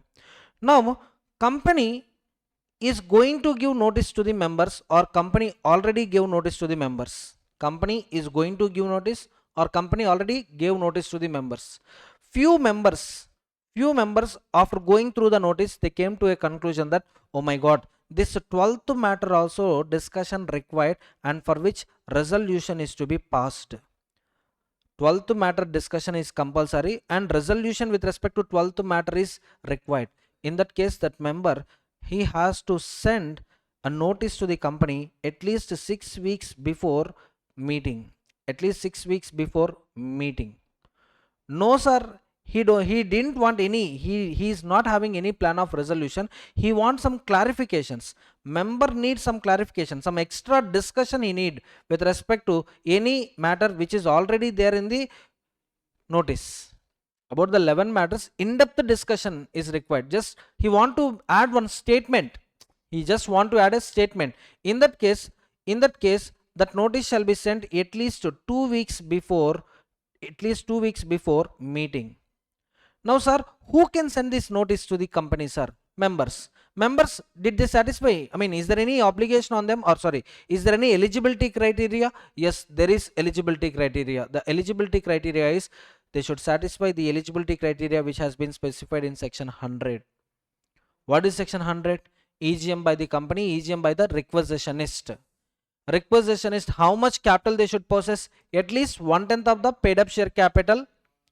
In case of company without share capital, at least 1/10 of the voting power. Here also same eligibility criteria you see. But the extra point which we learn here is, we need to discuss additional matter for which resolution is to be passed. For that, 6 weeks in advance notice to be given. 6 weeks advance notice to be given. No need of resolution, just a statement. Add this statement for on which discussion to be done. No need of resolution. Then it should be deposited with company at least 2 weeks before the meeting. That's it. Beyond that, nothing to learn about this section. See observe carefully. Members, for example, I'm telling you, members are not liking Mr. D, who is a director of the company. Members are not liking the director D. Members want to remove director D. For that, members are having two options. Option 1, sir, AGM is after 6 months, AGM may be after 7 months, sir. Then no problem, you call for EGM under section 100. Same criteria, either 1/10 of the paid up share capital in case of company with share capital, or 1/10 of the voting power in case of company without share capital. Same criteria they need to fulfill, but they can call for EGM under section 100. No sir, AGM is coming in next 2 months, we are going to have AGM. Then why to call for EGM unnecessarily? Let's wait for AGM. 6 weeks before, only 6 weeks before proposal date, I will send this statement for which resolution to be passed. Getting my point? Either members, this requisition is, they can call for EGM, or they can wait for AGM and they can add that matter in the AGM notice. Observe carefully. A valid requisition must meet the following conditions. If it is a company with share capital, members holding at least 1/10 of the paid up share capital with voting rights should write the requisition, should sign the requisition. Companies without share capital, members holding at least 1/10 of the total voting power with voting rights should write the requisition, should sign the requisition. 2 or more copies may contain signature of all the requisitionist. Next, time limit for deposit. For resolutions requiring notice, it must be deposited at least 6 weeks before the meeting. For other resolutions, it must be deposited at least 6 weeks before the meeting. Simply, I classify matters into two categories. Matters where general discussion is enough. For general discussion, 2 weeks before meeting notice is sufficient. No sir, this matter not only discussion but also resolution to be passed. Resolution requiring notice at least 6 weeks before the meeting. And a sum reasonably sufficient to meet company expenses in giving effect to the proposing the resolution is deposited or tendered. See, needless publicity. For getting needless publicity, some people may misuse this provision. By filing unwanted applications. So that's why, what lawmaker is expecting. Submitting application alone is not sufficient. You have to deposit sufficient money so that company will meet expenses, printing expenses, circulation expenses, postal expenses. So deposit sufficient money to meet company's expenses in giving effect to proposing the resolution is deposited, tendered. When the money is tendered, no payment is made, but an unconditional offer is made to pay the money. Even if you make unconditional offer, enough, actual payment required or not required, a company will take care of it. But you are just giving an application without depositing money or without giving an offer for the payment, then your application may be rejected. You must be ready with the money. Application must be ready with money. First of all, look at the section content. What is the section number? Circulation of members resolution and statements. Again I am telling you, notice already ready with how many matters? 11 matters. But member want to discuss 12th matter, for which resolution is also to be passed. Then we call it as circulation of members resolution. No sir, in the 11 matters only he want to add extra matter. He want to make an extra point for which extra discussion is required. Resolution is not a matter. Then circulation of members statements. One is circulation of member resolution, other one is circulation of member statement. Circulation of member resolution, member should deposit that resolution copy with company at least 6 weeks before the meeting, so that company will find sufficient time in drafting the notice, in drafting the the contents. Next one, just a statement sir, just a statement about director performance, performance in the company. Only want to add some few points. That kind of circulation, that fellow has to deposit within how many days before or how many weeks before meeting? 2 weeks before meeting. Blindly remember the point. Resolution required 6 weeks before deposit.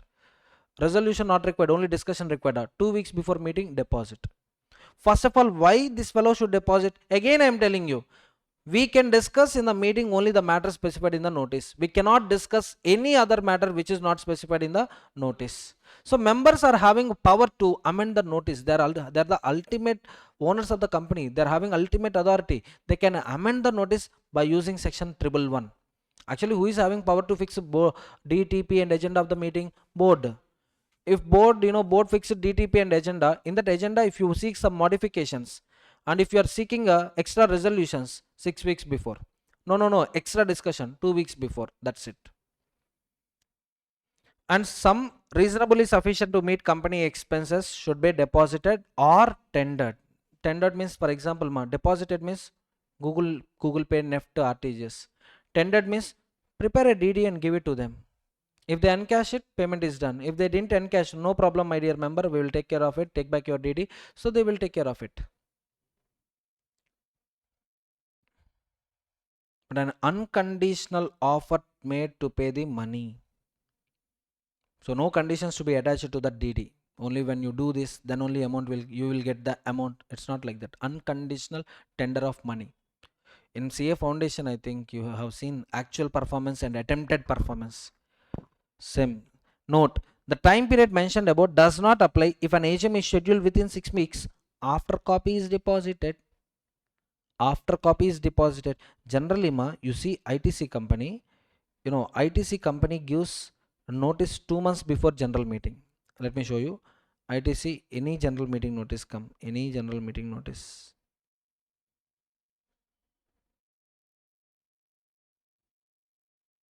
Yeah,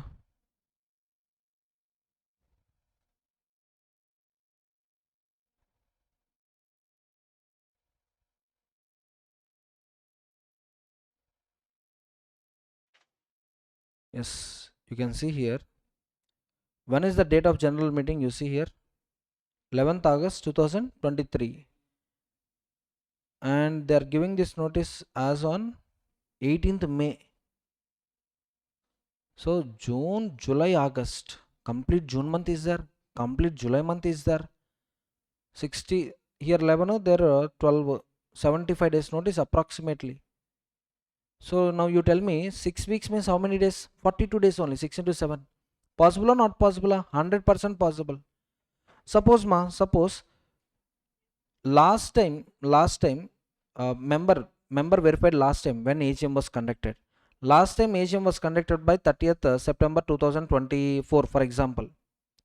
Now accordingly he made a calculation 6 weeks before 30th September means yes, roughly on 10th August 2024, what he did, this fellow deposited under section 111 with the company a notice, sir please add these contents also, for which resolution is to be passed, for which resolution is to be passed. Now criminal minded company, what it is doing, notice when they received 10th August 2024, and this notice is seeking what? Resolution, a resolution to be passed. This has to be deposited within this has to be deposited at least 6 weeks before meeting. Now company, after receiving this with a lot of criminal mind, what it is doing, it is calling for a general meeting with a data, with a data immediately, 11th August they are giving notice, 11th August 2025, 11th August they are giving notice, and they are conducting meeting exactly on 5th September 25. You see the time gap between 11th August and 5th September, it is greater than 21 clear days only. It is greater than 21 clear days only. And company is not adding this matter. Now member questioned company, why you didn't add this matter? As per the act, 42 days before, 42 means what? 6 weeks before, 6 weeks before you have to deposit it. But when you deposited it, so 5th September, chalo, go back 6 weeks, simply 42 days only. Imagine 6 weeks means 42 days. September month 5 days you remove. Next August we are having 31, you remove 31, 5 again, how many days will come? 31, 36, 6. That means in July less 6 means by 25th July 2025 you should have sent this notice. But you send this notice when? 10th August 2025. That's why we ignore this notice. Possibility there or not there? Possibility is there. Possible like this company can do. So that's why lawmaker is telling, my dear company, once you receive under 111 a notice under 111, and still you didn't issue any notice calling for meeting, for you 6 weeks countdown will not apply. For you 6 weeks countdown will not apply. Immediately add this notice to the notice which you prepared. DTP agenda, date, time, place and agenda, whatever agenda is there, to this agenda add this. Sir, 6 weeks not applicable. Read this point. The time period mentioned above does not apply if AGM is scheduled within 6 weeks after the copy is deposited. Simply to skip that copy, you are planning AGM well in advance, that means within the 6 weeks, and ignoring the copy. Is it ethical or unethical? Unethical. That's why they're telling for you 6 weeks time is not applicable. In such cases, requisition copy is considered properly deposited even if not submitted within the required time. Actually, as per our calculation, it should be deposited by which date? 25th July. But actually when it was deposited 10th August, is it a valid deposit? Generally not a valid deposit, but we assume it as valid deposit because here company is with criminal mind. However, company is not obligated to circulate the resolution notice if the necessary prerequisites are not met. What is necessary prerequisites? The person signing the requisition is having only 9% of the paid up share capital. How much we expecting? 1/10. But how much he came to us? Just 9%. Getting my point? Everyone. We expected 10% and how much we got? We got 9% only. Now that requisition valid or invalid? Invalid. So company is not having any obligation to circulate the resolution. Again, I am telling you, who is that much ideal person to use this section? A person with a egoist fellow. And company is also doing business in an unethical way. Meanwhile, do you think SEBI, central government will sleep? SEBI, central government will closely monitor these companies, listed companies. Unlisted companies are that much public interest will not be there, so you can exercise these kind of powers where in unlisted public companies. If you want, you can exercise these powers in unlisted public companies, but the point is unlisted public companies information will not come to the public until a major scam happens. Yes or no? So just power, you are having a power to do these things. That's what. Company shall give notice to the members about any resolution intended to be moved at the meeting on the requisition of the required number of the members. Provide a statement to the members regarding the matters to be related to the proposed resolution or business of the meeting. So simply, let's see section 101 one time. Section 101, what happens? Company, by passing a board resolution, fix day, time, place, and agenda, and give notice to the members of the company. In case of member deceased, legal representative. In case of member becoming insolvent, official assignee. And all the auditors of the company, all the directors of the company. This is what we have seen under section 101. Correct? Now under 111, 111, what happens? Members who members satisfying the criteria. Which criteria? 1/10 of the, I'll write one point, 1/10 of the paid up share capital or voting power. Paid up share capital is for company with share capital. Voting power is for company without share capital. Well, deposit with the company, a notice. What is the time period for this dispatch? What is the time period for deposit of notice? At least 6 weeks if any member seek resolution, or at least 2 weeks if a member seek a discussion statement. Now once company receiving this notice, it is a duty of company to circulate among the members. Sir, already it gave, no sir, that is original notice. This is like corrigendum, additional. Getting my point? So this as a 12th matter, or this is an additional matter, not a 12th matter, not like an additional matter, but already point is there, but extra point for discussion. That's it. So along with this, when they are depositing the notice, along with this, they have to deposit sufficient money to meet the postal expenses. Okay. Central company does not have to circulate a statement if CG, that is power already delegated to RD, declares that requisition is being misused, unnecessary publicity of the defamatory content. If RD is of opinion that whatever notice given by the members, this is simply a waste notice. If you circulate this notice, company reputation will be affected. Suppose it contains allegations with evidence or without evidence, sir? Without evidence. So he is telling that our MD manipulated company records, 2000 crores he manipulated. He misappropriated 2000 crores money. Evidence there are not there. Verification, there is no such evidences, there is no such situation. Now if you circulate that copy among the public, what public think? MD is worst fellow. Reputation getting affected or not getting affected? Getting affected. Then RD may tell that don't circulate, stop it. The order may also require the requisitionist to reimburse the company costs even if they are not part of the application. You can see in a complaint, you can see plaintiff versus defendant, right? Plaintiff versus defendant. Here company went to NCLT. Company went to RD. Sir, please stop this circulation, sir. RD told okay, I stopped. And for incurring these legal expenses, for coming to me and filing complaint with me, so definitely you might have incurred some legal expenses, right? Those legal expenses, my dear requisitionist, come and pay the amount. Now requisitionist cannot argue like this, sir, I'm not the party to this case, no sir. I'm not the party to the case, no sir. I didn't came to you, I didn't file any application with you, company filed application. So company should only bear that amount. I will not bear that amount. Like this, can he tell or he won't tell? He can't tell. Getting the point? Even though requisitionist didn't file application with NCLT, RD still order requisitionist to reimburse the expenses incurred by company in defending the suit. In case of default, punishment 25,000 rupees. That means what?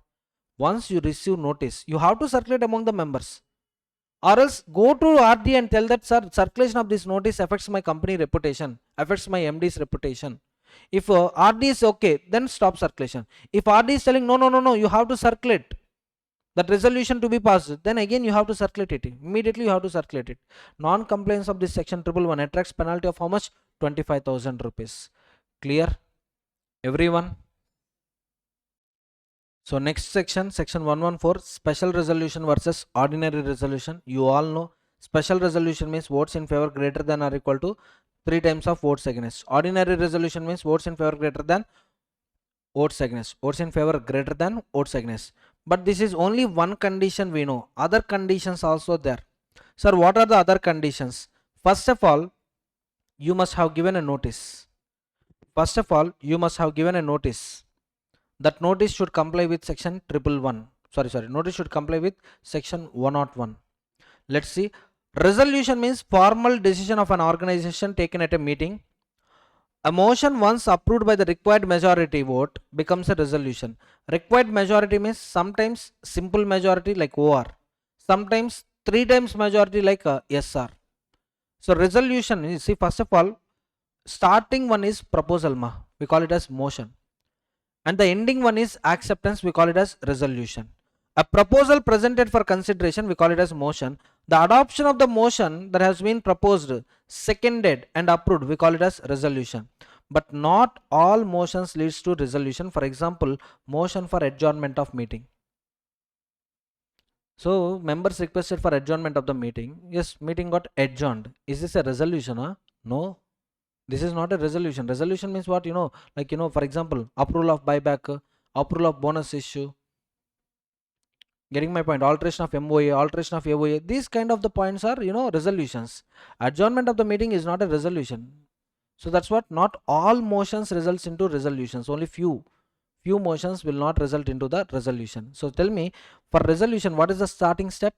Motion. And what is the ending step? Resolution. Types of resolution: passed by simple majority, votes in favor via show of hands or electronically or poll, exceed votes cast against. Special resolution: notice for general meeting or any other communication to the members must clearly state the intention to propose the special resolution as a special resolution. Again, I am telling you, disclosure. This is the 4th time I am using this point. Whenever I shown you the notice, wherever special resolution is required, express disclosure is required, I told you. Express disclosure is required, I told you. So just observe carefully. Yeah. So these are the proposals. Yes, 8th proposal you see. I need following resolution as special. For OR, that kind of disclosure required or not required, but to avoid confusion. Yes sir, somewhere blank. Yes sir, somewhere blank. To avoid confusion, company is doing the same practice. Yes sir, OR, yes sir. Where we need yes sir, they are making a disclosure. And where they need OR, they are also making a disclosure. But for yes sir, mandatory disclosure. Suppose without disclosure I gave a notice, and at the meeting all members present, all members passed the resolution unanimously, everyone agreed to it, but that resolution is not valid. Why? Because you failed to comply 114. According to 114, for special resolution, 3 conditions to be satisfied. One is proper notice given under the act. Proper notice means what? Section 101 compliance. At least how many days before meeting I should give notice? 21 clear days before. With shorter notice, in case of shorter notice, 95% of the members' consent is to be taken. If it is a EGM with share capital, majority of members with 95% of the paid up share capital consent, 95% in value. If it is a EGM without share capital, 90% of the voting power consent I need, then only shorter notice is valid. So first of all, notice should be valid under 101, first condition. Second condition, disclosure. I need, clearly specify the intention that I need special resolution. And third one, votes in cast favor or at least 3 times of the votes cast against. Any one condition missed out, special resolution is not valid. Even though you got special resolution, it is invalid. Even though you got unanimous resolution, it is invalid, still invalid. Provisions of Companies Act 2013 regarding resolutions requiring a special notice. Provisions of the Companies Act 2013 regarding resolutions requiring special notice. This is similar to of 111. This is similar to that of 111, but under 111, any resolution you can propose. You can propose any resolution. You can propose any statement. But under 555, 4 points were specifically mentioned. If you want appointment of new auditor in the place of retiring auditor, if you want appointment of new director in the place of retiring director, or if you want the retiring auditor not to be reappointed, retiring director not to be reappointed. Getting my point? About two persons ma, one is director, other one is auditor. Sir, I don't want existing auditor, sir. I don't want existing director, sir. Remove them. Or I want new person in the place of retiring director. I want new auditor in the place of retiring auditor. Then members can use 1115 mechanism. What is 115? See, when a special notice is required by the Act or AOA, it must be given by the members holding at least 1% of the total voting power or paid up share capital 5 lakhs or such higher amount as may be prescribed. Any one condition satisfied, that's it. So tell me, under 111, what is my eligibility criteria? 1/10 of the paid up share capital I should have. 1/10 of the voting power I should have. But here 1% voting power is enough. So 115. Generally, observe carefully. Company to members under 101, notice will be sent. Notice will be sent under section 101. How many days before meeting? 21 clear days before meeting. 21 clear days before meeting. Now few members going through the notice, they came through that X, the retiring auditor will be reappointed. Why the auditor will be reappointed? Member don't want X or member don't want Y. Member want A or member want B. Now like that, member can file a special notice with the company. At least how many days before meeting, sir? At least 14 clear days before meeting. At least 14 clear days before meeting, nothing but 2 weeks only. 14 clear days before meeting. And this special notice, who can deposit special notice? 1% of the voting power or 5 lakhs paid up share capital. 5 lakhs paid up share capital. Any one condition satisfied, okay. Any one condition. If it is a company without share capital, 1% of voting power. If it is a company with share capital, 1% of voting power or 5 lakhs paid up share capital, any condition satisfied, that's it. The special notice is valid. Now company, after receiving special notice, company has to circulate special notice among the members at least 7 days before meeting. At least 7 days before meeting. 3 time limits you have to remember: 21, 14, 7, multiples of 7. And why special notice comes into the picture? For the 4 matters: don't want existing director, don't want existing auditor, or appoint a new director in the place of retiring one, or appoint a new auditor in the place of retiring one. So matters fixed under 115, matter fixed, voting percentage also very less, very little, 1% of voting power. Whereas under 111, 1/10. So 111 is like a hybrid of 100 and 115.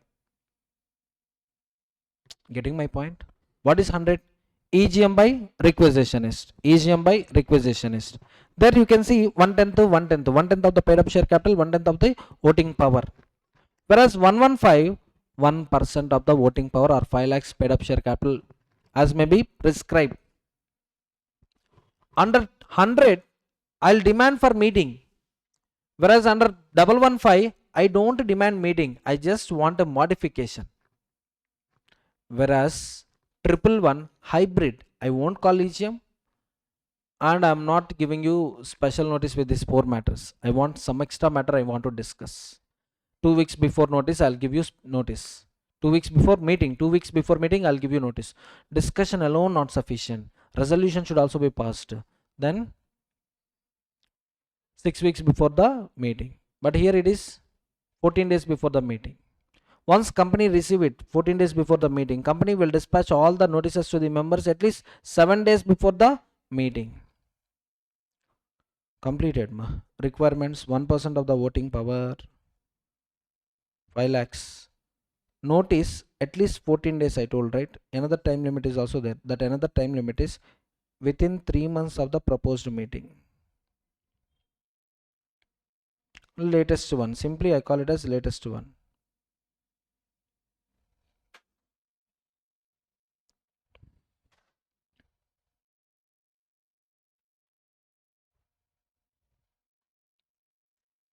Next, the day of notice, day of the meeting are excluded. That means 14 days. Excluding these 2 days means what?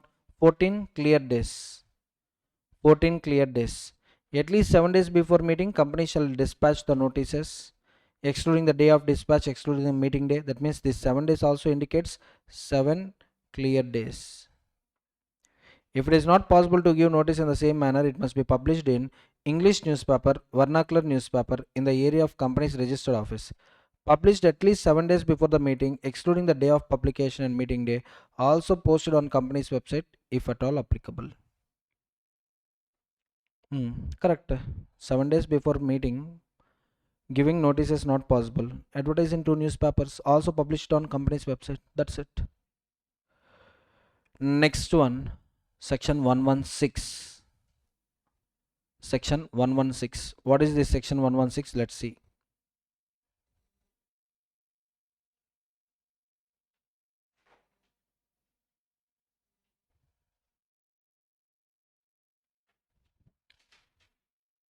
What is section 116? If a resolution is passed at adjourned meeting, the holders of any class, board, it is considered to be passed on actual date of adjourned meeting, not on earlier dates. Not on earlier dates. Listen carefully. 11th August 2025 is the date of AGM for discussion of 11 matters. How many matters? 11. On that day, 8 matters discussion over. Voting also passed. For 3 matters time up. That's why they adjourned the meeting to same day, same time, same place next week. 11 plus 7 means 18. 18th August 25, adjourned AGM conducted. Adjourned AGM conducted.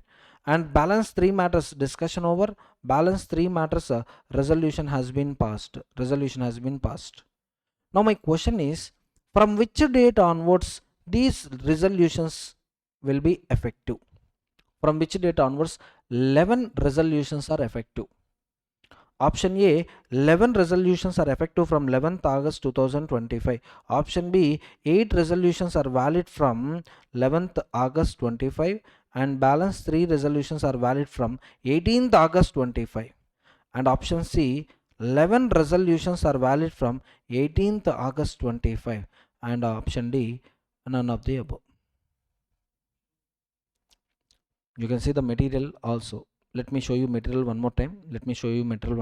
If a resolution is passed at an adjourned meeting of the company, the holders of any class, the holders of the members, the holders of the any class of the shares, class meeting or board meeting, if it is considered to be passed on the actual date of the adjourned meeting, not on earlier date. Now look at this question and answer me. So, and the correct answer is option B. Option B. Read it one more time. Now my sake. If a resolution is passed at adjourned meeting, it is considered passed on actual date of adjourned meeting. Connect the points. Resolution passed at adjourned meeting. That adjourned meeting may be company's adjourned meeting. That means AGM adjournment or class meeting adjournment or board meeting adjournment. 3 meetings they are telling ma. Adjournment of company meeting, board meeting, class meeting. It is considered the resolution is passed on actual date of adjourn meeting, not earlier dates. You got it? Actual date of adjournment meeting, not earlier dates. So with respect to these 8 matters,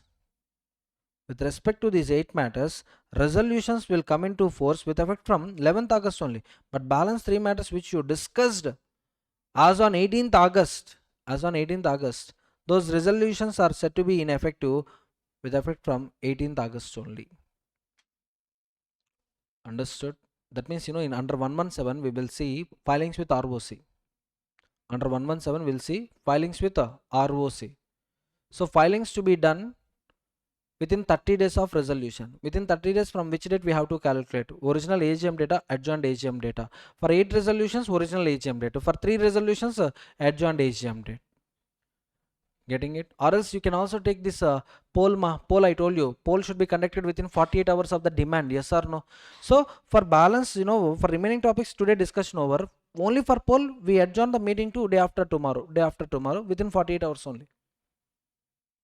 Then also those matters which were discussed in adjourn meeting, there will be valid. They will come into force with effect from adjourn meeting date. Simple 116. Clear? Original data, adjourn date. All resolutions are resolution passed at adjourn meeting. Only resolutions passed at adjourn meeting. Whereas resolutions passed at original meeting, they are valid from that date onwards. Resolutions passed at adjourn meeting, valid from adjourn meeting onwards. So simply for easy understanding, 8 resolutions come into force from 11th August. Remaining 3 resolutions come into force with effect from 18th August. Clear? Next one, resolutions passed at adjourn meeting, heading incorrect. Heading incorrect. This is resolutions filing with ROC. Resolution filing with ROC.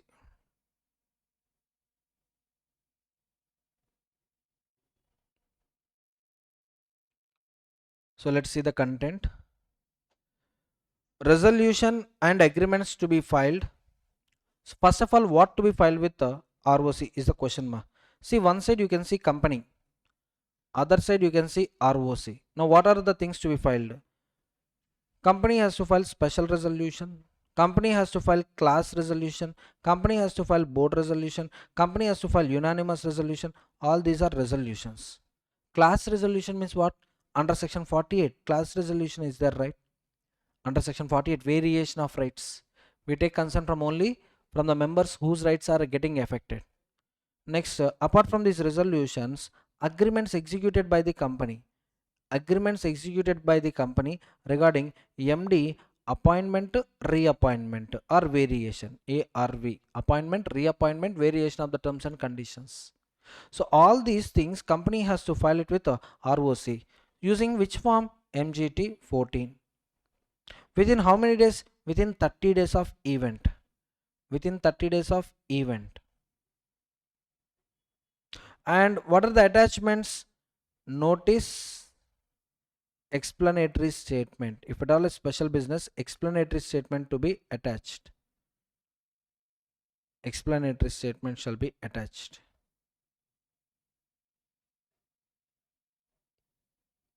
Now see the material ma. Special resolutions. Resolution agreed to by all the members, but which would be effective if passed as special resolution. Oh my god. This B point, if you remember, entrenchment.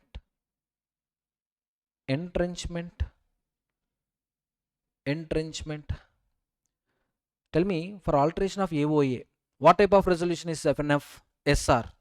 But for a particular clause, you told 85% consent is required. 85% consent is required for alteration of a particular clause. Do you remember entrenchment clause? Entrenchment clause, makes variation. Difficult, simple, difficult. I told you one example also. Today I am incorporating the company. I wrote a point.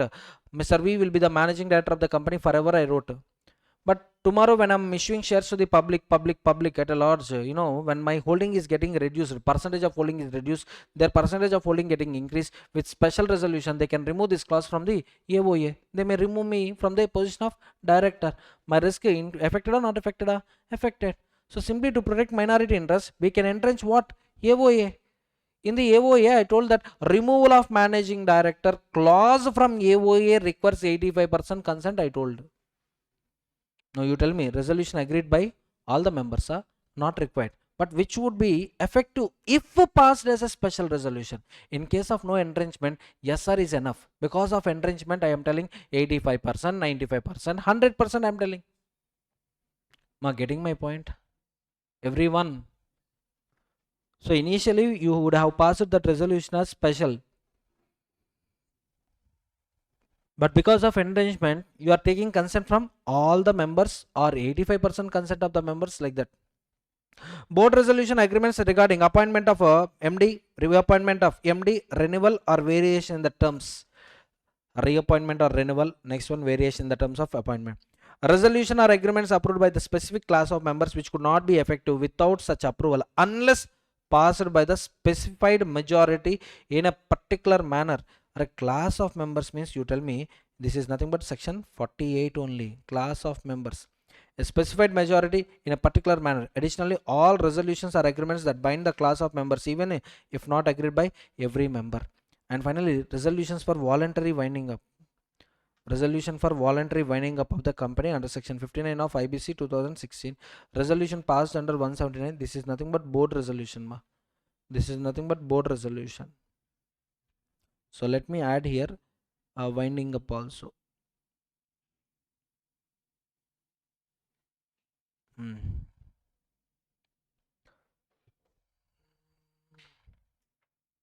Actually, form number is missing, ma. You have to write that form number. Form number, form MGT 14. Time limit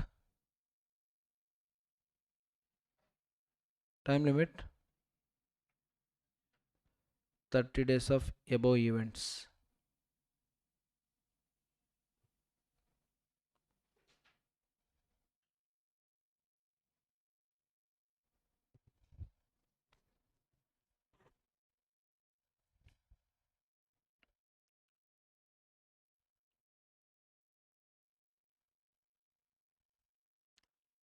And no person may inspect or obtain copies of such resolutions under section 399.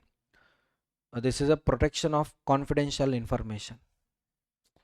Confidentiality to be protected, ma. Some resolutions can't be inspected, simply to protect secrecy. Protect confidentiality or secrecy.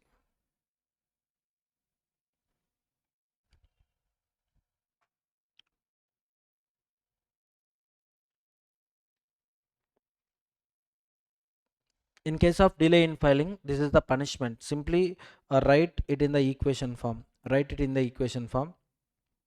For company, punishment is 10,000 plus 100 per day up to 2 lakhs. Whereas for officer in default, 10,000 plus 100 per day during such default continues up to 50,000.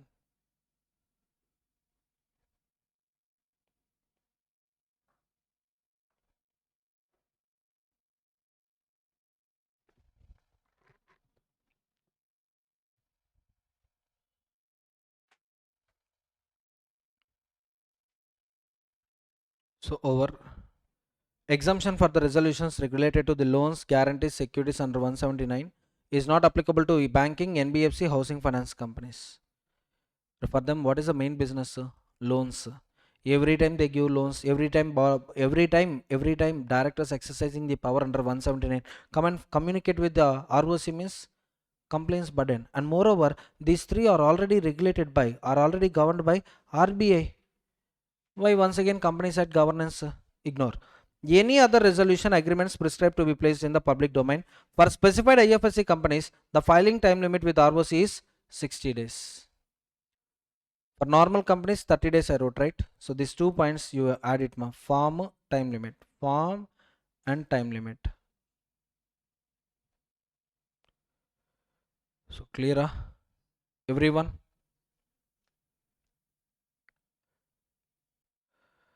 Let's continue our discussion with the next concept, that is minutes of the meeting, section 118. Section 118. See, our lawmaker is a senior citizen. That means before Geo or after Geo? First of all, this act came before Geo. So the time, internet facility, recording facility, that much popular, live recording, that much popular or not popular. So whether meeting is properly convened or not, properly constituted or not, properly conducted or not, we need an evidence, and that evidence is none other than minutes. Minutes. What is minutes? It's a summary. It's just a summary document. It's a summary document contain the proceedings that happened at the meeting. Proceedings happened at the meeting. See, the word minutes is not only popular in the company. The word minutes is very much popular in our assembly, in our parliament also. Sometimes any member, if they use some unparliamentary words, immediately the other members will demand for an apology. So the person who use unparliamentary words, he will request the chairman, sorry speaker, so please remove the words from the so-called minutes, like that. You have seen many scenes. So in assembly, in parliament also, we are seeing minutes. So wherever meetings are there we see minutes. So just what will be there in the minutes? Very simple. Say for example, meeting 11th August 2025, start time 10 a.m. Start time 10 a.m. And they will write like this: 10:30 quorum present, 10:45 proposal 1 has been introduced, and two members raised a query. That query also they will record it, and directors gave a reply. That reply will also be recorded. And 10:50, yes, chairman asked for a resolution. Chairman asked a show of hands. Chairman asked to conduct voting under show of hands. Next, 10:55, chairman declared that OR has been passed, and the same will be recorded. Next one, 11 o'clock, chairman introduced the second proposal. Discussion went till 11:15, and voting has been proposed at 11:15. Now, how many votes in favor? How many votes against? Chairman will write all this. Chairman will write these things, or chairman may order company secretary to note all these things. So now if you open minutes and if you see it, by reading the minutes, you will get a clarity what actually happened at the meeting. Getting my point? So right from quorum till the conclusion, whether quorum is present or not, right from appointment of the chairman till the conclusion of meeting, everything you'll find in the document called minutes. So minutes is required not only for general meetings, but also for class meetings, but also for postal ballot, but also for board meetings and also committee meetings. Every company, there is no exception, every company has to maintain minutes. Every company has to maintain minutes of general meeting of the shareholders. This is nothing but company meetings, creditors meetings, resolution passed by postal ballot, board meetings and committee meetings. Of course, general meeting minutes, postal ballot minutes can be a single document. You can maintain both the minutes in a single document, but creditors meeting minutes separate, board meeting minutes separate, committee meetings minutes can be with board of directors. So simply, taking one document from front onwards, company meeting minutes, back onwards, board meeting minutes, maintain it, possible or not possible or not possible. Separate book for separate meetings. Within 30 days of the meeting, resolution in the books with consecutively numbered pages. Observe carefully. Minutes shall be maintained within how many days? Minutes shall be completed within how many days? Look at the time period. Look at the time period.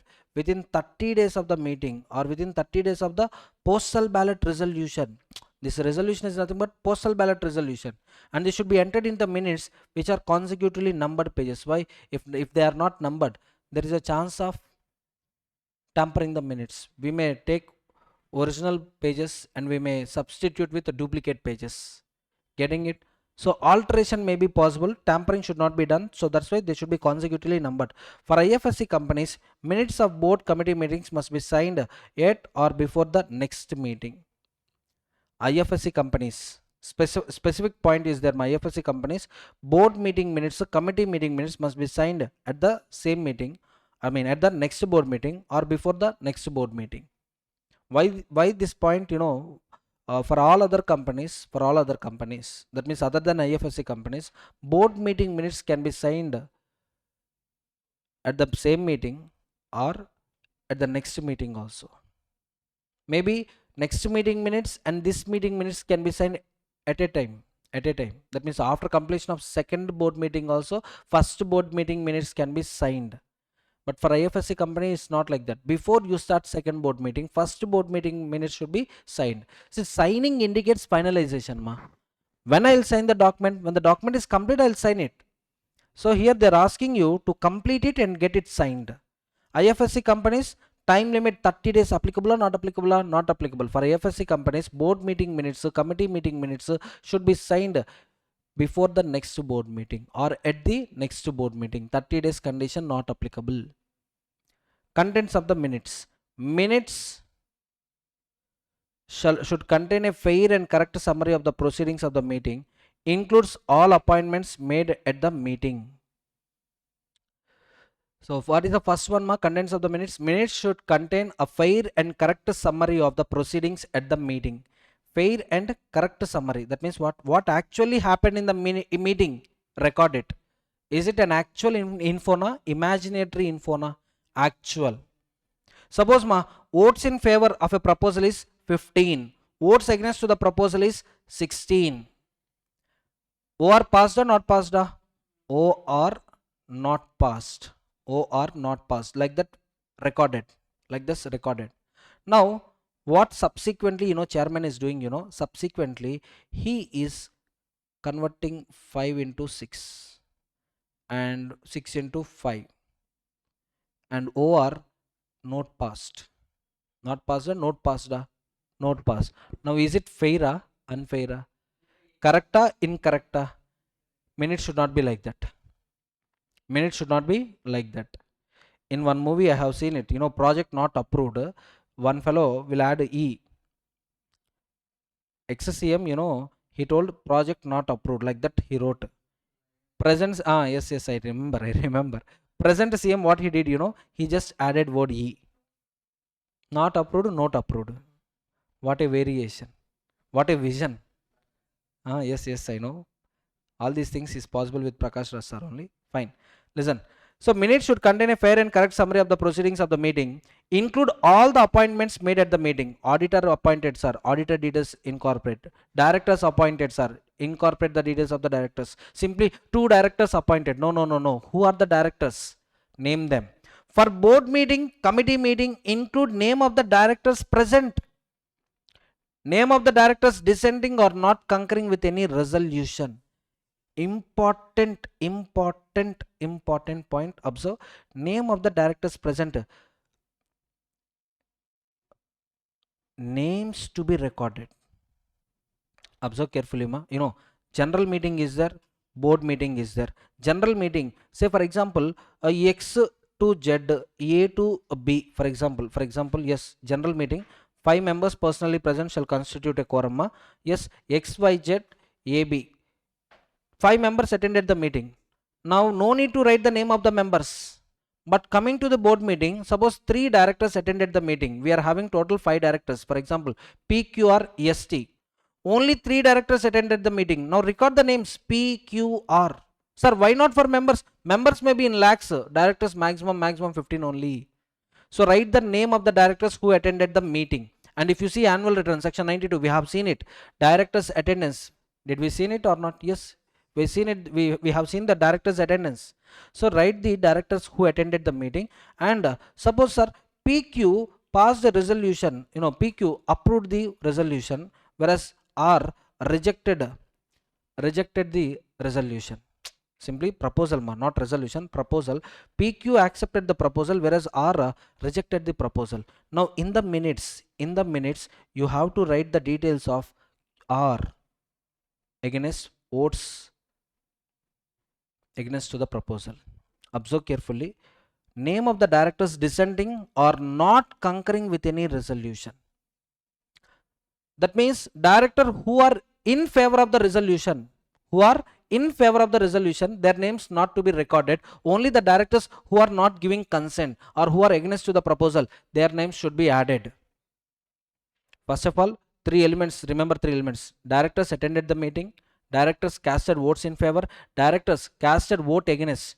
Now whose names I need to record? Name of the directors attended the meeting I need to record, and name of the directors who approved the proposal, no need to record. Name of the directors who are against to the proposal or who are not giving consent to the proposal, their name shall be recorded.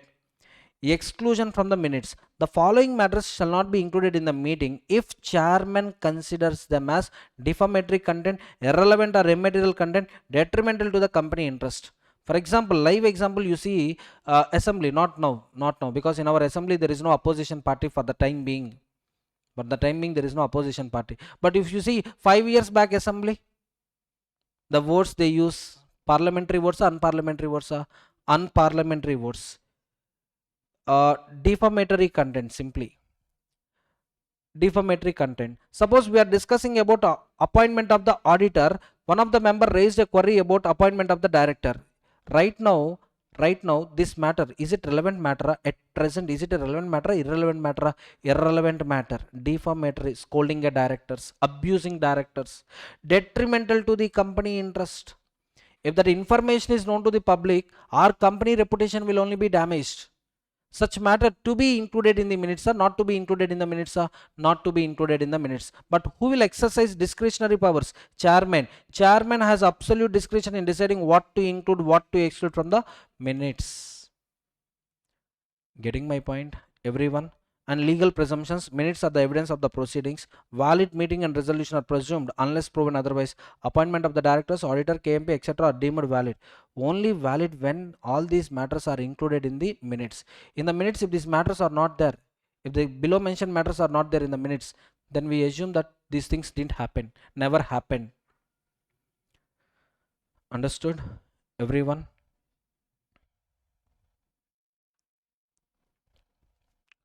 So here, inclusion, exclusion, excludes. Inclusion, appointments to be included, appointments done at the meeting to be included. Next, only for board meeting or committee of directors meeting. COD means what? Committee of directors meeting. You have to record directors attended the meeting, and you have to write directors not giving vote in favor, not giving vote in favor, maybe vote against, or maybe silent, not exercising their vote. Their details shall also be included. And coming to the exclusions, defamatory content, detrimental content, negative impact, irrelevant content. But inclusion or exclusion of these matters, who will exercise the power? Chairman exercise the power. Chairman exercise the power to exclude defamatory content, detrimental content, irrelevant content. Okay. Next one. Prohibition on circulating the reports. No document claiming to report the proceedings of general meeting shall be circulated or advertised at the company's expense unless it includes the matters required by this section to be recorded in the meeting minutes. Observe carefully. Without members' request. Without members' request, don't circulate minutes. If members request for minutes, only give a copy of minutes to the requested person, but don't circulate it. It's a company internal data, confidential data. Only when member requests, give it to the members, or else don't circulate. Secretarial standards. Comply secretarial standards for general meeting and board meeting. Next, this is not applicable to IFSC companies. Secretarial standards are not applicable to IFSC companies. Penalty for non-compliance. If you are not maintaining minutes, 25,000 penalty for company, 5,000 penalty for officer. Unnecessary tampering. Tampering, just now I gave you example. Votes in favor, grade less than votes against, but we modified it. Then imprisonment up to 2 years and fine 25,000 to 1 lakhs. 1 lakh. Next one, procedure for maintenance of the minutes. Procedure for maintenance of the minutes. Maintain a distinct minute book for general meetings, creditor meeting. Distinct book means what? Separate book. Maintain a separate book for general meetings, creditor meeting, board meeting, committee meetings. And minutes should be entered within how many days of the meeting? 30 days of the meeting. In case of postal ballot, within 30 days of declaration of the result. Within 30 days of declaration of postal ballot resolution, within 30 days of the declaration of postal ballot resolution, update the minutes. For postal ballot resolution, enter a brief report including resolution proposed. what is the proposed resolution, what is the result, and also attach scrutinizer report. Each page should be signed and initialed so that tampering can be avoided. Tampering can be avoided. And the last page dated and signed by, yes, last page of the minutes shall be dated and signed by. In case of board or committee meeting minutes, signed by the chairman of the meeting or chairman of the next meeting. Within how many days? Within 30 days. Just add this point. Within 30 days, signing should be done. Signing should be done. Within 30 days, signing should be done. Just wait. No. 30 days, don't add here. 30 days, you have to add here. Within 30 days. And here also within 30 days. For board meeting minutes, there is no time limit. For board meeting minutes or committee meeting minutes, there is no time limit. It can be signed by chairman of the said meeting or chairman of the next meeting. Whereas general meeting minutes signed by the chairman of the said meeting. If chairman is not available, director authorized by the board. Observe carefully. In a year, take a financial year, 1st April to 31st March. In a financial year, minimum 4 board meetings are required. Minimum how many? 4 board meetings are required. Suppose board meeting 1 happened. Here, chairman is Mr. A. After completion of board meeting 1, chairman died. No problem. Within next 3 or 4 months, you will conduct board meeting 2, no? Yes, sir. Now, board meeting 2, chairman appointed at board meeting 2, he can sign board meeting 1 minutes. He can also sign board meeting 2 minutes. There is no problem. But the problem is, say for example, at this point of time, AGM happened. In this AGM, Mr. C is the chairman of the meeting. After completion of the meeting, chairman died.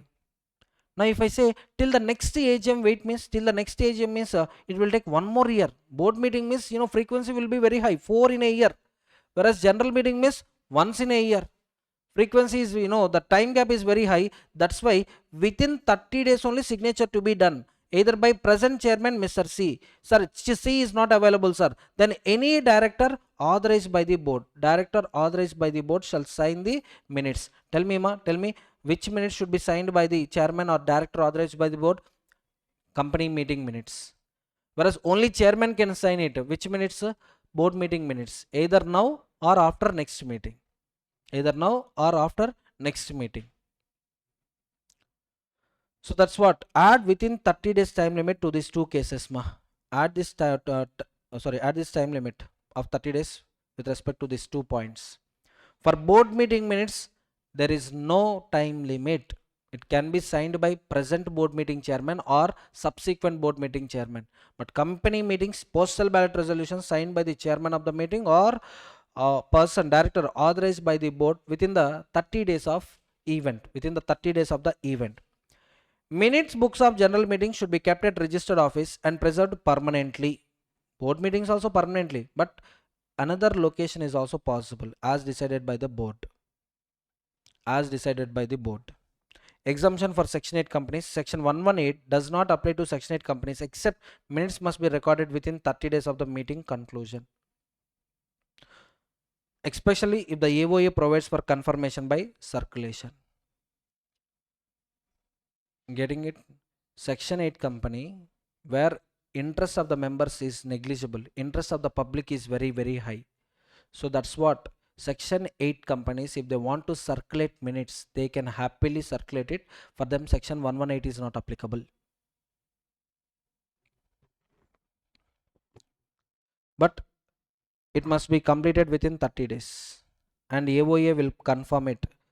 Again, I'm telling you, in Section 8 company, whose interest is there? Donors, one who make donation, those people interest is there. So if you want, you can circulate it. AOA provide for confirmation by the circulation. And Section 8 company can enjoy this privilege only when it is regular in filing financial statements under Section 137, annual return under Section 92. Clear? Next one, inspection of minutes. So right now, which chapter is going on in accounts? Amalgamation. That is May 2014. Exactly 11 years completed.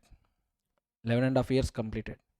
There is one problem in the amalgamation where purchase consideration calculation is like this. For every 2 shares in the selling company, 2 shares in selling company, purchasing company will give 3 shares. And for every share, rupees 2 will be paid in cash. Have you gone through this sum? Okay. For example, in selling company, total number of shares are 1 crore 50 lakhs. Now, purchase consideration, how to determine 1 crore 50 lakhs into 3 by 2. Why? For every 2 shares, 3 shares will be given. No, 3 by 2 into, for example, issue price, for example, 100. Okay. And this is in the form of shares. Next one in the form of cash. 1 crore 50 lakhs into into 2 sure or into 3 by 2 also to be recorded into 2, just into 2, yes or no? But in examination I applied 3 by 2 also. Getting my point? This 3 by 2 multiplication required or not required or not required, but confused. Here I have seen 3 by 2, no, same I applied here also. Now you tell me, will I get correct purchase consideration or wrong purchase consideration? Wrong purchase consideration. Balance sheet tally ma, because if purchase consideration is high, either reserves and surplus will come down. If purchase consideration is low, reserves and surplus will go up. At any point of time, balance sheet will tally, no problem, but wrong tally. This is 116 marks problem, my attempt. And there is another 16 marks problem. Single entry system is there at that time. Accounting of incomplete records. Right now, I think they placed that chapter in foundation. Almost I spent 30 minutes. At the end, balance sheet not tallied. Now, what will you do if balance sheet is not tallied? Huh? What will you do?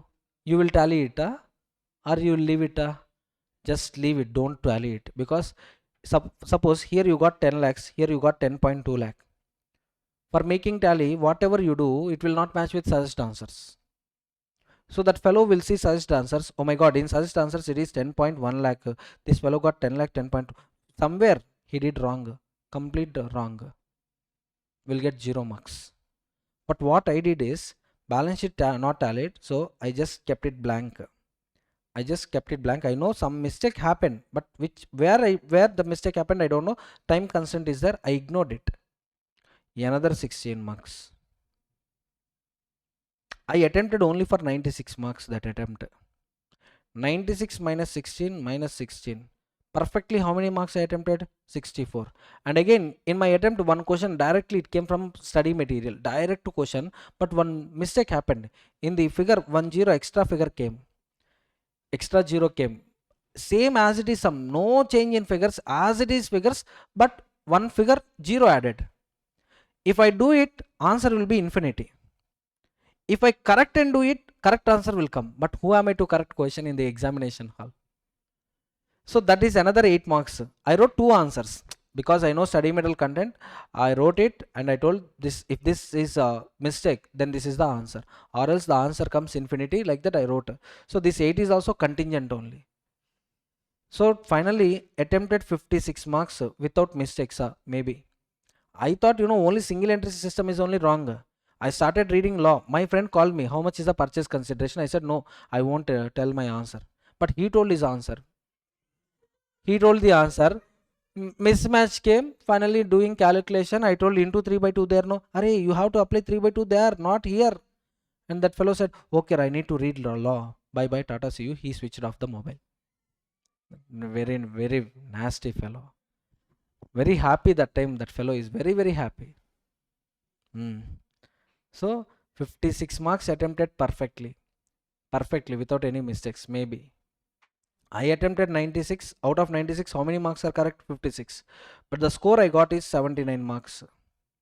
Why? Because stepwise marking. Amalgamation, of course, if purchase consideration is wrong, other steps, half mark, 1 mark, 2 mark, like that. For 16, at least I might have scored some 8 marks. Single entry system also, 16 marks problem, balance sheet not tallied. He will ignore only the total figures, and wherever working notes went wrong, there only he will cut the marks. Maybe some 8 marks he might have given, and to this 8 marks maybe some 6 marks I might have given. Like that randomly, after deduction of 1 2 marks, 1 2 marks for each and every problem, I got 79. If I do these 2 problems correctly, definitely my score would be 90 plus. I didn't give opportunity. to get 90 marks and above. Okay, so that's it. So even in a problematic paper, you take, stepwise marking is there. One step went wrong, don't worry, because the very next paper is our paper only. Don't bring accounts related no nuisance on the law, because if law die, automatically tax will also die. Carry forward, carry forward. So accounts over. Think that you already got exemption in the previous attempt. This is the law. First paper you are writing in the examination. Like that you think. Don't carry nuisance of the first paper to paper 2. So that's it. A small experience. Next one, ma. Let's continue. Inspection of minutes of the meetings. Inspection of the minutes of the meetings.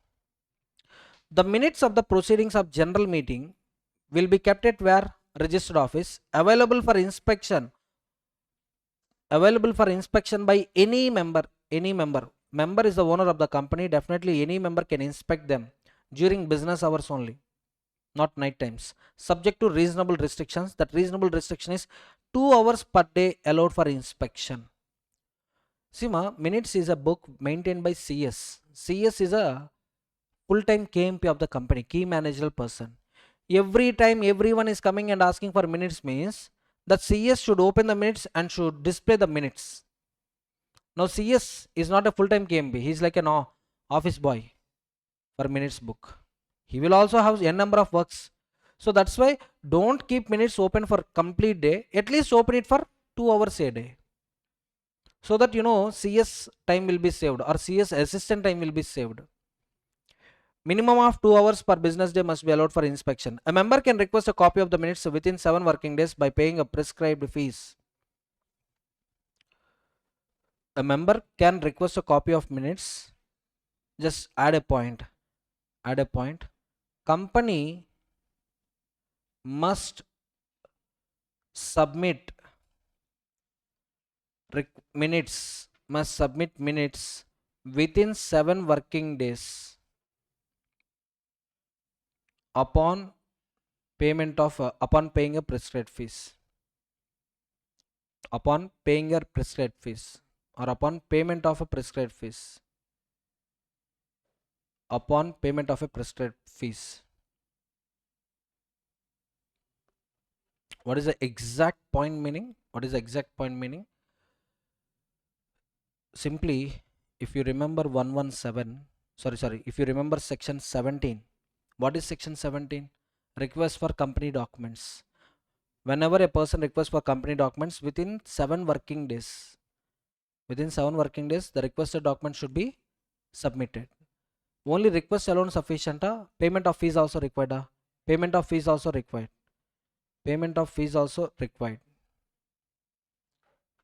So that's what. Any member can request a copy of the minutes. Now it is the duty of company to submit requested minutes within how many days? Within 7 days upon payment of the fees. So fellow will make a request, not only request but also he will make a payment. How much fees? Which is sufficient for incurring postal charges, which is sufficient for incurring printing charges. Penalty for refusal of the inspection. Company 25,000 for refusal or delay. Officer in default 5,000 for each refusal or failure to provide the minutes. See, this is a punishment under section 118. We have seen it. Same punishment is also applicable for 119 too. Understood? Next one, powers of the tribunal. If a company refuses or defaults in providing the inspection, tribunal can order immediate inspection of the minutes book or require the copy to be sent to the requested person. So, member requested company for the minutes. Company is not giving. Immediately member can go to NCLT. Now, NCLT will order company, come on, give a copy to the member, requested member. A member can request a copy of minutes of any general meeting within 7 working days on payment of a fees. Again, this is wrong, this is wrong. Within 7 working days, company should submit the documents. So printing error, just a printing error. Already I gave you, I rectified it. Just section 119 of the Companies Act 2013.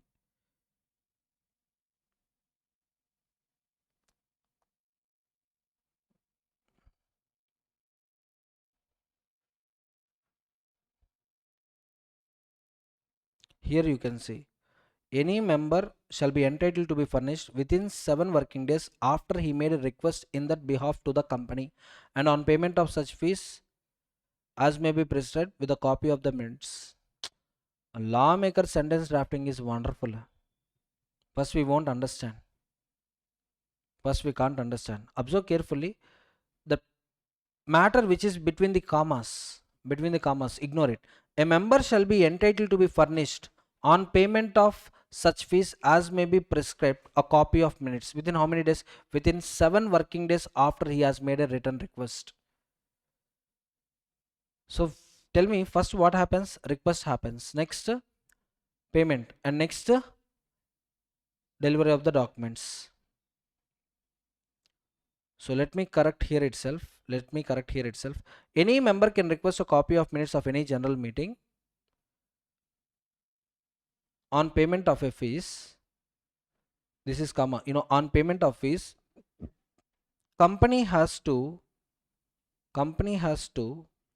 submit requested copy of minutes within 7 working days within 7 working days. Enough ma, within 7 working days enough. See, on payment of fees, company has to submit requested copy of minutes within 7 working days.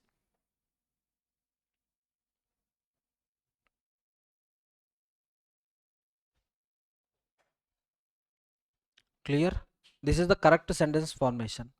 Any member can request a copy of the minutes. Okay, on payment of fees, company is having a duty to submit requested copy of minutes within 7 working days. 7 working days from which date? 7 working days from the date of payment, because date of payment is equal to date of request. Sir, he just made request, sir, he didn't made any payment, sir, then that request is not valid at all. How much payment he has to do? The payment equivalent to the postal charges plus printing charges. That's it. Understood? Yeah. Not exceeding 10 per page. Maximum how much you can charge? 10 rupees per page. A member requesting a soft copy of minutes from the meetings, copy of minutes. A member requesting a soft copy of minutes of meetings held within the last 3 years is entitled to receive it free of charge. Soft copy minutes, any charges will apply, amma? Sir, net charges, internet, unlimited GB minus 1 GB is equal to unlimited GB only. Yes or no? First thing. Second thing, if you want soft copy of minutes, you will get it. Not 10 years back minutes, not 20 years back minutes. You will get recent minutes only. Recent minutes means how many years? 3 years. Latest 3 financial years minutes you can get it upon a request at free of cost. If you want hard copy, per page how much you have to pay? 10 rupees per page you have to pay. Understood? Maintenance of minutes in electronic form. This is section 120.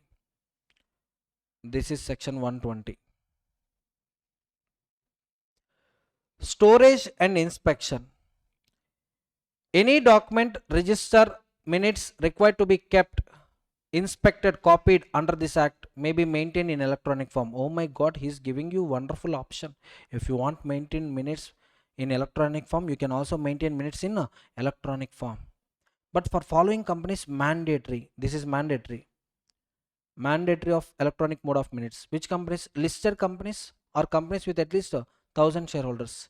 If you remember these two companies, we have seen under one section, that is section 108, e-vote. Listed companies or companies with at least 1000 shareholders, debenture holders or other security holders may maintain their records in electronic form as required by the act or as required by the rules. Responsibility: the managing director, the CS or any director or officer designated by the board shall be responsible for the maintenance and security of the electronic records. So whose responsibility to maintain these electronic records? MD, CS, director. Why, sir? What problem? Manual data can't be tampered. Even if you tamper, we can trace it out. The soft copy, we can edit it. So who is responsible for protecting the accuracy of the data? These people: MD, CS, director, officer designated by the board. Electronic records should be available for inspection also. Copies of these records shall be provided upon payment. How much? 10 per page. Hard copy, not soft copy. Hard copy. Soft copy free. And reproduction should be clear. That means what? For example, you can see this is in English format. When I take a printout of it, printout should also come in English format, not Chinese format.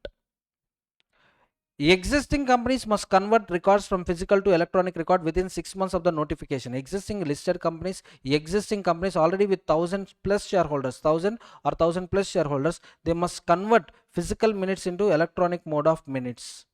And coming to the standards, follow the same formats as prescribed in the act. Format of minutes, accurately recorded for future reference, readable, retrievable, printable. At the time of entry, at the time of recording the matter, matter is like this. But when you are opening the document, it looks like this. For example, zoom in facility not there. Now can we read it? No, not readable. Next one, not retrievable. Suppose you are entering the data, when you are trying to open the data has been erased. Retrievable or not retrievable? Not retrievable. It should not be like that. Printable. If anyone asks for prints, you are able to take a print of it. Digitally signed. Since soft copies, no, it should be digitally signed. Not to be altered, not to be edited after being digitally signed, and be updated as per the act with the date of updating recorded. So simply, in mobiles or in laptops, you can see the file last modified date and time. Similarly, minutes also, what is when it is last modified and who modified it, everything to be recorded, so that tampering, who did the tampering, we can trace it out, we can punish him in case of tampering. The term record includes register of members, index of the members, agreement, MOA copies, minutes, or any other document required under the act. So section 120 is not only talking about minutes, it is also talking about what? It is also talking about register of members, register of debenture holders, register of beneficial owners, significant beneficial owners. Next one, minutes. Next one, annual returns. Everything physical documents should be converted into electronic form of documents. Format, same format. Editable, non-editable. Retrievable, yes. Readable, yes. Capable to take a print of it, yes. Printable. Responsibility for maintenance and security of electronic records. Responsibility for maintenance and security of electronic records. MD, CS and any other officer or director designated by the board is responsible for maintenance and security. Simply, repeated point, simply password protected files. These files should be password protected files. So who can enter these passwords? Only these people, designated people, MD, CS or director or officer designated by the board. Simply, if someone want to access minutes, they should be given user ID and passwords. So whoever log into the data, a record will be maintained. MD logged into the data, so and so date, so and so time. Everything will be recorded. And the person responsible shall protect records from unauthorized access, altering the tampering, prevent data loss. Signatory cannot deny the validity of the records. Once you sign the document, subsequently you can't say that these are invalid documents. No. Secured and validated computer systems use computer software hardware for accuracy and reliability. Detect invalid altered records. Like if some unauthorized person is trying to access the door, access the system, a pop-up message or simply alert message, like fire alarm, we can see, right? In banks also you can see there is an alarm. If you try to rob money, they will just click the alarm, they will press that alarm. Nearest police stations, the message will be sent. Similarly here also, in case of invalid attempts, invalid unauthorized attempts, make a record of it, so that who entered or who is trying to enter into the server, we can catch them. Maintain records that are accurate, accessible, reproducible. They should be in readable and printable format. Non-rewritable, nothing but non-editable. Rewritable means editable. Non-erasable, simply PDF. One daily backup should be maintained. Restricted access to only authorized persons. For unauthorized persons, no access. Ensure that any conversion from physical to electronic records is complete, authentic and legible, and index records for easy access and retrieval. Take necessary security measures to ensure integrity and confidentiality of the record. Generally people had a misconception, if our data is in online mode, we can edit it. Like you can see Photoshop, Photoshop tool. Very recently, one of my junior sent me some pics. I thought these are wedding pics, pre-wedding shoot like that. He sent some pics. I asked her, when are you going to marry? No, no, no marriage. Then what are these pics? AI edited pics, it seems. AI edited pics, it seems. He's having a girlfriend. So both, it's like a real photos only. It's like a real photos only. Thank God, till wedding photos only he shared. After wedding honeymoon photos, or with baby photos, he didn't share. So that much advancement is there. Using AI, you may copy my face and you can add some voice, you can add some text, and as if I'm speaking, you will get the information. Yes or no? So AI is much more powerful and dangerous. So when you are maintaining these documents in electronic mode, online mode, chances of tampering, chances of hacking, chances of unauthorized access is very, very high. So it should not be done like that. So simply don't do like that.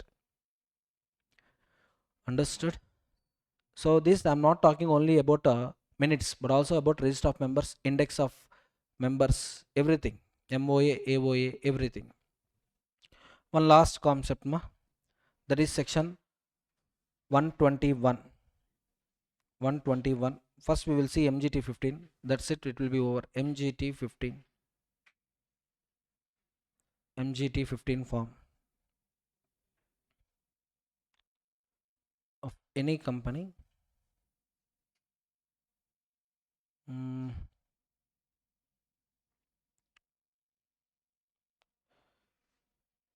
JSW Steel MGT 15 possible or not possible?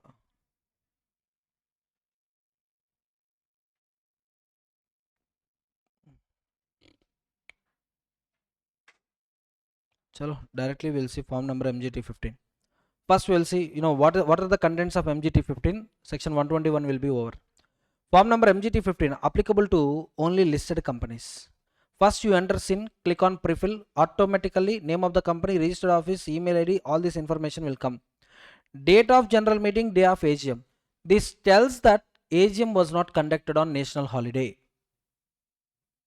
Start time or end time. This tells that meeting was commenced during business hours. Venue tells us meeting was conducted either at registered office or any place in the city, town, village where registered office is located. Whether chairman is appointed at the meeting, if yes, yes, if no, no. Number of members attended the meeting. It tells whether quorum is present or not, whether requisite quorum is present or not. Business transacted at the meeting. This tells that agenda has been completely discussed. Particulars with respect to adjournment, if any. Particulars with respect to postponement, if any. Fair summary of the proceedings. Just give me the summary. It's like, summary to this summary of the proceedings. Like in minutes you can see the summary of the proceedings at the meeting. That summary, once again we will summarize it and we will record here. Fair summary of the proceedings at the meeting. Say for example, total 11 proposals have been introduced. All the 11 proposals have been passed, have been, all the proposals have been converted into resolutions. So just give me the fair summary of the proceedings. And finally, confirm that meeting was called, convened, held, conducted as per the act as well as secretarial standards, to be digitally signed by the chairman of the meeting. If chairman is not there, any director authorized by the board. And click on check form, prescrutiny, and submit. So this form ensures whether meeting is properly convened or not, properly constituted or not, properly conducted or not, finally properly concluded or not. How to know properly concluded? Fair summary of the proceedings of the meeting tells us properly concluded or not. So you can see every listed public company, this section 121 is applicable only to the listed public company. Every listed public company shall prepare a report on each AGM confirming the meeting was convened, held, conducted as per the act and rules. A copy of the report shall be filed with the registrar in form number MGT 15 within 30 days of AGM. See, this form is not applicable to all companies. Remember, only listed public companies. Rule 31. Signed by chairman of the meeting or two directors if chairman is unavailable, including MD and CS. And CS. Finally, CS will also sign this form.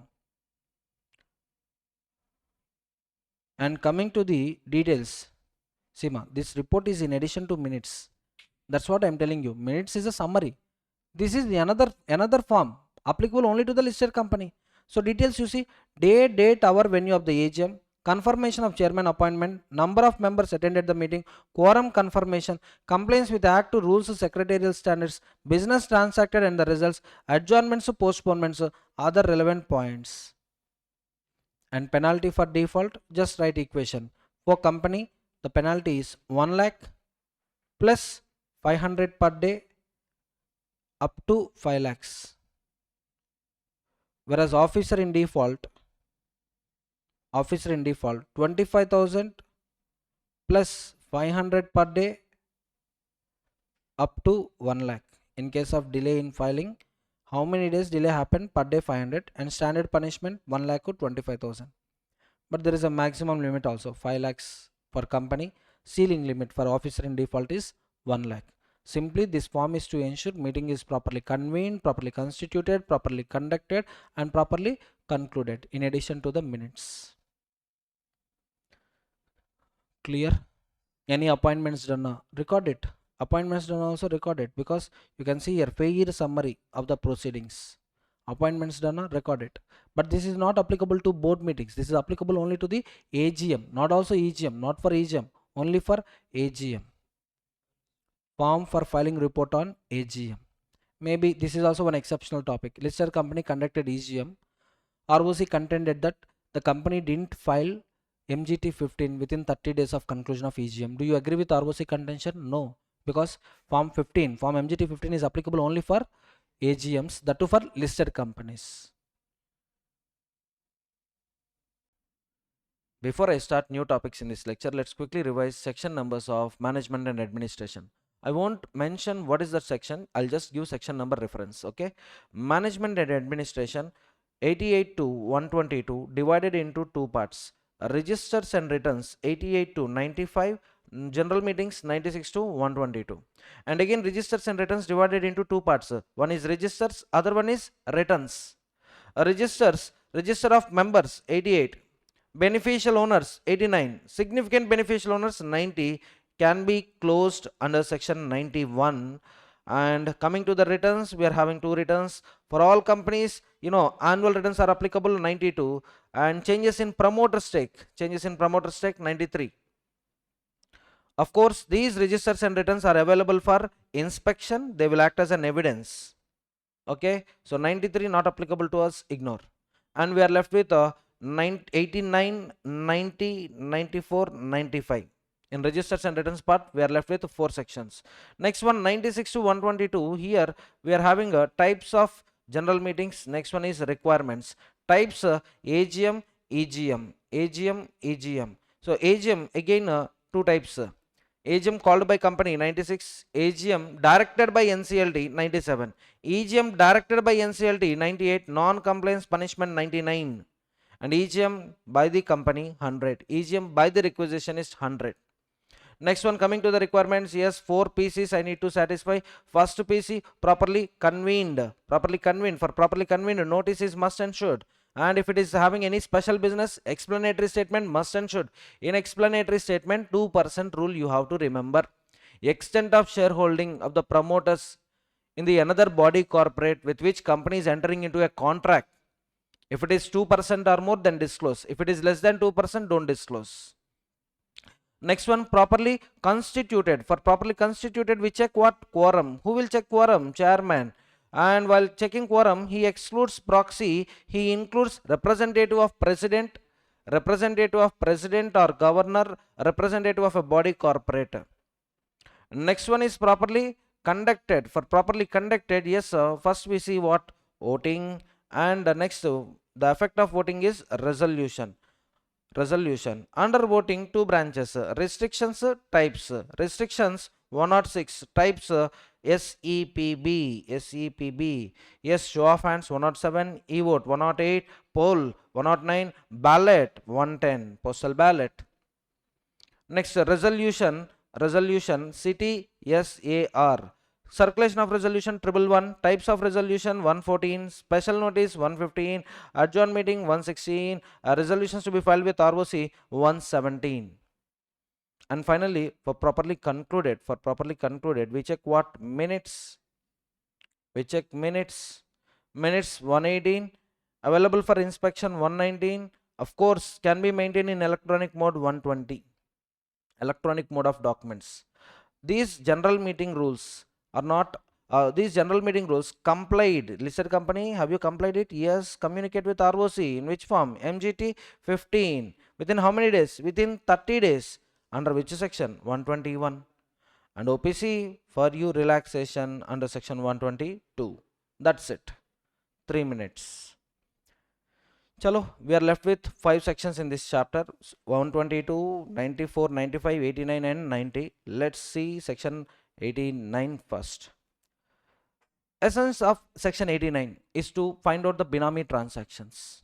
The objective of this section is to find out Binami transactions, or to find out the real owners who influence the company. Real owners who influence the company. Behind the wheel, who are actually influencing the company, we are going to find out them. We are going to find out them. Say for example, I worked with Reliance Industry Limited. And the total contract value is, for example, 1 crore. Mr. V should receive 1 crore from Reliance Industry Limited. If I receive 1 crore directly, I need to pay tax of, I'll apply maximum rate of taxation, that is 30%, 30 only, slabs, etc., etc. And then, cess, surcharge, ignore 30%. That means how much tax I need to pay? If I earn 1 crore, 30 lakhs I need to pay. Oh my God, this much tax? No. Reliance, do one thing. I'll bring 10 students. I'll bring some 10 students. You pay 10 lakhs to each and every student of mine. Under new income tax act, up to 12 lakhs, income tax is 0. Yes or no? So these people will file income tax returns declaring their income, and they will pay how much tax? 0, 0, 0, 0. Money is dangerous item. If you hold that money, definitely sometimes without my permission you may use that money. That's why I'm asking my students, my dear students, with these 10 lakhs, go and purchase C limited shares. You go and purchase C limited shares. Yes, these people are buying C limited shares. They're holding shares in their name, so these people are known as registered owners. The person whose name is registered in the company records is known as registered owner or registered member. But are they holding shares for themselves, or are they holding shares on behalf of Mr. V? On behalf of Mr. V. Then V is known as beneficial owner. So you are holding some shares to which you are not a beneficial owner. Beneficial owner is me. That means tomorrow, at the time of exercising voting rights, you have to listen to me. At the time of claiming dividends, you have to return that money to me. So control over company, claiming dividends, everything is happening directly or indirectly? Indirectly. Why I did this? To avoid taxes. Now, Companies Act is telling, my dear registered owner, come forward. My dear beneficial owner, come forward. Registered owner, for example, student. Beneficial owner, Mr. V. Yes, you came forward, right? You have to communicate with company, ma. You have to communicate with company. Regarding what? Registered owner, file MGT4 with ROC. Beneficial owner, file MGT5 with ROC. And finally, company, file MGT6 with ROC. Company, file MGT6 with ROC. Sir, any time limit, sir? Yes, within 30 days. Within 30 days. And within 30 days. Sir, communication regarding what, sir? Student has to tell, my dear company, I'm holding 10 lakhs worth of shares, right? I'm the registered owner, but I'm not the beneficial owner. Beneficial owner is Mr. V. And Mr. V should tell, my dear company, so and so student is holding 10 lakhs worth of shares, right? He is just a registered owner. I'm the beneficial owner. Like that, within 30 days of acquiring registered ownership without beneficial ownership, within 30 days of acquiring beneficial ownership without registered ownership, both the people have to communicate with the company, and finally company will communicate the same with the ROC. ROC being a government department, ROC will inform to income tax department, and income tax department will send a notice to me. Now you tell me, will I make communication? Huh? Will I make communication? Huh? What lawmaker is thinking about me? I want to know. Do you think lawmaker is very genius or myself very genius? Definitely I'm very genius, because I will not communicate. Not only me, binamis. About binamis, no one will communicate. This fellow is my binami. He is holding some 300 crores worth assets on behalf of me. No one will communicate. That's why Companies Act is telling that, my dear beneficial owner, if you don't communicate, for you there is a risk. What risk to me? What is the risk to me? Tomorrow you can't transfer this beneficial interest like normal goods. Tomorrow, if the student is claiming dividends, if he is not paying a single rupees to you, you can't take any action on the registered owner. Why I'll take legal action? I'll take illegal action. I'll take illegal action. Today he can't see tomorrow. That's it. Today he won't see tomorrow. That means what? Binami transactions are like that only. If any binami is not listening to the beneficial owner, that beneficial owner will kill him. One lorry will come, that fellow will that fellow will be tied, lorry will go upon him. Yes or no? But that is illegal. Law will not talk about illegal activities. Law talks about only legal activities. Companies Act is telling that beneficial owner, tomorrow onwards you can't claim any beneficial interest at all. So tomorrow onwards you can't even claim dividends. Suppose registered owner is claiming dividends, he is not giving dividends to you. You can't take any action. Registered owner, without your consent, if he is transferring the shares, getting money, using that money, any legal action you can take on the registered owner? No. If you want to take any legal benefit on the registered owner, you have to communicate this matter with the company. Getting my point? Even under section 38, personation of securities also you take. Personation of securities. Suppose I am bound to take only one lot of shares. That's why I'm appointing my agents. You go and purchase the shares. You go and purchase the shares. We will finance you. Now, I'm financing them. They are purchasing the shares. So they may be a registered owners. But all the benefits are associated with me because I'm the financer. So 38 also, for knowing whether personation of security is happening or not, section 89 is asking. See, so far under section 89 you have seen, sir, illegal case only. But I'll tell you one example where legal also possible. Legal case of holding this beneficial ownership is possible. For example, you see, Kia Corporation, which is a South Korean company, is holding 100% share capital in Kia Motors India Limited, Kia Private Limited, which is an Indian company. Kia Private Limited, which is an Indian company. As per section 3A, you tell me, as per section 3A, is it possible a company only with one member? As per section 3A, a private company should have minimum 2 members. Public company should have minimum 7 members. Then why in this case, only one member why only one member hold shares? Is it possible or not possible? At least Kia Private Limited, is it a OPC? No, this is not a OPC, because in a OPC, other body corporate cannot hold these shares. So in such cases, what happens, Kia Corporation appoints a person, a nominee, for example, and some 1% shares will be given to that fellow. 99% shares will be with Kia Corporation. This is, registered ownership. I'm talking about registered ownership. Why they are maintaining like that? Simply to satisfy the requirements of section 3A. To satisfy the requirements of section 3A, yes, Kia Corporation is holding 99% and a single person is holding 1%. Now in this case, what happens, this registered owner, for example nominee, he will communicate with Kia Private Limited regarding his ownership. He is not a beneficial owner. Beneficial owner is with Kia Corporation. And Kia Corporation will communicate the same with Kia Private Limited. I am just holding 99% of the shares. Sorry.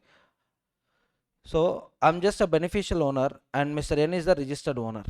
The shares held by N, he is not having any beneficial interest. Beneficial interest is with me only. So here N will file MGT4 with company, Kia Corporation will file MGT5 with company, and company will file MGT6 with ROC. This is the perfect case of, implementation of section 89. Wholly owned subsidiary cases, section 89 comes into the picture. Now, wholly owned subsidiary means 100% of the share capital held by one company, but subject to 3A, some certain portion of nominal shares may be given to another person just to satisfy the requirements of section 3A. Getting my point? And sir, within 30 days, say for example, no, next point. Say for example, I want to pay some 10 lakh rupees to Mr. Gopi. I'm liable to Mr. Gopi 10 lakh rupees. So now I'm calling Gopi and I'm telling, Mr. Student, Mr. Yes, one of the student is holding 10 lakhs worth shares on behalf of me. Now I'm going to transfer that beneficial interest to you to discharge my debt of 10 lakh rupees. Gopi said okay.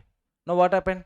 Whether changes in beneficial interest happened or not happened? Yes, happened. Now Gopi has to communicate with company. Sir, this is my MGT5. There is a change in beneficial ownership. So far, Mr. V is the beneficial owner, but now I'm the beneficial owner. And again, the student should also file again MGT4 with the company, stating that so far the beneficial owner is Mr. V, but now not Mr. V, Mr. Gopi is the beneficial owner. Again, file MGT4 within 30 days of changes in beneficial interest. Highly hypothetical concept, but it is there in the book. We have to read it. Because no one communicates such matters. Yes or no? Communicating with ROC means what? Communication with CG only. Communication with CG means next second IT department will come. See, a person whose name is entered in the register as a registered owner shall file declaration in MGT4 within 30 days of getting ownership without beneficial ownership. Getting my point? Without beneficial ownership, getting shares without beneficial ownership. A person holding beneficial interest shall file MGT5 within 30 days after acquiring the interest. Initially, Mr. V will file it. Later, who will file it? Mr. Gopi will file it, because there is a transfer of beneficial interest. A declaration shall be filed within 30 days if there is a change in beneficial interest of the shares. Company shall file a written in form MGT6 within 30 days from the date of receipt of declaration. Once company receives the information from these fellows, immediately company communicates with whom? ROC. Within how many days? Within the same 30 days. Designation of responsible person for furnishing information. Every company shall appoint a designated person responsible for providing information to ROC, any authorized officer, regarding the beneficial interest in the shares. So company should communicate with ROC, on behalf of company. Who will make that communication? A designated person. Who can be a designated person in case company is having CS? If there is no CS, then any KMP other than CS. Simply managing director, whole-time director, CEO, CFO, or every director if there is no CS, if there is no KMP. You take private companies, for them whole-time KMP is not applicable. Only public companies, listed companies, whole-time KMP, full-time KMP, simply, full-time CS is required. Full-time CS is required. OPC, small companies, full-time CS required or not required. If CS is there, CS will be the designated officer. No CS, any other KMP. No KMP, no CS. Then every director. Sir, first, why we are giving designation, sir? Because tomorrow, if you don't follow section 89, you are going to get punishment. Who? Designated person is going to get punishment for non-compliance of section 89. Deemed designated person. If no one is formally designated, the following shall be deemed responsible. CS automatically. See, first point is company may designate. Come on, give the designation to any of the following people. If you are not giving any designation, no designation, you are not listening to me. If you are not giving designation, then I assume CS of your company is a deemed designated person. No CS, then MD or manager is deemed to be designated officer for compliance of section 89. Oh, no, these people, no KMP, then every director. So simply first one, what is the first one? You appoint a designated officer. You don't appoint designated officer, then I'll appoint designated officer. Same people only, there is no change at all, same people. If you appoint them, okay. If you don't appoint them, I'll appoint them. Reporting in annual return. Every company shall include details of the designated person in its annual return. Changes in designated person. If the company appoints a new designated person, it shall inform the registrar by filing e-form GNL to GNL, general information. GNL, general. Getting it? GNL, general. Consequences. Oh my god, my dear beneficial owner, you cannot enforce any rights with respect to those shares. You can't even transfer to Mr. Gopi. See, you cannot exercise, you cannot enforce any rights means which rights ma? Legal rights ma. Illegal rights, you definitely have it. Because once you take a person to mines, after few days, a body will come out. Yes or no? Mm. Illegal, simply. Exemption. Many movies we have seen it. Many movies, binamis or rowdies. If they are getting if they are surrendering to the police, so we are ready to accept all the cases. We are ready to disclose correct information to protect that interest, to protect respect. That fellow will kill this fellow, no doubt, undoubtedly. Exemption ma. See, exemption. Mutual funds, venture capital funds approved by the SEBI no need not require to file declaration. Observe carefully. Public ma. Mr. V, from public. Every month I am depositing some 60,000 with Aditya Birla mutual funds. I am making SAP, etc. etc.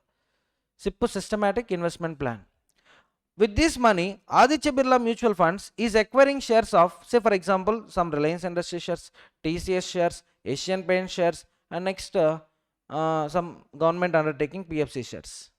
Now you tell me, Aditya Birla Mutual Funds is acquiring shares with its money, with the money given by the public, money given by the public.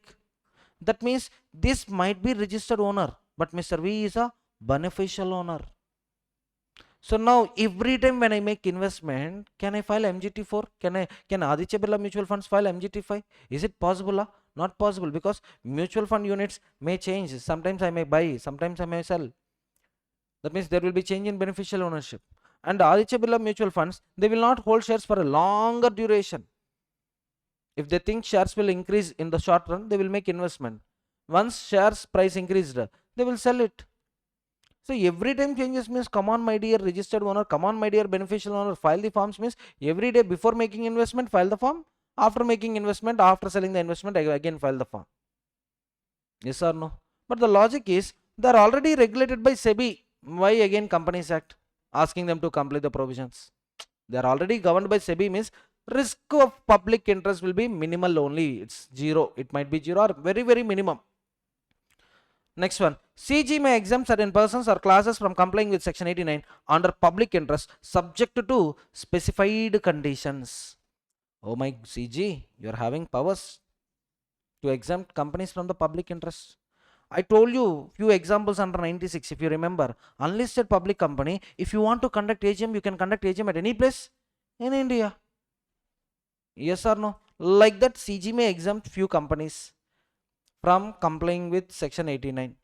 For example, government companies are exempted. Sir, why government companies are exempted? First of all, in government company also beneficial interest is there. Yes. See, today government company means 50 more than at least 51% of the paid up share capital is held by president to governor. Or with whose money they are making investment in the companies? The money they get from taxes. That money belongs to whom? Public. That means who the beneficial owner? Public. There will be changes in public. Every time birth of a member, death of a member, come and file form is practically not possible. And logically, government companies are under the control of government. Very strict surveillance, strict compliance is always there. Again, Companies Act imposing section 89 means it's not a better option. Getting my point? See, government is nothing but people representatives. Government is nothing but people representatives. As long as people are with one party, that party will form the government. If people changes with another party, people shifts to another party, that another party will form the government. And moreover, government, is it a body?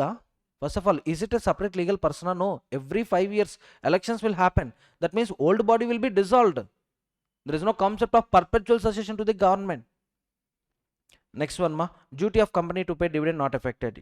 Duty, dividends will be paid under section 123. Dividends will be paid only to the registered member or to his banker or to his order. Suppose this registered member is giving an order, pay dividends to beneficial owner, then we will pay dividends to beneficial owner only. or else dividends will be paid to the registered owner, so there is no effect on payment of dividends. Meaning of beneficial interest. Beneficial interest refers to a person's right or entitlement, either directly or indirectly, through any contract, arrangement or otherwise, to exercise rights, receive dividends. Simply I told you, right?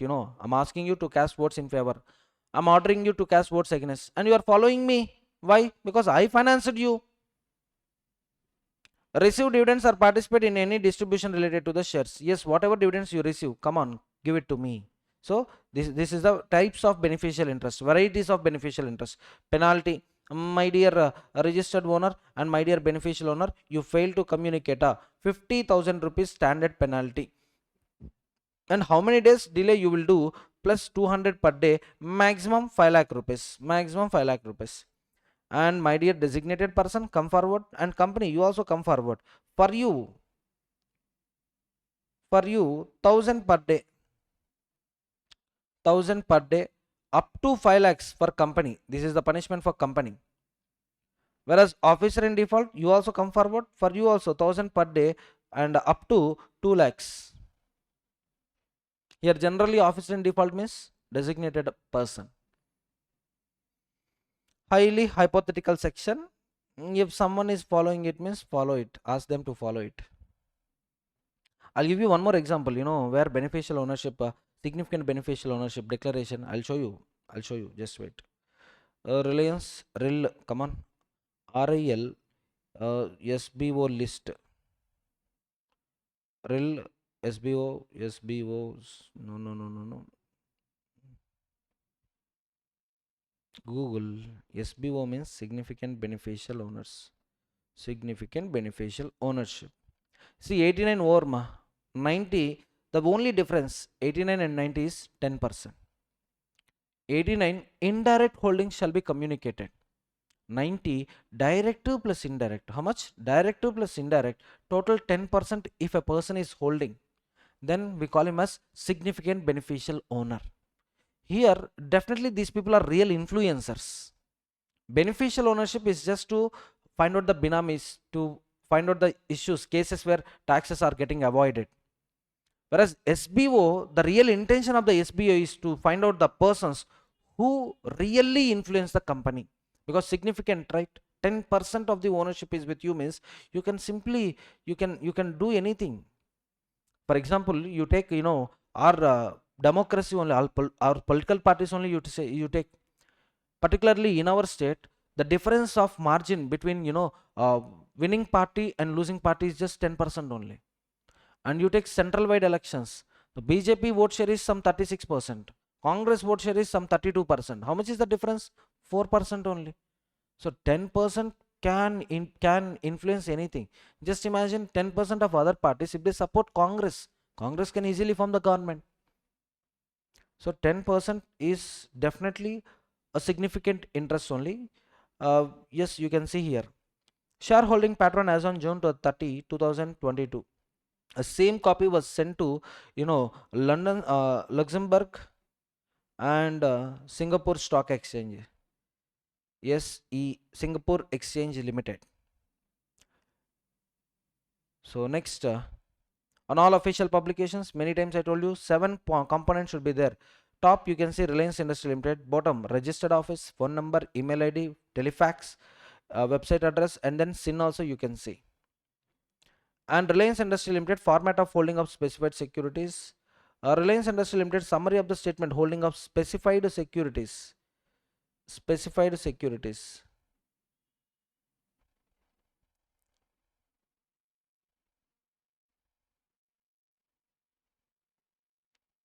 Equity shares, preference shares. So partly paid up shares also there ma. At the time, during COVID, they issued partly paid up shares. 25% money they collected at the time of issue. Balance 75% call money. Hmm? Yes, last point. Whether the listed entity has any significant beneficial owner. Yes, that information also we can see now. Statement showing shareholding pattern of the promoter and promoter group. You can see individuals, promoter group, 5 individuals are there. 6 individuals. Mukesh Dhirubhai Ambani, Neeta Madam, Isha Madam, Akash Sir, Anand Sir, and KD Ambani. each holding shares, you can see 80 lakhs, 80 lakhs, 80 lakhs, finally 1.57 crore. See, this is the old data ma, actually this is before bonus issue, before bonus issue. So that's why you can see total share capital is 6,500 crores only. But later, you know, in the year 2024, if I'm not wrong, last year only 2024, bonus issue 1:1 they made it. So you can see promoter group, body corporates, Reliance Industry Holding Private Limited, some 30 crore shares it is holding. Next, like that, you know, SVR Enterprises LLP. So Reliance Services and Holdings Limited, another company. So like this, if you see significant beneficial owners, yeah. Statement showing shareholding pattern of non-promoters, non-public shareholding. Non-public means, you know, other than individuals, other than public. The Bank of New York Mellon for GDRs, Global Depository Receipts. GDRs, Class X, Class Y. And finally, significant beneficial owners, you can see all the family members were written here itself. Mukesh Dhirubhai Ambani, Neeta Madam, Isha Madam, Akash Sir, Anand Sir, together and collectively. They are the owners of Sri Chakra Commercials LLP, and Sri Chakra Commercials LLP is holding 10% of the company's capital. Next one, Devarshi Commercials, Karuna Commercials, Tatvam Enterprises, Samarjit Enterprises. Like this, you know, total they gave a list. You know, these entities, which entities? These body corporates, they are holding this much of the share capital in the company. So you can see voting rights, yes. Distribution of dividends also, yes. Whether they are exercising control this through these body corporates, they are not exercising any control. They are also not influencing this, you know, through these entities. Just they are exercising voting rights and they are exercising dividends. That means what? Whatever dividends are paid to Sri Chakra Commercials LLP, that amount will be created to whom? That amount will be created to these people only. Of course, percentage of voting rights, with these voting rights, they can easily control it. They are having this much voting power, but they are not actually controlling the company. With this voting power, they are not controlling the company. That means this management, separate management is there for them also. Separate management is there. That management will make a analysis, decision part, everything is taken by the management of Sri Chakra, Devarshi, Karuna, like that. So it's all about their internal dealings, ma. So finally, you can see a 38%, I think, total. All the details were given, ma. Carrot Holdings Trading Company Private Limited, Neutron Enterprises Private Limited, and there is no change in significant beneficial owners. You know, everywhere they only Mukesh sir, Neeta madam, Isha madam, Akash sir, and Anand sir. Everywhere these people only. So total, yeah, 36. Significant beneficial owners are only five in number. Mukesh sir, Neeta madam, Isha madam, Akash sir, Anand sir. So 5 members. Family, husband, wife, 3 children. But through these 36 entities, how many entities? Through these 36 entities, they are holding significant beneficial ownership. And you can see here, in case the nature of holding exercise of the right of SBO falls under multiple categories, under column 3, multiple rows for the same SBO shall be inserted accordingly for each of the categories. So the column shall have the details as specified by the listed entity under form number BEN2 as submitted to the registrar. So this is, you know, this is a legal holding only. That's why they disclosed it. Illegal holdings, they will disclose it. Definitely not. And you know, because of this, we will get a point clarity. The clarity is what we actually think is promoters. If you see the original shareholding pattern, if you see this, we think that total how much they are in the total control, how much they are having 1, 2, 3, 4, 5, 5 into 0.12 means 0.6 plus 0.24, that means 0.84. So without this SBO concept, what we think is all these individuals, Ambani's are family, having how much control in the company? 0.84% control only, we think. Oh my god, these people are minorities, we think. We think minorities. But when you see this, you know, this entire group is held by family, Mukesh sir family only. Then we get a clarity. You can see a total some 50.62% that time. But there is some transfers, there are some transfers. At the end of the year, due to such transfers, total how much they are having? 49.11% control. So on record, if you see, without concept of SBO, Mukesh sir family is having how much voting power? 0.84. But together with the body corporates in which they are owners, together with this body corporate, how much actual control they are having? 49.11%. So very simple. In the absence of SBO, people think that Mukesh sir is a minority shareholder, but actually he is having 49% control. That how can we know it? Under section 90 we can know it. That's it. Let's see. Every significant beneficial owner shall disclose the nature of interest to the company within the prescribed time, and the company shall report it to the ROC. This is governed by SBO rules 2018. And as per the act, SBO means who alone. Alone means direct, with others means indirect. Direct plus indirect.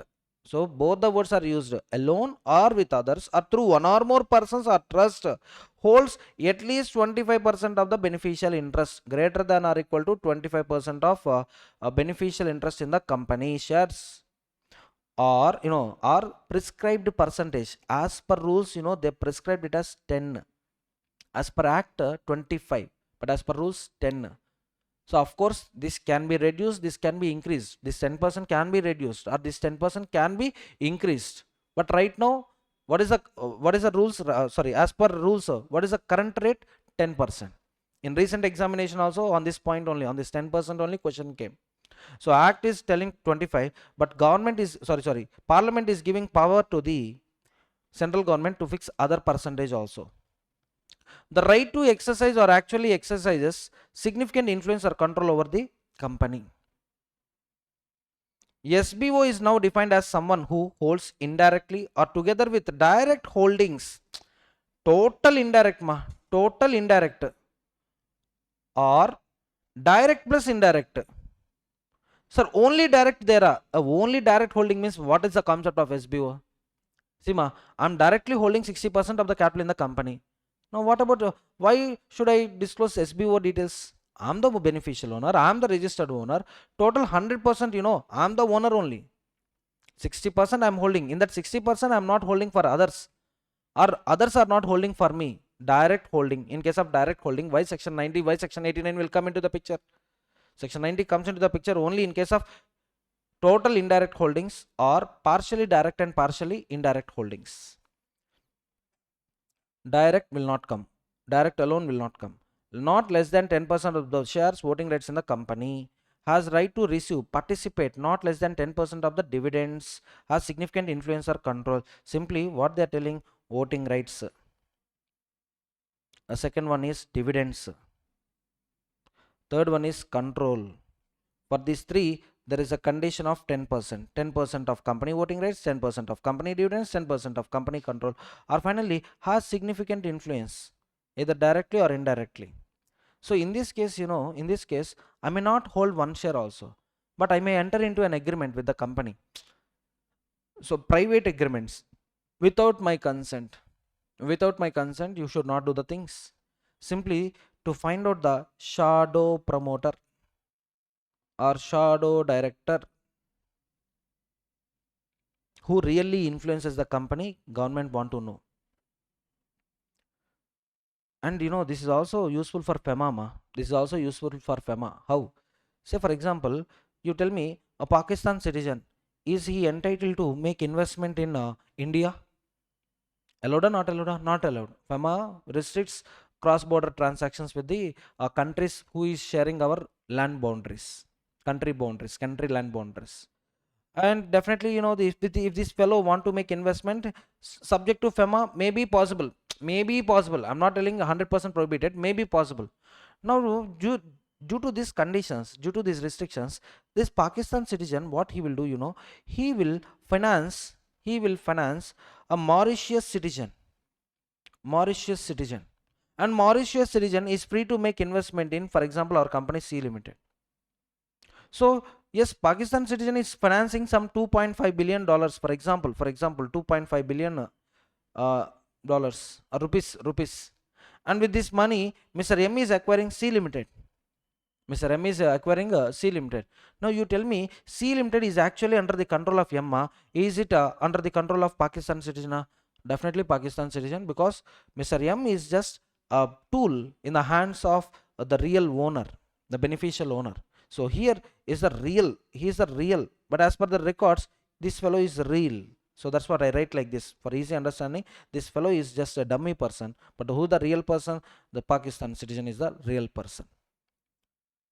So to identify these kind of transactions, Act is asking, my dear registered owner, come and communicate with the company that you are holding shares not for yourself. At the same time, my dear Pakistan citizen, you also come forward and tell that you are holding shares with a beneficial interest, not with registered ownership.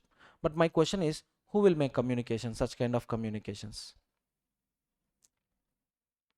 Getting it? Will anyone make communication like that? That's what lawmaker, where he went wrong, I too don't know. Significant influence means the power to participate directly, indirectly in the financial operating policy decisions of the reporting company, but is not control or joint control of those policies. Not actual control, but he can influence them. He can influence them.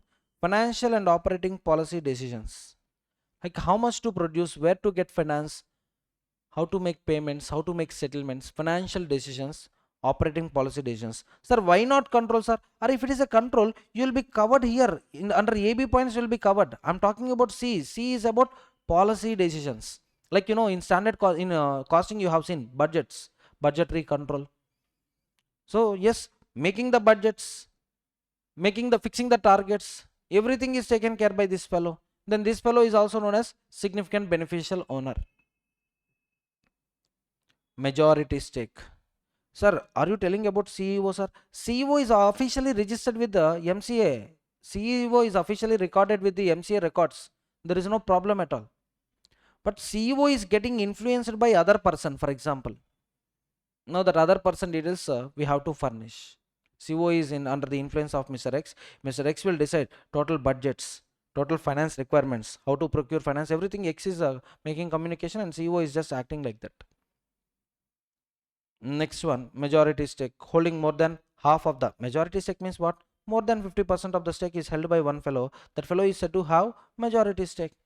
A holding company, subsidiary company, we know that majority stake, right?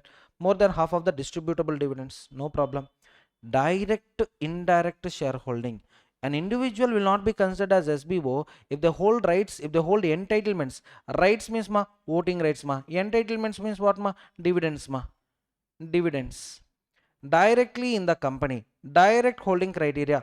An individual is considered to hold shares directly if shares are registered in his name, or if he hold or acquire beneficial interest subject to 89 subsection 2.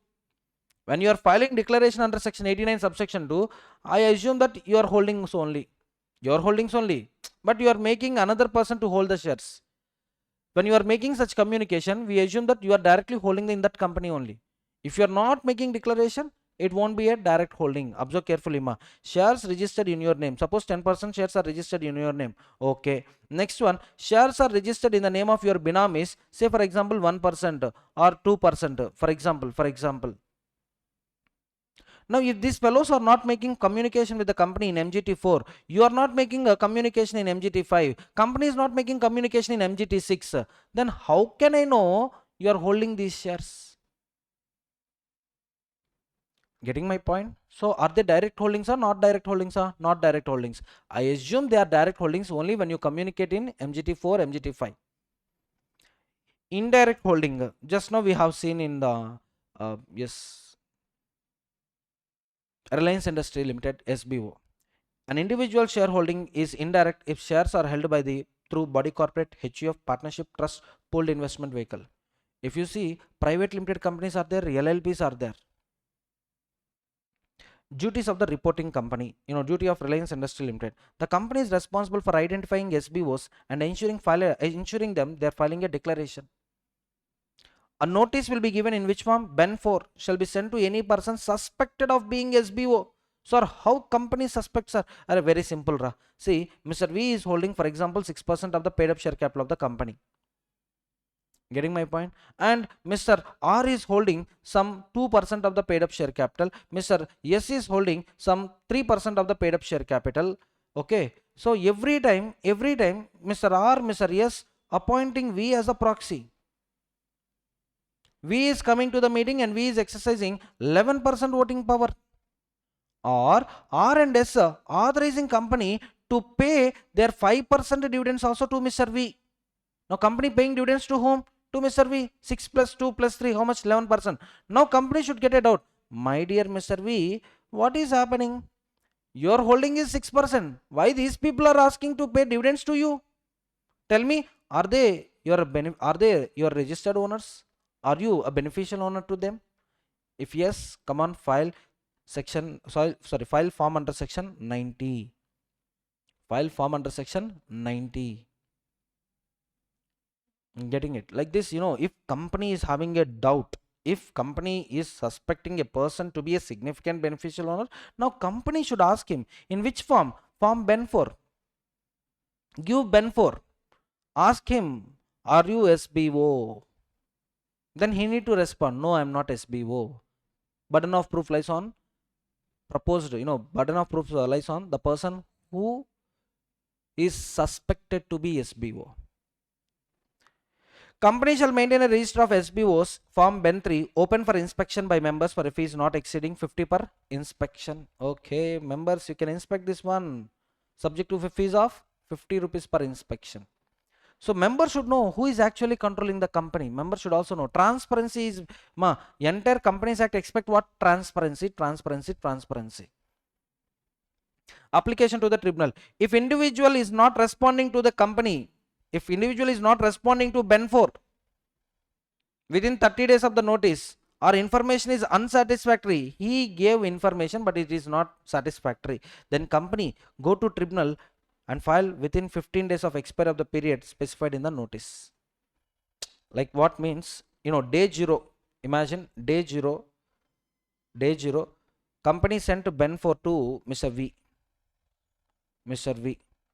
And Mr. V responded to this notice, Mr. V responded to the notice, but that information is not satisfactory. Or Mr. V failed to respond to company. Company, wait for day 30. Just wait. Yeah. Day 0, company is sending Ben 4 to Mr. V. Who is Mr. V? Suspected person. Now by day 30, Mr. V should respond with company. No response or responded but unsatisfactory response. Unsatisfactory response. Now from here onwards I am giving you 15 days. That means how much? By day 45. By day 45, my dear company, go to NCLT and file an application. So total, you tell me how many days are there? How many days are there for company to go for going with NCLT? Within 15 days of expiry of the period mentioned in the notice. But by day 45, go and communicate with NCLT. Okay. The tribunal may restrict rights attached to the shares within 60 days of receiving an application. That means, day 45, NCLT received application, right? To this, add 60 days. By day 105, NCLT passes an order. NCLT passes an order restricting the rights. Restricting the rights. Just now I told you, right? Just now I told you, Mr. V, Mr. R, Mr. S. R is holding 2%, S is holding 3%. Company had a doubt that this 5% is held by V only. V is already holding 6% directly and this 5% indirectly. So now NCLT may pass an order. Come on, V's rights, R's rights, S rights, suspend them. Suspend them. That means, can they transfer shares? Can they exercise voting rights? Can they claim dividends? No, no, no, no, no. That's what under section 56 I told you. Transfer of shares can be restricted subject to NCLT order. Next, if a company or an aggrieved person wants to lift or relax these restrictions, they shall apply to tribunal within 1 year from the order date. Day 105 order has been passed. That means, here I am writing within 60 days of application, NCLT will pass an order, right? Day 105 is order date. To this add 1 year. That means day 105 plus 1 year. Sometimes 365 days come, sometimes 366 days come. That's why I'll add here 1 year. Day 105 plus 1 year, or simply I'll write like this. Day of NCLT order plus 1 year. Mr. R, Mr. S, Mr. V, go and cry in front of NCLT. Sir, it's my mistake. It's our mistake. Please, sir. Please lift those rights. Sorry, lift those restrictions. Whatever restriction you have passed, please lift those restrictions. We are ready to comply. We will comply right now. So please remove the order. If no such application is filed, say for example, this application was not filed. Now NCLT will order to transfer all the shares to IEPF authority. Come on, NCLT will order company. Within 1 year, if there is no application, yes, company transfer all those 11% of the paid up share capital of the company to whom? IEPF. These nasty fellows will not listen to me. Punishment, transfer all these shares to IEPF. Okay, punishment also over. Declaration by SBOs. Declaration by SBOs. Existing SBOs, new SBOs. You know, these rules got commenced in the year 2019, ma. In the year 2019, these rules came into the picture. At the time, by the time of commencement of these rules, you are already an SBO. You are already an existing SBO. Then you have to comply these rules within 90 days of commencement of the rules, because it takes time to understand the rules.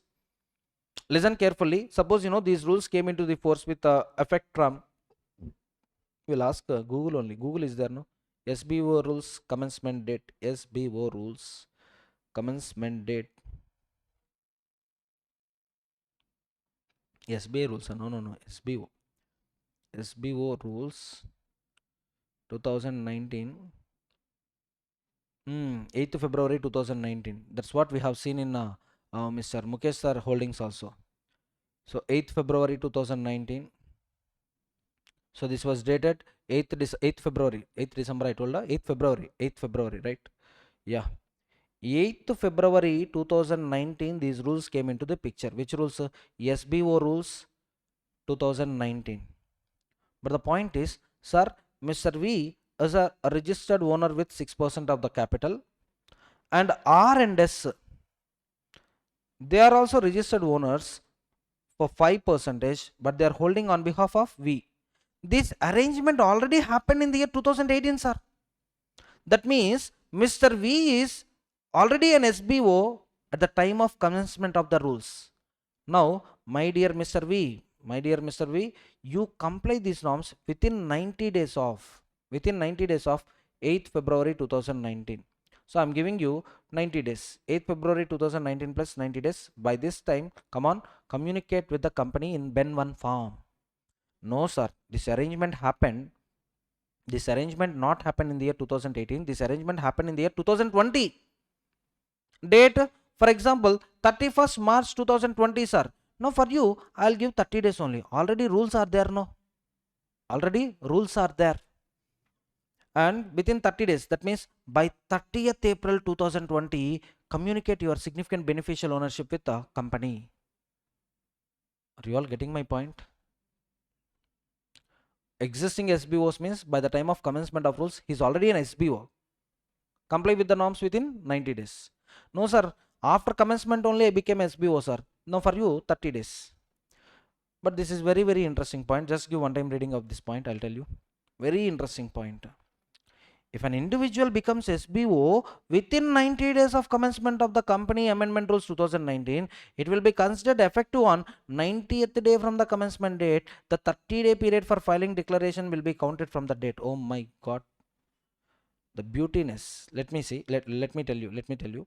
V is holding 6%. Yes. R and S together holding 5%, not for themselves. R and S holding on behalf of Mr. V. First of all, let me correct you. If they're holding 3% only, ma. If they're holding just 3% only. Now 6 plus 3, how much? 9%. Is it greater than or equal to 10% or less than or equal to 10%? That means Mr. V, SBO, not an SBO, not an SBO. For them, section 89 is enough. R and S, you file MGT4. Mr. V, you file MGT5. And company, after receiving these forms, company file MGT6 with ROC. So 89 is applicable here. Now suppose it is not 3%, it is 5%. V is holding 6%, R and S together holding 5% on behalf of Mr. V. Now you add it, how much? 11%. That means it is greater than or equal to 10%. Greater than or equal to 10%. Now SBO norms will apply. Say for example, this is happening, you can see in 3 ways. This happened in the year 2018. This happened in the year 2019. Just wait. Yeah, this happened in the year 2018. This happened in the year 2019. One happened in 2018, one happened in 2019. For you, I'm giving you 90 days time to comply with SBO rules. So this 90 days will be added to which date? From the date of getting significant beneficial ownership or from the date of commencement of the rules? Commencement of the rules. Now coming to 2019, there is a problem. The problem is 8th February 2019, to this add 90 days. To this add 90 days. Let me calculate in February, excluding 8th February. No, we are having 28, right? Less 8. That means in February we are having 20, March 31, April 30. So total how much it is? 61. Yes or no? No, 81. So for 99. So February, March, April, May. So simply, yes, if you add 90 days, you get 9th May 2019. Now what they are telling is, if you become significant beneficial owner between the days range of 8th February 2019 to 9th May 2019, we assume that you got significant beneficial ownership on 9th May.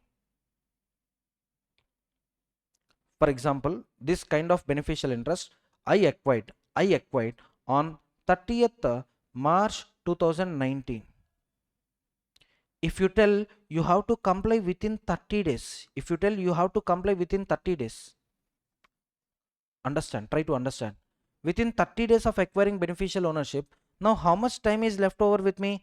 30 days means by 30th April, no, by 29th April 2019, I have to communicate with a company. But you see, old SBOs, when they are making communication, they are making communication by 9th May 2019, yes or no? Old SBOs are getting communicated, old SBOs are communicating with company by 9th May 2019, and I who got SBO on 30th March 2019, you asking me to comply by 29th April means what justice is this? Old SBOs more time, new SBOs less time, not justifiable. That's why if you get significant beneficial ownership during this 90 days, we assume you got significant beneficial ownership on the last day of these 90 days. That means what? 9th May. For you, this is not the calculation. For you, 9th May 2019 plus 30 days. So in May already 9 days over. 31 minus 9 means 22. 22 and another 8. So by 8th June 2019, if you comply it, yes, compliance. Suppose if you get SBO, exactly on 1st June 2020, sorry, 1st June 2019. Now is it within the range of 90 days? No. So to this add 30 days. By 1st July 2019, you have to comply with SBO rules. Are you getting my point, everyone? So that is the meaning of this point, ma. So if you get SBO during these 90 days, the effective date will be 90th day. From that onwards, 30-day period will be given to you. Waste point only, but for clarification, for clarity, I need to explain this much. Almost I took 3 minutes to explain this small point. Can I proceed? Non-applicability, ma. IEPF, you tell me, if you are not claiming dividends for 7 years or more, your shares, your money will be transferred to whom? IEPF. So IEPF looks like a registered owner, but who is the beneficial owner? Actual owners are the beneficial owners. Yes or no? Now this is happening due to operation of law. IEPF is a registered owner, you are the beneficial owner. Now you tell me, if you are in existence, first of all, if you know that you are having those shares, will you allow IEPF to take your shares? You will get it. IEPF is taking the shares, of the people who are not traceable, who are not identifiable. Now IEPF, that beneficial owner come and file forms with ROC means what? Come and file forms with a company means what? Already IEPF is under complete control by central government. IEPF is headed by IEPF authority. Separate rules are there. Again applying section 89, section 90, it becomes lot of headache on them. Next one, you see, holding companies that comply with section 90 have reported details in form Ben 2. Holding companies are also, if you tell me, if you ask me, holding companies are also binamis only. Like how? Suppose Mukesh Dhirubhai Ambani sir is there. He is holding 60% ownership in H Limited. And H Limited is having 70% control in C Limited. H Limited is having a 70% control in C Limited. If you see, H Limited stands in the position of holding company, C Limited stands in the position of subsidiary. Observe carefully, subsidiary got 70% of the funds. In that 60% shares belong to whom? Mukesh Dhirubhai Ambani sir. That means to the C Limited, who is the real owner? Mukesh Dhirubhai Ambani sir. Yes or no? So for them also, if you ask me, Mukesh Dhirubhai Ambani sir is a SBO to C Limited. And if I ask Mukesh Dhirubhai Ambani, come and communicate, means again over complaints burden, because already we are allowing holding and subsidiary relationships. We are allowing this kind of relationships. Asking holding company members come and communicate with C Limited means these members will keep on changing, or these members, the company holdings may increase or decrease. So every time communicating with company creates over complaints burden. So holding company, if they comply with section 90, holding companies members are not required to communicate with any other persons. So simply you observe carefully, every company has to file annual returns, yes or no? Holding company will also file annual returns. In that annual returns, list of members will be enclosed or not enclosed? Enclosed. So that means holding company members who are the beneficial owners of C Limited, already known to ROC, already known to government. Again, separately requirement of filing these forms required or not required or not required. CGSG local authorities. Entities, body corporates controlled by CGSG. Companies created by CGSG local authorities. Municipal corporations you take for example. Municipal corporation, APCPDCL, TNSPDCL, Southern Power Distribution Corporation Limited. That all comes under local authorities or entities or body corporate controlled by CG or SG. Next one, all these are already regulated by SEBI, investment vehicles. SEBI is controlling these entities. Again, Companies Act section 90 requirement there or not there? Not there. And all this, you see, investment vehicles regulated by RBI. RBI is taking care of these vehicles. SEBI is taking care of these vehicles, investment vehicles. So once again, Companies Act will come and regulate them. No, no, no. Contravention, SBO, 50,000 plus 1,000 per day up to 2 lakhs. If you fail to make declaration within this 90 days, within the 90 days or within the 30 days, right now what is the time limit? 30. 90 is for which SBOs? Old SBOs. So you have to communicate within 30 days, right? If you are making communication on 100 days, for example, on 100th day you are making communication, for you 50,000 rupees standard penalty. And how many days delay you did? 70 days. 70 days into 1,000 rupees. So 70,000. 70,000 plus 50,000, how much? 1,20,000, which is within the limit of 2 lakhs. So my dear SBO, for you the penalty is 1,20,000 rupees.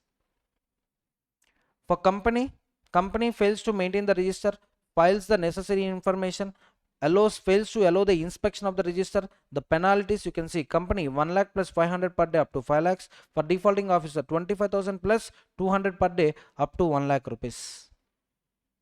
And offenses are compoundable. That means what? Suppose ROC identified that company made a mistake in identifying SBOs, and ROC filed a complaint with the tribunal. Sir, this company is not complying with SBO rules. Immediately company told, sir, I will admit my offense. I'll admit my offense. Let me give some time to rectify those offenses. Can company do like this? Yes. That means what? Even without final judgment, you can rectify the offenses. No need to wait for final judgment. Compoundable. No need to wait for final judgment. You can voluntarily surrender yourself. What happens, sir, if I voluntarily surrender? A lot of time can be saved. Or else NCLT may call you. You need to attend these hearings. Time waste. So violation of section 90 SBO rules are just compoundable. They may settle the offenses by paying a penalty instead of facing the legal prosecution. Fraudulent actions, fraud, wherever fraud comes, 447 comes into the picture. Exemption for government companies. 89 not applicable to government company. Then why 90 will applicable to government company? But that government company should have filed financial statements and annual returns perfectly within the due time. Understood, everyone? Interesting concept, ma. Really interesting concept. If this concept is worked out, India will not become a, India will become a developed country. Yes or no? Almost, one survey is telling total black money in India is approximately some 80 lakh crores. With that money, we can pay 50% of the debt straight away. Or with the same money, we can build some 80 capital cities. Imagine for one capital city, 1 lakh crore is required. We can build 80 capital cities. Or Burj Khalifa. You remember Burj Khalifa? I think total construction cost is maybe some 15,000 crores. 15,000 crores. So Burj Khalifa nowadays, it's a tourism spot. So we can attract many tourists. If tourism is promoted, foreign currency inflow will be there. That's okay. Democracy, everything is possible and nothing is possible. In democracy, everything is possible. Corruption, crime, nothing is possible. Development, etc., etc. Right from 2002, I'm studying. India is a developing country. Now 2025, India is still 2125 also there will be no change as long as this democracy exists. Sir, who is the main culprit in this democracy, sir? Voter. Public is the main culprit. How much you give for vote? You tell me, my vote to you. So main corruption should stop with from the voter onwards. Now this becomes philosophy class. I don't want to continue philosophy. Let me complete remaining 3 sections, sir. 94, 95. 94, place of keeping, inspection of registers, returns, etc.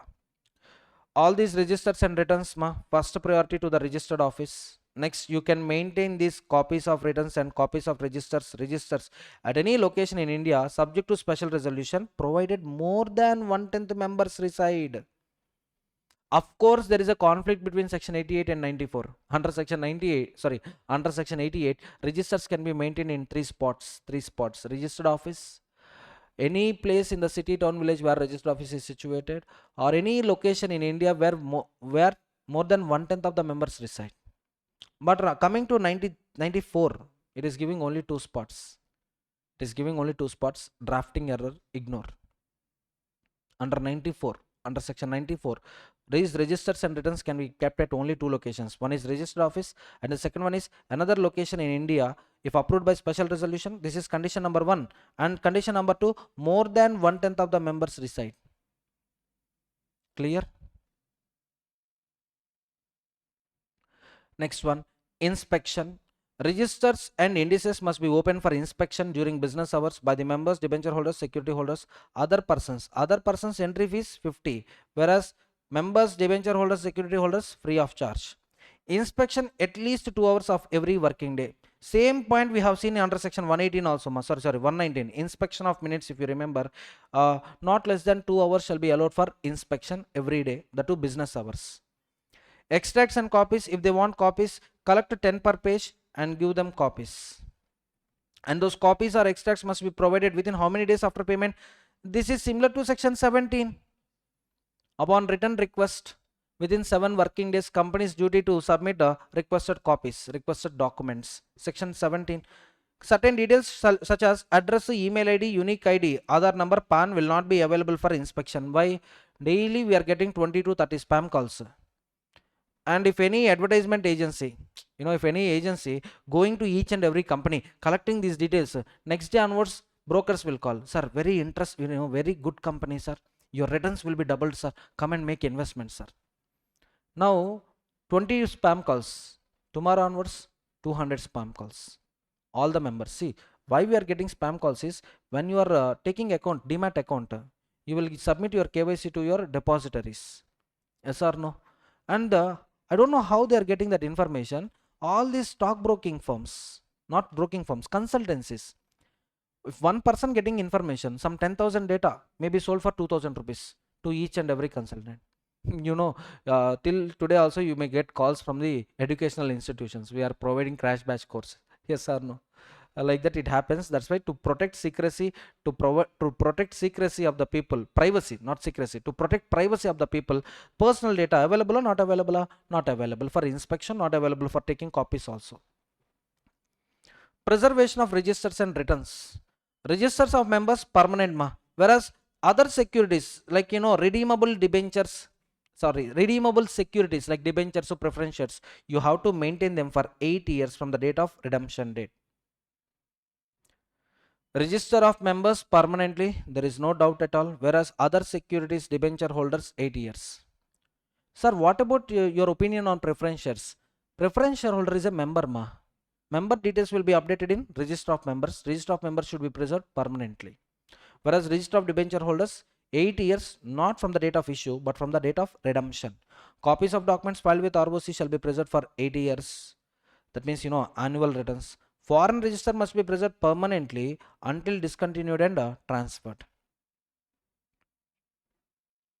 Penalty for refusing inspection. My dear officers, come and stand in a queue. For you, 1000 per day during such default continues up to 1 lakh rupee, and CG can direct immediate inspection and allow extracts to be taken.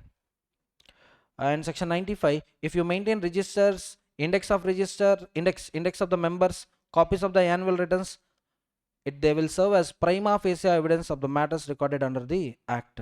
See, evidences are of two types ma. Evidences are of two types: prima facie evidence, conclusive evidence. First I'll give you a practical example. Suppose Mr. X killed Mr. Y. In the stomach of Y there is a sharp knife and that fellow is shouting. Now you went there and you just took that knife from the stomach. Immediately police entered. Knife is in whose hands? Your hands. Prima facie evidence, you are the criminal. But later, looking at CCTV footage, we came to know that X killed Y. Now you will be released, X will be punished. So evidences are of two types: prima facie, conclusive. The moment you maintain registers, we feel that you are complying Companies Act. After inspection, if you are not updating them, conclusive evidence, you are not following Companies Act. So conclusive evidence happens only through inspection. Prima facie evidence, if you maintain them, primarily we assume that you are complying with the provisions of Companies Act. That's over. 94 also, 94, 95 also over. We are left with one small section, 122. My dear OPC, minority, a weaker section party. OPC, don't cry. For you, from the beginning onwards, we will check from the beginning onwards. Register of members applicable to you. Okay, you follow it. One member is there, no? Update that one member details in register of member. Beneficial owner, significant beneficial owner also, if there, follow it. Next one, annual returns applicable. Annual returns applicable. Changes of promoters check. If there is any changes, if this fellow transferring 100% share to another fellow, right now this fellow one member, next another person one member, okay, no problem. Registers maintain, they will act as an evidence. 88 to 95, wherever applicable follow it, not applicable don't follow it. Let's see. 96, AGM applicable. 96 is telling every company except OPC shall comply with AGM provisions. 96 itself is clear. 96 is not applicable to OPC. 97, if 96 failed, 97 apply, but 96 not applicable means 97 also not applicable. They are clearly telling 98 is not applicable here. 98 do not apply to OPC. If 96, 97, 98 not applicable means why 99 will apply punishment? Again they are telling 100 to 111 is not applicable. What is 112? Representative of president governor. In OPC, why there will be a representative of president or governor? And 113, representative of body corp, may be there. Why? Because you see, body corporate, in that point you see, they not only told about membership but also they told about creditor. So if a body corporate is a creditor in that company, if company is calling for the meeting, body corporate can send representative to the creditors meeting.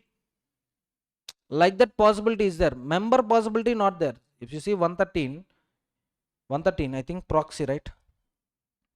Section 113. Can you tell me the page number? Page number, proxy, just page number. Oh my god, page number 93. Yeah, you see here. Yeah, It's not quorum, quorum, I think. Quorum, in quorum you will find it. Representative of body corporate, you can see here, body corporate being a creditor. In that case, 113 is applicable. Body corporate being a member means, in OPC, only natural person can be the member. So, as a member, 113 is not applicable. As a creditor, 113 may be applicable. Next, what is 114, ma? Types of resolutions. Types of resolution: ordinary, special. Votes in favor greater than votes against. Votes in favor greater than or equal to 3 times of the votes against. Here there is only one member. There is only one member. Vote in favor means he should come here, sit and stand like vote in favor. Again stand there, vote in against. Then Erragada mental people will come to take this. Sorry. Hospital department will come to take this fellow to the hospital. So 114 is also not applicable. Technically speaking, 114 is also not applicable. Types of resolution. Then what is 115? What is 115? Resolution requiring special notice. Not applicable.